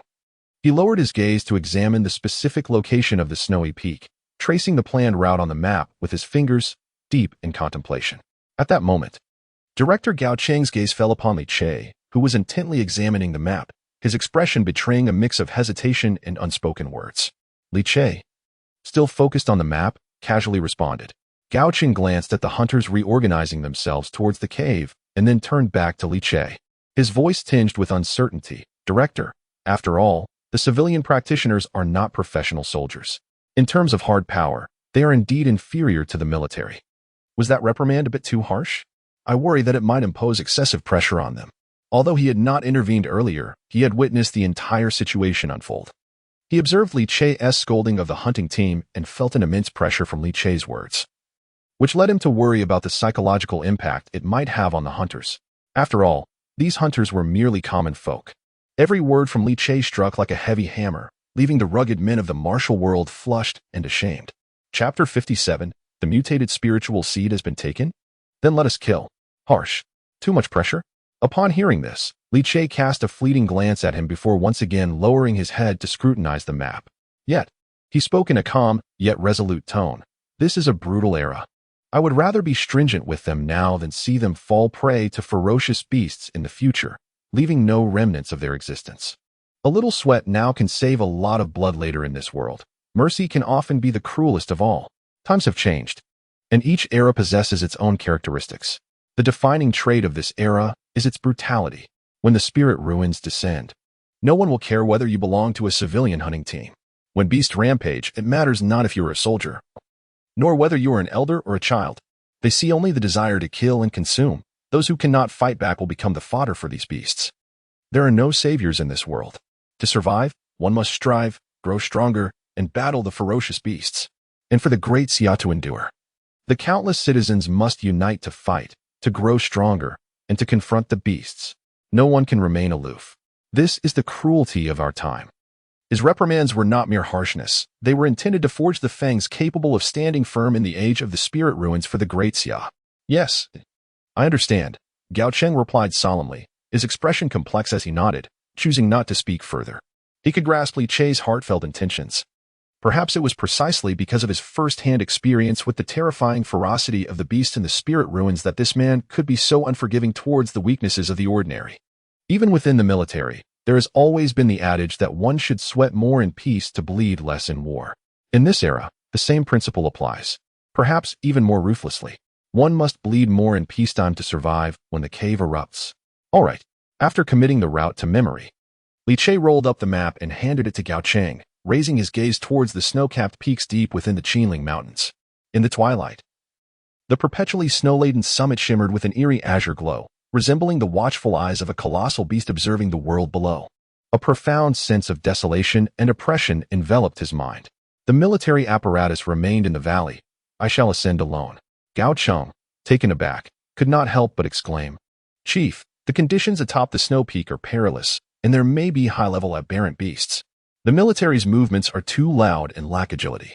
Li Che interjected, resolutely declaring, No one knows whether that aberrant beast has already mutated. If it has consumed the essence of the world, its strength cannot be underestimated. It is more prudent for me to go personally. Without allowing Gao Cheng to voice further objections, he summoned the spiritual energy within him and forcefully stomped the ground. Boom! With a thunderous roar, the earth beneath him suddenly cracked, fracturing into a myriad of spiderweb-like fissures. Simultaneously, Li Che's figure shot upwards like a swift arrow, transforming into a dark streak of light that surged towards the snow-capped mountain. Boom, boom, boom. The shockwave scattered the surrounding fallen leaves, shaking the very earth. With each leap, he created deep craters in the snow slope, his sixth-tier cultivation and robust spiritual energy propelling him at a speed nearly imperceptible to the naked eye. The mountain wind howled in his ears like thunder, and the trees he passed were severed by the force, their crowns collapsing like a line of dominoes. In just a few breaths, Li Che's figure swept over the cavern's expanse, vanishing beyond the endless snow line. Gao Cheng, lacking Li Che's prowess, exerted all his energy to keep pace, trailing far behind. This spectacle left the hunters before the cavern awestruck, their hearts racing in astonishment. Deep within the Qinling Mountains, the untouched primal range loomed like a colossal dragon. Towering ancient trees obscured the sun, with a thick layer of decayed leaves measuring 3 feet. And the air was infused with the crisp scents of moss and pine resin. The landscape unfolded into an ancient, desolate wilderness. As Li Che and Gao Cheng advanced, the vegetation thinned closer to the snow peak, replaced by mottled rock crevices and the encroaching snow. The temperature plummeted to -20 degrees, and the breath they exhaled instantly crystallized into ice. Everything in sight gradually became cloaked in a veil of pristine white. Yet, Li Che's eyes sparkled brighter with each step. He could distinctly sense that as the temperature fell and altitude increased, the concentration of spiritual energy in the air was rising exponentially. The ethereal spiritual energy flickered like fireflies in the snowy light, its sweet, cool essence invigorating as it filled his lungs. Even purer than that from the spiritual energy purification devices in the National Spiritual Bureau's laboratory.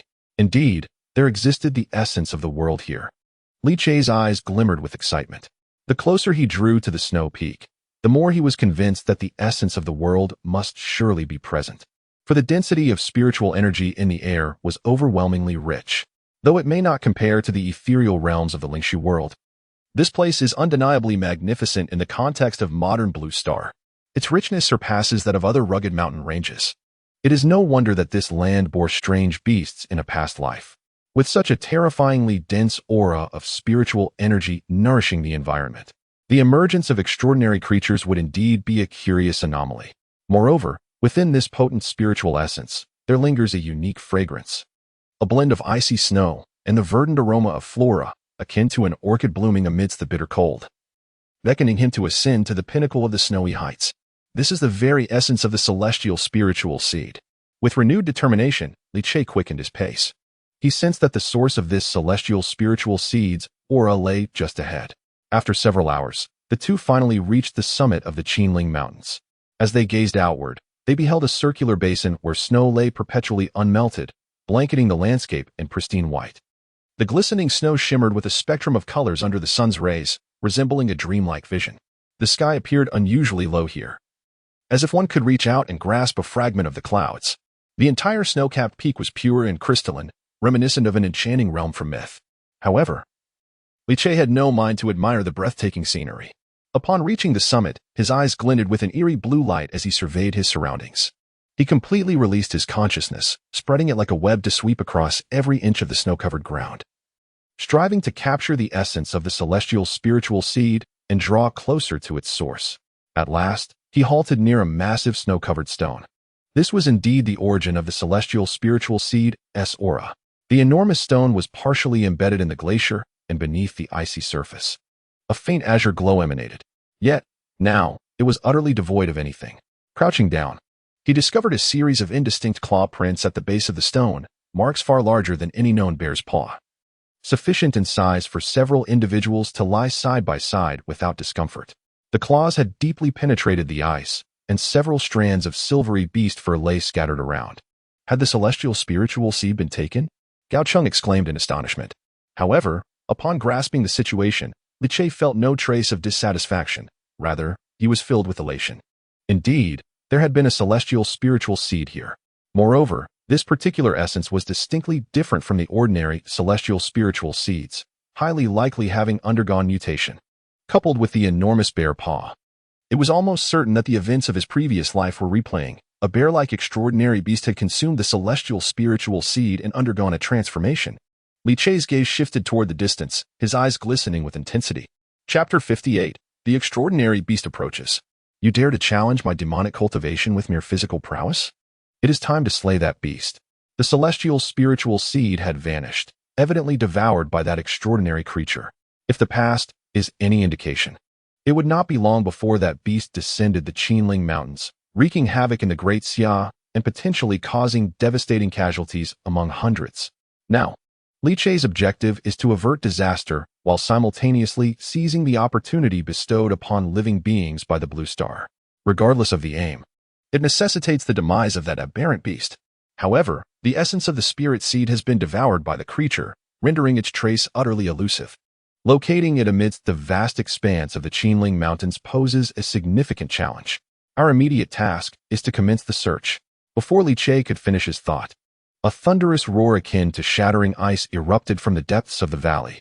He and Gao Cheng instinctively turned to behold a colossal, snow-white bear crashing through the ice wall, surging forth with tremendous force. Its length approached 100 meters, its frost-covered fur shimmering with a ghostly blue luster under the sun. Each step shattering the icy surface and conjuring a biting gale. The ice crystals adorning its paws were as sharp as blades, and fresh blood still trickled from its maw, indicating it had just concluded a hunt. As its icy blue gaze locked onto the unwelcome visitors, the bear let out a furious roar that sent snowflakes cascading down, freezing the surrounding snow into a smooth mirror within moments. The ice crystal bear. Upon sighting this magnificent creature, Gao Cheng's pupils constricted, a flicker of shock and tension crossing his features. Instinctively, he tensed up, sensing the imminent threat. Having heard Li Che's accounts, he was acutely aware of the bear's terrifying prowess. Simultaneously, the ice crystal bear clearly regarded the intrusion of Li Che and Gao Cheng with great displeasure. Its enraged roars rolled like thunder, deep and resonant, reverberating with an oppressive force. Li Che could distinctly sense the palpable aura of lethal intent emanating from the beast. This was fortuitous. Rather than feeling alarmed, Li Che embraced a sense of exhilaration. He had been pondering how to locate this aberrant creature, and here it was. Returning of its own accord. Was this not a stroke of luck? It appeared the beast had claimed the birthplace of the spirit seed as its lair. Excellent. This spared him considerable effort in the search. A peculiar smile crept across Li Che's face as he regarded the fearsome giant bear, akin to an exquisite delicacy awaiting his indulgence. Roar. The ice crystal bear seemed to sense Li Che's provocation and disdain, its fury intensifying. In the next instant, it rose to its hind legs. Its already immense form blotted out a significant portion of sunlight, casting a shadow that enveloped both Li Che and Gao Cheng entirely. Following this, the bear's forepaw slammed down onto the ground. Boom. A wave of azure spiritual energy erupted from the paw print, instantly fracturing the snow beneath in a web-like pattern. An overwhelming pressure surged toward the two like a tidal wave. Hiss! How formidable! This aura is at least of the 5th tier, perhaps even higher. Is this the aberrant beast that has consumed the mutated spirit seed of the earth? It is truly terrifying. The sinister aura, mingled with ice and blood, caused a drastic change in Gao Cheng's expression, rendering him momentarily weighty, as if his very bones were groaning under an unbearable burden, while a trace of metallic sweetness surged in his throat. Despite his considerable strength, he had never witnessed the terror of beasts that devour the essence of the world. Although he had heard Li Che's descriptions, he could never have anticipated that merely the pressure of the other's aura would render him breathless, his entire being feeling as though it were sinking beneath a colossal weight. He could not help but glance at Li Che, only to find him displaying an unwavering calm, seemingly unaffected by the overwhelming force. In the face of the giant bear's roar, Li Che smiled broadly. Not only did he not retreat a single step, but he also advanced slowly, allowing the oppressive force to wash over him, while the demonic energy around him circulated spontaneously, completely isolating the icy aura. Gao Cheng, you should step back and observe, he commanded. Understanding that this was not the time for bravado, Gao Cheng immediately retreated without hesitation, simultaneously advising, Director, please be careful. In response, Li Che smiled again. Careful? This beast is yet to earn the right to make me cautious. Although the giant bear's strength was indeed formidable by the standards of Blue Star at this time, power is relative, dependent on one's comparisons. For Li Che, who had spent 3 years struggling for survival in the Spirit Ruins world and had long surpassed the initial realms of levels 1 to 10, this mere beast hardly warranted his concern. After all, he had emerged as a survivor from a sea of corpses and blood in the Spirit Ruins world. In his previous life, he had faced countless dangers and near-death experiences. He had gnawed on carrion under the claws of demonic beasts, bled from wounds inflicted during the pursuit of evil sects, and had been reborn from shattered bones amidst the onslaught of righteous forces, even witnessing the divine clans at war. Those grueling nights and days spent struggling at the bottom of the Spirit Ruins had long since imbued his very essence with the instincts of slaughter and survival. The blood-soaked memories etched into his soul rendered the roar of this 5th-tier ice crystal bear akin to the whimper of a cub, devoid of any intimidation. Having completed his thoughts, Li Che unleashed a decisive attack. With no hesitation, he activated the demonless magic decision, and his internal demonic energy erupted like a volcano. His eyes flashing with cold light as he transformed into a blur, charging forward with remarkable speed, leaving behind only streaks of dark brilliance as he took the initiative to strike down this aberration. The monstrous bear, incensed by this provocation, roared deafeningly. This human not only dared to invade its lair, but also had the audacity to strike first, an invitation to death. Enraged, it let out a thunderous roar, raising a paw larger than a millstone, akin to a mountain, and brought it crashing down upon Li Che. The wind from its paw whipped up icy shards that crystallized the surrounding snow into vicious blades, casting a vast shadow as the paw descended with an overwhelming, unstoppable force. Faced with this earth-shattering strike, Li Che did not retreat but advanced, meeting the attack head-on with his flesh. Do you think you can outmatch me in brute strength? In the realm of demonic cultivation, my physical prowess stands unrivaled. A cold smile graced his lips as arcane patterns rapidly spread across his neck. In his previous life as a practitioner of dark arts, he embraced every technique that promised strength, immersing himself in them all. Among these was the renowned profound malevolence body refinement technique, an esteemed method within the demonic path, which he had diligently practiced. Now, having been reborn, he continued to devote himself to the mastery of the profound malevolence body refinement technique without a moment's respite. In fact, when compared to the cruel and enigmatic methods of the dark practitioners, his physical might was even more formidable. At that moment, as he faced the giant bear whose paw descended like a small mountain, he grinned, standing his ground without flinching. The swirling demonic energy in his palms surged forth, merging explosively with the power of the profound malevolence body refinement technique, and he struck out with his right hand. Chapter 59. The Birth of Sentience. Wanna flee? You shall be devoured. Boom. The clash of the two hands, one large and one small, erupted with a sound akin to thunder cracking the sky. A violent circular shockwave radiated in all directions, causing the ancient, unyielding ice layer to creak and groan, fracturing into countless startling fissures. Meanwhile, the result of the collision left Gao Cheng in a state of shock. Despite the stark difference in size between the two paws, Li Che remained steadfast, unmoving. As if rooted to the ground, not even the hem of his garment fluttering, as stable as a mountain. In stark contrast, the nearly 100-meter-tall ice crystal bear was jolted back from the impact, its massive body trembling violently, carving deep trenches into the snow with its icy paws. A hint of human-like anguish appeared on its colossal face, its ice-blue eyes filled with astonishment and confusion. It seemed unable to comprehend the phenomenon before it. How could this happen? It was an extraordinary beast, a creature of near 100 meters in stature. Bears are inherently powerful, and after consuming the essence of heaven and earth, it possessed unfathomable strength, a terror to behold. How could it be repelled by a mere human? How could this be?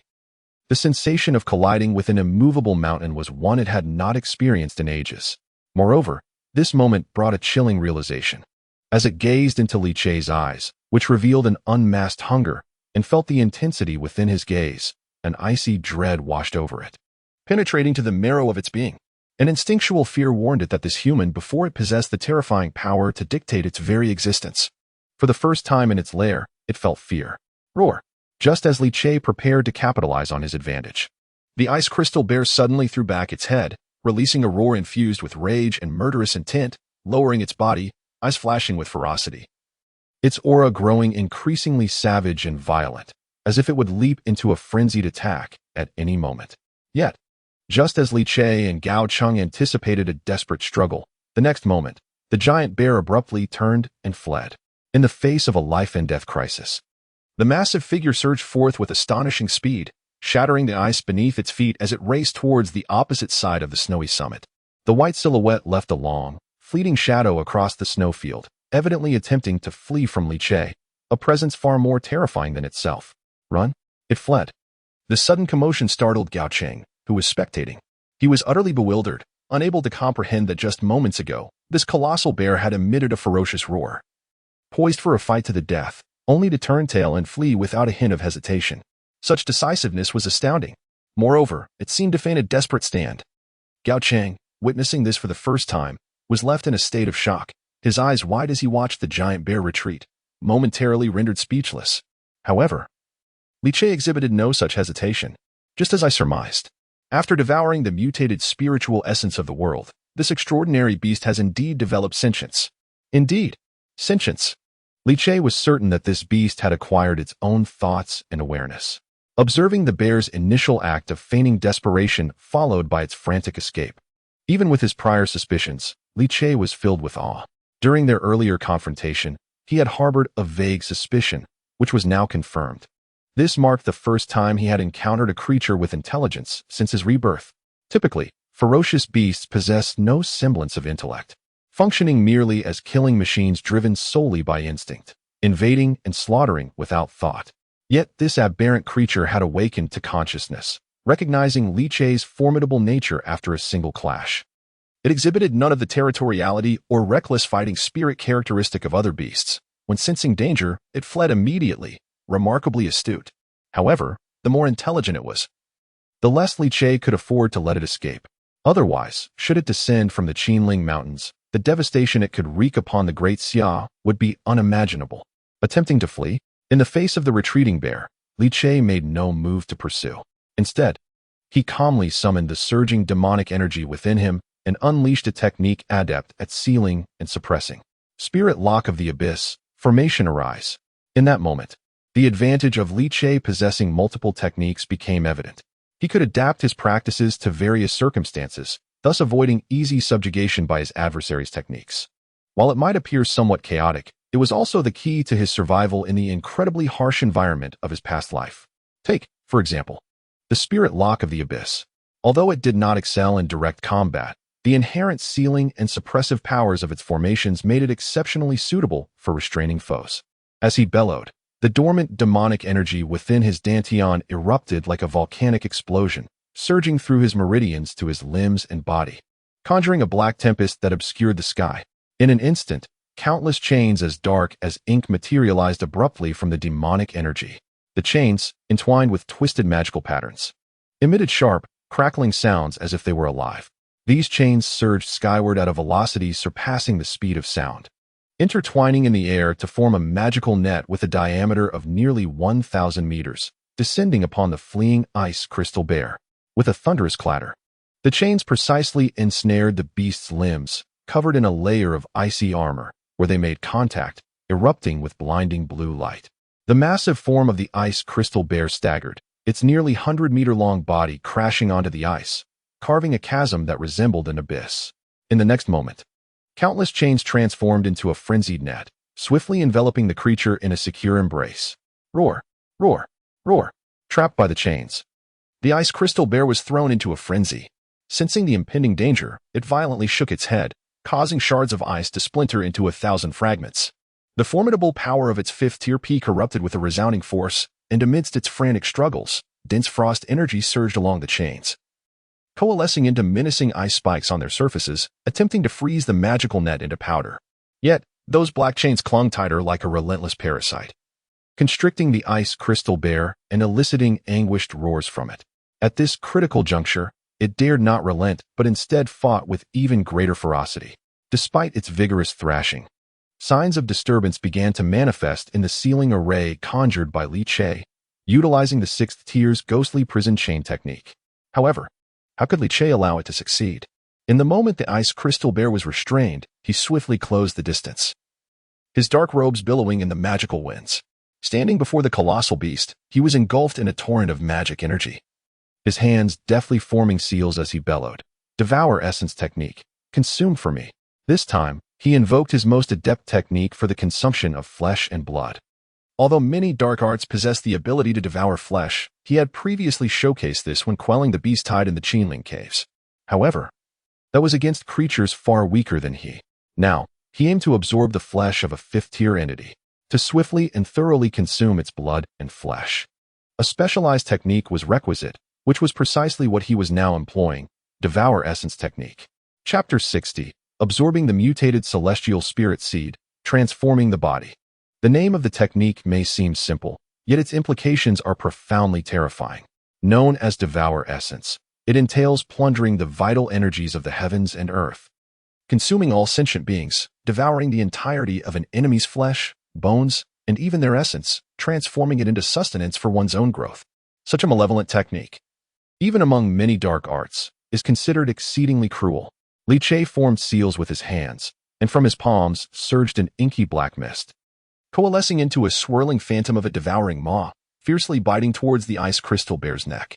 Once this technique, dedicated to the consumption of flesh, was unleashed, it immediately caused numerous tiny orifices to open upon the giant beast's body, with tendrils of magic energy piercing like veins into its form, voraciously siphoning its life essence. By now, it was evident that Li Che could not afford to hold back. Whether it was to eliminate potential calamities or to seize the opportunities bestowed upon living beings by the Blue Star, he had no reason to spare the ice crystal giant bear. A deafening roar, filled with unending agony, reverberated through the heavens and the earth. Sensing the imminent approach of death, the bear's icy blue fur bristled, and a violent surge of spiritual energy erupted from its pores like a tsunami. Its once clear azure eyes turned a fierce crimson, and in its furious struggles and roars, its aura fluctuated increasingly, hinting at a potential breakthrough to the sixth tier. Breakthrough? Observing the swelling energy of the ice crystal bear, Li Che curled his lips into a cold smirk. With his left hand, he formed a pointed gesture and suddenly thrust it into the bear's forehead. Demon Lock Soul Chain, Seal. Another arcane technique was unleashed. 12 blood-red chains shot forth from Li Che's fingertips, piercing into 12 vital points across the bear's body, forcibly locking its burgeoning energy within its meridians. In an instant, the wild light in the bear's eyes dimmed. Deprived of its spiritual energy, the massive creature resembled a deflated balloon, its struggles waning. only to emit a sound akin to a wheezing, aged bellows. Li Che, however, continued to exert his power. Devour. The devouring Yuan technique was activated with full force. As he uttered a low command, tentacle-like tendrils of demonic energy, thick as arms, surged forth from his swirling magical mouth, penetrating the ice crystal giant bear's body with precision. The surface of the tendrils sprouted countless tiny suckers, voraciously siphoning the essence of the beast's flesh and blood.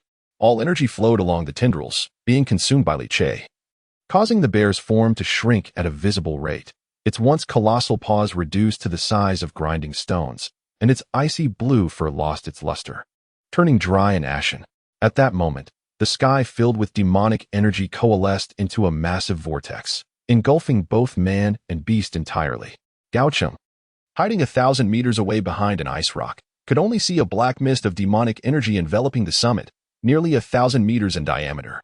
Amidst the fierce clash between the bear's remaining spiritual energy and the demonic aura, the mist churned, its surface erupting with ripples of blue and white energy. Faintly, he could hear sounds akin to leather tearing from within the mist, alongside the bear's gradually weakening lament. That sound began as a thunderous roar, slowly transforming into the whimpers of a trapped beast, ultimately being entirely absorbed by the mist. Within the realm of demonic energy, Li Che was fully engaged in the devouring technique, voraciously consuming all of the ice crystal giant bear's essence and strength, converting it into sustenance for his own growth. Time elapsed, second by second. Finally, half an hour later, the surging demonic mist began to dissipate, restoring the summit to its initial silence. Li Che stood there, hands clasped behind his back, with the demonic energy around him reined in, leaving only a wisp of black mist escaping from the hem of his garments.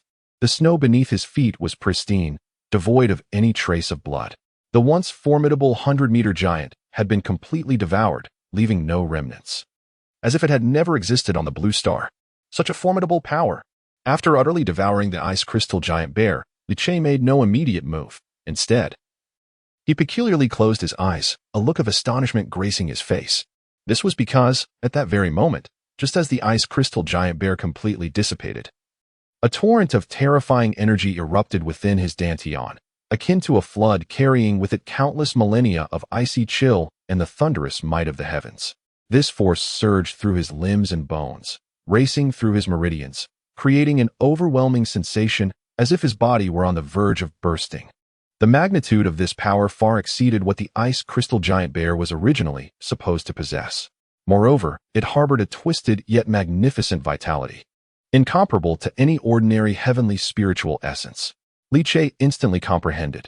Indeed, it was a heavenly spiritual essence. Furthermore, it had undergone mutation, rendering it even more potent and precious. His pupils constricted, and a wave of excitement and joy flashed in his eyes.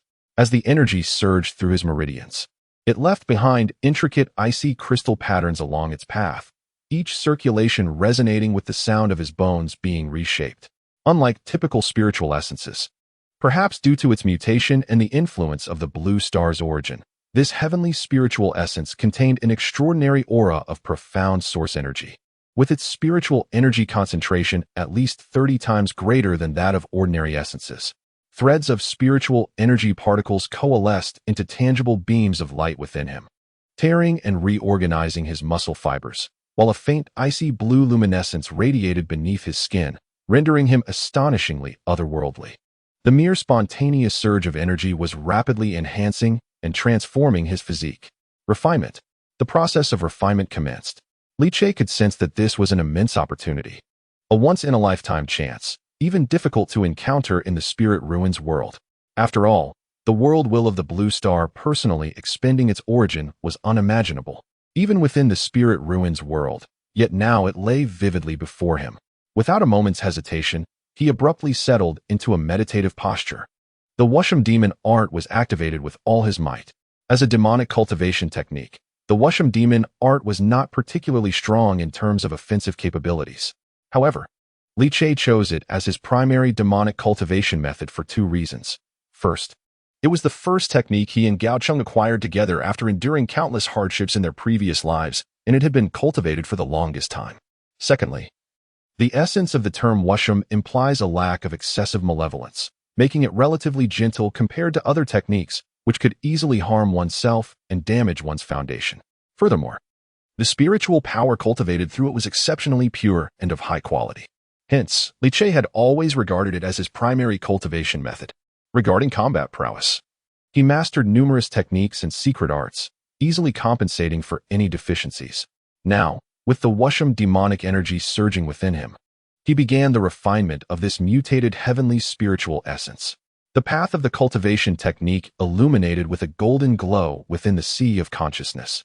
The tranquil and non-lethal demonic energy from the path of demonic arts transformed into countless minute whirlpools, meticulously peeling away and refining the energy of the mutated spiritual seed, incessantly propelling Li Che's metamorphosis forward. Chapter 61, Initial 10th Tier. The birth of the 10,000 demons' sacred body. The snowy peak lay in serene silence.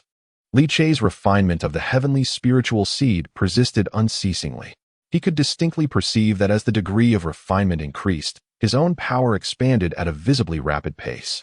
The demonic energy cyclone within him gradually transformed from its original black to a profound dark gold, exuding an aura of both chilling coldness and divine nobility amidst the frigid atmosphere. With each breath he took during this refinement, he drew in spiritual energy from a radius of 1,000 meters, forming visible whirlpools. At this moment, his aura became exceedingly peculiar. At times, it felt as cold as a millennium of ice, piercing and bone-chilling. At others, it radiated the scorching heat of hellfire, bursting forth violently, and at yet other times, it resembled a void from which all light was devoured, causing the onlooking Gao Cheng to struggle to maintain his footing, gripping the rocky crevices for stability. He dared not intrude, silently standing guard at his side. Time passed without his notice, and as the sun reached its zenith, a howling cold wind swept across the snowy peak once more. Li Che suddenly opened his eyes. In an instant, the dark golden cyclone coiled within his dantian erupted, releasing a myriad of black energy that surged skyward like an ancient abyss breaking free from its seal. This black energy was no ordinary mist. It was a manifestation of fierce and malevolent power. As it swept through, the millennia-old ice of the snowy peak cracked inch by inch. Even the sunlight was forcefully consumed, plunging the summit into an inky darkness. Thousands of distorted soul shadows writhed and roared within the black energy.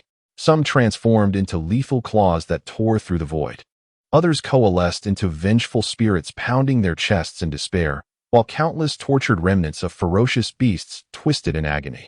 The roars of ice crystal bears, the screeches of corpse toads, and the howls of three-eyed ferocious wolves.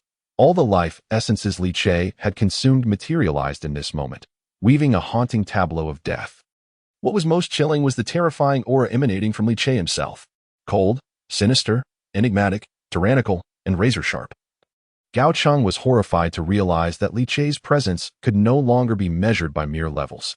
It exuded a terrifying pressure that encompassed both destruction and inclusiveness, as if a mere gesture could rend the heavens, yet also capable of accommodating the flow of myriad beings. He could not fathom the extent of Li Che's gains, but it was clear to him that at this moment, Li Che had undergone a monumental transformation. He was no longer a mere practitioner. He had metamorphosed into a living abyss of demonic energy, capable of evoking sorrow in all things with just a flick of his hand. Finally, he had refined it.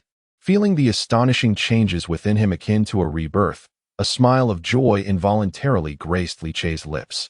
In this moment, the opportunity bestowed upon living beings by the Blue Star had finally been seized by him. Without the chance to communicate with Gao Cheng, he felt a surge of divine light in his eyes. He quickly retrieved the landing stone to check his information. Countdown for early login. 6 hours. Detected change in login information. Login realm. Initial 10th level. Login physique. 10,000 demons sacred body. Indeed. The moment Li Che's gaze fell upon the information displayed on the login stone, his eyes widened in astonishment. He had long anticipated alterations to his identity information, however. What truly left him in a state of shock was the realization that, despite feeling a significant enhancement in his cultivation, he had unexpectedly ascended to the pinnacle of the initial realm. 10th level.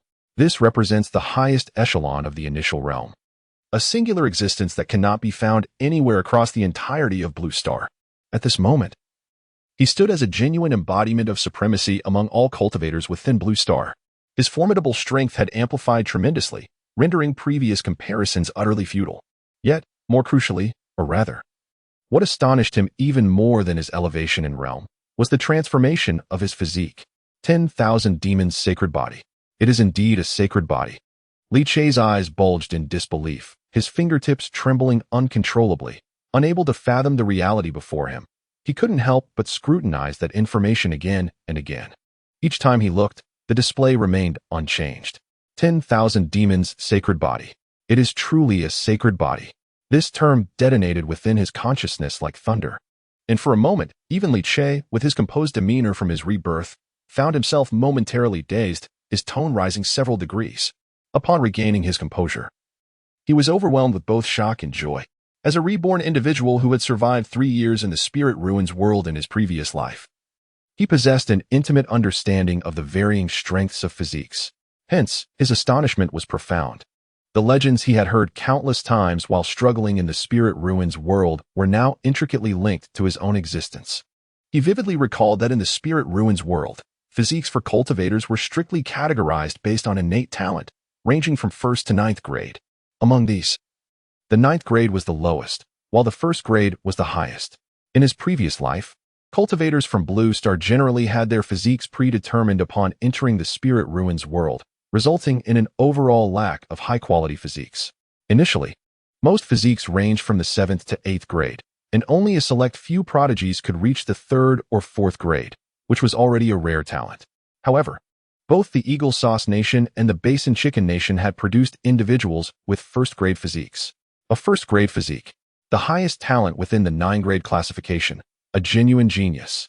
Such individuals, regardless of their cultivation speed, foundational depth, ease of realm breakthroughs, or the combat prowess they could manifest, were deemed terrifying, far surpassing their peers. In the past, these two prodigies led their respective Eagle Sauce Nation and Basin Chicken Nation to shine brilliantly within the spirit ruins world, basking in unparalleled glory. Meanwhile, the suppressed Li Che and Gao Cheng could only gaze up in envy from the shadows. For them at that time, possessing a 1st grade physique was akin to reaching the zenith of existence. Yet now, Li Che could hardly fathom that upon his rebirth, he would unexpectedly acquire the legendary 10,000 demons sacred body. He could distinctly sense the surging power within him. Unlike the ordinary 1st grade physique, this 10,000 demons sacred body heralded a profound transformation. 3 years of struggle for survival had imparted to him knowledge of many secrets unknown to the average person. In the realm of the spirit ruins, what is deemed a 1st grade physique is merely the pinnacle of common understanding. Each is worthy of being called a prodigy, a celestial talent. However, this is merely the strongest recognized by the masses, the prodigies accessible to the public. In truth, there exist physiques that far surpass the 1st grade. Indeed, the 1st grade bears no comparison to these extraordinary physiques. These include the various sacred bodies, divine bodies, and special physiques. The terror of these physiques has long transcended the so-called 1st grade category, achieving a level of innate talent that exceeds the imagination of ordinary people. With destructive combat power that shakes the heavens, it is precisely because they surpass the classification of excellence and are exceedingly rare that these physiques have earned the right to be individually named. Each sacred body and divine body possesses boundless power, existing as unique entities in the world, far surpassing the typical prodigies. Now, Li Che's 10,000 demons sacred body stands as one of these exceptional physiques, transcending the 1st grade. In the face of his sacred body, the so-called 1st grade prodigies from the Eagle Nation and the Chicken Basin Nation of his previous life are mere trifles. Chapter 62. Return and Preparation for Landing. Nations in Turmoil. It is indeed a sacred body. One can only exclaim, is this not a fitting tribute from the essence of the Blue Stars? Well, of course. It also relates to the profound accumulation he has amassed since his rebirth, had it been anyone else. Even with the same absorption and refinement of the mutated heavenly spirit seeds, they could not possibly attain such a defiant physique. Li Che took a deep breath. His palm clenched tightly in excitement. In his previous life, he had crawled through the depths of the spirit ruins for 3 years, fully aware of the terror of such special physiques. They break through the limits of mundane talent, possessing the potential to devour the heavens and refine all things. The 10,000 demons sacred body, in particular, is a formidable vessel capable of accommodating myriad demonic arts, thriving on the sustenance of slaughter. Feeling the stark transformation within him, he lightly raised his fingertips and attempted to operate the demonic art of no slaughter. In an instant, a tremendous surge of demonic energy erupted from his palm. sending the snow piled before him soaring into the sky, coalescing into a menacing outline in midair. The spiritual energy of the world atop the snow peak seemed to be violently drawn, rushing toward him without any prompting, gathering like rivers returning to the sea, forming a visible vortex of spiritual energy around him, flowing effortlessly into his body.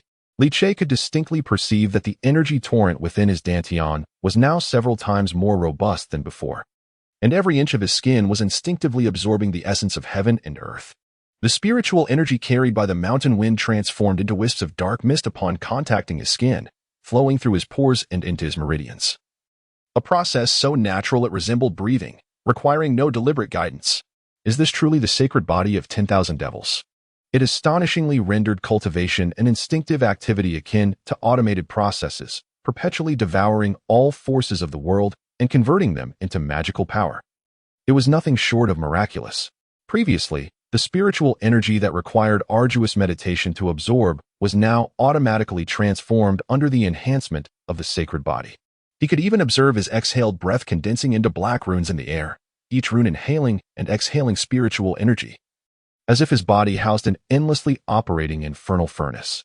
When he practiced his techniques, the demonic energy coursing through his meridians was no longer a singular shade of black, but a medley of countless tiny, colorful specks, energy refined from the essence of extraordinary beasts and mutated spiritual seeds, continuously tempering his flesh and soul.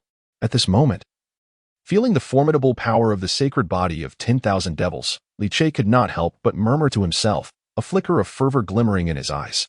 In his previous life, he endured relentless bullying due to his ordinary constitution, yet now, reborn, he had unexpectedly awakened a sacred body far exceeding the first rank. What does this signify? It implies that he would no longer be confined by the mundane boundaries of cultivation. It also signifies that Blue Star was on the verge of welcoming a true force capable of stirring up a storm in the realm of spiritual ruins.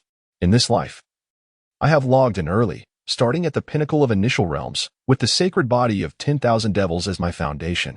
I am eager to see how the great Xia can possibly lose in this lifetime.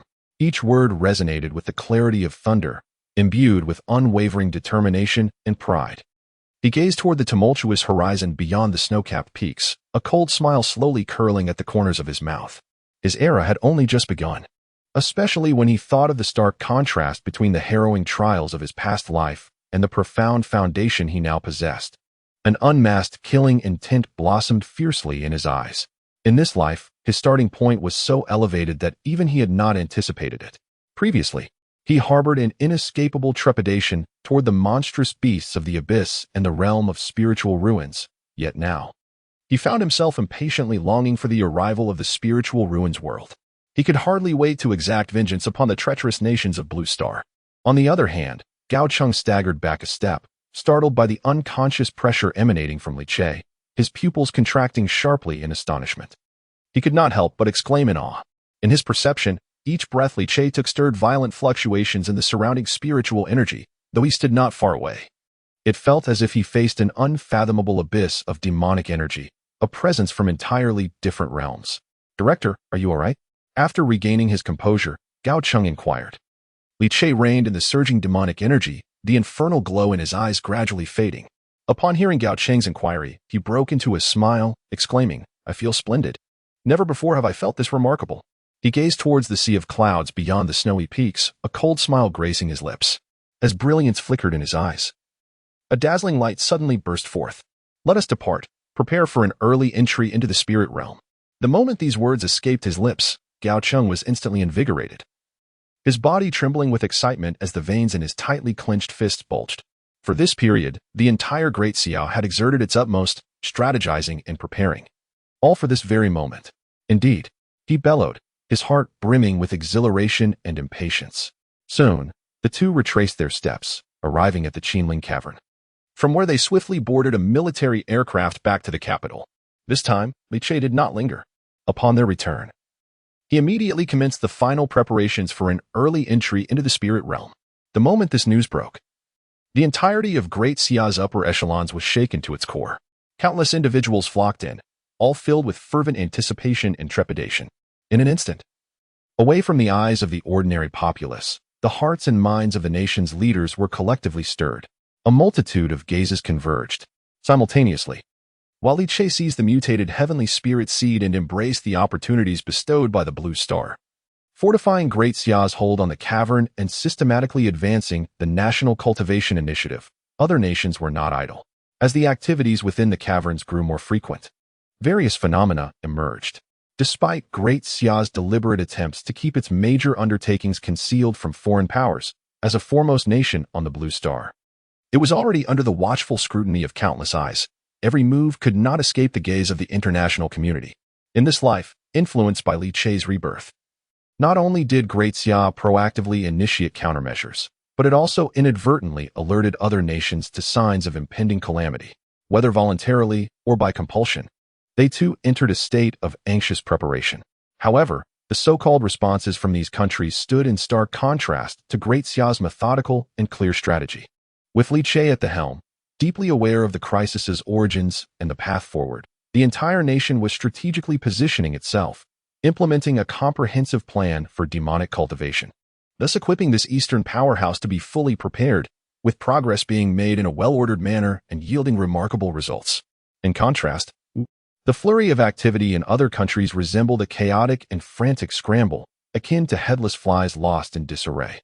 Although they undertook numerous actions, each bore an unmistakable sense of blind disorder. Nonetheless, this was an unavoidable situation. They possessed neither a leader like Li Che, who could perceive the shifting tides, nor any understanding of the imminent truth regarding the spirit realm's arrival. Their so-called responses were merely a mimicry of Great Xia's efforts, akin to drawing a gourd by following the shape of a ladle, uncertain of the direction in which to channel their frantic efforts. Individuals found themselves grappling with the efficacy of their actions. To put it plainly, their various undertakings were born out of desperation. Since the emergence of the abyss into the world, when the initial wave of monstrous creatures unveiled themselves before humanity, an overwhelming wave of panic surged across nations, igniting unprecedented mass protests among the populace. Under immense pressure, governments were compelled to activate investigative protocols, striving to provide answers to their citizens. Chapter 63. The Investigation of the Abyss by the United States, Nothing More. At this moment, within the classified conference room of the Pentagon, Commander Pu Chuan scrutinized the investigative report projected in holographic form, his gaze flitting back and forth. The more he examined the details, the more his brow furrowed, prompting him to voice his skepticism. Are you suggesting that the origins of these beasts are unknown, allegedly emerging from the so-called world beneath the Earth, surging forth from the depths of Blue Star? Furthermore, their inability to wreak havoc beyond a 100-meter radius is purportedly due to some transparent barrier or a form of genetic blockade, as claimed by de Xia. In response, the impeccably dressed legislator, Jenkins, adjusted his gold-rimmed glasses and nodded with unwavering confidence. He brandished the leather report in hand and proclaimed loudly, "Indeed, that is precisely the case. According to our findings, as long as we do not venture into the barrier, these beasts pose no threat to us whatsoever. More importantly, our investigations reveal that while these creatures may appear terrifying, their actual prowess pales in comparison to the exaggerated narratives circulating in the outside world. With the formidable might of our advanced weaponry, we can easily suppress them, even reduce them to mere fragments. In essence, even if one day the barrier were to dissipate and these beasts were to escape to the surface, there would be no cause for alarm. We could effortlessly obliterate them with our firearms." His conviction was palpable, radiating confidence as he took pride in spearheading this groundbreaking investigation. Initially, he too harbored fears of these enigmatic and fearsome beasts. However, through direct inquiry, he discovered that it was merely a manifestation of his own trepidation. What nonsense about the abyss and its beasts! They were nothing more than a horde of mindless savages. Aside from their larger size and fearsome appearance, their strength was only marginally superior to that of ordinary wildlife, rendering them utterly incapable of standing against the might of the United States. It was laughable how de Xia had portrayed the situation as a dire threat, successfully instilling fear in the hearts of all inhabitants of Blue Star, leaving them in a state of anxiety. In retrospect, it was nothing short of a farce. As he reflected on this, his disdain for de Xia intensified. De Xia claimed to be a leading power on Blue Star, yet a mere pack of mindless beasts had instilled such fear within them. How utterly embarrassing. And what was this grand initiative for national cultivation? Why not proclaim a desire to soar on swords and achieve immortality as a nation?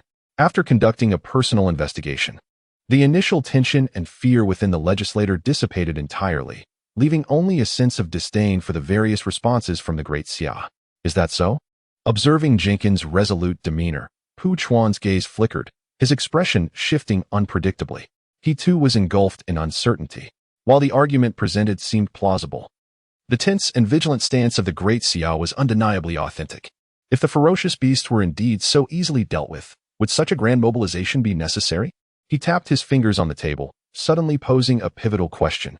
If that is the case, why not immediately employ advanced weaponry to annihilate those ferocious beasts? Or even obliterate the entrance to their lair entirely? Jenkins had anticipated this inquiry from Pu Chuan. He promptly elucidated. It is due to that invisible barrier. This barrier not only prevents the beast from breaking free, but also, for some unknown reason, renders our advanced weaponry ineffective within its confines, thus thwarting our ability to deliver a devastating strike from within. We suspect it may be some form of celestial blockade, temporarily hindering direct confrontation with the subterranean entities. Therefore, it is not that we are incapable of defeating these beasts, but rather that we currently cannot deploy advanced weaponry directly, which allows them to act with impunity. Otherwise, we would have obliterated them countless times already. His reasoning was sound, bolstered by the black and white investigation report, which finally eased the furrowed brow of Pu Chuan. In contrast to the great Xia, he undoubtedly placed greater trust in his own people. With Jenkins' report, his inner turmoil gradually subsided. He let out a long sigh, a relaxed smile gracing his face. Indeed, it appears these so-called subterranean beasts are not as formidable as portrayed. The extensive actions taken by the great Xia, which have instilled such anxiety across the blue planet, seem almost irrational. Jenkins nodded in agreement. Then, as if struck by a thought, a sneer crossed his face as he exclaimed, "Precisely. We have ascertained that these subterranean creatures are completely insignificant. The various minor maneuvers executed by the great Xia are nothing but nonsense, deliberately exacerbating the international climate of tension and confrontation. I have even heard that they are orchestrating civilian hunting groups to engage in battles with these beasts, which is clearly an irresponsible act towards the populace of the great Xia, leading to increased casualties and potentially manipulating public sentiment through the creation of panic." Noticing Pu Chuan's contemplative demeanor, Jenkins quickly proposed, "We cannot allow this matter to remain unchecked. I suggest that our esteemed nation take the lead in issuing a joint statement with various countries, unveiling the truth regarding the subterranean beasts to the public. On one hand, it alleviates the fears of our domestic populace. On the other hand," he paused, suddenly breaking into a sly smile. Directing his gaze toward Pu Chuan, he remarked with a hint of malice, "It can also conveniently unveil the sinister intentions of the higher-ups in Daxia, allowing their citizens to witness the true nature of their nation. Let the people of Daxia understand that their actions are nothing short of madness." His words were delivered with righteous fervor, seemingly for the benefit of the Daxia populace. However, the unmistakable chill in his eyes and the malevolent smirk betrayed his true intentions. "What you propose is indeed reasonable." Upon hearing this, Pu Chuan's expression brightened. For some time, Daxia had been preoccupied with preparations for war, neglecting him, which had left the dignified president of the Eagle Sauce Nation feeling humiliated and seething with resentment. Now, with an opportunity for revenge at hand, he could not contain his eagerness. He nodded in satisfaction, abruptly rising from his seat. "Since they wish to play the wolf is coming game, we shall expose this deception." Jenkins immediately spearheaded a coalition of nations to issue an international statement, revealing the truth about the subterranean beasts. Declare that Daxia is exaggerating threats, disregarding the safety of its citizens, and deliberately instigating panic to bolster their control. Perhaps this will plunge Daxia into chaos. When the time comes, our opportunity will arise. His excitement grew with every word. In his eyes, this maneuver was nothing short of brilliant. Once the truth is unveiled, the Daxia populace will surely erupt in outrage, protesting, or even rioting. This strike would pierce the heart of Daxia, rendering all their efforts null and void, potentially inflicting severe damage. While he marveled at his own decision, his mind raced with anticipation. Daxia? Humph. This time, he would ensure they reaped the bitter fruits of their actions. In his mind's eye, he could already envision scenes of massive protests erupting in the streets of Daxia. Chapter 64. Issuing an international joint statement. Is Daxia deceiving us? The actions of the Eagle Sauce Nation were swift. Following Pu Chuan's orders, they rapidly established contact with various nations across Blue Star. Countries such as Foot Basin Chicken, White Elephant Nation, Gall Chicken, John Bull, Stick Nation, and Maple Leaf Nation all promptly received the investigation report regarding the subterranean beasts from the Eagle Sauce Nation. In an instant, Blue Star was abuzz, and the international community was shaken, the global political arena erupting in turmoil. These nations, already beleaguered by the emergence of the subterranean beasts, had been fraught with anxiety due to Dacia's various actions, filled with a sense of panic and the unknown. However, upon receiving the investigation report from the Eagle Sauce Nation and understanding the truth about the ineffectiveness of the subterranean beasts, a collective sigh of relief swept through the nations, dispelling their inner turmoil. What followed was an overwhelming fury directed at Dacia. Baka, the so-called subterranean crisis, turns out to be merely a horde of savage beasts emerging from the Earth's core. The Prime Minister of the Basin Chicken Nation clutched the report, veins bulging from his hand. Within the Blue House of the Stick Nation, legislators slammed documents onto the table, a cacophony of exclamations causing the crystal chandelier to hum ominously. Exclamations. Thus, it appears that the advanced weaponry possessed by humanity could effortlessly annihilate these subterranean monstrosities, rendering our fears utterly unfounded. At a press conference in John Bull's realm, the spokesperson held up comparative images with a mocking sneer. The Great Xia mobilized its forces for a nationwide state of readiness, and this is the result. Such fragile entities have instilled such terror in the Great Xia, leading to widespread alarm and preparation. The president of the Gaulish Chicken Nation bellowed from the Lis-E Palace, "Shoot them. The cursed Great Xia has frightened us to no end. They must be held accountable for this international upheaval." During a cabinet meeting in the White Elephant Nation's New Delhi, ministers rose to their feet in indignation, condemnation. It is imperative to condemn. A joint statement must be signed. The truth must be revealed to the public. The citizens of Great Xia must see the farce their government is orchestrating. The collective outrage among nations bordered on madness. Upon receiving reports from the Eagle Nation, countries felt utterly deceived. For a full week, Great Xia had maintained a posture as if facing an imminent threat, causing global nerves to fray, with every nation on edge and in disarray. From limitless conscription orders to nationwide magical cultivation plans, from border lockdowns to subterranean hunting expeditions, each significant action rang like a doomsday bell, leading all other nations to feel as though the apocalypse was nigh. Consequently, not only were the situations of various countries influenced by this atmosphere, but they also grew increasingly panicked and defensive. They were compelled to conduct frantic inspections, mobilize troops, and soothe their citizens. Across the entire blue planet, countless nations found themselves in a state of chaos and disarray. Yet, now that the investigation results have emerged, the truth has left everyone astounded. After all this effort, the outcome is merely this? Just this. This trivial matter has been blown out of proportion by Great Xia, causing widespread anxiety and instability. In reality, it is simply a collection of unintelligent, savage beings. No matter how terrifying their appearance or how massive their size. What does that truly signify? With such formidable weaponry at hand that could easily be crushed, why fear them at all? Reflecting on their previous anxious demeanor, the political leaders of various nations felt utterly toyed with by Great Xia, igniting a long-simmering fury within them. In an instant, international uproar ensued. Enraged nations unhesitatingly released the investigation report on the subterranean beasts, unveiling the entire truth to the public and vehemently condemning Great Xia. On August 7, 2030, in the afternoon, the tense atmosphere in the international community spiraled completely out of control following a joint statement. Nations such as Eagle Nation, Basin Chicken Nation, White Elephant Nation, and Stick Nation have collectively issued a global announcement, international joint statement on the truth of the abyssal creatures. Since the emergence of these creatures from the abyss, humanity has faced calamity and suffering. In response, we have initiated a thorough investigation and now solemnly declare to the world, after meticulous examination, it appears that the origin of these abyssal beings is likely the inner world, with a minor possibility of parallel world origins. Nonetheless, regardless of their source, they do not pose a significant threat to Blue Star. Regarding these immensely powerful and bloodthirsty newly emerged creatures, multiple nations have completed comprehensive dissections and studies.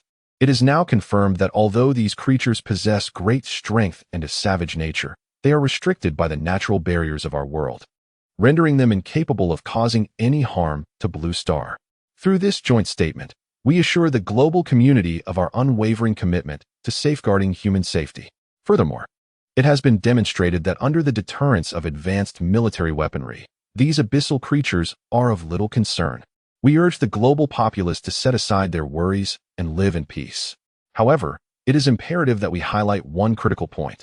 During this pivotal time, the actions of Great Xia have severely disrupted international order and incited public unrest, leading to unnecessary global panic. In particular, the actions of Li Che from Great Xia have misled the populace, resulting in economic stagnation and widespread despair, marking him as a figure of historical infamy. We strongly call upon the citizens of Great Xia to remain vigilant and not be swayed by the misleading statements of their leadership and Li Che. The release of this incendiary joint statement has sparked considerable upheaval worldwide. The entire Blue Star is in a state of fervor, as the populace grapples with unprecedented anxiety due to the existence of these abyssal creatures, leading to various riots and protests amid societal turmoil. With the announcement, however, a collective sigh of relief has been felt among the citizens of various nations. A plethora of discussions has erupted. Is it confirmed? Are the abyssal creatures truly harmless? Did you not read the announcement? It states that while they are not devoid of danger, they are confined by natural barriers and cannot wreak havoc upon our Blue Star. There is no need for fear. How wonderful! Under our advanced weaponry, the abyssal creatures are no match for us. Goodness, what a fright! I thought we were on the brink of apocalypse, and it turns out to be this. Can this report truly be trusted? The previous national announcements from Great Xia clearly indicated that a global upheaval was imminent. Oh, come now. Use your brain and think critically. This is a global joint statement, the result of investigations conducted by numerous developed nations. How can a single Great Xia compare? Indeed, Great Xia is just one nation. How can it possibly hold more credibility than the findings of so many countries? I trust my nation. I believe in this global joint statement. Various comments flood the discussion. Although the tragic events caused by the ferocious beast have left some individuals in doubt, the majority, upon witnessing the statement jointly issued by numerous nations, unhesitatingly chose to place their trust in it. Furthermore, once their apprehensions were alleviated, some even found themselves in a mood to mock the Great Xia. Chapter 65. Watching the farce of the Great Xia? Anticipating an uprising in the Great Xia? It is truly foolish of the Great Xia. Merely a handful of easily vanquished beasts, yet they orchestrate such grandiose actions. How laughable.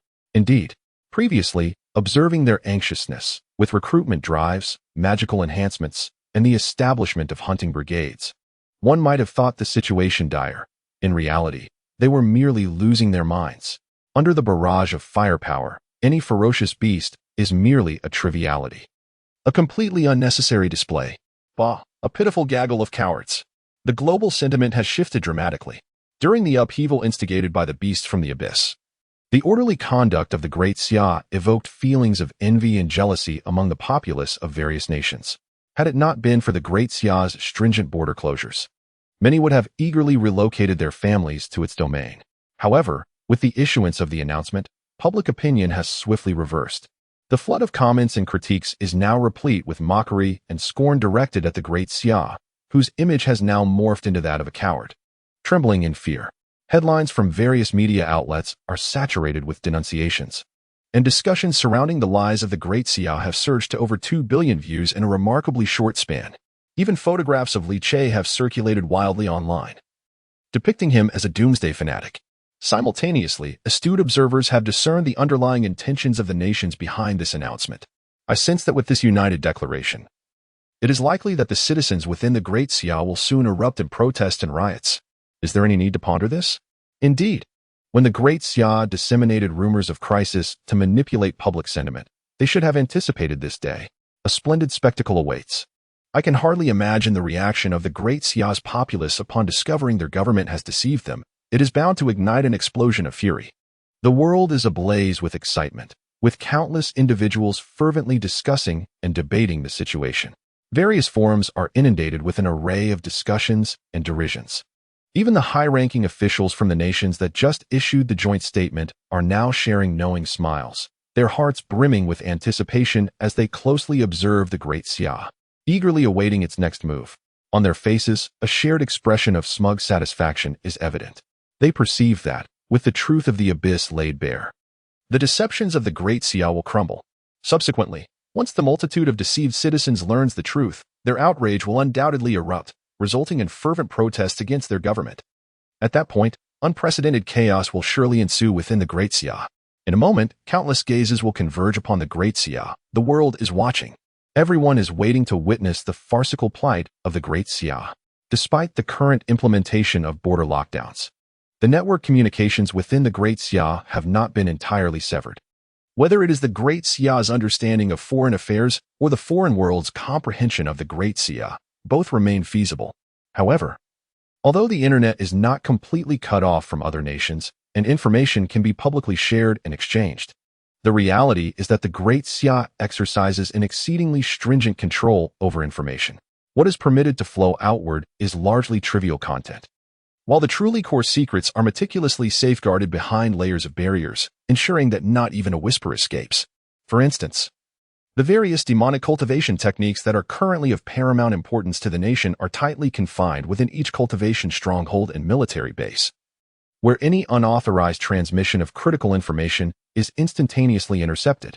Similarly, information regarding the spirit ruins world remains known only to the core decision-making echelon. The treatise on the subterranean beasts, meticulously compiled under the direct orders of Li Che, is classified as top secret, with its dissemination stringently limited. Before the arrival of the spirit ruins, any leakage of core information would be tantamount to betrayal against 1 billion compatriots. This was Li Che's exact wording in a high-level meeting.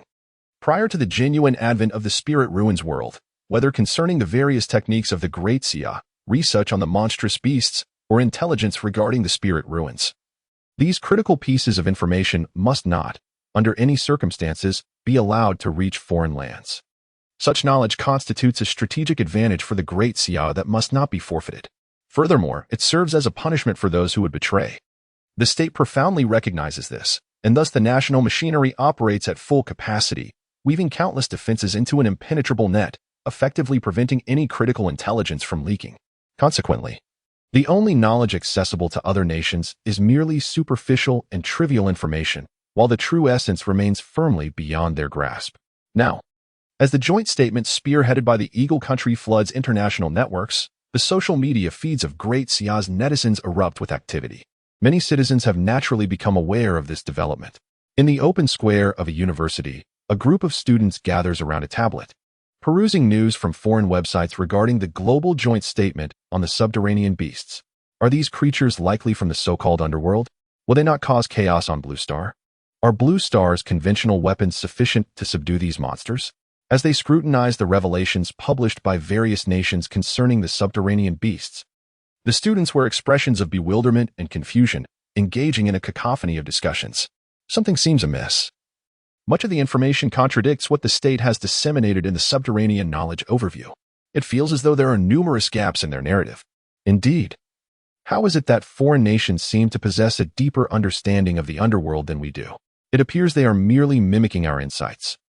Look how flustered they are, suggesting that we, the people of Great Xia, have been deceived by the National Spirit Bureau? Is unrest brewing?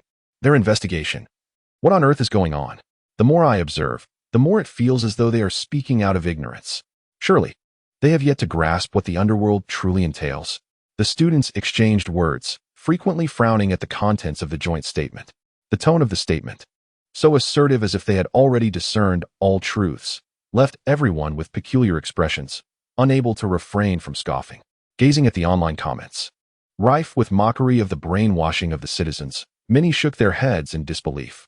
Although this statement was officially released by numerous countries, the investigative report upon which it was based seemed to them a mere summary or even a counterfeit, entirely divergent from the domestic descriptions of the underworld beasts. As for the authenticity of the claims, the foreign declarations' findings were indeed in stark contrast to our national narrative. So, whom should we believe? Should we trust our country's elucidation of the impending crisis, or the foreign joint statement proclaiming a future of tranquility for Blue Star? Suddenly, someone inquired, their voice tinged with confusion. They were not doubting the government's integrity, but the fact that this statement bore the signatures of dozens of nations, presented so authoritatively, made it difficult to discern the truth. Upon this remark, silence enveloped the surroundings. In the next moment, a tall male student from the sports department stood up decisively. Nonsense. Who cares about this so-called multinational joint statement? What do they mean to us? I only trust my country. Chapter 66. I only trust my country. All eyes were upon him. The robust student rolled up his sleeves, revealing the dark, swirling magic patterns on his forearms, and with a cold smirk declared, "I may not be the brightest, but I'm certainly not foolish. I am a citizen of Great Xia. And if the country truly faces a crisis requiring us to defend our homeland, they would state it plainly. If they wish me harm, there are countless ways to do so. Why complicate matters?" He then pointed emphatically towards the playground, where students were practicing the gathering of magical energy. The air saturated with a palpable energy fluctuation. "I have been training for 7 days, and now I can shatter concrete blocks with a single punch. This remarkable surge in strength cannot be fabricated. If the government were deceiving us, would they dare to have 1 billion people practice such extraordinary techniques?" Upon hearing this, everyone nodded in agreement. Indeed, within these 7 days, Great Xia had successfully disseminated the cultivation methods, and the powers each individual possessed were undeniably real. Without delving further, who among the Blue Star populace could previously tear steel alloys apart with bare hands or wield enough magical energy to envelop an entire street? Not to mention those whose formidable prowess allowed them to hunt beasts single-handedly. In the past, such abilities would have been deemed superhuman. This tangible strength and visible transformation could not possibly be false. In the midst of the discussions, the eyes of everyone glimmered with unwavering certainty. Perhaps they did not grasp the profound mysteries of the Lingshu world, yet they could distinctly sense the transformations of power within themselves. The circulating techniques and the burgeoning strength were tangible experiences. As for the external narratives anticipating chaos within the Great Xia, to them, it resembled a farcical play viewed through glass, with the clowns oblivious to their own absurdity. When conflicting statements arose, they instinctively chose to place their faith in the nation. Simultaneously, as numerous countries issued joint declarations that reached the borders of the Great Xia, similar discussions erupted everywhere. Initially, some unsuspecting citizens fell into confusion. But after a moment's reflection, they merely chuckled and dismissed it, giving it little thought. The myriad changes of recent days were evident to all, and the state had never concealed any circumstances from them. The distinctions between right and wrong, and who was more deserving of trust, were glaringly apparent. As for the external joint statements, the scorn of countless foreign citizens, and the predictions of impending chaos in the Great Xia, what a bunch of fools! Who would end up laughing at whom remained uncertain. In such a context, countless gazes from various nations converged upon the Great Xia, each anticipating the imminent eruption of civil unrest and national turmoil. Yet within the borders of the Great Xia, tranquility reigned supreme. Everyone continued with their daily lives, serene and undisturbed, as if nothing had transpired, utterly unaffected by the so-called joint declarations. This calmness left the nations bewildered, with an unknown number of high-ranking officials grinding their teeth in frustration, roaring in rage. They could not comprehend it. They failed to understand why this was the case. Were the citizens of the Great Xia simpletons, or had they been so thoroughly brainwashed that they could no longer discern right from wrong? They had publicly unveiled the truth, exposing the sinister intentions of the Great Xia. Yet, astonishingly, none of its over 1 billion citizens appeared angry. In their own countries, such a scenario would be utterly inconceivable. However, while these countries fumed in exasperation, they remained oblivious to the fact that the current tranquility among the citizens of the Great Xia stemmed from their inability to be deceived by the so-called joint statements. They merely regarded it as a joke to be laughed off. As for the higher echelons of the Great Xia, they had even less time to concern themselves with this ludicrous declaration and investigation. For now, they were engulfed in unprecedented busyness and tension, captivated by matters of genuine significance, leaving no room to pay attention to these buffoonish antics. On the evening of August 7, 2030, the air was stifling, akin to a wrung-out cloth, and the cicadas' cries were hoarse, nearly breaking into silence.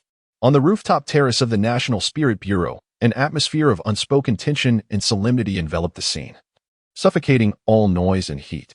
At this moment, the countdown to the early landing stood at 15 minutes, while the arrival of the Lingshu world loomed just 23 days away. Li Che had made his preparations, seated serenely at the center of the terrace. He sat cross-legged upon the vast eye of the intricate rune formation, grasping the sharply edged landing stone in his hand. The bronze patterns etched upon its surface pulsed with a dark golden luminescence, each throb resonating in a rhythmic harmony with the magical tattoos adorning his wrist. An energy field, visible to the naked eye, formed within a 3-meter radius around him. As the drifting dust disintegrated into powder upon grazing the boundary of this field, accentuating his chiseled visage, which bore the tranquility of ancient iron. He remained poised in silence, his expression calm, with deep, inscrutable eyes that seemed like still waters. Yet, upon closer inspection, one might discern a flicker of barely contained fervor hidden within their depths. Aside from him, core members of the National Spirit Bureau, including Gao Cheng, Qin Changming, and Zhang Anbong, were present. Their gazes filled with a mix of reverence and anxiety as they fixated on Li Che, each instinctively moderating their breath, fearful of disturbing the one at the center of the formation. Beside them stood other high-ranking officials from the Great Xia, such as Jiang Shanhao and others. All impeccably attired in traditional attire, their countenances exuding the gravitas and authority that comes from long-held positions of power. Despite their efforts to appear composed, the tremors of their eyelids betrayed the turmoil within. Even those accustomed to the fiercest tempest found their hearts racing, tightly clenched fists reflecting their inner trepidation. For this moment transcended Li Che alone. It was a matter of the very fate of the Great Xia nation. With the full might of the nation invested in this endeavor, how could they remain entirely untroubled? As for Li Che, truth be told, he harbored a semblance of anxiety. After all, the struggles and hardships of his previous life, marked by 3 years of survival against insurmountable odds, haunted him with vivid clarity, instilling a sense of dread towards the vast world that awaited him. Now, as he prepared to return to the Lingxi realm, a flutter of apprehension was inevitable. Yet, as he surveyed the anxious expressions of those around him, his own heart gradually settled into tranquility. He lifted his gaze to the tense faces surrounding him, his fingertips tracing the rough contours of the landing stone, attuning to the faint pulses of energy emanating from within. Breathing slowly, he found his heart to be as calm as still waters. Chapter 67, Mayal and the Great Xia be as dragons. Li Che embarks on his journey to the Lingxiu. Li Che exercised utmost caution. The atmosphere atop the National Spirit Bureau's rooftop grew ever more palpable. As the time for the early landing drew nearer, the tension and apprehension among the crowd intensified. Finally, Jiang Shanhe could no longer restrain himself and approached, his expression grave as he earnestly advised, above all, prioritize your safety. You are the guiding light for the Great Xia, and you must not falter. This first landing should not weigh too heavily on you. Even if no gains are made, you must return safely. Your life is more important than anything else. His demeanor was solemn, and his tone resolute. Although Li Che had previously shared with him the myriad opportunities and benefits found in the Lingxi world, and he understood that the resources there could provide unprecedented assistance to the Great Xia, none of these held more significance in his heart than Li Che himself. Li Che was the helmsman of this grand vessel, the pioneer who could lead the Great Xia through the darkness. In comparison, whatever opportunities or treasures existed paled in significance to Li Che. Upon hearing these words, Li Che let out a soft chuckle. He turned his gaze to the loquacious elder, a flicker of emotion passing through his eyes. He could sense the genuine concern emanating from him, driven not merely by self-interest. I treat others with sincerity, and in return, they reciprocate with sincerity. Both he and the Great Xia had achieved mutual fulfillment, unlike the treachery and life-and-death struggles of the Lingxi world in his past life. The Great Xia provided him with stability and peace of mind. This feeling of trust, akin to that of family, resonated deeply with Li Che, further solidifying his resolve to guide the Great Xia through its impending trials. At that moment, his gaze swept over Jiang Shanhe, and he immediately discerned the elder's current realm, 4th tier. During this period of dedicated cultivation, Jiang Shanhe's progress was indeed remarkable. Achieving the 4th tier in such a short span attested to his considerable talent, undoubtedly possessing a foundation of at least 5th grade or higher. Were it not for his advanced age, perhaps his cultivation speed would have been even swifter. However, despite Jiang Shanhe now being at the 4th tier, a position commendable even in the Blue Star, he wore an unmistakable expression of anxiety and apprehension, incessantly offering his counsel. He resembled an elder bidding farewell to beloved descendants embarking on a journey, unable to quell the worry that tugged at his heartstrings. Regardless of how many times he advised them, Li Che chuckled softly, responding calmly, "Rest assured, Elder Jiang, this is not my first landing in the Lingxi world. I am far more familiar with it than anyone else on Blue Star. Furthermore, since the Lingxi world has not fully opened yet, I am merely arriving early. I will only stay there for a few days before returning, so there is no need for excessive concern." His voice was soft, and his expression tranquil. Yet, the confidence and assurance woven into his words easily resonated with Jiang Shanhe. Upon hearing Li Che's reassurances, Jiang Shanhe's countenance softened slightly. Nevertheless, he still shook his head with a wry smile, stating, The rise and fall of the nation rests upon this very moment. I cannot help but feel anxious. His tone carried a weight of gravity. That is the hope and future of the entire nation and its countless citizens. Upon hearing these words, Li Che's expression became solemn. Fear not. As long as the Great Xia maintains its steady progress over the next 20 days, transforming the underground caverns into a sanctuary for cultivation and a battleground for practice, and significantly enhancing our own strength and foundation, then even when the spirit ruins descend and the caverns open wide, we shall possess sufficient power to confront whatever emerges. In this incarnation, the tragedies of the past will not be repeated.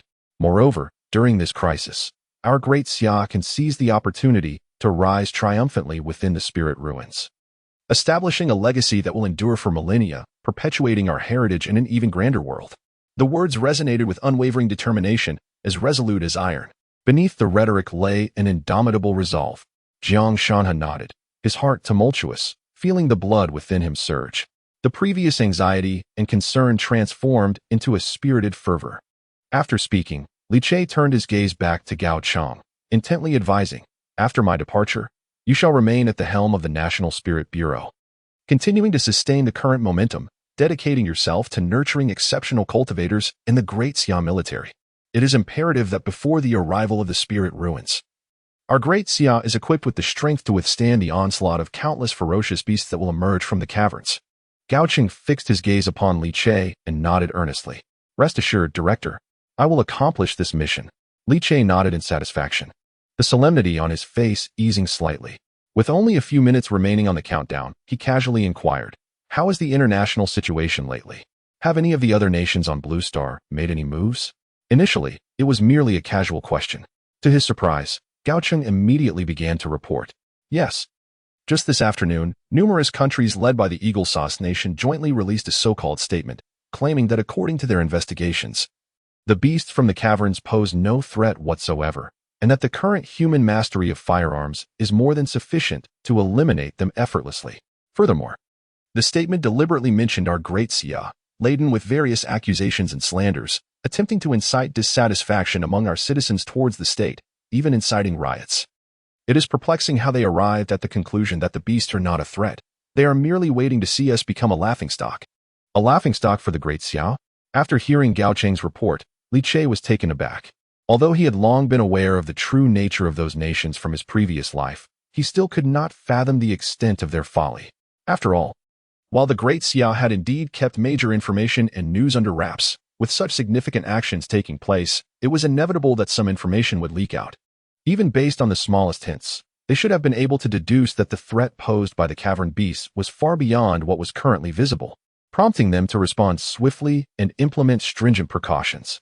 Yet, in the end, these fools confidently concluded that the cavern beasts were no more than a trivial matter? Where do they derive such confidence? Ultimately, it is merely an inherent arrogance. Li Che scoffed. The reason why countries like Eagle Sauce regard us this way is simply because they have never truly acknowledged the Great Xia. Consequently, they have paid little attention to our various initiatives and have no inclination to learn from us. However, he finds this quite amusing. They wish to see us as a source of ridicule? If that is the case, then let them wait and see. In the end, who will be the one laughed at? Just as he conversed with Gao Cheng, a message echoed in the air. Preparing for early login to the Lingxiu. Please be ready. Countdown 10, 9, 8. As the login stone in his hand began its final countdown, Li Che's expression grew solemn. He ceased his idle chatter and sat cross-legged upon the immense rune formation. Gripping the distinctly angular login stone, he surveyed the crowd around him. Meeting the anxious or expectant gazes of those present, he straightened his posture and declared in a clear voice that resonated with all esteemed guests. A monumental change in the world is imminent. May each of you rise, and may our Great Xia flourish, with each person akin to a dragon. Upon finishing his proclamation, the atmosphere on the rooftop platform shifted dramatically. Gao Cheng, Jiang Shan, he, and the others immediately adopted solemn expressions and saluted. May our Great Xia flourish, with each person akin to a dragon.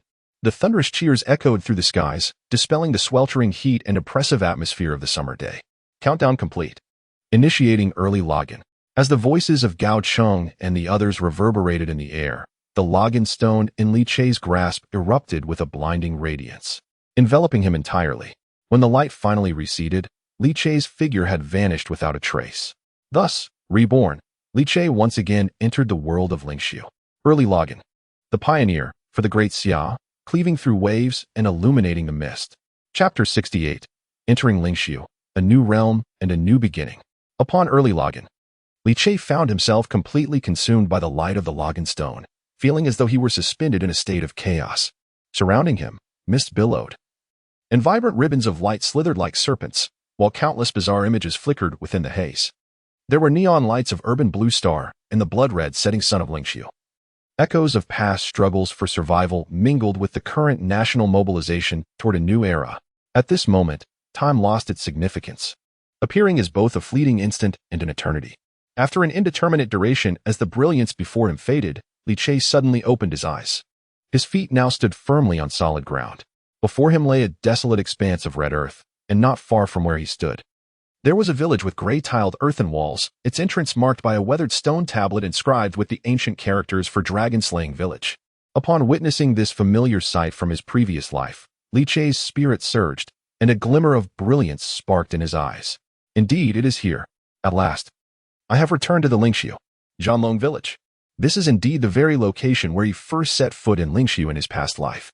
Though Zhanlong village is merely an inconspicuous hamlet within the realm of Lingxiu, for those who have descended from Blue Star, it serves as a novice village akin to those found in games, providing a starting point for newcomers to better comprehend and integrate into this extraordinary world. In his previous incarnation, Li Che embarked upon his arduous 3-year struggle for survival from this very spot in Lingxiu, due to the machinations and suppression from various nations. Including the Eagle Nation, the first batch of newcomers was expelled from Zhanlong village, tragically losing the greatest opportunity that their birthplace had to offer. This remains an everlasting regret and bitterness for Li Che and the Xia in his former life. Now, reborn and returned, he finds himself here once more. And this time, he has arrived ahead of all others, having logged in early. Reflecting on this, despite his prior preparations, he cannot help but feel a surge of emotions at this moment. Lingxiu remains unchanged. Whether in terms of the concentration of spiritual energy or the clarity of the great Tao's fluctuations, it far surpasses Blue Star. Standing upon the desolate land outside Zhanlong village, he takes a deep breath, his face alight with excitement and fulfillment. The world of Lingxiu and Blue Star are entirely distinct realms. Even for those unaware, the moment they step into Lingxiu, an instinctive realization of its differences from Blue Star arises within them. The most evident distinction is the density of spiritual energy in the atmosphere. Upon entering the Lingxiu world, Li Che feels the rich spiritual energy permeating the air, instantly heating his dantian. Merely standing here, the spiritual energy, tenfold more potent than that of Blue Star, flows into his limbs like a revitalizing spring, causing the magical patterns of his demonic body to illuminate autonomously, absorbing energy at a rate several times faster than on Blue Star. Even without actively cultivating, an unceasing stream of spiritual energy converges toward him, propelling his cultivation to new heights. Moreover, he senses as if he has shed some invisible shackles, feeling light and invigorated, every muscle rejoicing in unison. It is as if a dragon roams the vast ocean, a tiger returns to the mountains. In this expansive world, he is free to gallop and soar without restraint.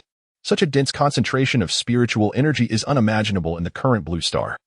Even though he is quite familiar with the Lingxiu world, experiencing the stark contrast between it and Blue Star once more fills him with awe. The astonishing density of spiritual energy undoubtedly signifies that Lingxiu is immensely more powerful than Blue Star. As his thoughts swirl, he lifts his gaze. The sky stretches endlessly, a crimson sun hanging on the horizon, while the earth extends in all directions to the edge of his vision. In the distance, the outline of a colossal city looms over the plains, and towering mountains rise like a black dragon soaring into the heavens, their peaks shrouded in clouds. The entire world presents a grand and untamed spectacle. In a moment of reverie, Li Che even glimpses a streak of light slicing through the sky far in the distance. Figures surrounded by resplendent divine light tread lightly in the void, their formidable presence sweeping through the atmosphere like an unstoppable tide, evoking an instinctive yearning within the observer. To traverse the void, how long must I wait in this lifetime to achieve such a feat? Gazing intently at the streaks of light that pierce the heavens, a fierce flame ignites in Li Che's eyes. The cultivation realms of the Lingxiu world and Blue Star are fundamentally disparate. Currently, All inhabitants of Blue Star embark upon a journey through the initial 10 stages, numbered 1 to 10. However, in Lingxiu, this so-called initial 10 stages merely represent the nascent phase of the cultivation path.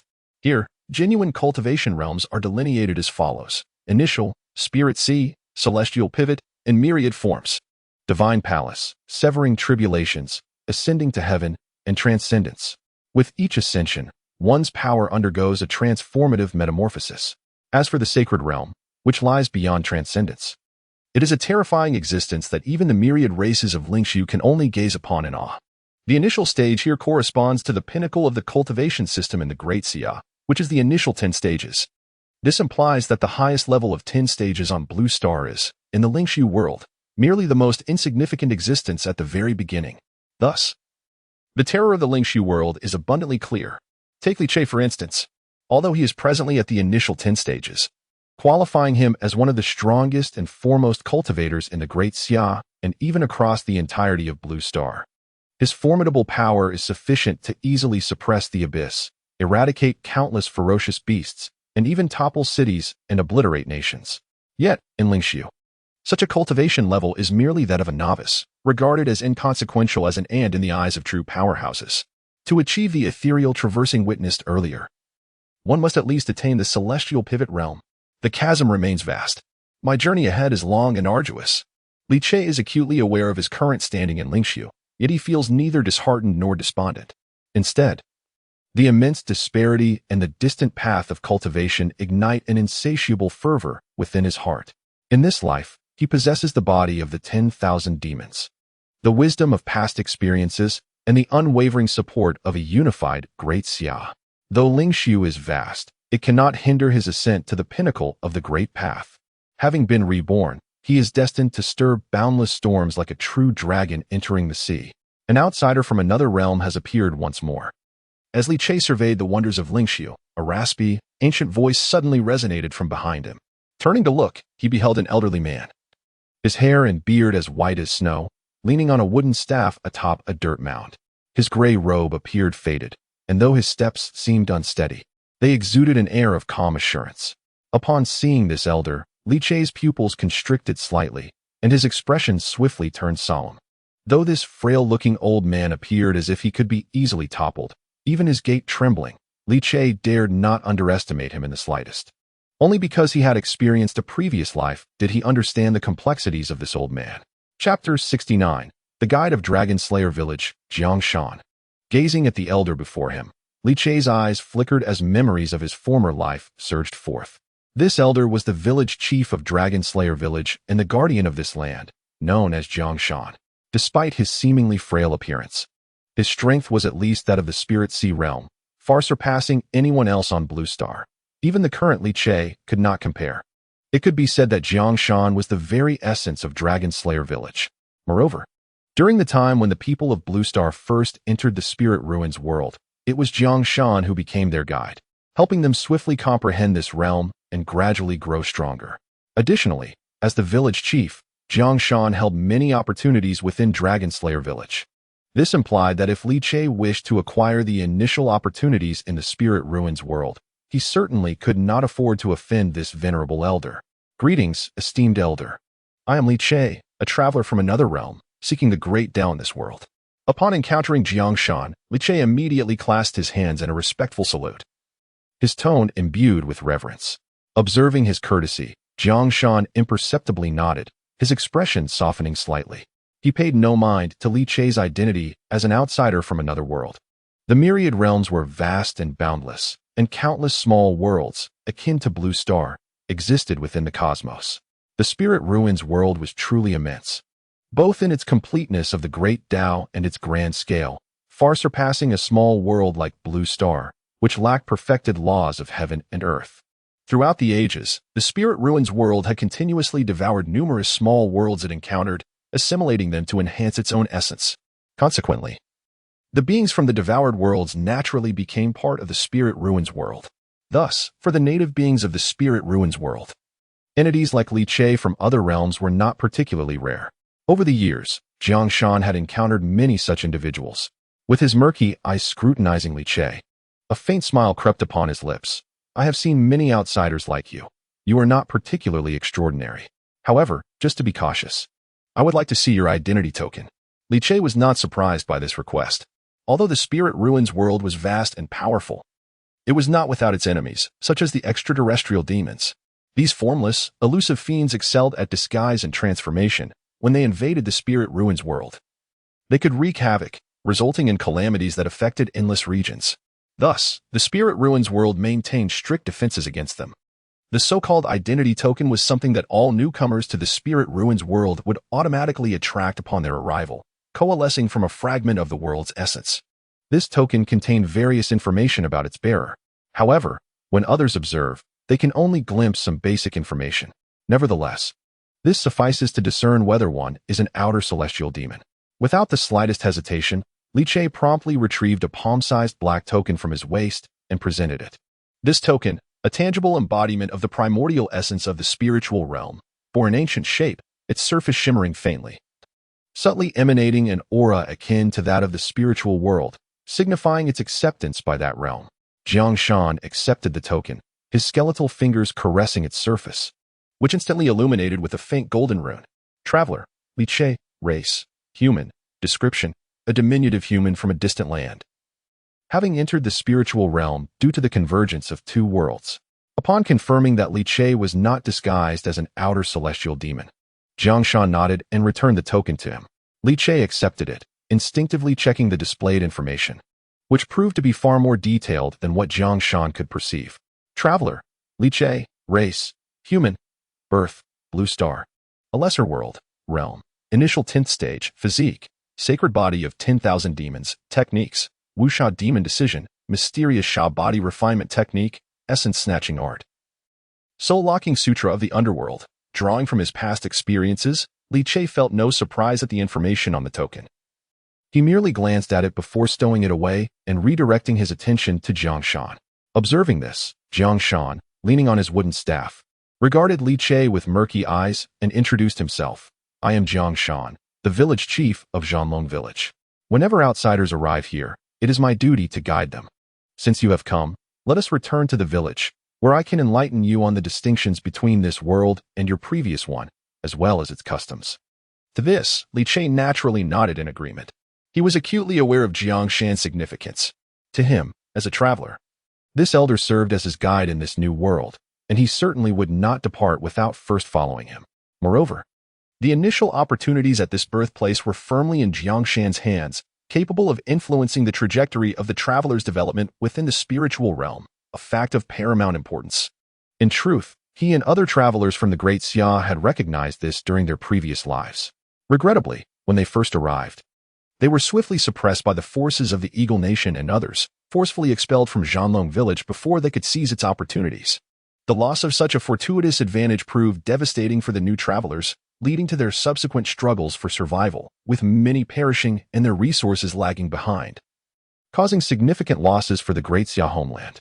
The memories of those dark days, fraught with desperate struggles for survival, still evoke a chill in his heart and a surge of murderous intent. This time, I shall seize all the opportunities that Zhanlong village has to offer. I am eager to witness the moment when other nations land, only to find the opportunity utterly barren. Upon landing once more in the familiar landscapes of the Lingshu world, Li Che perceives not only a chance to rectify past regrets, but also an uncontainable surge of vengeance, deeply etched within his very being. Despite the smoothness of his rebirth, the hatred born from betrayal and oppression by the Eagle Sauce nations remains ever vivid in his memory. The opportunity for retribution is swiftly approaching, an eye for an eye, and blood for blood. In this life, he shall ensure that the suffering inflicted upon the Great Xia by those despicable scoundrels is repaid in kind. As his thoughts churned, he walked alongside Jiang Shan towards the nearby village. During their journey, Jiang Shan began to expound upon the fundamentals of the Lingshu world. This realm, known as Lingshu, is vast and boundless, where the principles of the great Tao unfurl across the heavens and earth. Countless prodigies and formidable beings rise, while legendary sages and celestial beings reside above, gazing down upon the mortal realm. In summary, the might and terror of the Lingshu world far exceed what you, mere outsiders from a lesser domain, can fathom. I know not the grandeur you once experienced in your own realm. Perhaps you were a paragon, an unassailable sovereign, or a ruler of all. However, regardless of your prior brilliance, Here you must embody humility and reverence, for in this realm, you are but insignificant ants.